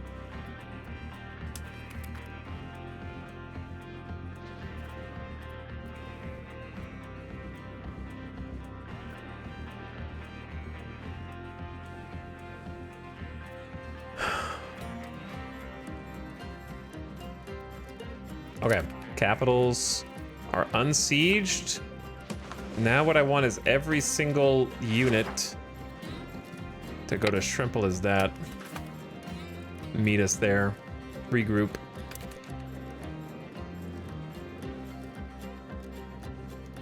My vassal's building a road. Got a market village going. Scioto and Chesapeake economy going up. Saginaw economy really sad. I need to help them. I'm giving them 6 duckies a month. But yeah, we need to help boost their economy. They just keep pumping salt.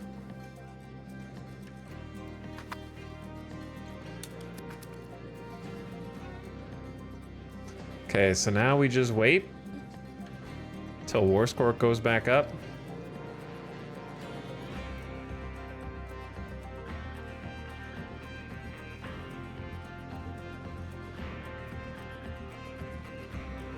Can someone quick explain vassals for me, please? How do you spin them out and why? They give control. So you have low control areas. Your vassal's capital has 100 control. Roads go out from that and create more control. They can tax it, and then you tax them 20% of all their earnings. And they just manage the land for you and develop it. But you gotta give them some money up front.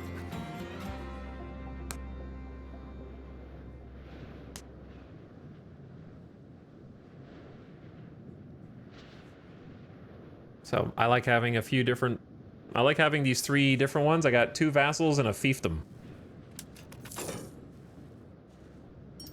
Basically just got too much land, you can't control them all. We got organized recruitment, which gives 20% recruitment speed for our professional armies. And then we're going from there to drill army. Unit ability, which we'll eventually try to do. Each day he steps into the yard. This is the trailer song, opening cinematic. Oh no, why did I mouse over that? Why? I went directly to it.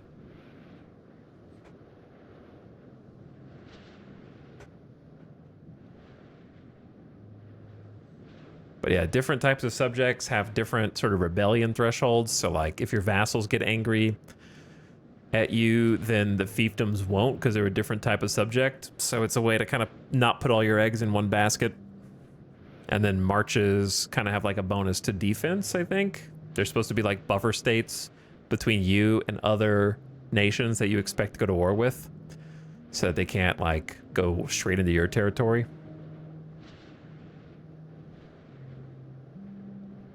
But yeah, basically they get full control over their areas and then you tax them 20%, which in theory will result in a net more of everything because their buildings will be able to produce more because of the, and depending, I gave one of them their own market so their buildings will be able to produce more, that kind of thing. Oh, the ad started? Oh no, ad hasn't started yet. Ad starts in 30 seconds.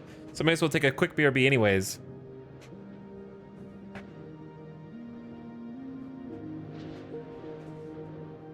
But the game's kind of laggy at the moment anyway because I moused over the wrong tab. So I'll be right back in just a minute. Here comes the ad. BRB.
Okay.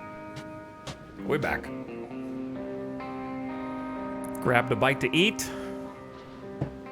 Got some food. Had some delicious soup that Alice made.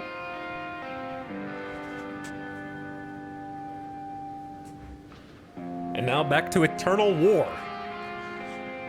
where we are not allowed to progress because we must fight to survive.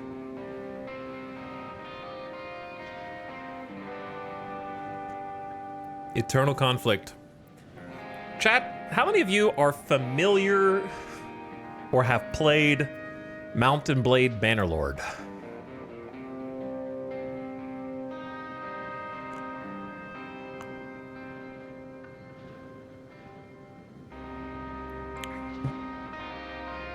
What if I told you that the diplomacy system in Mount and Blade Bannerlord is more or less the same as the diplomacy system here in Europa Universalis 5? You know, remember at launch where you would just create a kingdom for the first time, and as soon as you create a kingdom, people just declare war on you. Why? Doesn't matter. I declare war. Okay? You win the war. You get a peace treaty. As soon as the truce is over, back to war. Here we go again. Yeah, I lost last time, but I'm not gonna lose this time. It's different. Okay, I lost again. You just whack-a-mole all of the different rulers, and they just randomly break alliances and declare war on other people.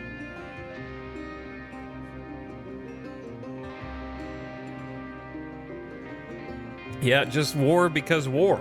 Because how else do you interact? I don't know. There's no other diplomatic interactions. You just declare war, because you can.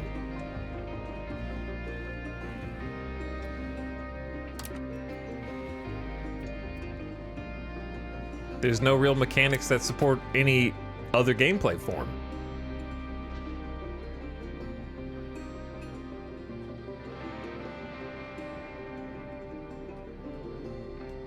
Random and baseless.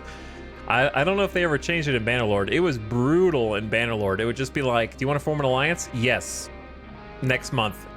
They have broken the alliance. They have declared war on you. It was like, okay. You would get like a brief cooldown of a truce. It was like a 1-year truce or something insanely small because of how fast time would pass. And then they would just declare war on you on truce cooldown over and over again. What are you guys doing back over here? I'm gonna come and teach you another lesson about that. Okay. We're going back to...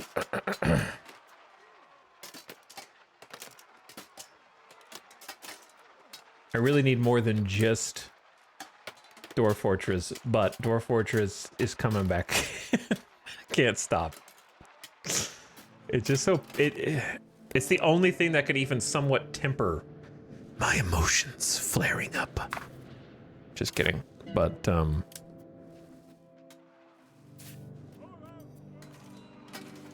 let's reinforce one of these small armies. Merge to the strongest unit. Why can't you merge? What are you doing? What do you got? Why do you have one dude who won't merge? Oh, because you're not there yet. You're not there. Let's rebalance the armies as well.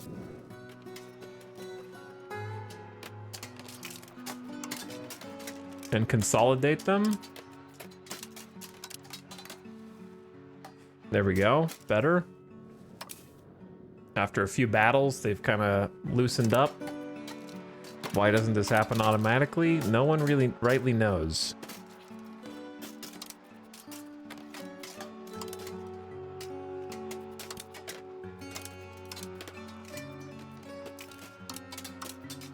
There we go.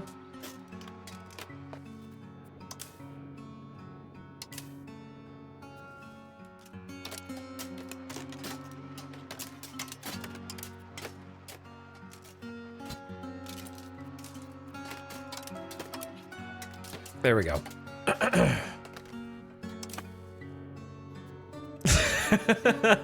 One chatter. I haven't played Bannerlord for ages. I hope it's better now. Next chatter. Well. Well, about that. About that.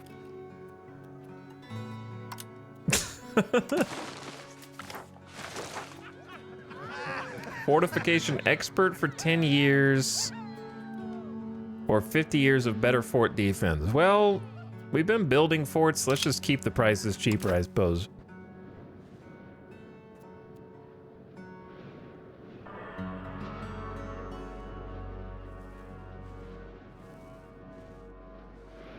Let's... Oh, who are these reinforcements? Another 300 dudes reinforcing? That's not fair.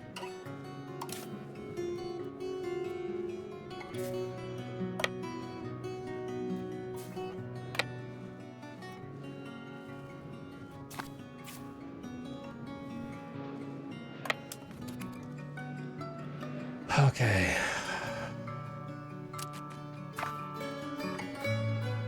So much promise gone to waste in Mountain Blade 2. Yeah. Bannerlord's a sad one. I loved Warband much more. It was a sad one.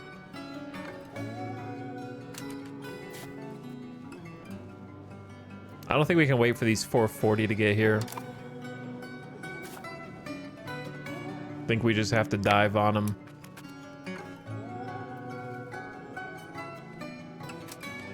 Or at least like get here and then prep. Yeah, it was definitely more playable than Kerbal 2 for sure.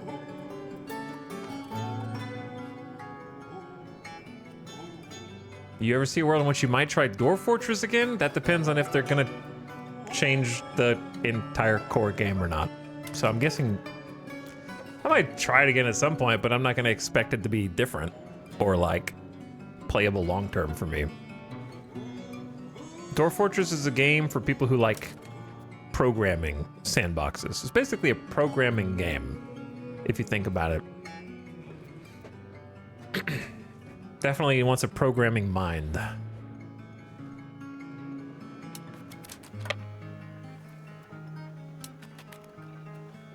They may have higher morale than us, but we have the numbers. I love Warband and Bannerlord. What's so bad about Bannerlord? That's a big question. It's a big question. If you thought Bannerlord at launch until now has just been good the whole time, then, you know, I just envy you. I wish I thought that. That's what I wanted to think. So if you didn't see any problems, I don't necessarily want to convince you that there were any, but I thought from the beginning it was a significant amount of issues with Bannerlord.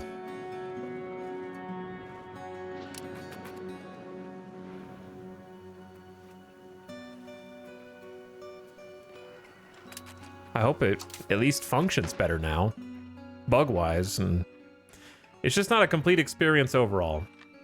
Yeah, I guess I'll ask you this. How much time do you have in the game so far?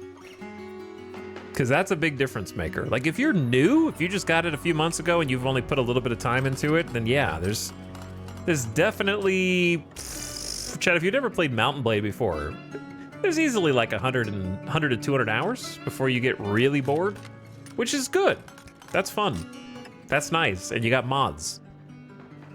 But I think if you put hundreds of hours into Warband, like me already, if not thousands, I didn't put thousands, but if you put hundreds of hours in Warband, from Warband to Bannerlord, it was just a graphics update with less content and fewer mods.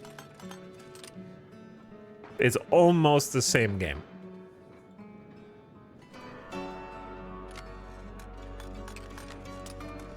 So if you were already playing Warband when you got Bannerlord, there wasn't anything different, new, interesting. You were expecting a iteration from like a gameplay depth perspective, but you got like a copy paste, except with somehow less content. They promised a lot for Bannerlord also.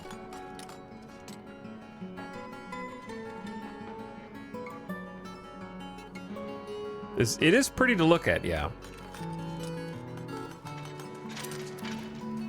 All right, get in there, 17,000 troops. What side of mine? We're attacking, so I guess... Wait, are we... Is there a fort? Oh, there's a castle here, so we're the defenders. Hell yeah. Great spot for a castle, to be honest. Right in this choke point. Oh, man, they're getting shredded.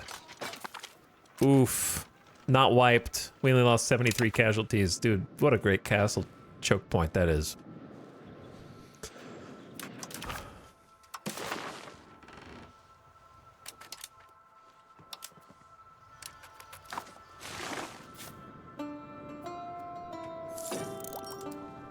I love seeing these little dudes running behind. I'm glad we didn't have to save scum. Let's go. Everybody meet up in Shrimple's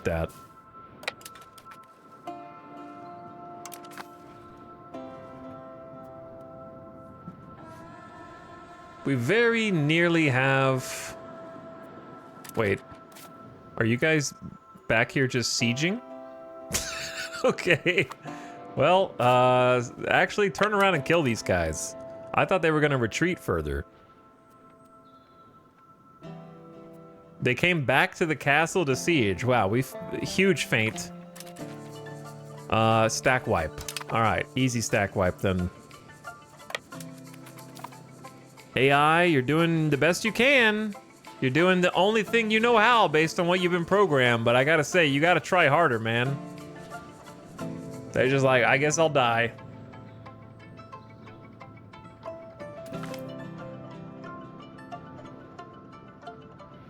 Bannerlord seems like it's so much more than it actually is. It carries the promise we all want and has just enough there to make you think it exists, but doesn't. Yeah, and I think that the boats will be a fun novelty for a little bit, but it's gonna just be like, you know, that's all it is. It's gonna be a fun novelty for a little bit. I'll play it. But my expectations are that it's gonna be just a little toy, a little trinket that we go, whoa, look, there's boats and they rammed into each other. That was cool. And then we're done.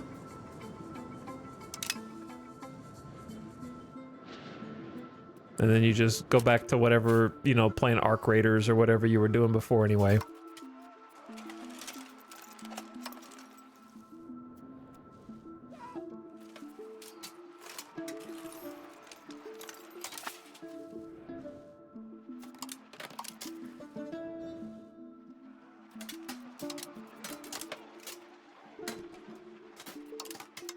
There we go. Arc Raider's still good. It's very good. But you have to not be PvP averse. But yeah, I really like it. I wouldn't be like, it's game of the year. Like, I wouldn't say that, but it's easy 40 bucks. Like, pfft, easy 40 bucks. No regrets. If you don't like PvP or you don't like, if you have some people get crippling gear fear anxiety.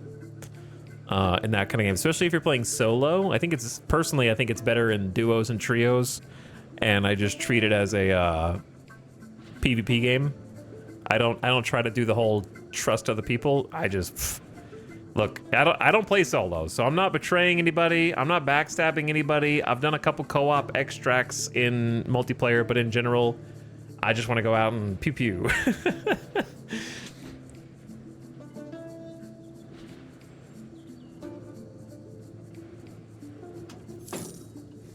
Who the hell is this? Labrador Army?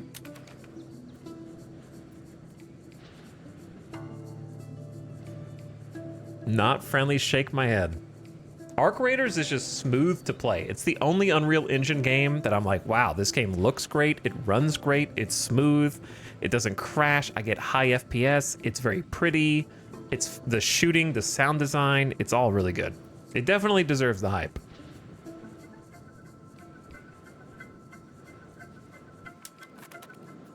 Definitely deserves the hype, I'd say. I wouldn't give a game of the year, but I'd say easily worth the money. So should I wait for these guys to get -8 to positive and then separately treat with them so that we get war reparations from both?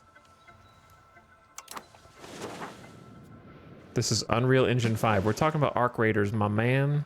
Arc Raiders. This game is not smooth, buttery. No.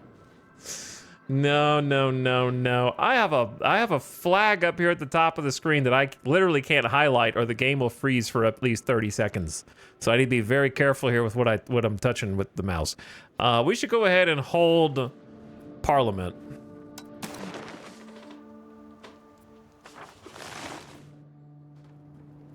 So that way the people aren't getting so pissed. Promote castle works. -50% to fort building cost while the issue is being debated. And we get 10 years of lower fort maintenance. I haven't seen that one before.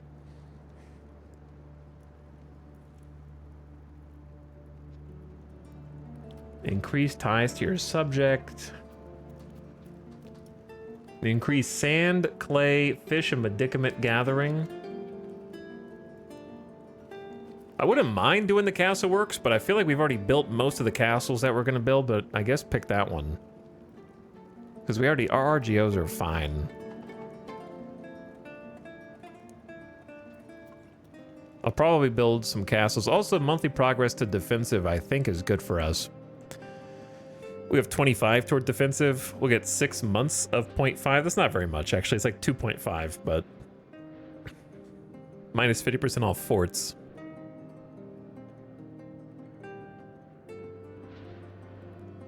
But yeah, if you've played Tarkov, then Arc Raiders is way more streamlined. It is super streamlined. It's fast. The queues are fast. It's more casual friendly. But it is hard. It is hard. The AI enemies will kick your ass. But it's not like Tarkov. Tarkov is a queue sim. Yeah, if you queue up in Arc Raiders, you're in a game in like less than 30 seconds. Yeah, you do have to interact with players though. Either kill them or try and talk to them and be friends. See, solo Arc Raiders is like pretty chill though. It's like 50-50 probably. Maybe more. I don't really play solo, so don't take my word for it. Castle works. I just want to play duos and trios and have action.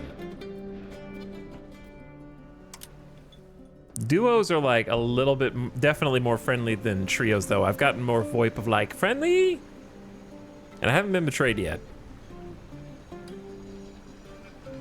When you peace out, doesn't matter which one you peace out first. I don't know, I'm gonna save before I do it. I will save before I do it, just in case. Guess I'll go kill those guys.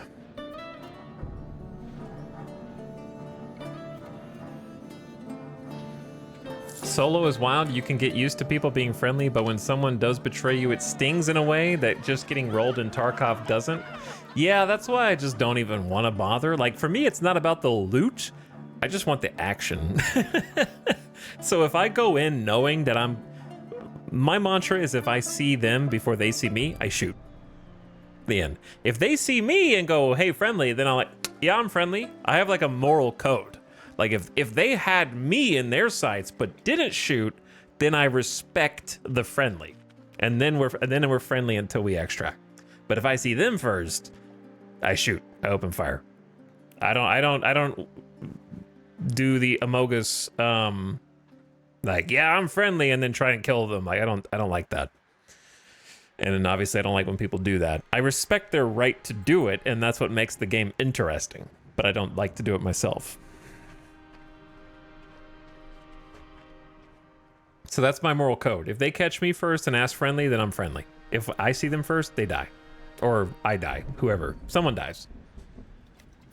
10% parliament support is pretty sick.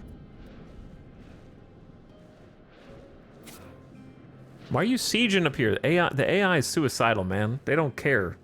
They probably can't see my troops. No, they can! I'm somehow just perma-visible to the AI, and they just stand there and take it. Brutal. Another stack wipe. Definitely got to work on the suicidal AI.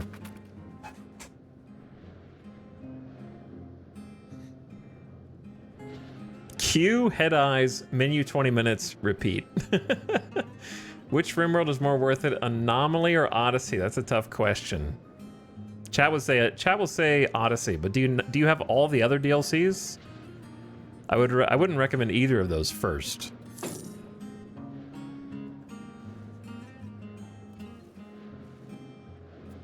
But kind of depends on what you want. If you've got all the other DLCs except Odyssey and Anomaly, then I'd probably begrudgingly say Odyssey.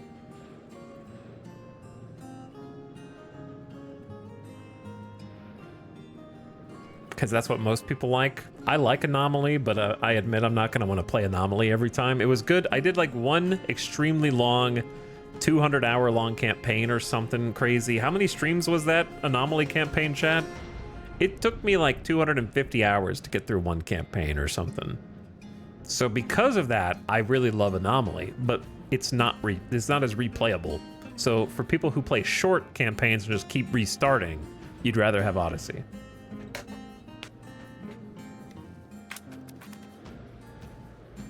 Because people just say Anomaly is not replayable, but it's a really great, strong first experience that is worth having.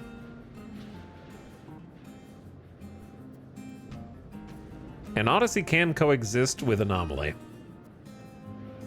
So, they can both work at the same time.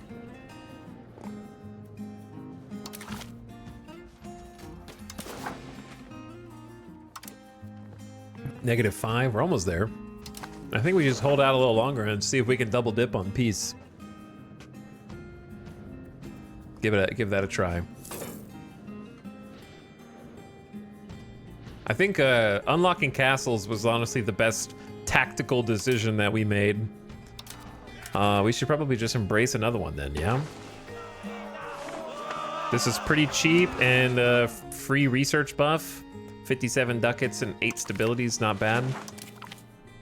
We have unlocked meritocracy. Many individuals of great prestige and in positions of power often chose to appoint those closest to them in influential spots. The advent of meritocracy as an institution and a thought movement was largely popular in the court of imperial China. There, Confucius himself supported the notion that those who govern should do so on the basis of merit, not of inherited status. This led to the replacement of the Chinese nobility of blood ties to one based solely on meritocratic ability. This institution's development would ripple across and beyond the borders of Asia and eventually reach the royal courts of even European monarchs whose nobles had a firm grasp on the mechanisms of power and authority. Time to double dip and just go straight into banking. 72 duckies and 10 stability. Money lending has existed since metal-based coins appeared in antiquity. By the way, we still don't have any metal coins. However, it depended on some individuals and their family groupings or on the ancient states. A shift occurred in the Middle Ages, encouraged by the renewed growth of long-range commercial activities on the Eurasian continent and its periphery. Specialized moneylenders began to organize when Jewish communities started operating between the Christian and Islamic worlds. However, the boom of credit demand that followed the Crusades in the 12th century encouraged merchants in the Italian city-states to create larger structures for money lending, effectively founding the first banking institution such as the Perusian Bardi houses. More instruments were developed like bills of exchange and debt bonds, and banking dynasties such as the Medici, Fugger, or Welser soon became as powerful as the states. I'm not familiar with the last two. That shows how uncultured I am. So we've got all of our, all the institutions we can institute. They are instituted. So this should update to up to a plus 30%, I think. We'll see. We have embraced the institutions from Paris, Savona, Milano. And then we still don't have 20% on New World, Printing Press, or Pike and Shot. So those are taking a little longer to reach our shores. But we have plenty to keep us busy in the meantime. 1K, who's this? Where'd you guys come from?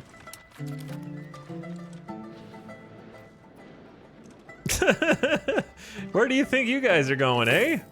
I got a castle right here, brother. You're going nowhere. Oh, are they going somewhere? Let's find. Nope, they're sieging the castle. You're going nowhere. We're -2. All right, well, let's go kill these guys. We get to fight a defensive battle because we have a castle there. I love castles. Castles are the greatest thing that ever happened to this nation as far as I'm concerned. I'm gonna build more. All right, speaking of, we do have to build more before Parliament runs out.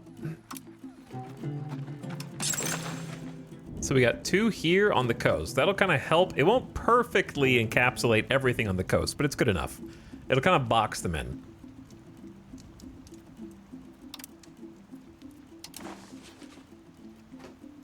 And we got 1 in the mountains here.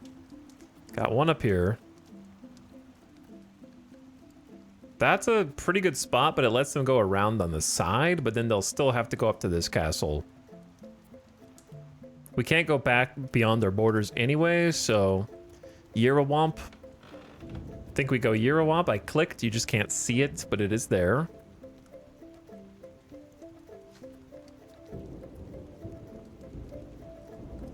And then maybe just like a castle down here in New Jersey on the coast. Okay, clicked there. And then we sort of have this like...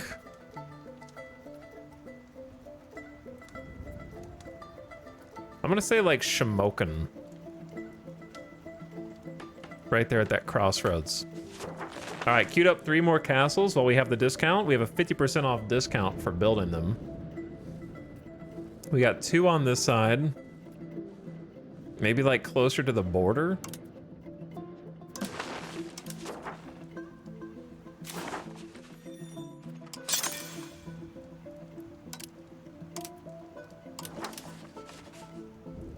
We got 1 here. Like, this just, like, blocks movement east to west. You know what I'm saying?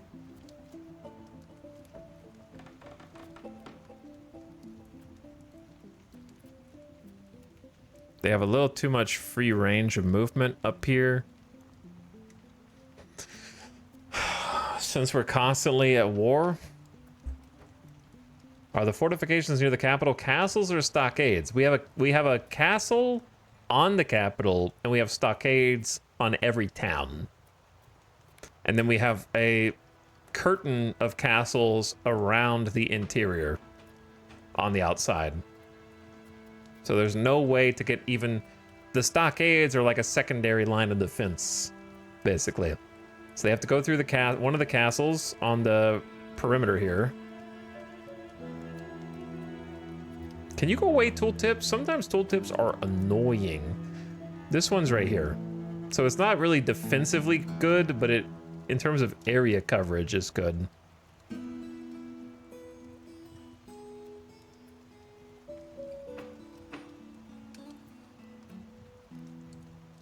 Getting Lackawanna covered with a castle was like the real hard part.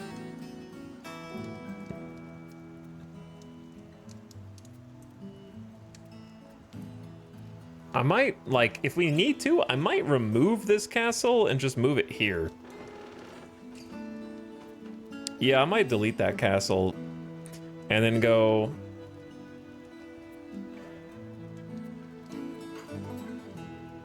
Because those actually have coverage together.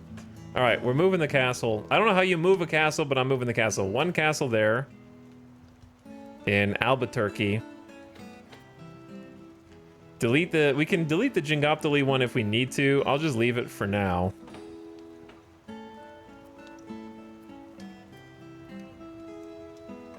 And then 1 in Santa Macara that covers this little gap. Okay, there we go. Oh dear. Wait, I queued up 2 castles next to each other. Am I stupid?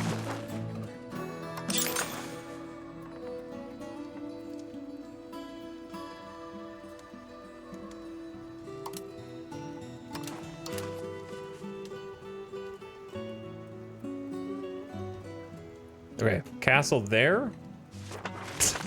And then cancel this one. And get a refund.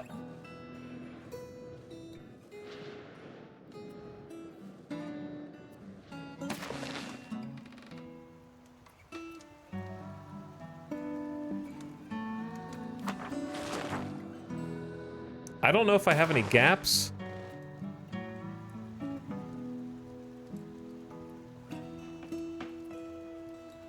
I can't tell if I have any gaps. Will these castles be enough to stop the Christian hordes? What do you think I'm doing right now? I'm at war with Poland. I wish I could build them in my vassal's territory.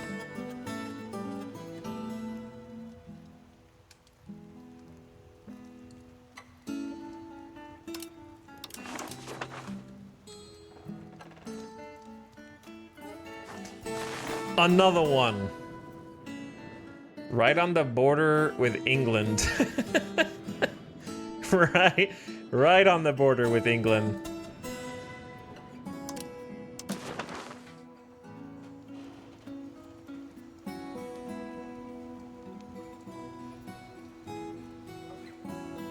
I don't trust England either, man.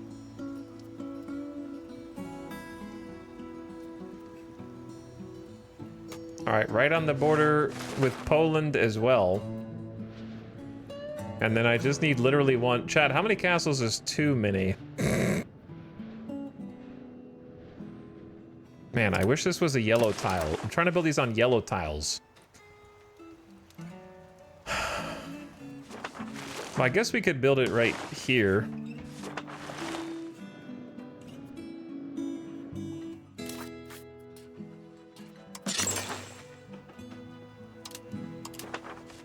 In Rembrandtang. Who named this Rembrandtang? Did I name that? All right. Well, don't tell England that I'm amassing on their border and that I also have 10 simultaneous castles being built. But I just spent all of our money on castles. We are having a national focus of build castles throughout the empire.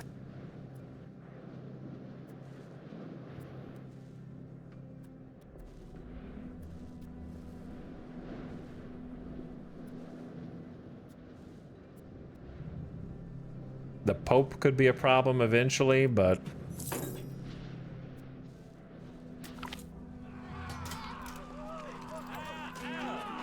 The army in many ways is the most influential internal force in Sanakta Wambo, and the members of parliament who come from are loyal. Okay, something. Give me army tradition. I don't even know if army tradition does anything for us, but I'm getting it anyways. It's decaying on its own. We are building a shit ton of castles because we keep getting declared war on. I need to limit movement of enemy troops through our nation. And the best thing about the castle is, if you fight on a castle tile, if you have a battle, the castle owner automatically becomes the defender. So if you build castles strategically on yellow tactical tiles, they get -2 to all their attack rolls. If you build it on a red and you fight on red, it's a -3. It doesn't sound like much, but we just kind of witnessed this, and it's actually an insane amount. So like, for example, Murricania is just on a green tile. That's only a -1. But when we go fight them, we get to be the defender, okay? And look at the dice rolls. So like, they're just rolling a 4 and we're rolling a 1. So the numbers are really low. So a -1, -2, -3 is a huge debuff, right? So now they rolled a 3 and I rolled a 6. They rolled a 4, but now it's down to 3. They rolled a 1, it's down to 0. So if you can get them down to a -2 on every single roll, whew, whew, then you just win. Kinda. Rip 800 enemy troops. But maintenance kind of hurts. Does it? Doesn't seem like it hurts to me. What's the maintenance? It's like... stone, tool, weapon, tar? We make way more than that, and it's like 0.08. I believe it's 0.08 a castle, so that's nothing. I'm spending more on settlements. Castle's not even in the top 10 right now of buildings that I'm paying for. So I don't think the maintenance is bad at all. Budget fort maintenance. Yeah, that's at max. I'm paying 15 max, 7 min. That's nothing. I'm paying more than that to my vassals each month.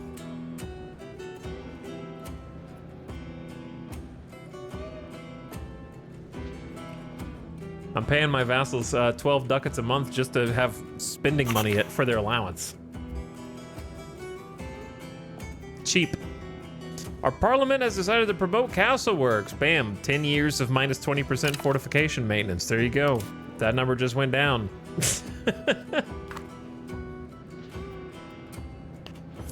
All right, let's go get some money. Oh no, I might have to spend a couple ducats a month to make sure that they don't take my entire kingdom. Oh my God. It might cost a little money just to stop them from taking everything from me. Oh my God. What will I do? I get to keep my entire kingdom.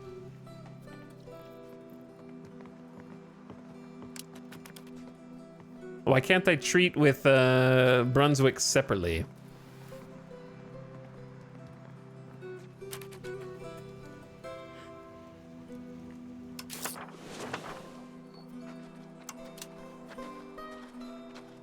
You need at least 10 war score against Brunswick to demand more than a white piece in a separate deal. Where does it? I believe you, but where does it say that? So we have 0 war score with Brunswick, despite kicking their ass in combat already. Is that what I'm gathering? We've already beaten them on the field like 3 times. Got no credit for that. Stopped them from taking their war goals. No credit for that.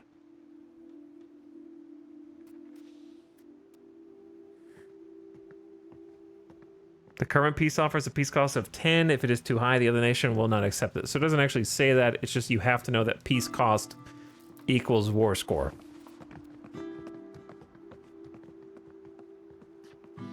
It's not actually written here that you need 10 war score. A little to the left. Hover over send demand. There's a different tooltip. I'm going to destroy the code of this game. To be able to demand, why would that not all just be on the same tooltip, man?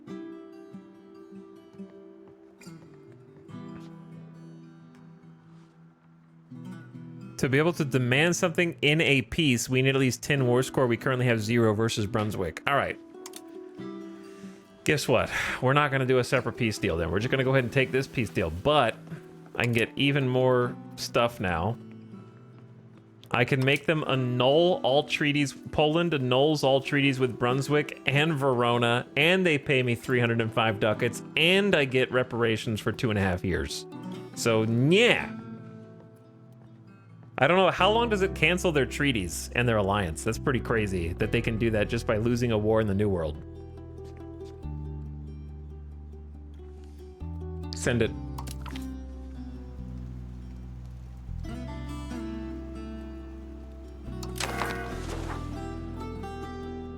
Thank you. I now have 156 monthly ducats for the next 2.5 years. Appreciate 10% of all of your income, Poland.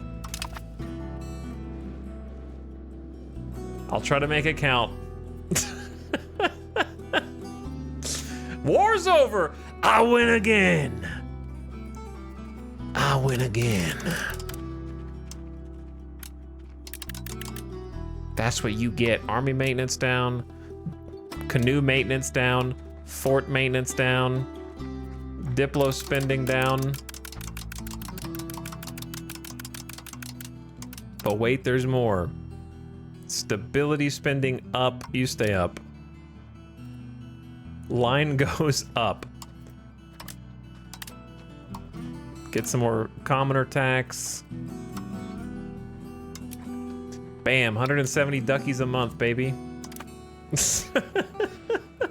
War reparations are gonna get nerfed in the next patch. Watch. They're not gonna fix any of my bugs, but I bet they'll nerf the only thing I get that's powerful. We'll just watch. All right, levies disband. Back to the capital. And now we watch the money number roll in. Sorry guys, I know we won this war and are getting bankrolled, but it's time for some budget cuts to raise taxes. I just do what I gotta do. What an insane income. 1 month of income is this is more money than we ever could have imagined at any other point in the game. Jesus Christ. And just think, that's only 10% of what Poland's getting. Think about the other 90% of that. They're rolling in it. All right, we got research progress up. That's good. I think I can afford to give Chesapeake money again. But only... Look, I don't want to give them too much. Just...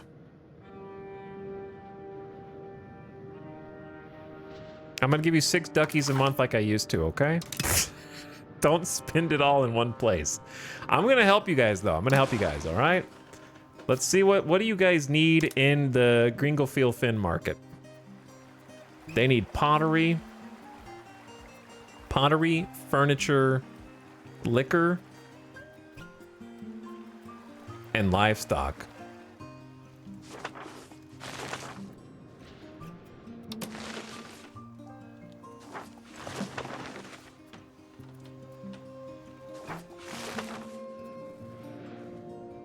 Pottery, furniture, liquor, and livestock. Okay. I'm gonna help you out.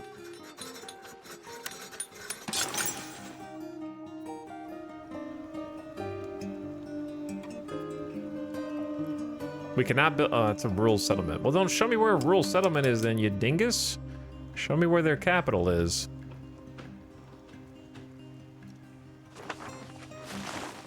It's right here. I couldn't get the filter off. It wouldn't change. All right, we know they need pottery. Then I said liquor. Do they have clay? I guess they can get some. This is gonna need clay or pottery as well. Pump up your market. Might need 2 potters, furniture, and some rural farms.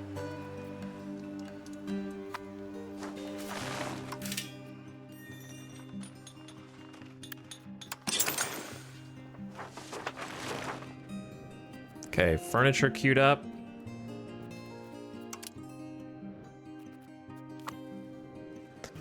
Then I really need to help Saginaw. They're kind of in a weird spot because they're like half in one market, half in another.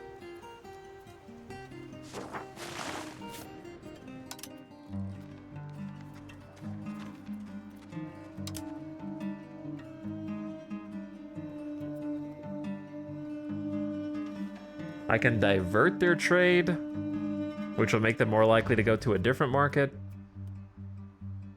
If I wanted them to be in this market, or I guess they might go north. They could end up in this market instead, which is awkward.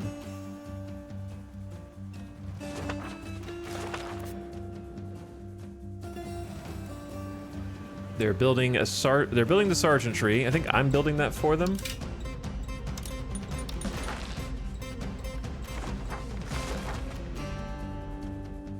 I think everywhere's got a sergeantry. Why does Frambalopagod just have a random... They're just building stockades. I guess that's fine. I don't really know how to help Saginaw.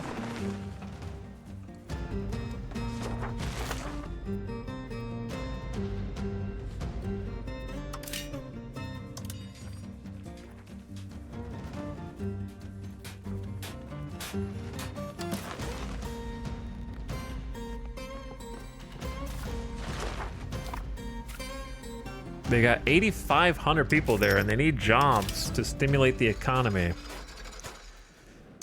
Let's see what we need in our economy. Oh baby, it's time again.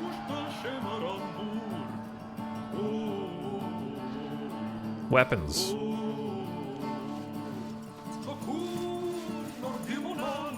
Double weapons. Cows. Double weapons, cows, and beer. Double weapons, cows, and beer.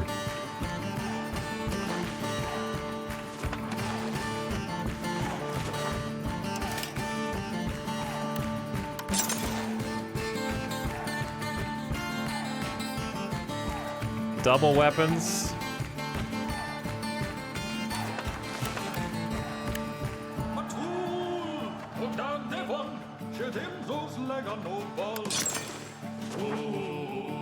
They do have fruit, so they should be able to get beer. But they've already got a brewery. The second level then.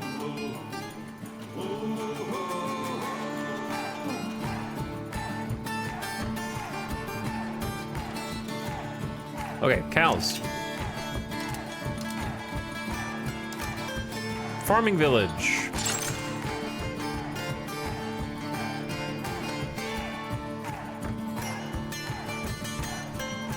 Wait.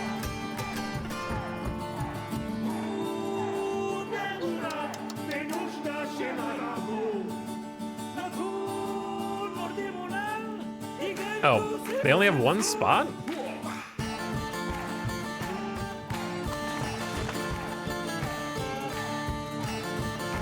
Okay, they only have one spot. There's not enough people there.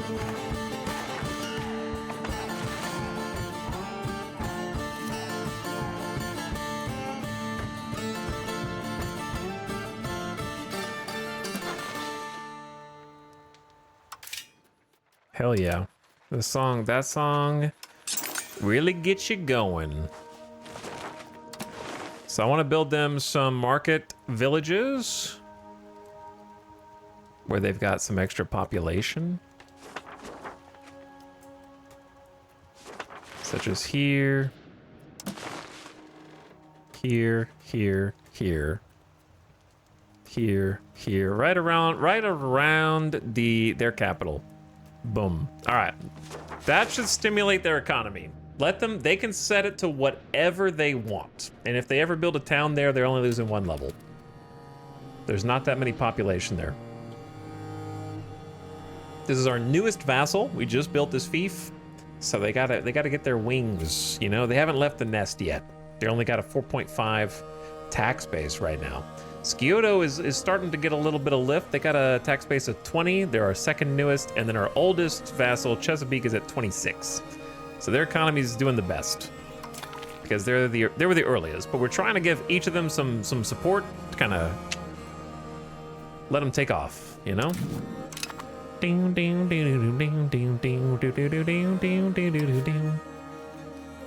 really don't need irrigation, but I'm just gonna let them have it.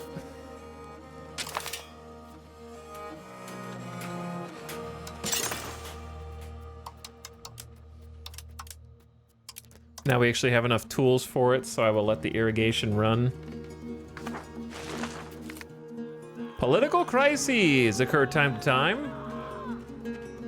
One such crisis is cast out on our government. 2 years of lower efficiency or lose 5 prestige. 5 prestige easy. Extra pop cap is something. Yeah, irrigation's kind of unimpressive, isn't it? How's the road network? As good as gravel road can be. Are you getting plague? Nope.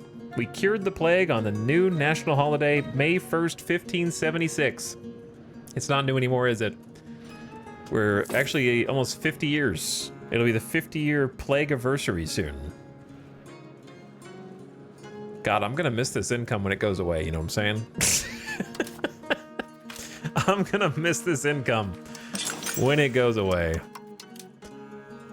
I am gonna build Omega settlements and then cry about how expensive they are to maintain later, okay? And I don't care.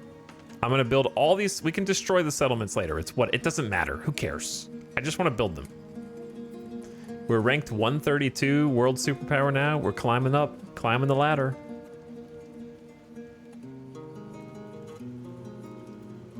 We've only got 18 simultaneous constructions, including like 10 castles.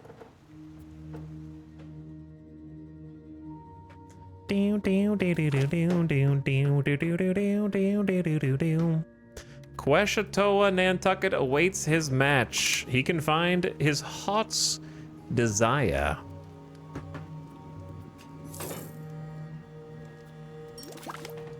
Ooh, drill army research complete.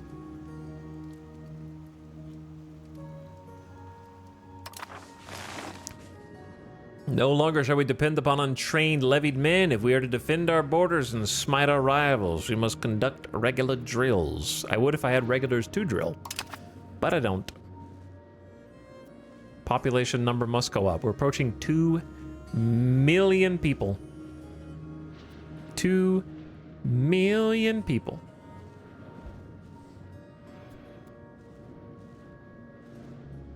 I need more research. I need more better research. That's what I need. It's coming. It's coming. Armory is next, 2.2%. And then we'll have some manpower. And then from there, I think we want the government reform. We can get more crown power. And then I want the cabinet seat. And then I want the crown power. And then we might want more military stuff by that point.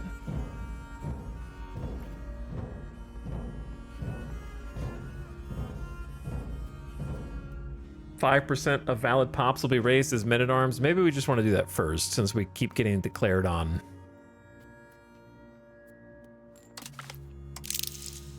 That's true.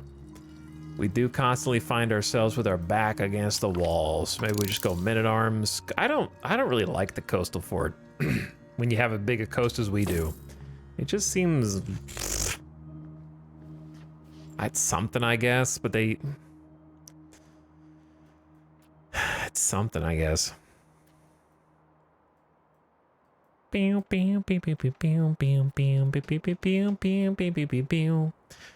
Recruitment law is probably also good. I assume recruitment law is the bracket, and these are, we can get 2% plus to levy size, but they move to free subjects. We get bigger noble levies, move to aristocracy, or larger navy levy. What is a navy levy? We don't have navy levies. That's not a thing that we have. And then elite training is low manpower, high discipline. Oof. Or high manpower, high quantity.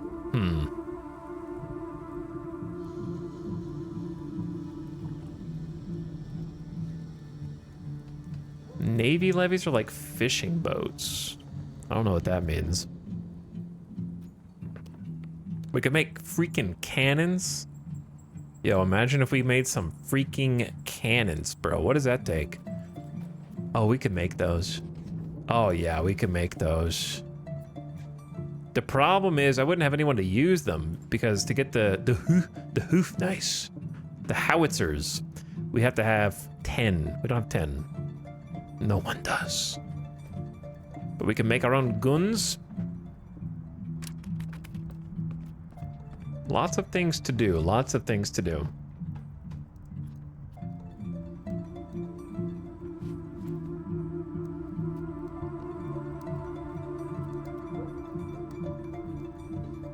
Production method requires cannons for the coastal fort anyway, so we can't just skip to that. I might take recruitment law.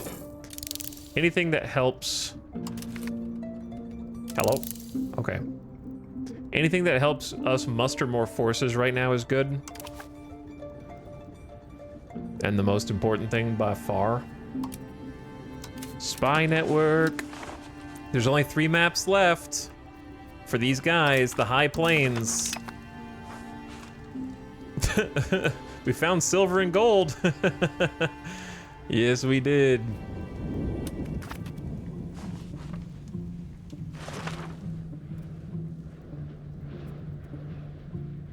Let's see if any of our friendly markets have it.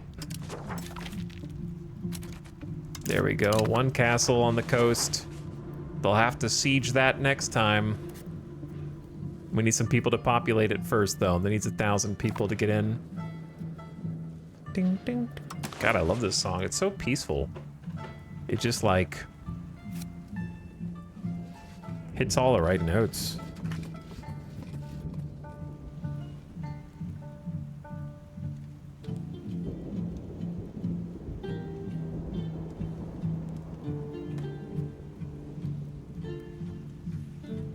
$0.10 in any known market.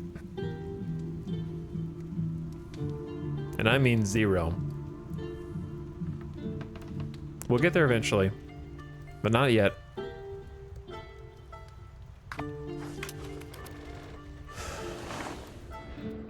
Yeah, eventually. Not really in a rush, but it would be nice. Trying not to read spoilerinos from chat. I've made it 2 weeks without that, but more people are starting to play the game. So they will appear, especially as it gets later.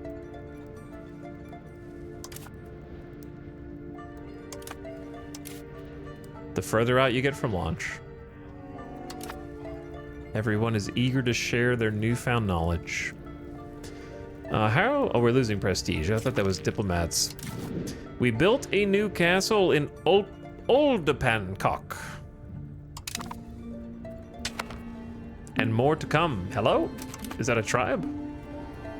Propose a royal marriage with Scioto. Oh. Scioto offers a royal marriage between the heir of Scioto and our ruler's first cousin. Sure. I accept.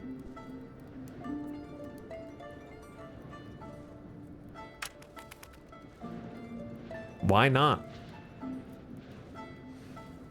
I too dumb to play these kind of games? Well, that's okay. Nobody actually knows how to play these games. We all just pretend to. And if you don't know how to play something, then you just turn it on automation, fast forward at 4 to 5 times speed, and pretend that you know how it works if anybody asks.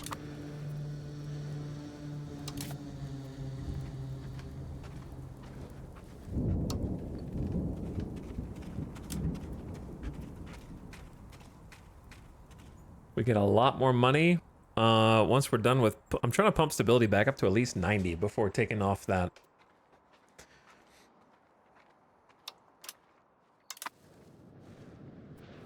I got 857 ducats already because we're making 170 a month. I'm not used to making this much cash. Building some roads would be good for our vassals, if nothing... I didn't build all these roads. They did. I think their burgers are rich or something, man. I didn't build these. I did build these.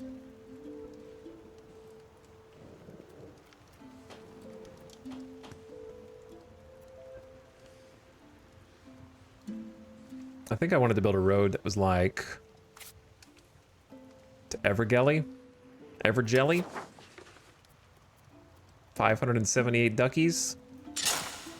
And I also wanted to build a town there because it was a nice port. So maybe we just get a town up. The recent shifts in power within the Kingdom of England have brought forth many men ready to take the mantle and run their estates. One such man is Oliver Cromwell Esquire, whose influence and say in matters of jurisdiction has grown. He says as his first order of business, he's going to run 3 minutes of mid-roll ads right now for anyone watching this stream who is not a Twitch Turbo member or a subscriber.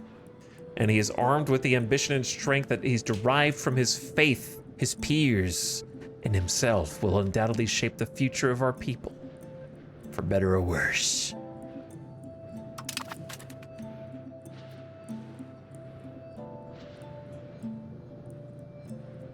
Oliver, no!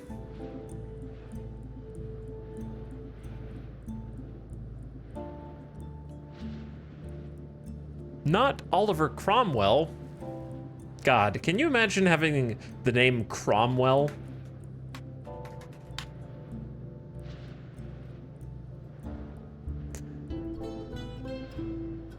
You just sound like a stuck-up shit already. You know what I mean?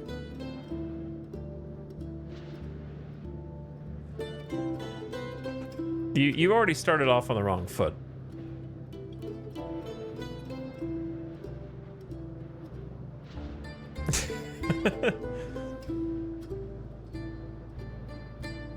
I'm on his Wikipedia page. Let's see. When did he die? Died 3rd September 1658, age 59.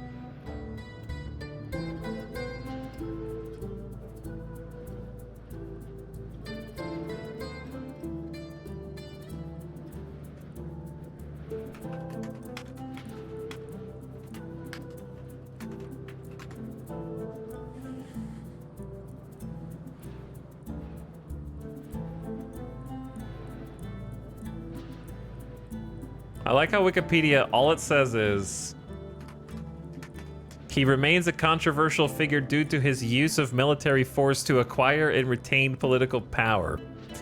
His role in the execution of Charles I and the brutality of his 1649 campaign in Ireland. Well, it really kind of glazes over some details.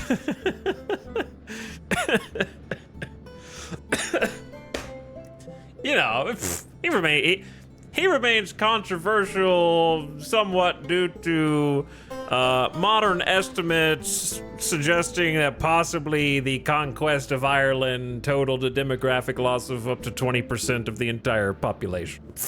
You know. Etc., etc., etc.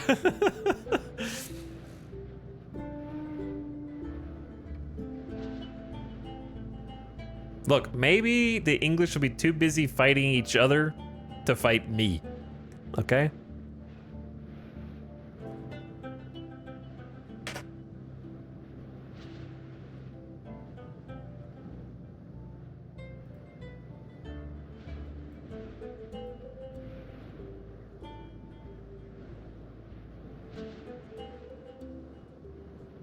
Man, this is crazy.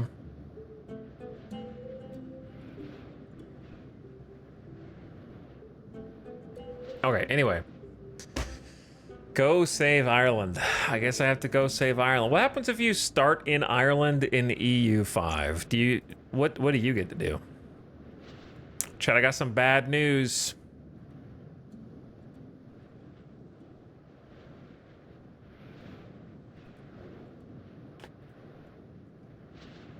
Let's see.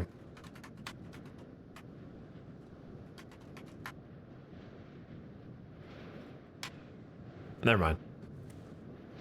Not bad news. Welcome back from the ad. Did you take a peek in the situation in Europe since you started? Sure, let me look and see what's going on in Europe. London, yep, still there. Brussels, oh, yep, still there. What's going on up here? Einbeck, still there. Poland, looks like it's still there to me. Papal States, yep, also still there. Exciting stuff.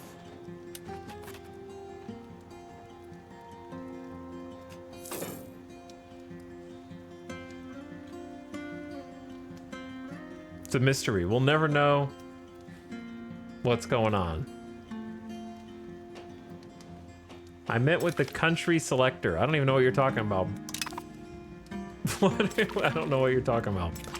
Market villages in Tittawawessie. Tittawawessie. All right, I'm making market villages from my vassal guy. I mean, technically he's my subject.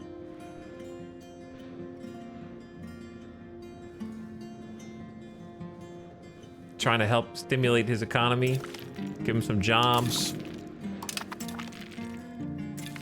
Oh my God, market village. I love these notifications. Farming village, market village, Potter's Guild. Yep, this is all for the vassals. Trying to bring them up to speed with Chesapeake.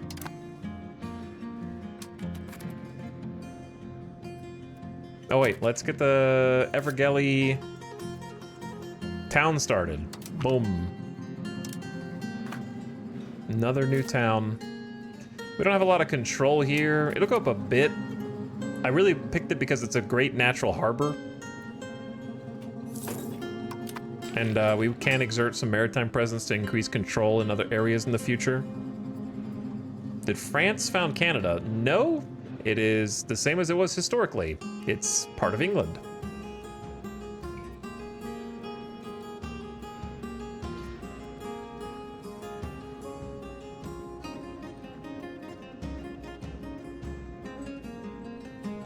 Ah.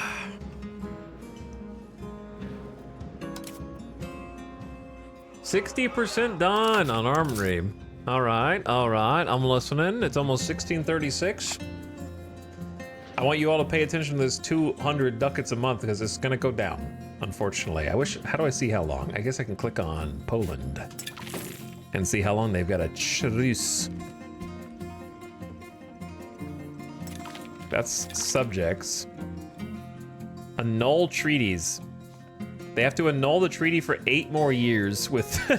That's so funny that we made them do that. I don't know which one is truce. That one just straight up changed colors when I moused over it. Truce, it's the leaf. 1639. So we got about 2.5 years. We get 2.5 more years of this juiced money. Oh my God, it's settlement time. Beautiful. My income's about to take a nosedive. But wait, I can do better. Frontier settlements to boost population gain.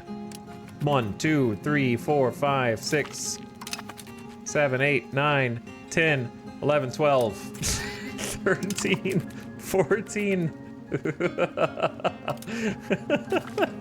God, I'm gonna have to delete some of these later when my money runs out. We're gonna be like negative funds.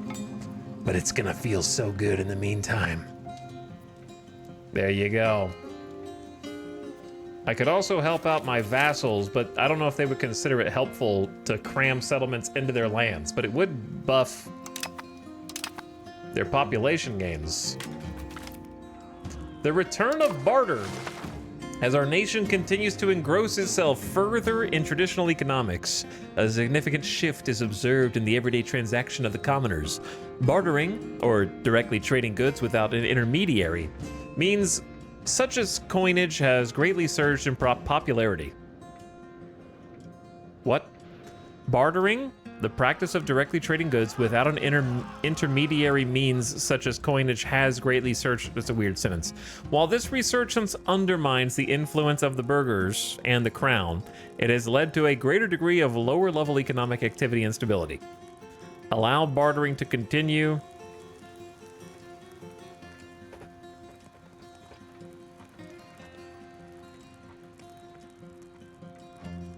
Intermediary is an adjective there. Read it again.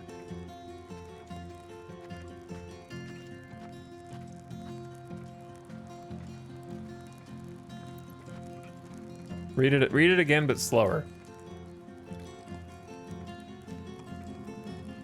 The core of the sentence is bartering has greatly surged in popularity. So bartering, the practice of directly trading goods without an intermediary, means such as coinage. Means such as coinage does not fit in this sentence at all.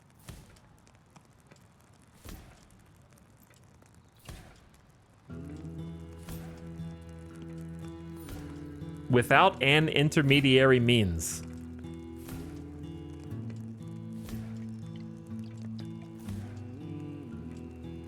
Intermediary means works. No, it doesn't, you dingus. An intermediary means.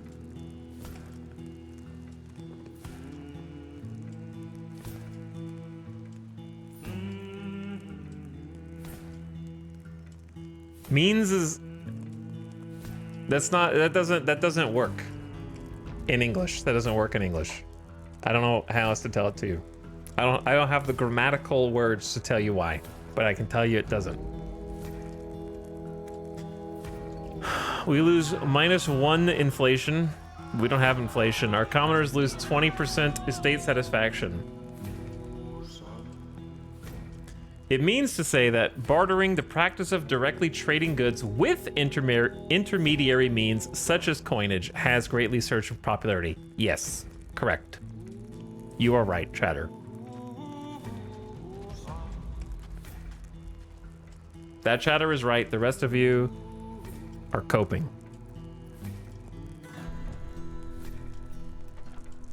We lose 5 legitimacy. We gain 7 stability. We lose 25 trade advantage in our own market for 9 years. Shut up. I guess the one where the commoners are gonna rebel. They'll have to figure it out.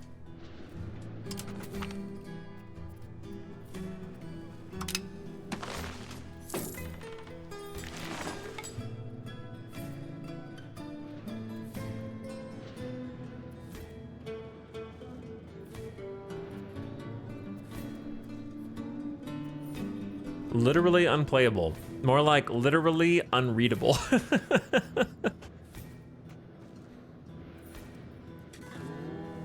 Do you think it would, like, it can't be that expensive to open up one single job at all of Paradox, and it's just somebody with an English degree who goes in and their only job is read each event and flavor text in all Paradox games and correct them for grammar. That's it. You think it could be that expensive to hire one person to do that, to fix every Paradox game's writing? There's no way that would take longer than like a normal job's amount of time to do if you like started now.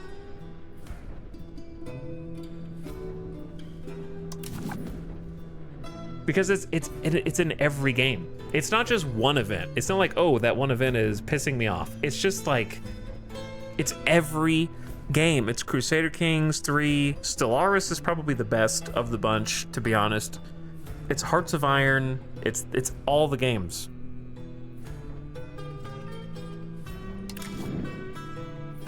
So it's just accumulation of paper cuts that drives me crazy.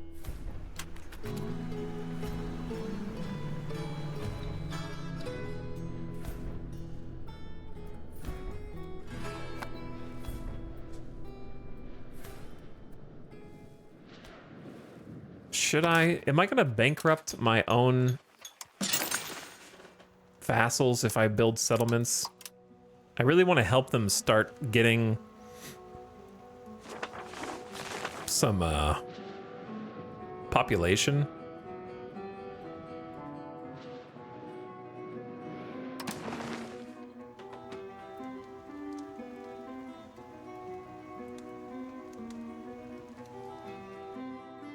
Maybe like here, here, anywhere with less than 2K.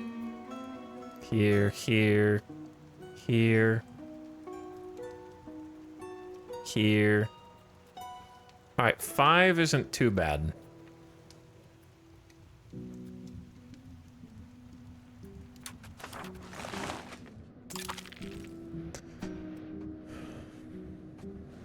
We built a new castle in Poncadorio.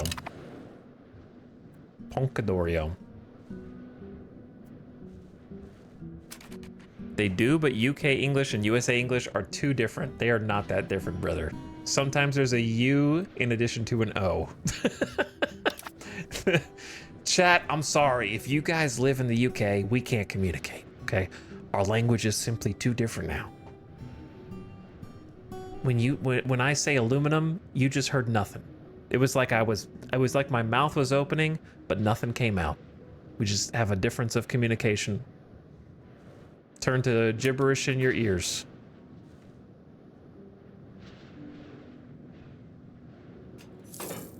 What the hell is cilantro?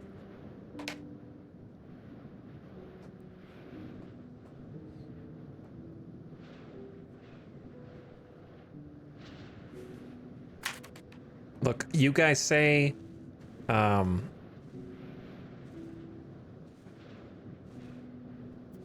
River Thames. I'm like, did you mean Thames? Did you mean the River Thames?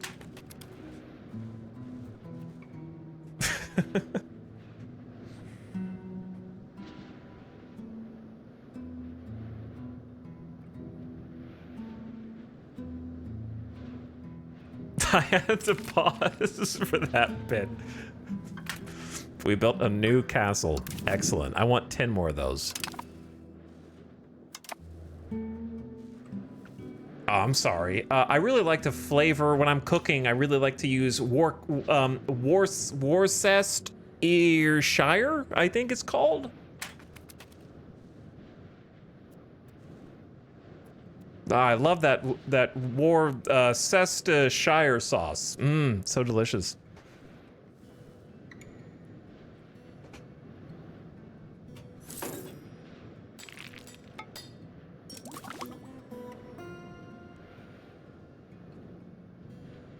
Do castles help with control? Castles, I don't think they help with control. They do help controlling the enemy army to keep them away from your POIs, and it actually takes them a pretty good amount of time to siege. We haven't seen them try and siege with cannons. I'm sure it'll go a lot faster, but I'm just putting them up here because I keep getting declared war on at random, and a good opinion doesn't guarantee peace. So like Poland declared war on us when we had like plus 160 rep. Like we had plus 160 opinion. They said, I don't care, I'm declaring war on you anyway. So I don't trust anyone.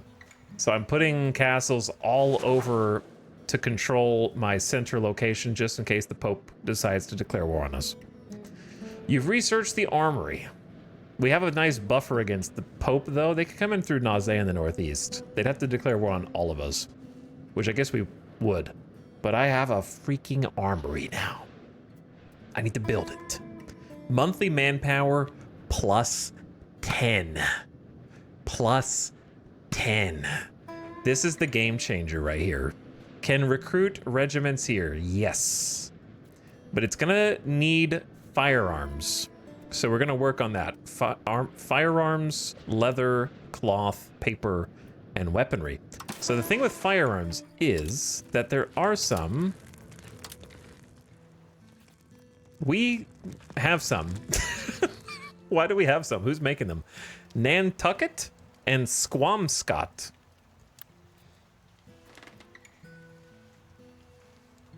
Come again? Oh.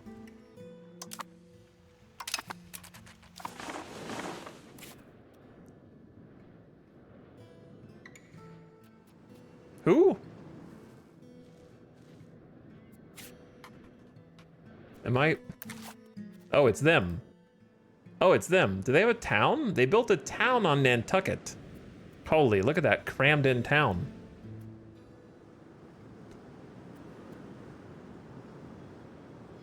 What's their max population? How do they fit 192,000 people there? That seems like a lot for 1636.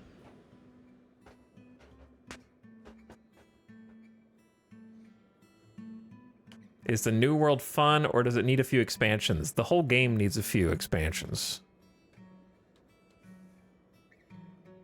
But I am a man of salt.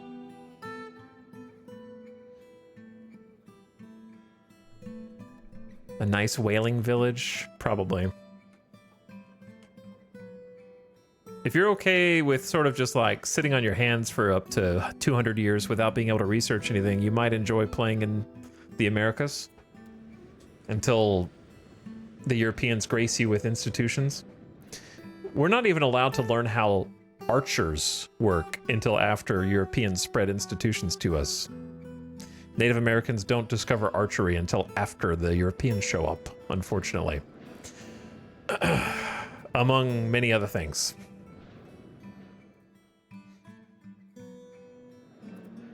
But we managed to withstand the Great Pestilence, which historically wiped out 70 to 90% of all Native American life on the continent by simply closing our borders and not having contact with the outside world.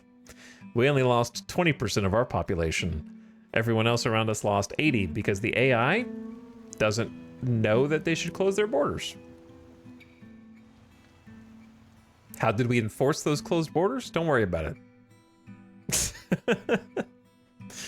Don't even worry about it. So it looks like we do have a little bit of firearms inside this market, I guess.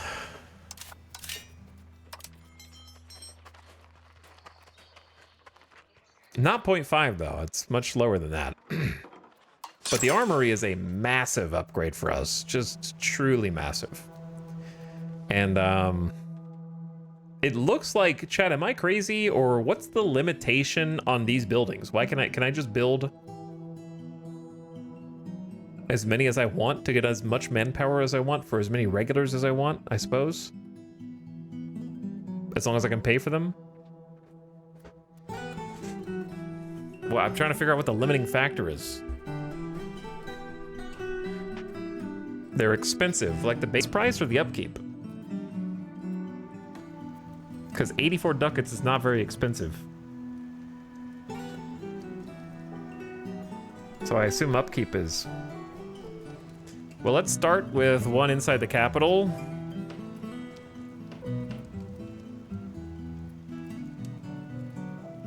We say, chat says upkeep is bad, then the upkeep isn't bad. Okay, well, we're gonna find out, because I definitely want manpower so I can make regulars if I want, though we don't have any good regulars to choose from yet. But like, going from 5 from a sergeantry to 2, 3, 4, 5, 6, 7, 8, 9, 10, 11, 12, 13, 14, 15, 16 locations that can each make plus 10 is it's not even comparable. Just going from one sergeantry for the last 300 years to this. We'll never lose again if I can get some good regulars. How many people have to work in here? 1,000?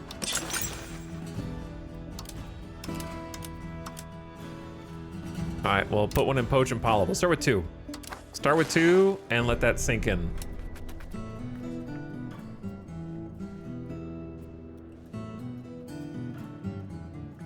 Playing without armories for 300 years and then getting them must feel like meeting God.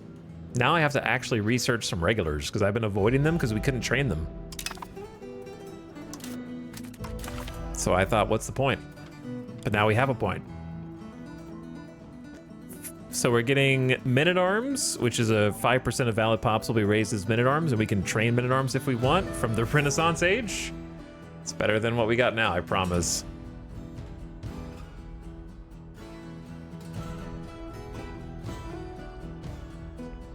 And then we're gonna get recruitment law.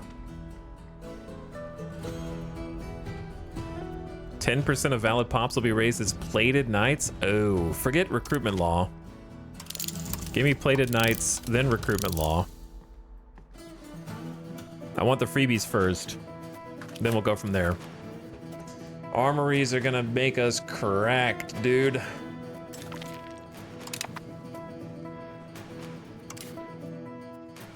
All right, I need to take a quick BRB.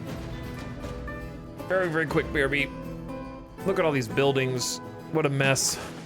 It's a good mess, but it's a mess. Be right back real quick.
Yo, all right, back. Now, where was I? Truces are expiring soon. I don't know if I'd call 3 years soon. I'm sure it'll feel soon when it gets there.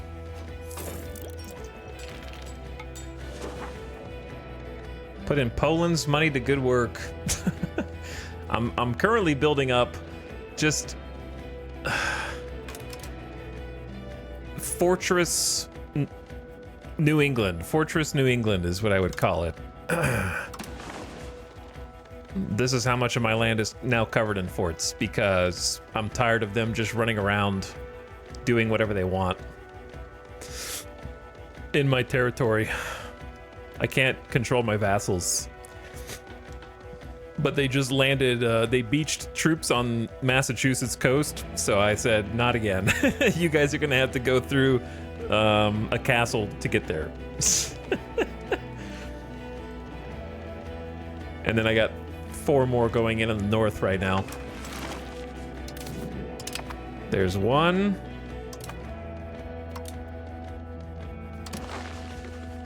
We are locking down movement. We get declared on every few years, so I'm making it as hard on them as possible. We got into the feudal era, and we're like, castles are awesome. I love castles. I'm gonna build a ton of them. So there they go.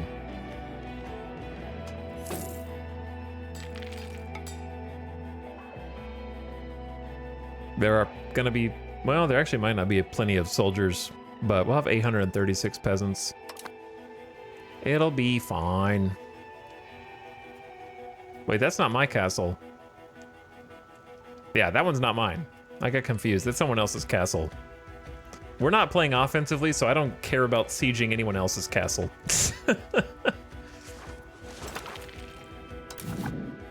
We built a brewery. You're welcome. All right, I got 800 duckies again, man. This income is wild.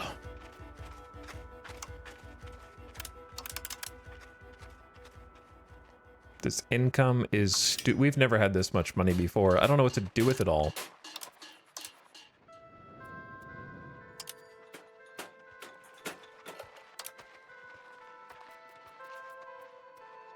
I'm thinking about just going crazy and building omega bridges everywhere.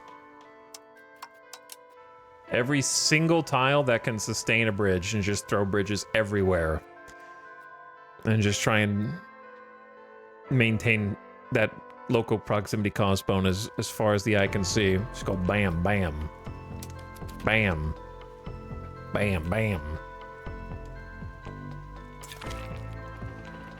Get some more roads down.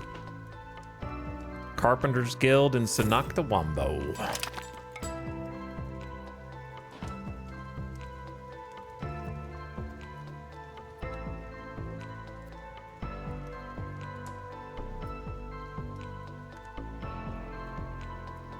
How much is each bridge? 43 duckies. It's not that bad.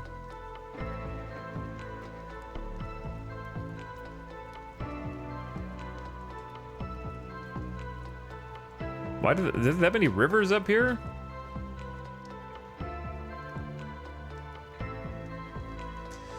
It feels weird being able to spam all this, to be honest. It feels very strange.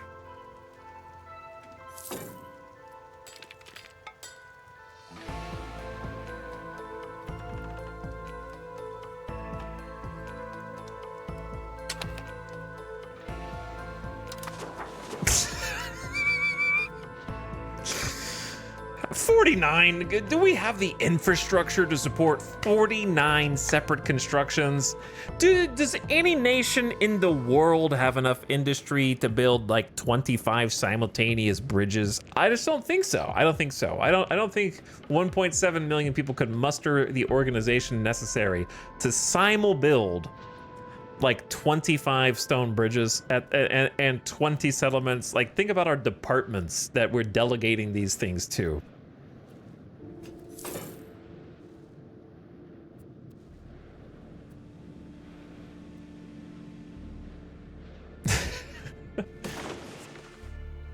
Actual insanity. Boom, boom, boom, boom. Maybe they're small. Maybe they're just small bridges. I don't know. Okay, so the masonry demand is going to be the worst aspect, which it always is. The problem with masonry is you don't need it until you need it. By then, it's too late. By the time you need masonry, it's too late. And then the rest of the time, you don't need it, and they fire everybody and shut the masons down.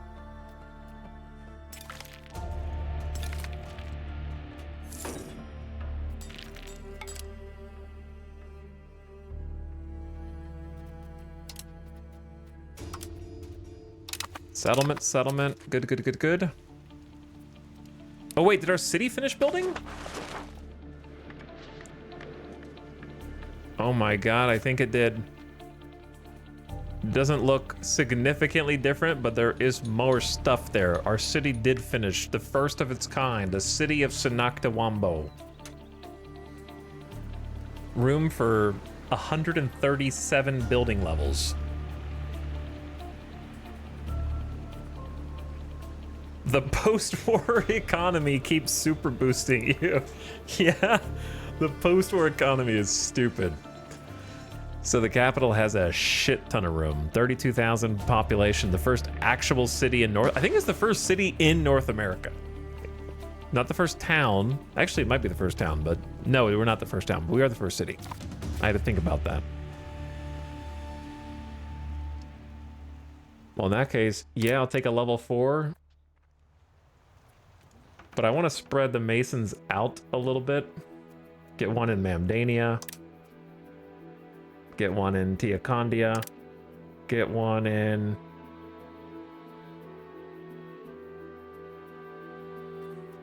Oh, we don't have any money. All right, well, that's good enough. That's like 3 more. Jesus, look at the icons. What happens when I lose my income and I just go broke from maintaining all these buildings? Just overconfidence. I guess you just delete them. It's not that big a deal. Because I got like boom, boom, boom, boom, boom, boom, boom, boom, boom, boom, boom, boom, settlement, settlement, settlement. I like these pop-ups. I turn those ones on. Those ones are good. It means that I'm building a shit ton of stuff, and then I can be like, oh, I built an armory. Yes, it's done. I do think we're gonna be like, the age of absolutism has dawned at last. We're still not even in the last age, but now we gotta contend with another new age. The game is progressing even further. As governments wrest the absolute power in their countries from other parties, they are now able to devote themselves to the building of empires. This is the age of the state, of rulers and their armies.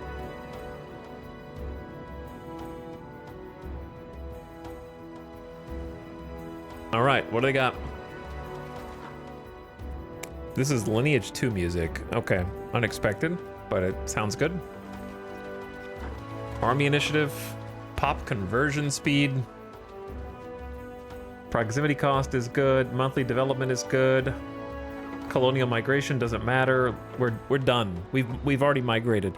Diplo capacity.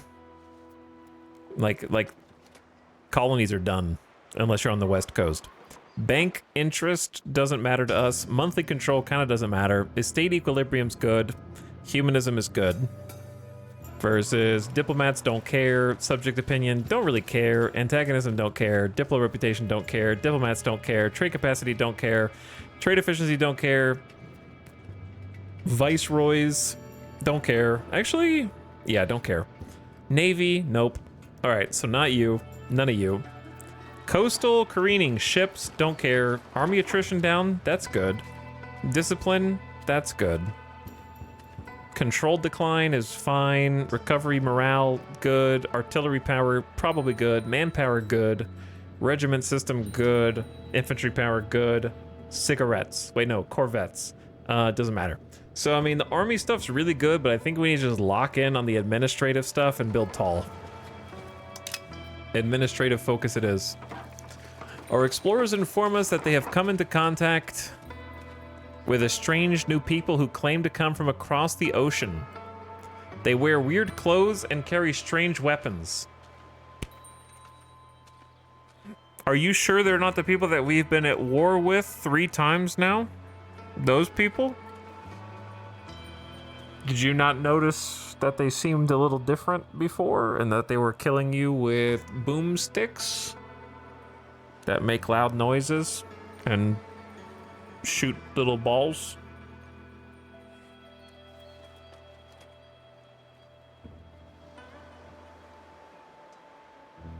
What weapons could they possibly be carrying that all the people that we've already been fighting haven't been carrying?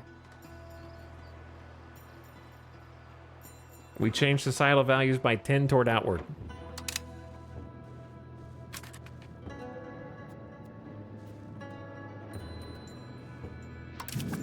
We built our very first armory in Wambo. Huge. It's this building right there. I like that you can see the individual buildings. Very cool. There's some fruit. What's this? A castle? They still recruiting people to be soldiers for the castle? That's the castle. I don't know what this is. Okay, well, manpower number just went up.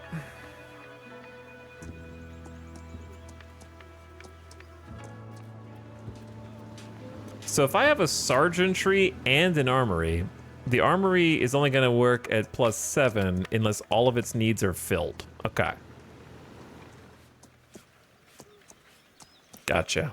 That's still going to be huge, because now I have +8 manpower.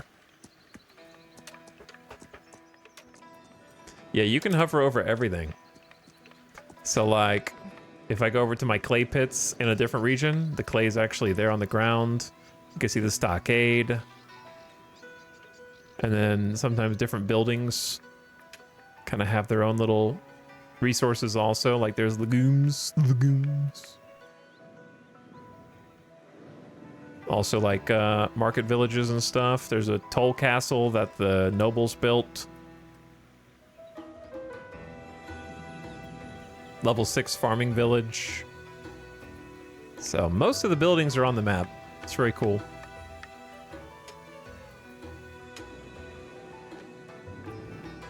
There's our wharf, castle. New policies are available. Since when? Oh, probably the new age. Administrative system.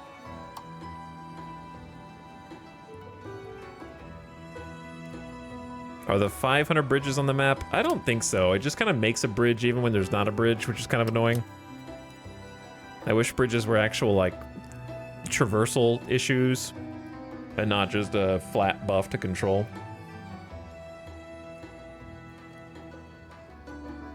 Yeah, there are a few new policies every age. I can see your European privilege from here, okay? You don't know what it's like being a Native American. We don't get new policies every age.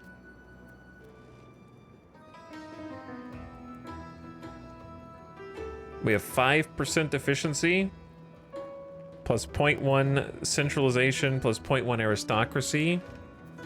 So the new ones are absolute and unitary. So unitary is new. Proximity cost down, centralization up. That's very good. And then absolute is just flat crown power, and then progress toward absolutism. So that is just new. What should I pick? The one that lets me revoke anything I want and have 100% crown power and only lose 5% equilibrium, or gain 5% equilibrium and that's it.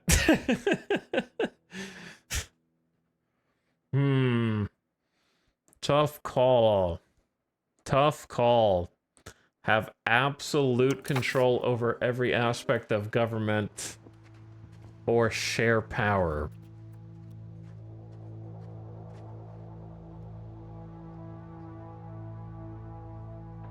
The other funny thing is that having max crown power also helps the estate equilibrium? Don't you think this should be inverted? Shouldn't it be more crown power equals less estate equilibrium? It feels like you get rewarded for going absolutist no matter what. Unless it is going down, but doesn't look like it is.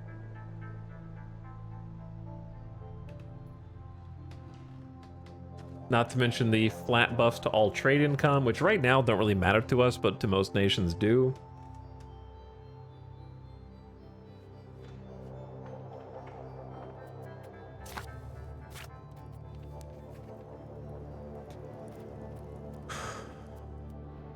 For now, I think we're just gonna leave it alone, come back to it. Did one of my commanders die? That's so sad.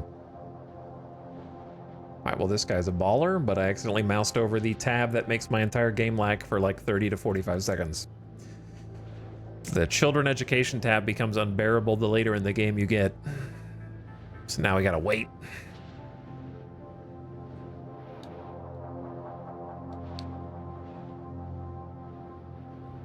Restarting doesn't help either, unfortunately.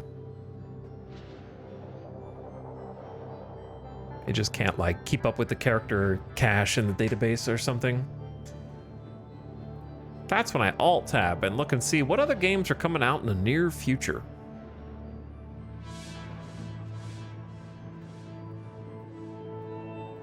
Have you guys seen Following Seas? It looks kind of cool. It's a game about transport cargo fish and fight the weather in an unforgiving open world with elements of realistic ship management. Use the stars to navigate, batten the hatches, and get lost.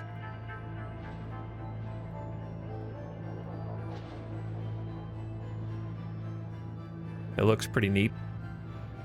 Might have to check it out. This could be... Hold on. Is this going to be loud?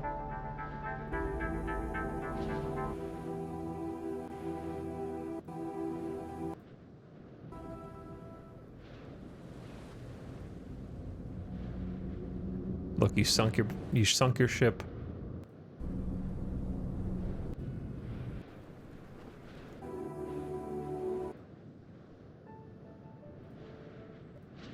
Kind of just want to see some first-person gameplay, but the Steam player always gives me an error when I'm watching.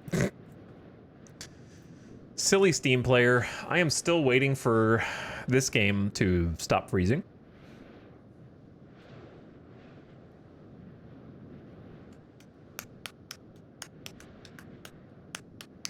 The whatever memory leak happens in the children education menu is probably the #1 thing that needs to get fixed in the game, I would say. Like, everything else should be pushed aside to fix that leak. It just brings the game to a literal grinding halt every time you mouse over it. There's nothing you can really do about it. You can't close it, it'll come back. You can't give all the children education, there'll be more children. It's an unavoidable hang. It's crazy a game is so laggy you start watching trailers. Yeah, I mean, I have to. Oh. There we go. Okay. Commander? I choose you. Commoners upsetty. Truce is unprofitable buildings. Lots of castles need soldiers. It's gonna take a while. Court and country, 2% to appear each month. Resistance to increasing centralization in our country has culminated in a period of general crisis and conflict between court and country. Depending on how we handle this difficult time, we might come out stronger than before if we weather the storm. All right, is this the part of the game everyone rage quits and just starts a new campaign? Or is it the one after this? 2% chance to appear each month. We get minus 25% estate equilibrium and plus 10% pop join threshold. There's another opportunity, next age. Yeah, that's the Age of Revolutions. Contact with new foreign peoples beyond the seas has opened our country to novel crops and animals from faraway lands and brought great opportunities to develop trade relationships with strange and exotic new products. What the hell? End requirements. Green checkbox. Open hint. Hint. The exchange has commenced. Trade will now flow between the old and new world. Recommended action. We may utilize any of the actions through the situation panel. Great. Thank you for the hint. Drop down. Current age is at least Age of Revolutions or later.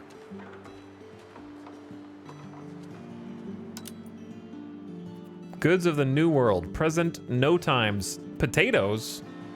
Wait, you guys got potatoes? I don't have potatoes.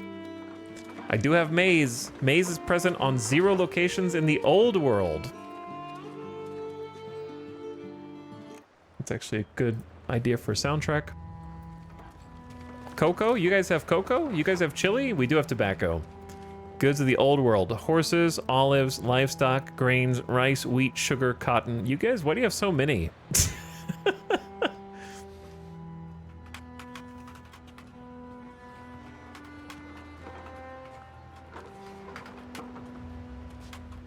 Why do we only get 5?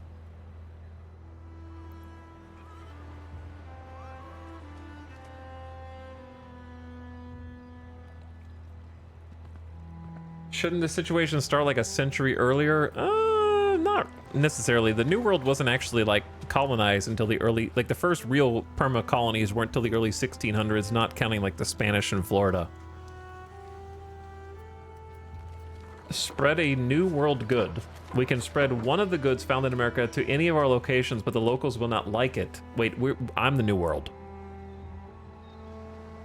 And we need to restart the development of that location's RGO. Spread an old world good. We can spread one of our traditional goods to our locations in America, but the locals will not like it. This is not made for anyone who's not Europe. They wrote this from the only single perspective of playing from Europe. Learn from foreigners. It's crazy though, because like playing as natives, they have a bunch of historical events that happen over the course of the campaign. So it's not like there's no content. We have a custom formable. They knew we were going to. There are many things we can learn from these strange foreigners. Some trade and good relationships will surely help. Absorb institutions. The strange ways of these foreigners have our people confused and scared, but surely there are many things we can learn and apply to our society.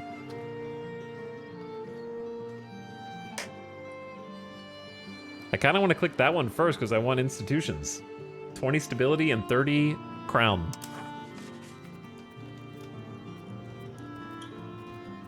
I mean, Naze has to have like. Let me see Naze's institutions first. Where is it? Yeah, they have Perma-Green Age of Discovery all the way through.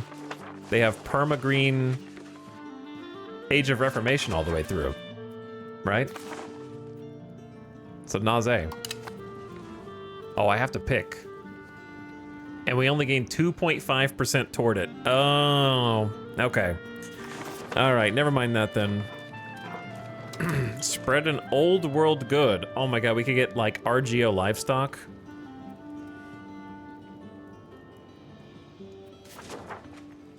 How is cotton an old world good that we also have here?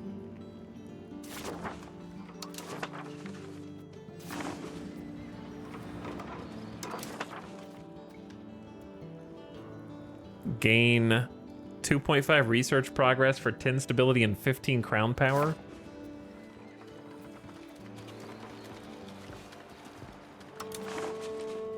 All right, livestock will be great. Just to get a livestock RGO.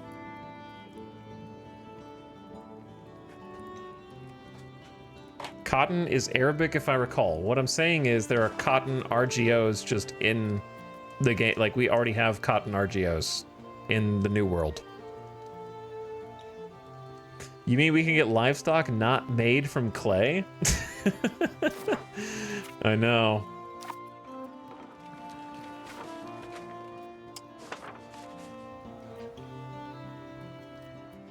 Choose a region. You have no valid location that can replace its current RGO with an old world good. Okay, cool, thanks.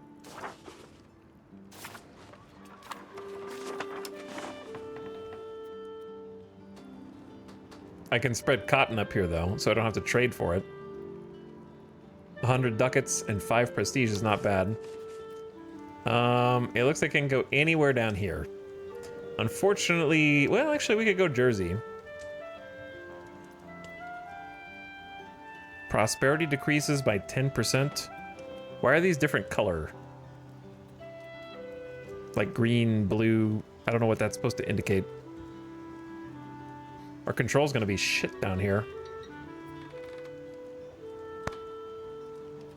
Apparently there's different species IRL, some from North America and some from the old world. Well, I think the game just treats them the same.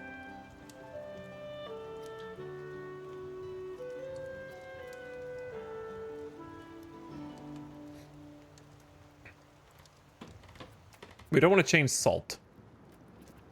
We would want to change like fish.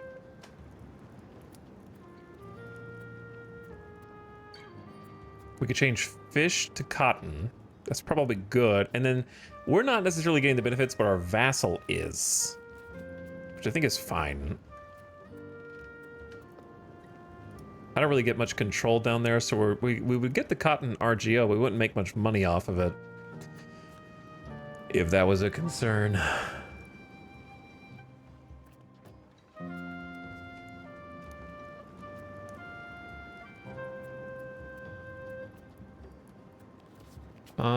I'm gonna go with...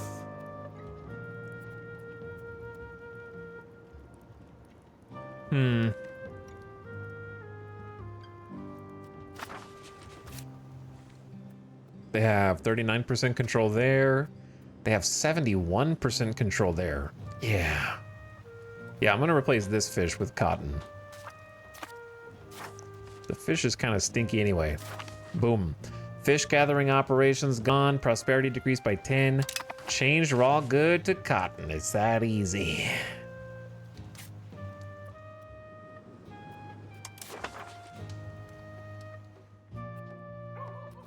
And we only have a little bit in this market, so that's a good start. That'll help the vassal out at least. Sad we can't get potatoes? Yeah, no potatoes. Haven't even seen them.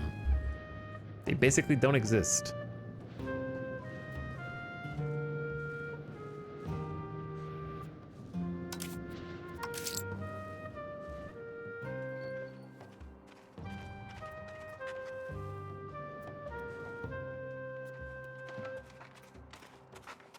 Giving 18 duckies to all of our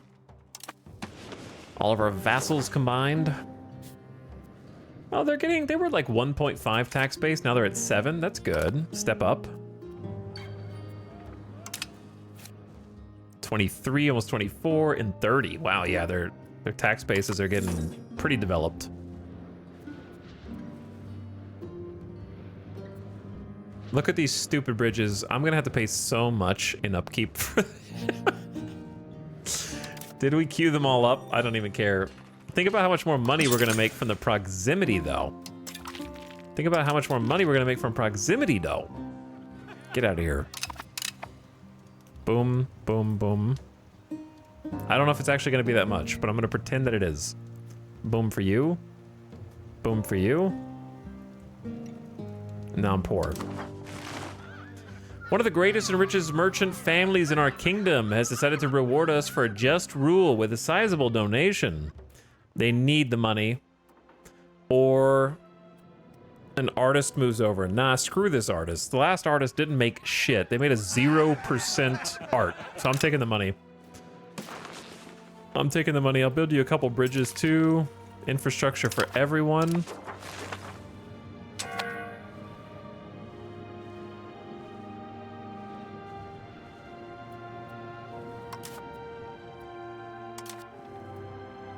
$60% of the way to Man-at-Arms.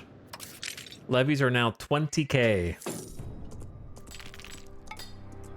Woo, 20k levies.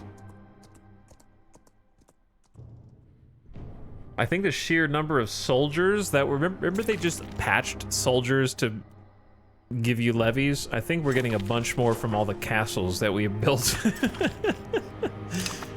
And we got the second armory in as well. Oh yeah. We gotta fill that armory. 1,000 people. Operation build a settlement on every single tile, I think is not quite done.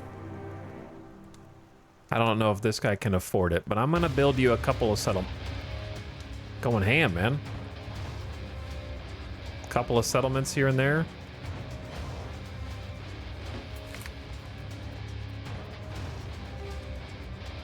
Our third cousin and our distant cousin? Yes, Mary. absolutely.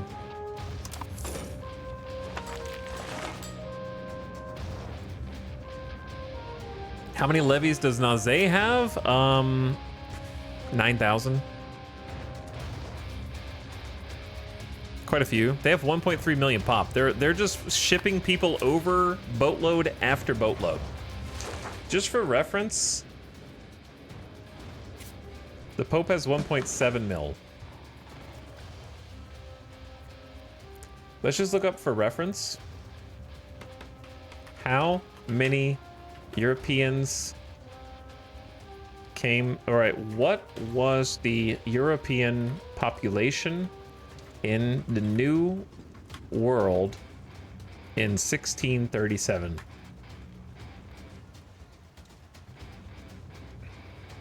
This is one of those times I'm going to have to use AI's best guess, okay? Because there's not going to be a specific article on 1637. The AI's best guess is 446,000. So let's just round up and say 500K.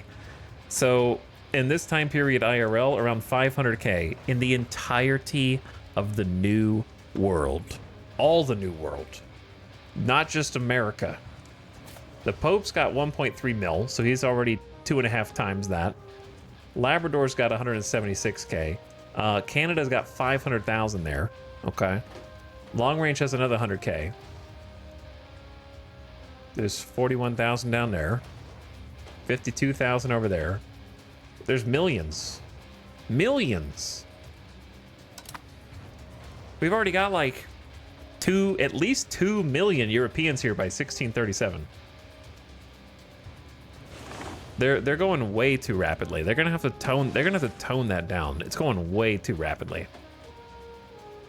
We're going too rapidly as well.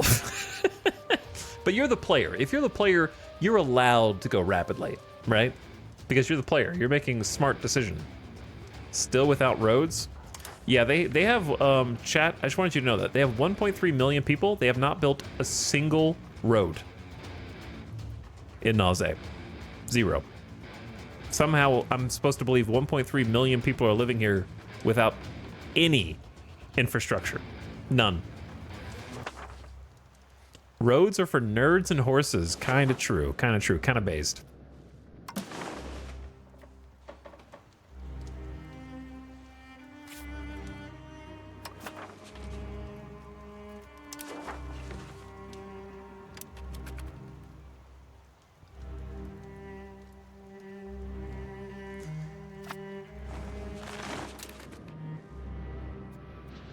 Like the money number has gone up too high because of this, and I'm in over my head. We still have another 2 years of this money number.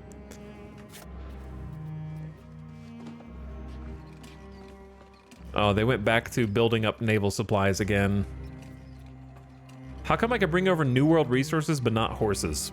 No horsies. All right, we need weapons. And there's no reason not to use a weaponsmith at this stage. Market villages for losers. Mish is building 2, so they're already going to be filling that, but I don't think it's wrong for us to build some as well. Money-wise, Mamdania is actually the best. Let's get 1 in Mamdania. Actually, let's get 2. And then we'll get another level in Evilip. They're running out of people, though. But they still make good money. Pizzo Pep Sauce? Who named this? Who named that? Do we need live? There was nowhere for livestock to go up here. That's crazy. Not even a single spot. I didn't build a papermaker guild in Tiakondia, but the peasants did, so good for them. So I suppose farming villages then for more livestock seems to be an order.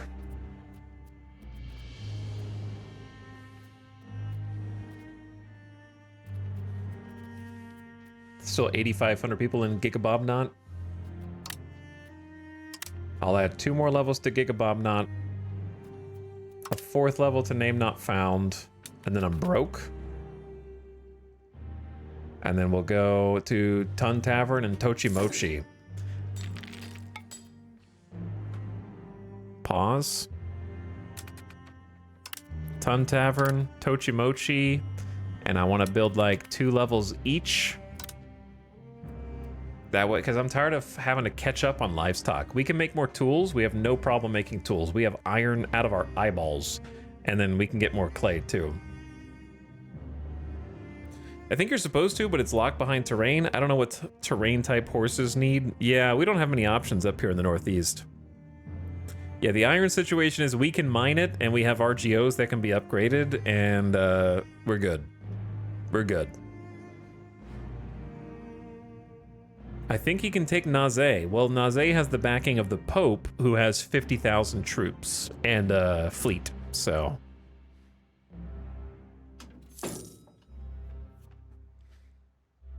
I think 400,000 might be an overestimate. Well, I assume the New World also includes South America and Central America for the purposes of AI. Anywhere that was considered like, you know, like Aztec, Spanish settlement. So I assume it's all of them combined. So it's even crazier if you only limit it to North America, I think is the point. Even crazier. They're extremely fast. All right, we got like a ton of farm villages coming out. Let me see how we're doing on tools. Plenty. Let me see how we're doing on iron. Plenty. But I don't think it would be bad to get more.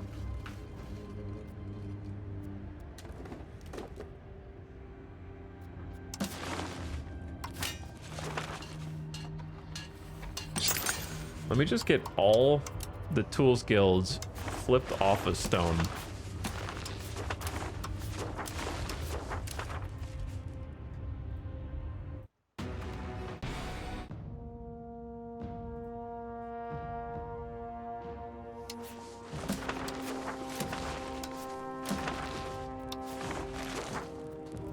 You're off a stone.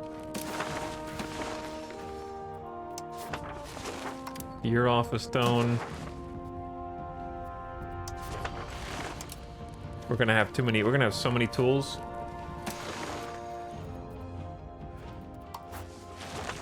About to flood the tool market. And then that's gonna need iron, so let's pump iron. Go the iron, I wanna go the iron RGO.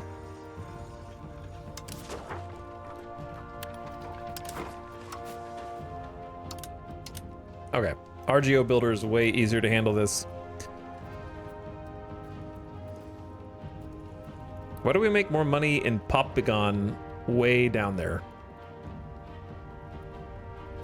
On the coast. Why do I make more money off this RGO on the coast?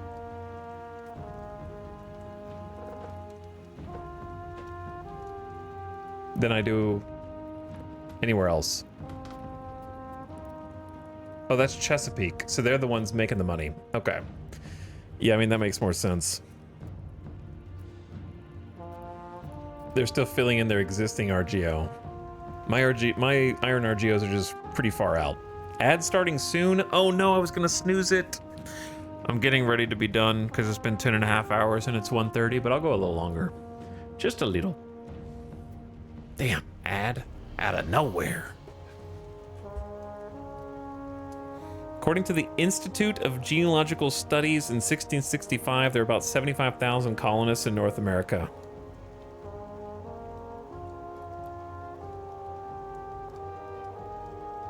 The timescale in this game is so long and it becomes increasingly harder to accurately represent things the further you go. You see the consequences in the colonizing system because people have had 100 years of snowballing their economy that they can colonize. Not easy to fix. Yeah, of course it's not easy to fix, but that doesn't excuse it for existing. I think that it's something that becomes inevitable when you playtest. No one's going to be playtesting this game and not have similar situations. But there need to be some kind of requirements on how, not only how you migrate people to the New World, because they are migrating literally millions of people, which should not be possible, And throttling there would be one way. And the second way is there need to be mechanics at some point to govern how do these new colonies actually receive resources and survive off the land.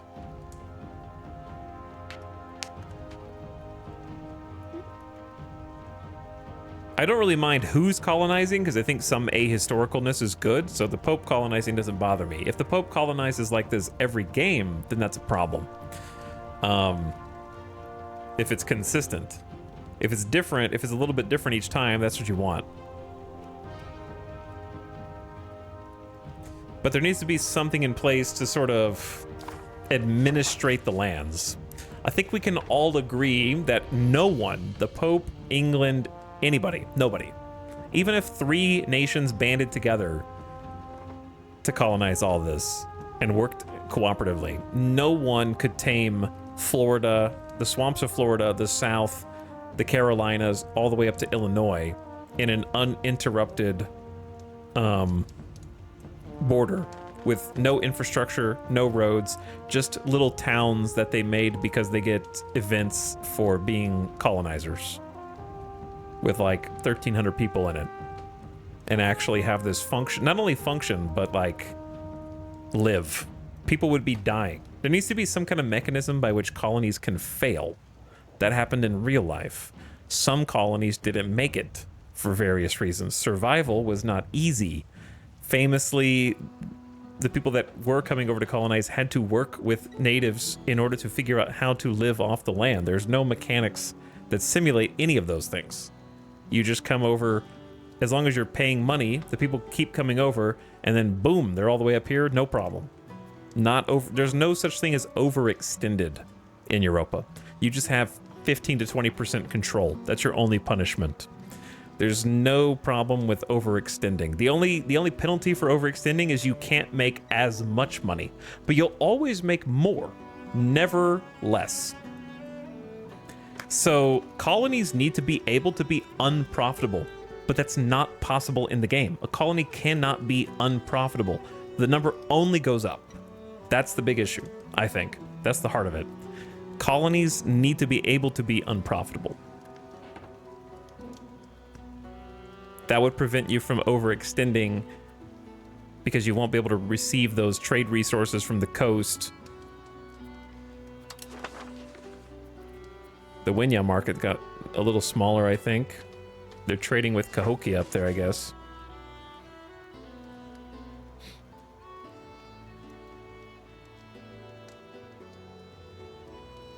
But yeah, that is the main thing that kind of happened during this time.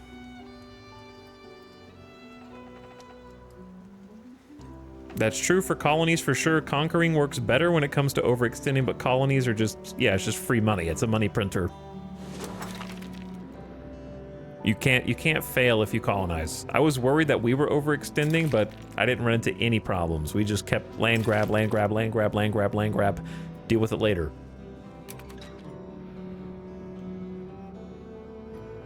But I fear that would take an entirely new mechanic that doesn't exist in the game yet, so it may never.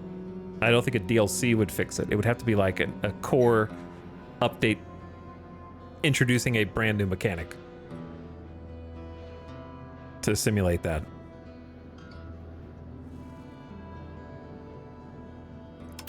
Okay, Mish, I built you weaponsmith. Settlements, we got 100 bridges coming in.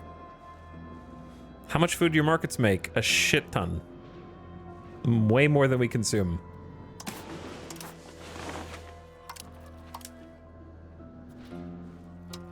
We have, our markets are making well over 1,000 food and consuming less than 150.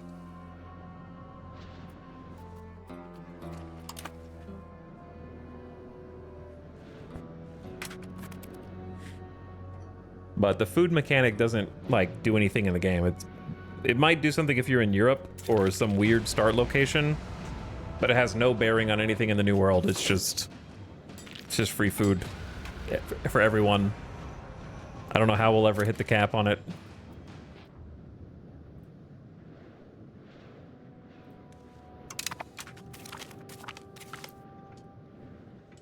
Oh, I didn't realize I was on 4x speed. I was like, why is this happening so fast? Bridge, bridge, bridge. I wish there was a filter for max control.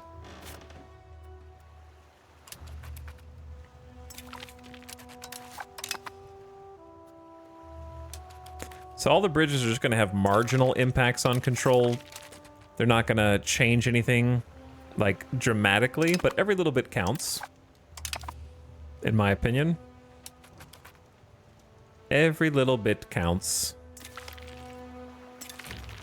Also create some demand for resources, create some employment for laborers in different places that don't have it. It'll stimulate the economy. Omega bridges. Here they come. These are good pop-ups to me. I like seeing like, oh yeah, I'm being hella successful. Look at all this shit. The Masons are kind of like what was holding us back. Let me see how much masonry, because we have like, I've been building so many things that we just have a masonry deficit. It's not as bad as I thought. Filter for max control super needed? Yeah. It's very different from just current control.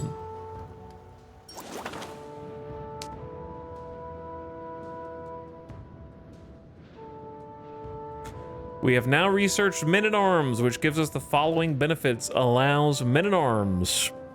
More importantly, it unlocks men-at-arm levies. 5% of valid pops will be raised as our brand new men-at-arms. I don't know what's different about them,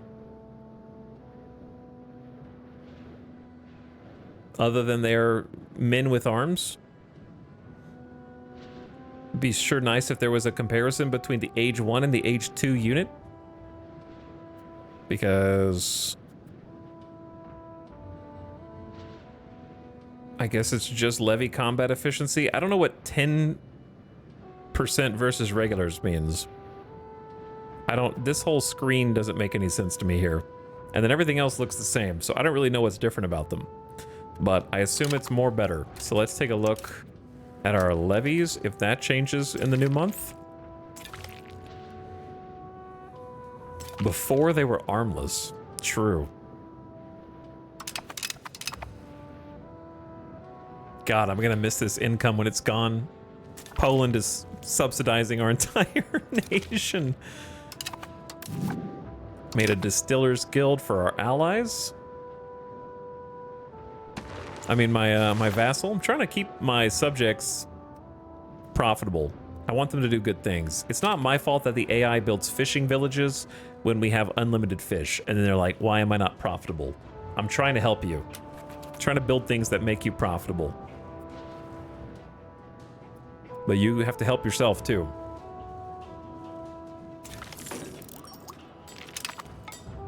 Spy network? How many maps are left? 2? 2. 2 from this guy anyway. Saskatchewan. Ooh. Saskatchewan. Wild game, corn, fiber crops, fruit. All the way up there.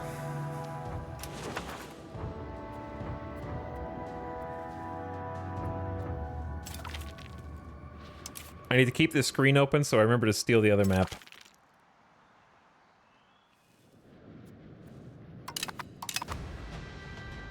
Operation Build a Bridge in every single available tile is almost done. My fear, did you guys notice that our income went down by like 30 ducats?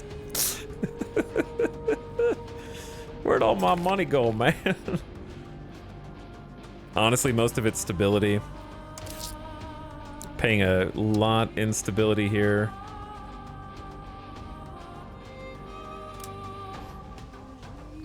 That's a problem for future you. That is also true.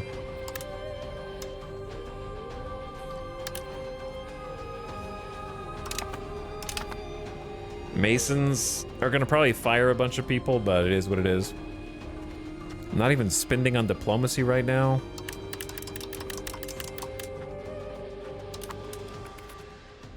Great Depression incoming, overspending.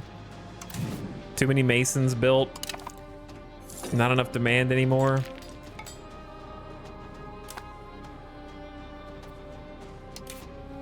All right, steal the last map in Upper Missouri. Missouri. Holy. Animals roam. Gold? There is gold up there. I would love me some gold, but I don't feel like going all the way up there to get it. Just gonna have to be content here. Cancel spy network.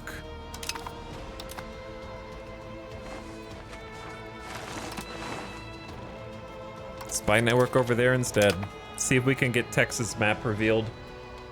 That would be lovely, so we can see what all's going on down there. Maybe the Popes claimed Texas.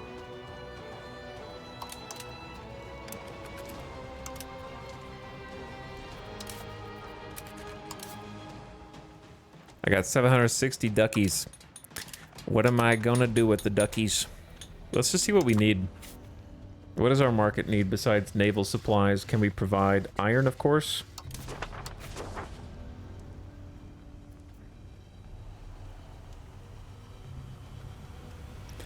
Alright, let's get some iron spooled up.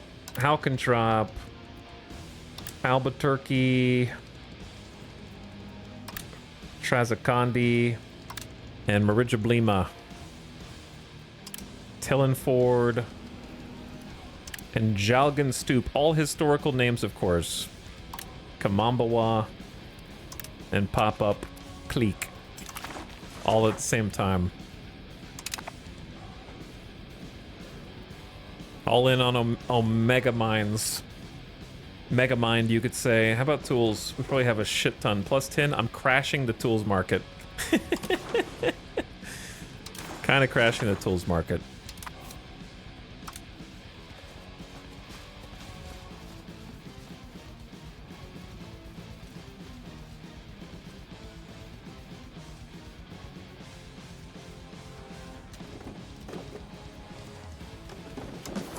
Did I not just build? Oh, we are building more weapons.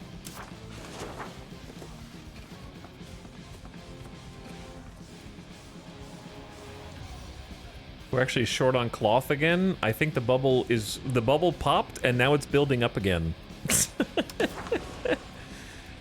Somehow. Somehow the spinners guilds have returned.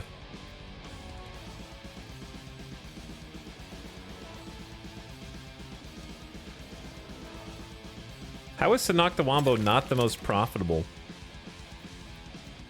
How is Mamdania more profitable for a Spinners Guild?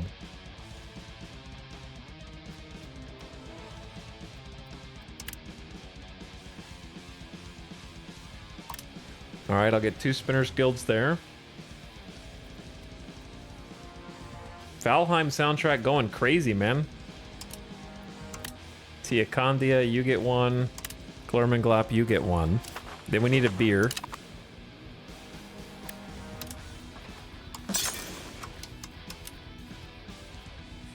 Gringlefield Finn gets 2.24 per for profit? Damn. Alright, let's hook him up.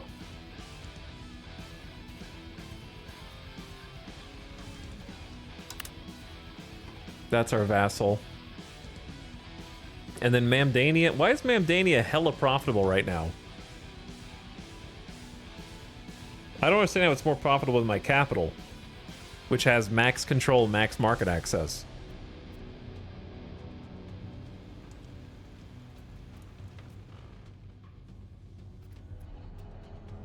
But I guess I'll get some going in Ebeleep.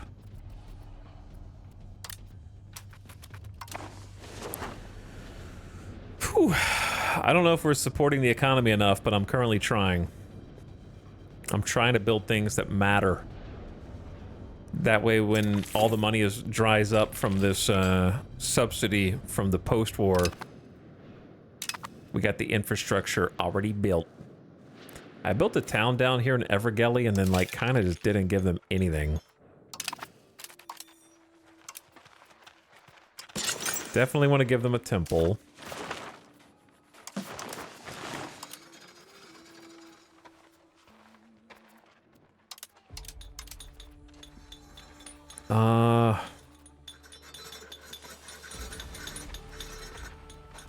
Oh, before I forget, I definitely want the market warehouse leveled up in Sanoctawambo so we have more stockpile storage. We also get trade capacity and trade advantage. Burger trade capacity also goes up. Yeah, just cram 2 of those in. Those are 158 Gs a pop. Oh, it's expensive. That is expensive. And it costs salt, tools, and lumber? All right. That'll be good for the economy, though.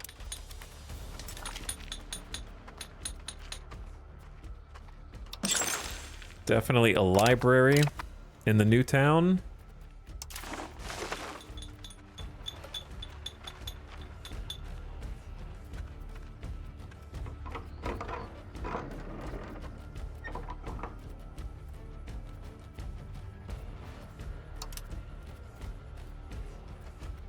And then granaries.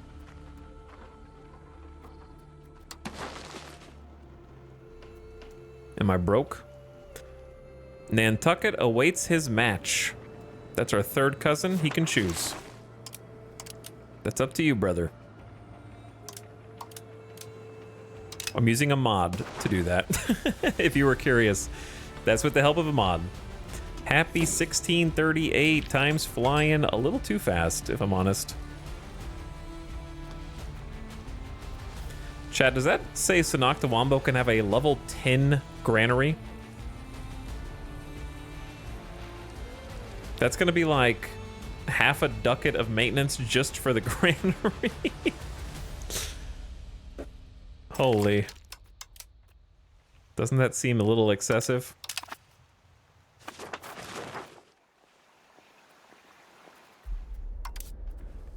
Weaponsmith in Ebleep? Oh, dude, chat, I forgot. Since we're making hella tools right now, oh my god, I forgot. We can actually change the weaponsmith recipe to the one that needs coal and tools and just make a shit ton of weapons. Oh no, I forgot about this.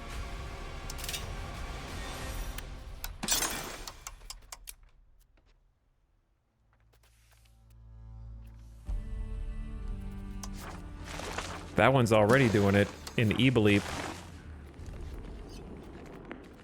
What do we do with all this stone? For a while there, I thought we couldn't get enough stone, and now we got so much, I don't know what to do with it.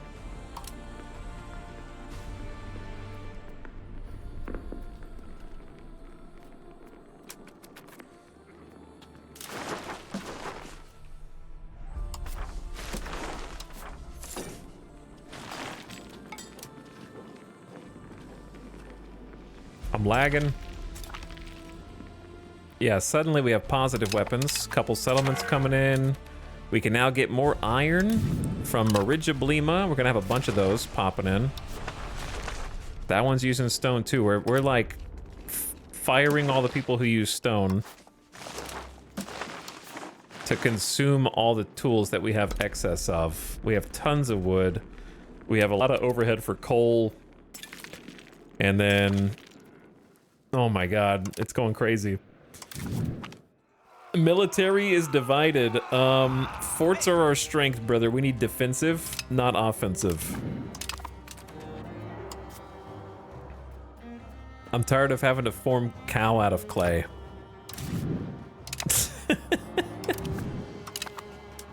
We're making cows out of clay. Ugh. We probably just need to build some straight up roads with this money as well.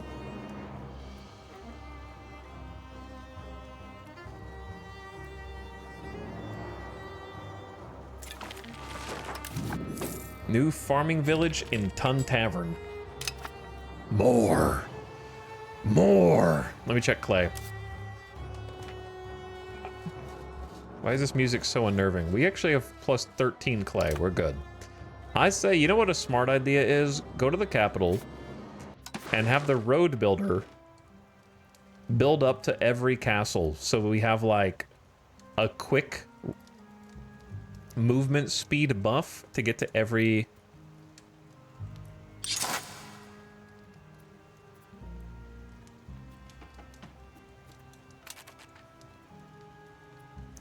I have a real question for you guys. I want you to look at the map.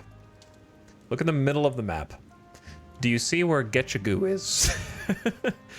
In blue on the right. Do you see where Rembrandtang is on the left? If I want to build a road from Getchagoo to Rembrandtang in yellow, why does it try and go through the northern location to go down to here? Is that really faster than just going straight across?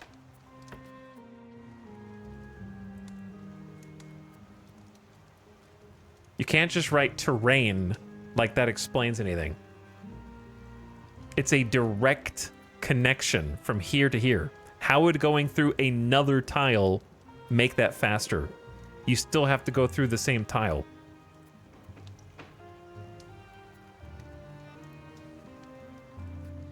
All right, so you're dumb. I get it. What if you change one of the toggles? Does that change anything? Define one of the toggles.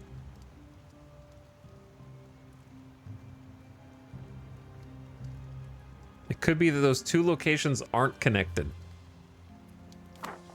despite how it looks. That would be pretty funny.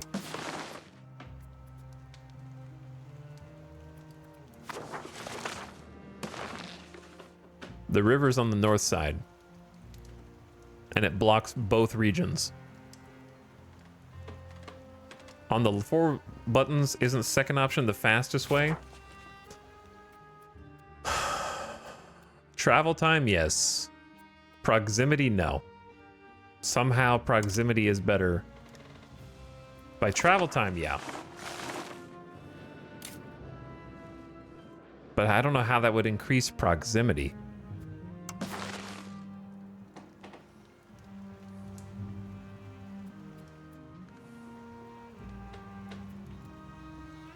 I don't think I want to build a massive superhighway all the way up here just because it's slightly faster. Have you considered the game is crazy? That is true, yeah.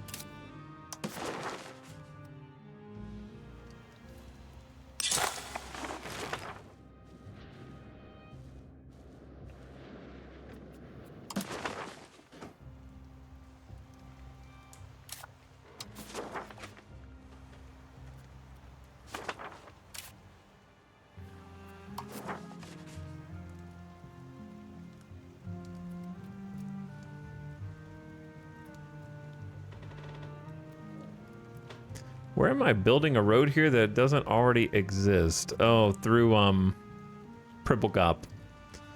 I see, that's not that important.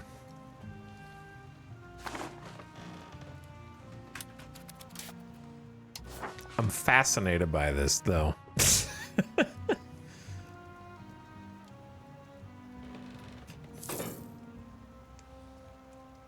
Oh my god, okay, yeah. 520 duckies. I definitely want to get up to Moffin Tap. 264 duckies. Yeah, I want to build a road up there anyways. So I think this is as good a time as any. Iron. We just did like 6 iron RGOs simultaneously, pumping the iron market. I need a little more money though. Chat, we only got 1 year of crazy cracked Omega funds. Only 1 year.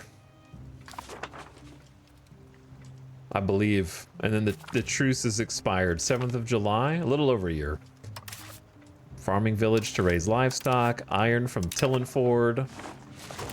Farming village in Tochimochi. Farming village in Gigabobnot. Bridge in Mish. I'm nervous about the crash. Iron from Albuquerque. Iron from Kamambawa. The key to avoiding the crash is just pump the economy before you get to that point. It's easy, dude.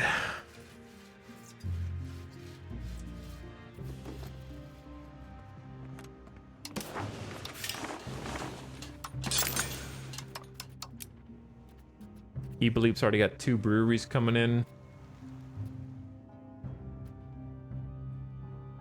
I'm gonna give Glorp a little love. I clicked it, but it's thinking really hard. Okay. Gimigami hasn't really got any love. And Drosham has like 8,000 people. There's the Mamdanian weaponsmith. Mamdania's got like 11,000 people in him, and its tax base is growing. It's not too bad. Did we import bees? Can't. Not yet. I'll check again. I will double check again. But we already looked at all the markets. No bees there.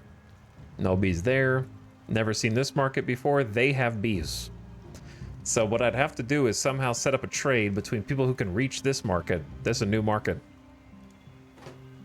No bees there. No bees there. No bees there. No bees there. No bees there. Okay. Can we set up a trade? I haven't even looked at trades in forever. Like, it wants me to do Cahokia to Sanoctawambo, but they don't have any bees.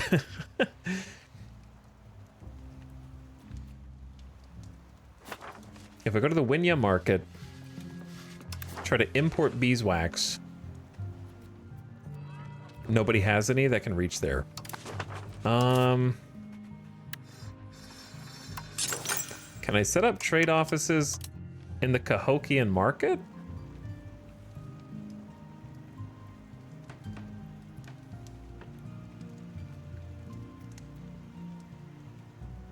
Where the owner has at least 100 opinion of us. Well, I'm not allowed to improve opinion because they're... Oh, I don't have a diplomat.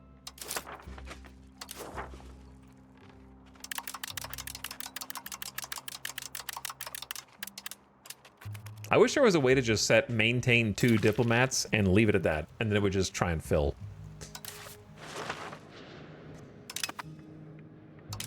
Market warehouse in Sanoctawambo. That's like a level 2 version of that. Oh my god.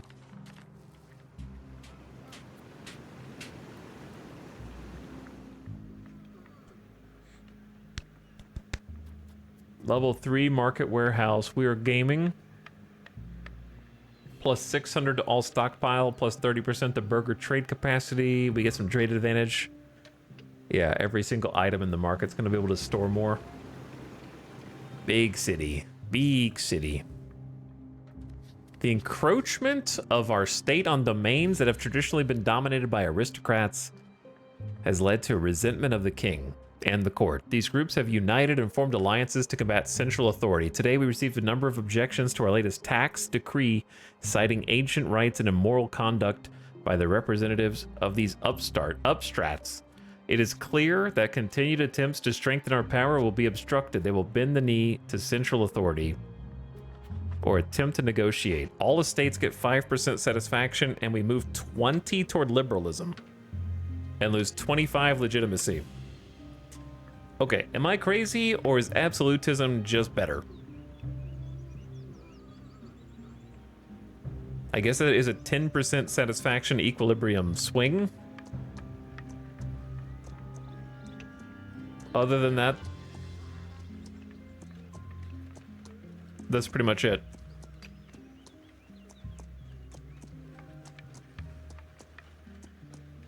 Culture capacity can be useful if you're building an empire. Okay, so we just want them to bend the knee to central authority. Goodbye, 50 stability. Time to max out stability spending again forever. Time to beat up some upstrats. Oh, we lost a cabinet member. Pick a young gun. I like this 100 administrator, 94 diplo, 81 military is pretty respectable balance.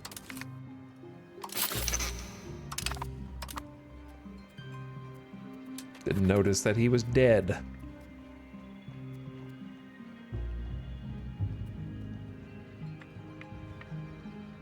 Didn't even notice that he was dead. I forgot what I was building a second ago. Oh, we were trying to figure out how to get good opinion, to get trade from hopscotching one to the other. I don't know how to do that yet. We might be able to get some trade office here and then somehow get bees from there to here and from there to us. Because that'll go to the Cahokia market. Like, we could probably get it to go from here to the Cahokia to us, possibly. That's all I can think of. But otherwise, we do not have bees. I want to help the Gringelfin market, if possible. They need wine.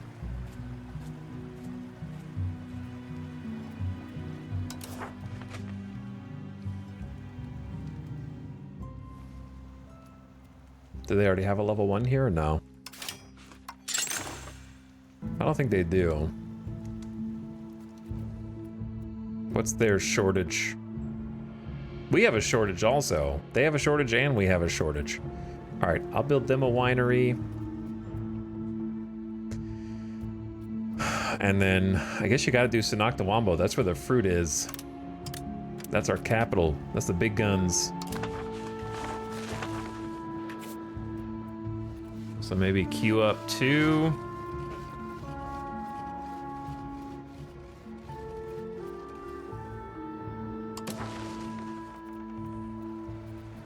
What else do our neighbor market have? I don't know if that market was a good idea or a bad idea. I think it was a good idea. Can I set up trade between a different market? And how do I get trade capacity in my own vassal's market? Or is that even possible? That would solve a lot of our problems. I think it increased their profits. Which part?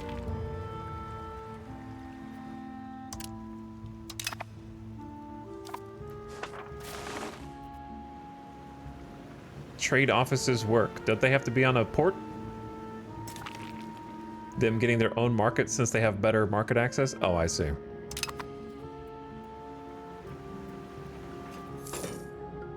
See how we're doing. Okay, we solved the cloth shortage by just pumping some new burger buildings. Oh my god. We now have reached researched aristocracy, which gives us plated knights. 10% of valid pops will be raised as plated knights. We're catching up, boys. We're catching up. The real deal.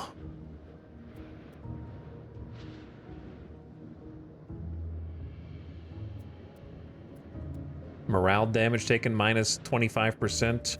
Strength damage taken minus 50%. We're catching up. Got a group of nobles.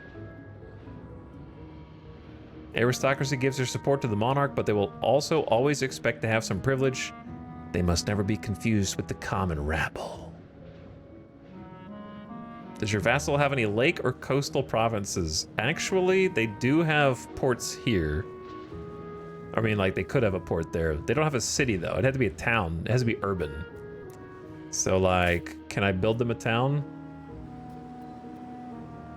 They have to have a certain... I can't get their population up. That's the hardest part. I can't get them to 5K so I can build them a town because I can't do migration on their behalf. So, I'm kind of stuck. Otherwise, I could get them some trade offices on the ports. What are we researching next? Recruitment law. So we can get even more levies.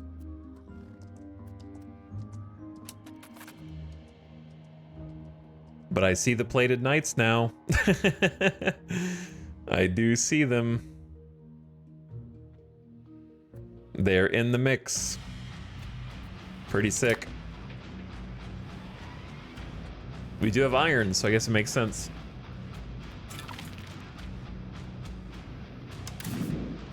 Temple in Evergelly should help them with control.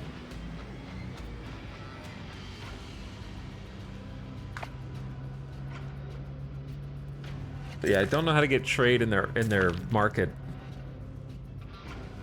The Europeans were getting beat up before the Knights, so they'll get destroyed now? I don't know. They're upgrading their own tech too, right? Like they started to bring more cannons in.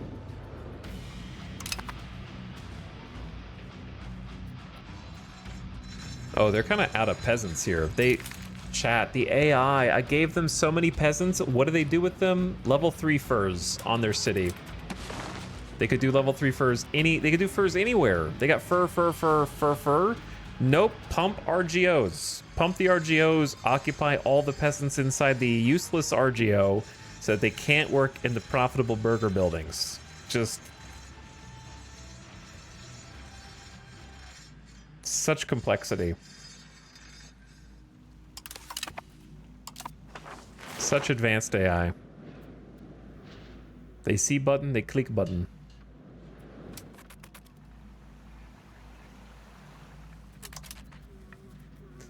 Brewery in Ibelip.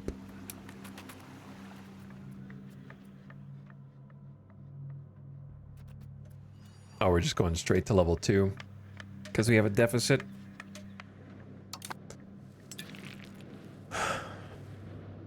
The closest thing you can do is build some buildings there to create employment opportunities for migration attraction. You may have to check if you can divert trade under subject actions. I have a divert trade, but that's gonna... I don't know what that would, how that would help.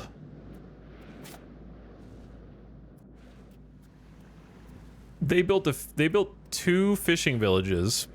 They built a fishing village in each location, even though maybe they have a need for fish. Do they have a need for fish? Because it is in their market. Okay, they have at least, it's not like a crazy surplus.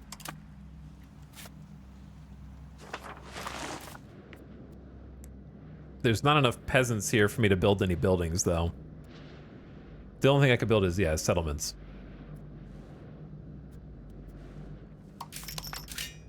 Which probably won't have enough people to actually work. But I can still go boom, boom, boom.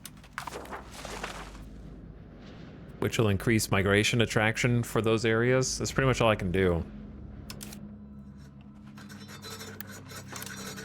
It's the only building that we have, actually, for that.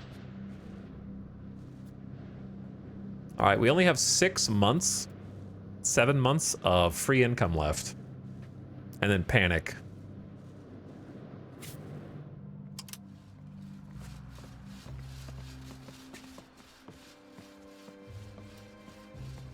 Little panic after that.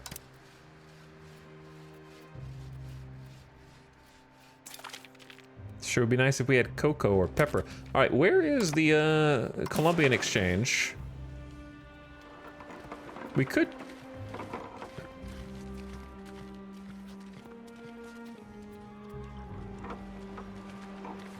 Livestock is present in 75 locations in America. How much are you actually making off the diplomacy from that? From what? Farming village in Tuntavern. Do we have a surplus on cattle? Livestock? Barely. Dude, I just built like 3 farming villages from the war reps. Oh, I'm making like a 140. It's a lot. We're getting a lot. That's why we're all panicking. Actually it's 126. But so we won't be negative, but it'll go down pretty dramatically. I can stop sending money to my... I'm sending 18 ducats a month to my vassals as well, so I can just pull that back. We're spending 24 ducats a month on mostly settlements. 66 settlements, but they will take care of themselves. When they stop being useful, they will auto-delete themselves.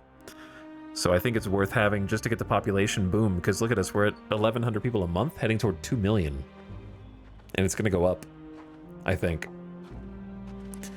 13 libraries, 44 granaries is 2 ducats, 2 armories is 1.5 ducats, 14 temples, 53 bridges is only 1 ducat and change. That's probably worth. That is probably worth.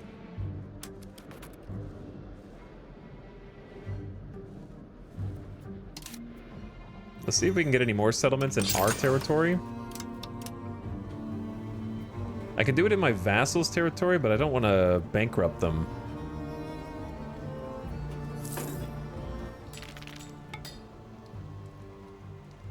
They're not that expensive, but something times of war, their loyalty, crush the troublemakers, move toward absolutism. Ministers close to the king now question the loyalty of our armed forces. Brother, they're all levies. We pay 251 manpower to crush the troublemakers. I think that's fine. Move 5 toward absolutism. Lose 5 army tradition. Pain in the ass. We lose all of our army XP. We're not even at war, so I don't understand why this is happening. Isn't it better to just move 5 toward liberalism and avoid losing all accumulated army tradition? I think just move 5 toward liberalism. Make some exceptions. They're fine.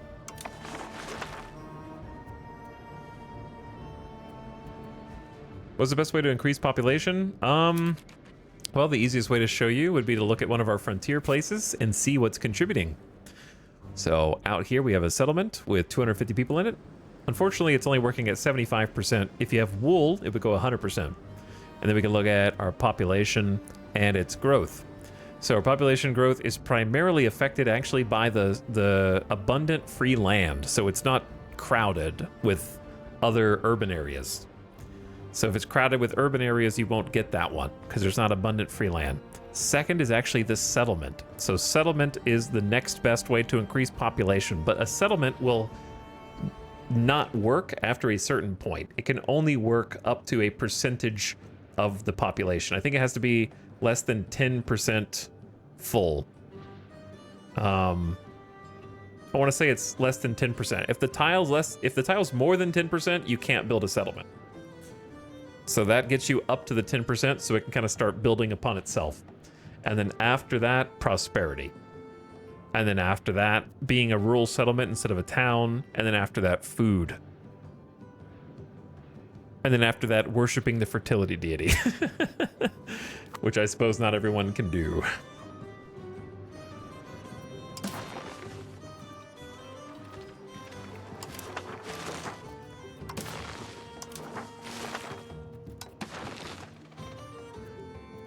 There really is no valid location. Dude, we could get some just natural wine. I didn't think about that. We could get some a natural wine RGO. We're in wine country.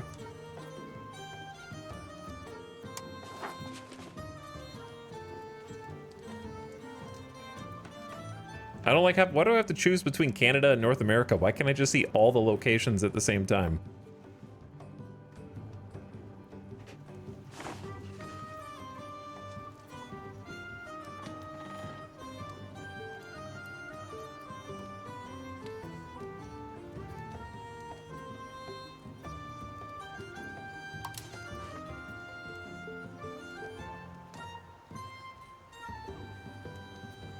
Where is this? Flavortown? Changing the legumes in Flavortown to wine would be excellent. Because it's not a town. So it would have full RGO there.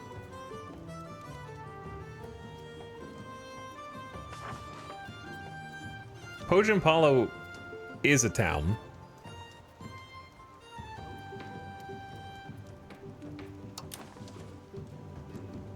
Trying to find somewhere with good control to get this started. I think Flavortown, that also doesn't have an actual town on it. I think that's the best spot. In North America, at least. 100 duckies and 5 prestige. We only have 10 prestige, we should spend it. Legumes farms decreased. Prosperity decreased by 10. Change the raw good to wine. Holy moly. Oh my god, it's beautiful. Look at those grapes. Look at those grapes. Level 10 RGO. Oh my god.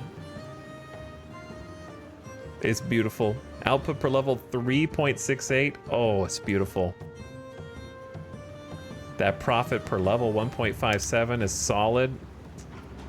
All right, get 2 levels of wine going. Oh man, it's so good. All right, now take me back and do it again with the last 5 prestige we got. Show me Canada. Oh my God, we could be the wine capital of the world. Unfortunately for us though, the control here is significantly worse. And I think I built a town on Glurmenglop.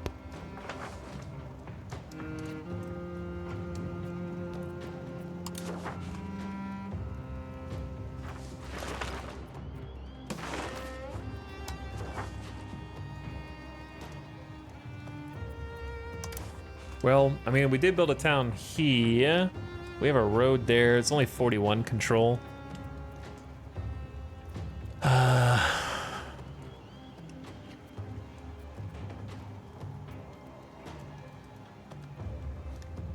I'm thinking this one, and then we don't even have a road over to this one. Oh wait, this is Jura. So I know we don't have like max control.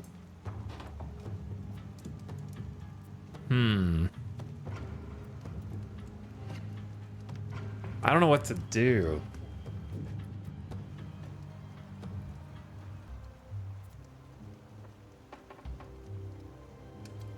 I guess you could just put it on Glurmenglop. Like, it's got to be better than fish, so just put it there. Who cares if it's lower by 3, right? It's the highest control. You may as well. Do it. Now we got double wine. We still have 5 RGO there. And it's better than fish. Way better than fish. Now they actually have like a useful RGO. Sick. That's really cool. And a good use of our prestige, but now we're not gonna have any prestige. All right, gamers, it's almost 2:15. I gotta go. I wasn't supposed to stream for 11.5 hours today. That wasn't supposed to happen, and now it's 2:15 a.m. and we're gonna run out of money in 7 months. So I need to save maybe 1K in the bank, save at least like a 1K just to sit on. Or I could just reinvest it immediately. Try to pump someone's economy. If not ours, then someone.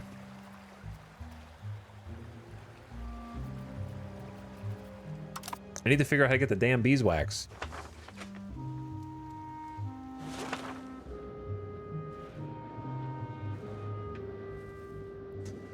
But yeah, won another couple wars today. I'm sure there'll be more because they just can't help themselves. Take a look at our ledger real quick. It's kind of cool to see. Look at this capital tax base and how much higher it is than everything else. Hihisawi is crazy though. I think that's fiber crops. All coming from fiber crops. Ebalip is like half of the capital. And we built it into a real city today so we can go crazy.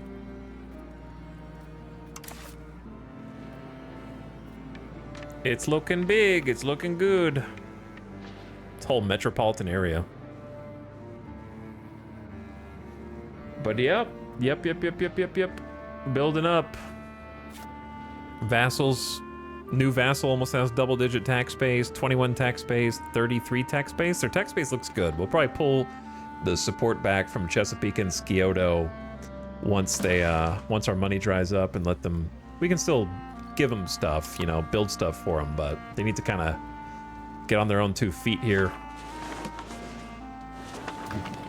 All right, I'm out. Later, Dunk Slide. 6 months till money go away. We're getting war reparations from Poland. That's why our monthly income's so high. Until July. And then the fun's over. And then they probably declare war on us again. So we have to like keep researching and trying to get our military up. We got 20,000 levies. We got plated knights now. We can hire regulars because we actually have manpower. But I don't want to get just men-at-arms. That seems... Maybe I should get some though. You know, like we should get some and let them start training. Because like, when am I going to get the next tier? Not for a while. We're only 11% on Age of Discovery, so this is the best we got. We're only 13.5% on Pike and Shot. I basically would have to go to Court and Country. Wait, I don't even know what Court and Country screen is because I didn't finish looking at this. We'll look at that tomorrow. But yeah, I could like absorb an institution, and I can get 2.5% toward it, but it's gonna cost me something. Too much money. It's gonna cost me a bunch. And I only got 44 stability right now too. Anyway, GG's. We lived. We won. We fought wars. And play again tomorrow. So tomorrow will be the temporarily last day of Europa because I'm gonna play Hearts of Iron DLC when it comes out on Thursday. So we'll try to get in as much as we can get in tomorrow. I don't know what music's playing in the background. Sorry, I think it's just Valheim going crazy. All the action music. But thanks for hanging out. Thanks for watching. I'm gonna go get something to snack on, something to drink, and I will catch you guys again tomorrow. So let's go say what's up to Nomak. He is playing some Final Fantasy Tactics. Good game. Evelys, and I'm sure he'll be happy to see you, so go check him out. Tell us a follow if you like what you see while you're over there. I'm sure he'll be excited to see you this early in the morning. Thanks for watching. Thanks for coming to the stream. Sorry for the people who just woke up. Good morning, good afternoon, good night, wherever you are. I'll catch you for the next one. So, Hearts of Iron Thursday. It's Paradox Marathon, apparently. I do have like decent hopes for the Hearts of Iron DLC. They've got some really promising stuff in the blurbs, but I don't really know what all it's gonna be. So we'll have to find out. All right, good night for now. Get out right now. Bye.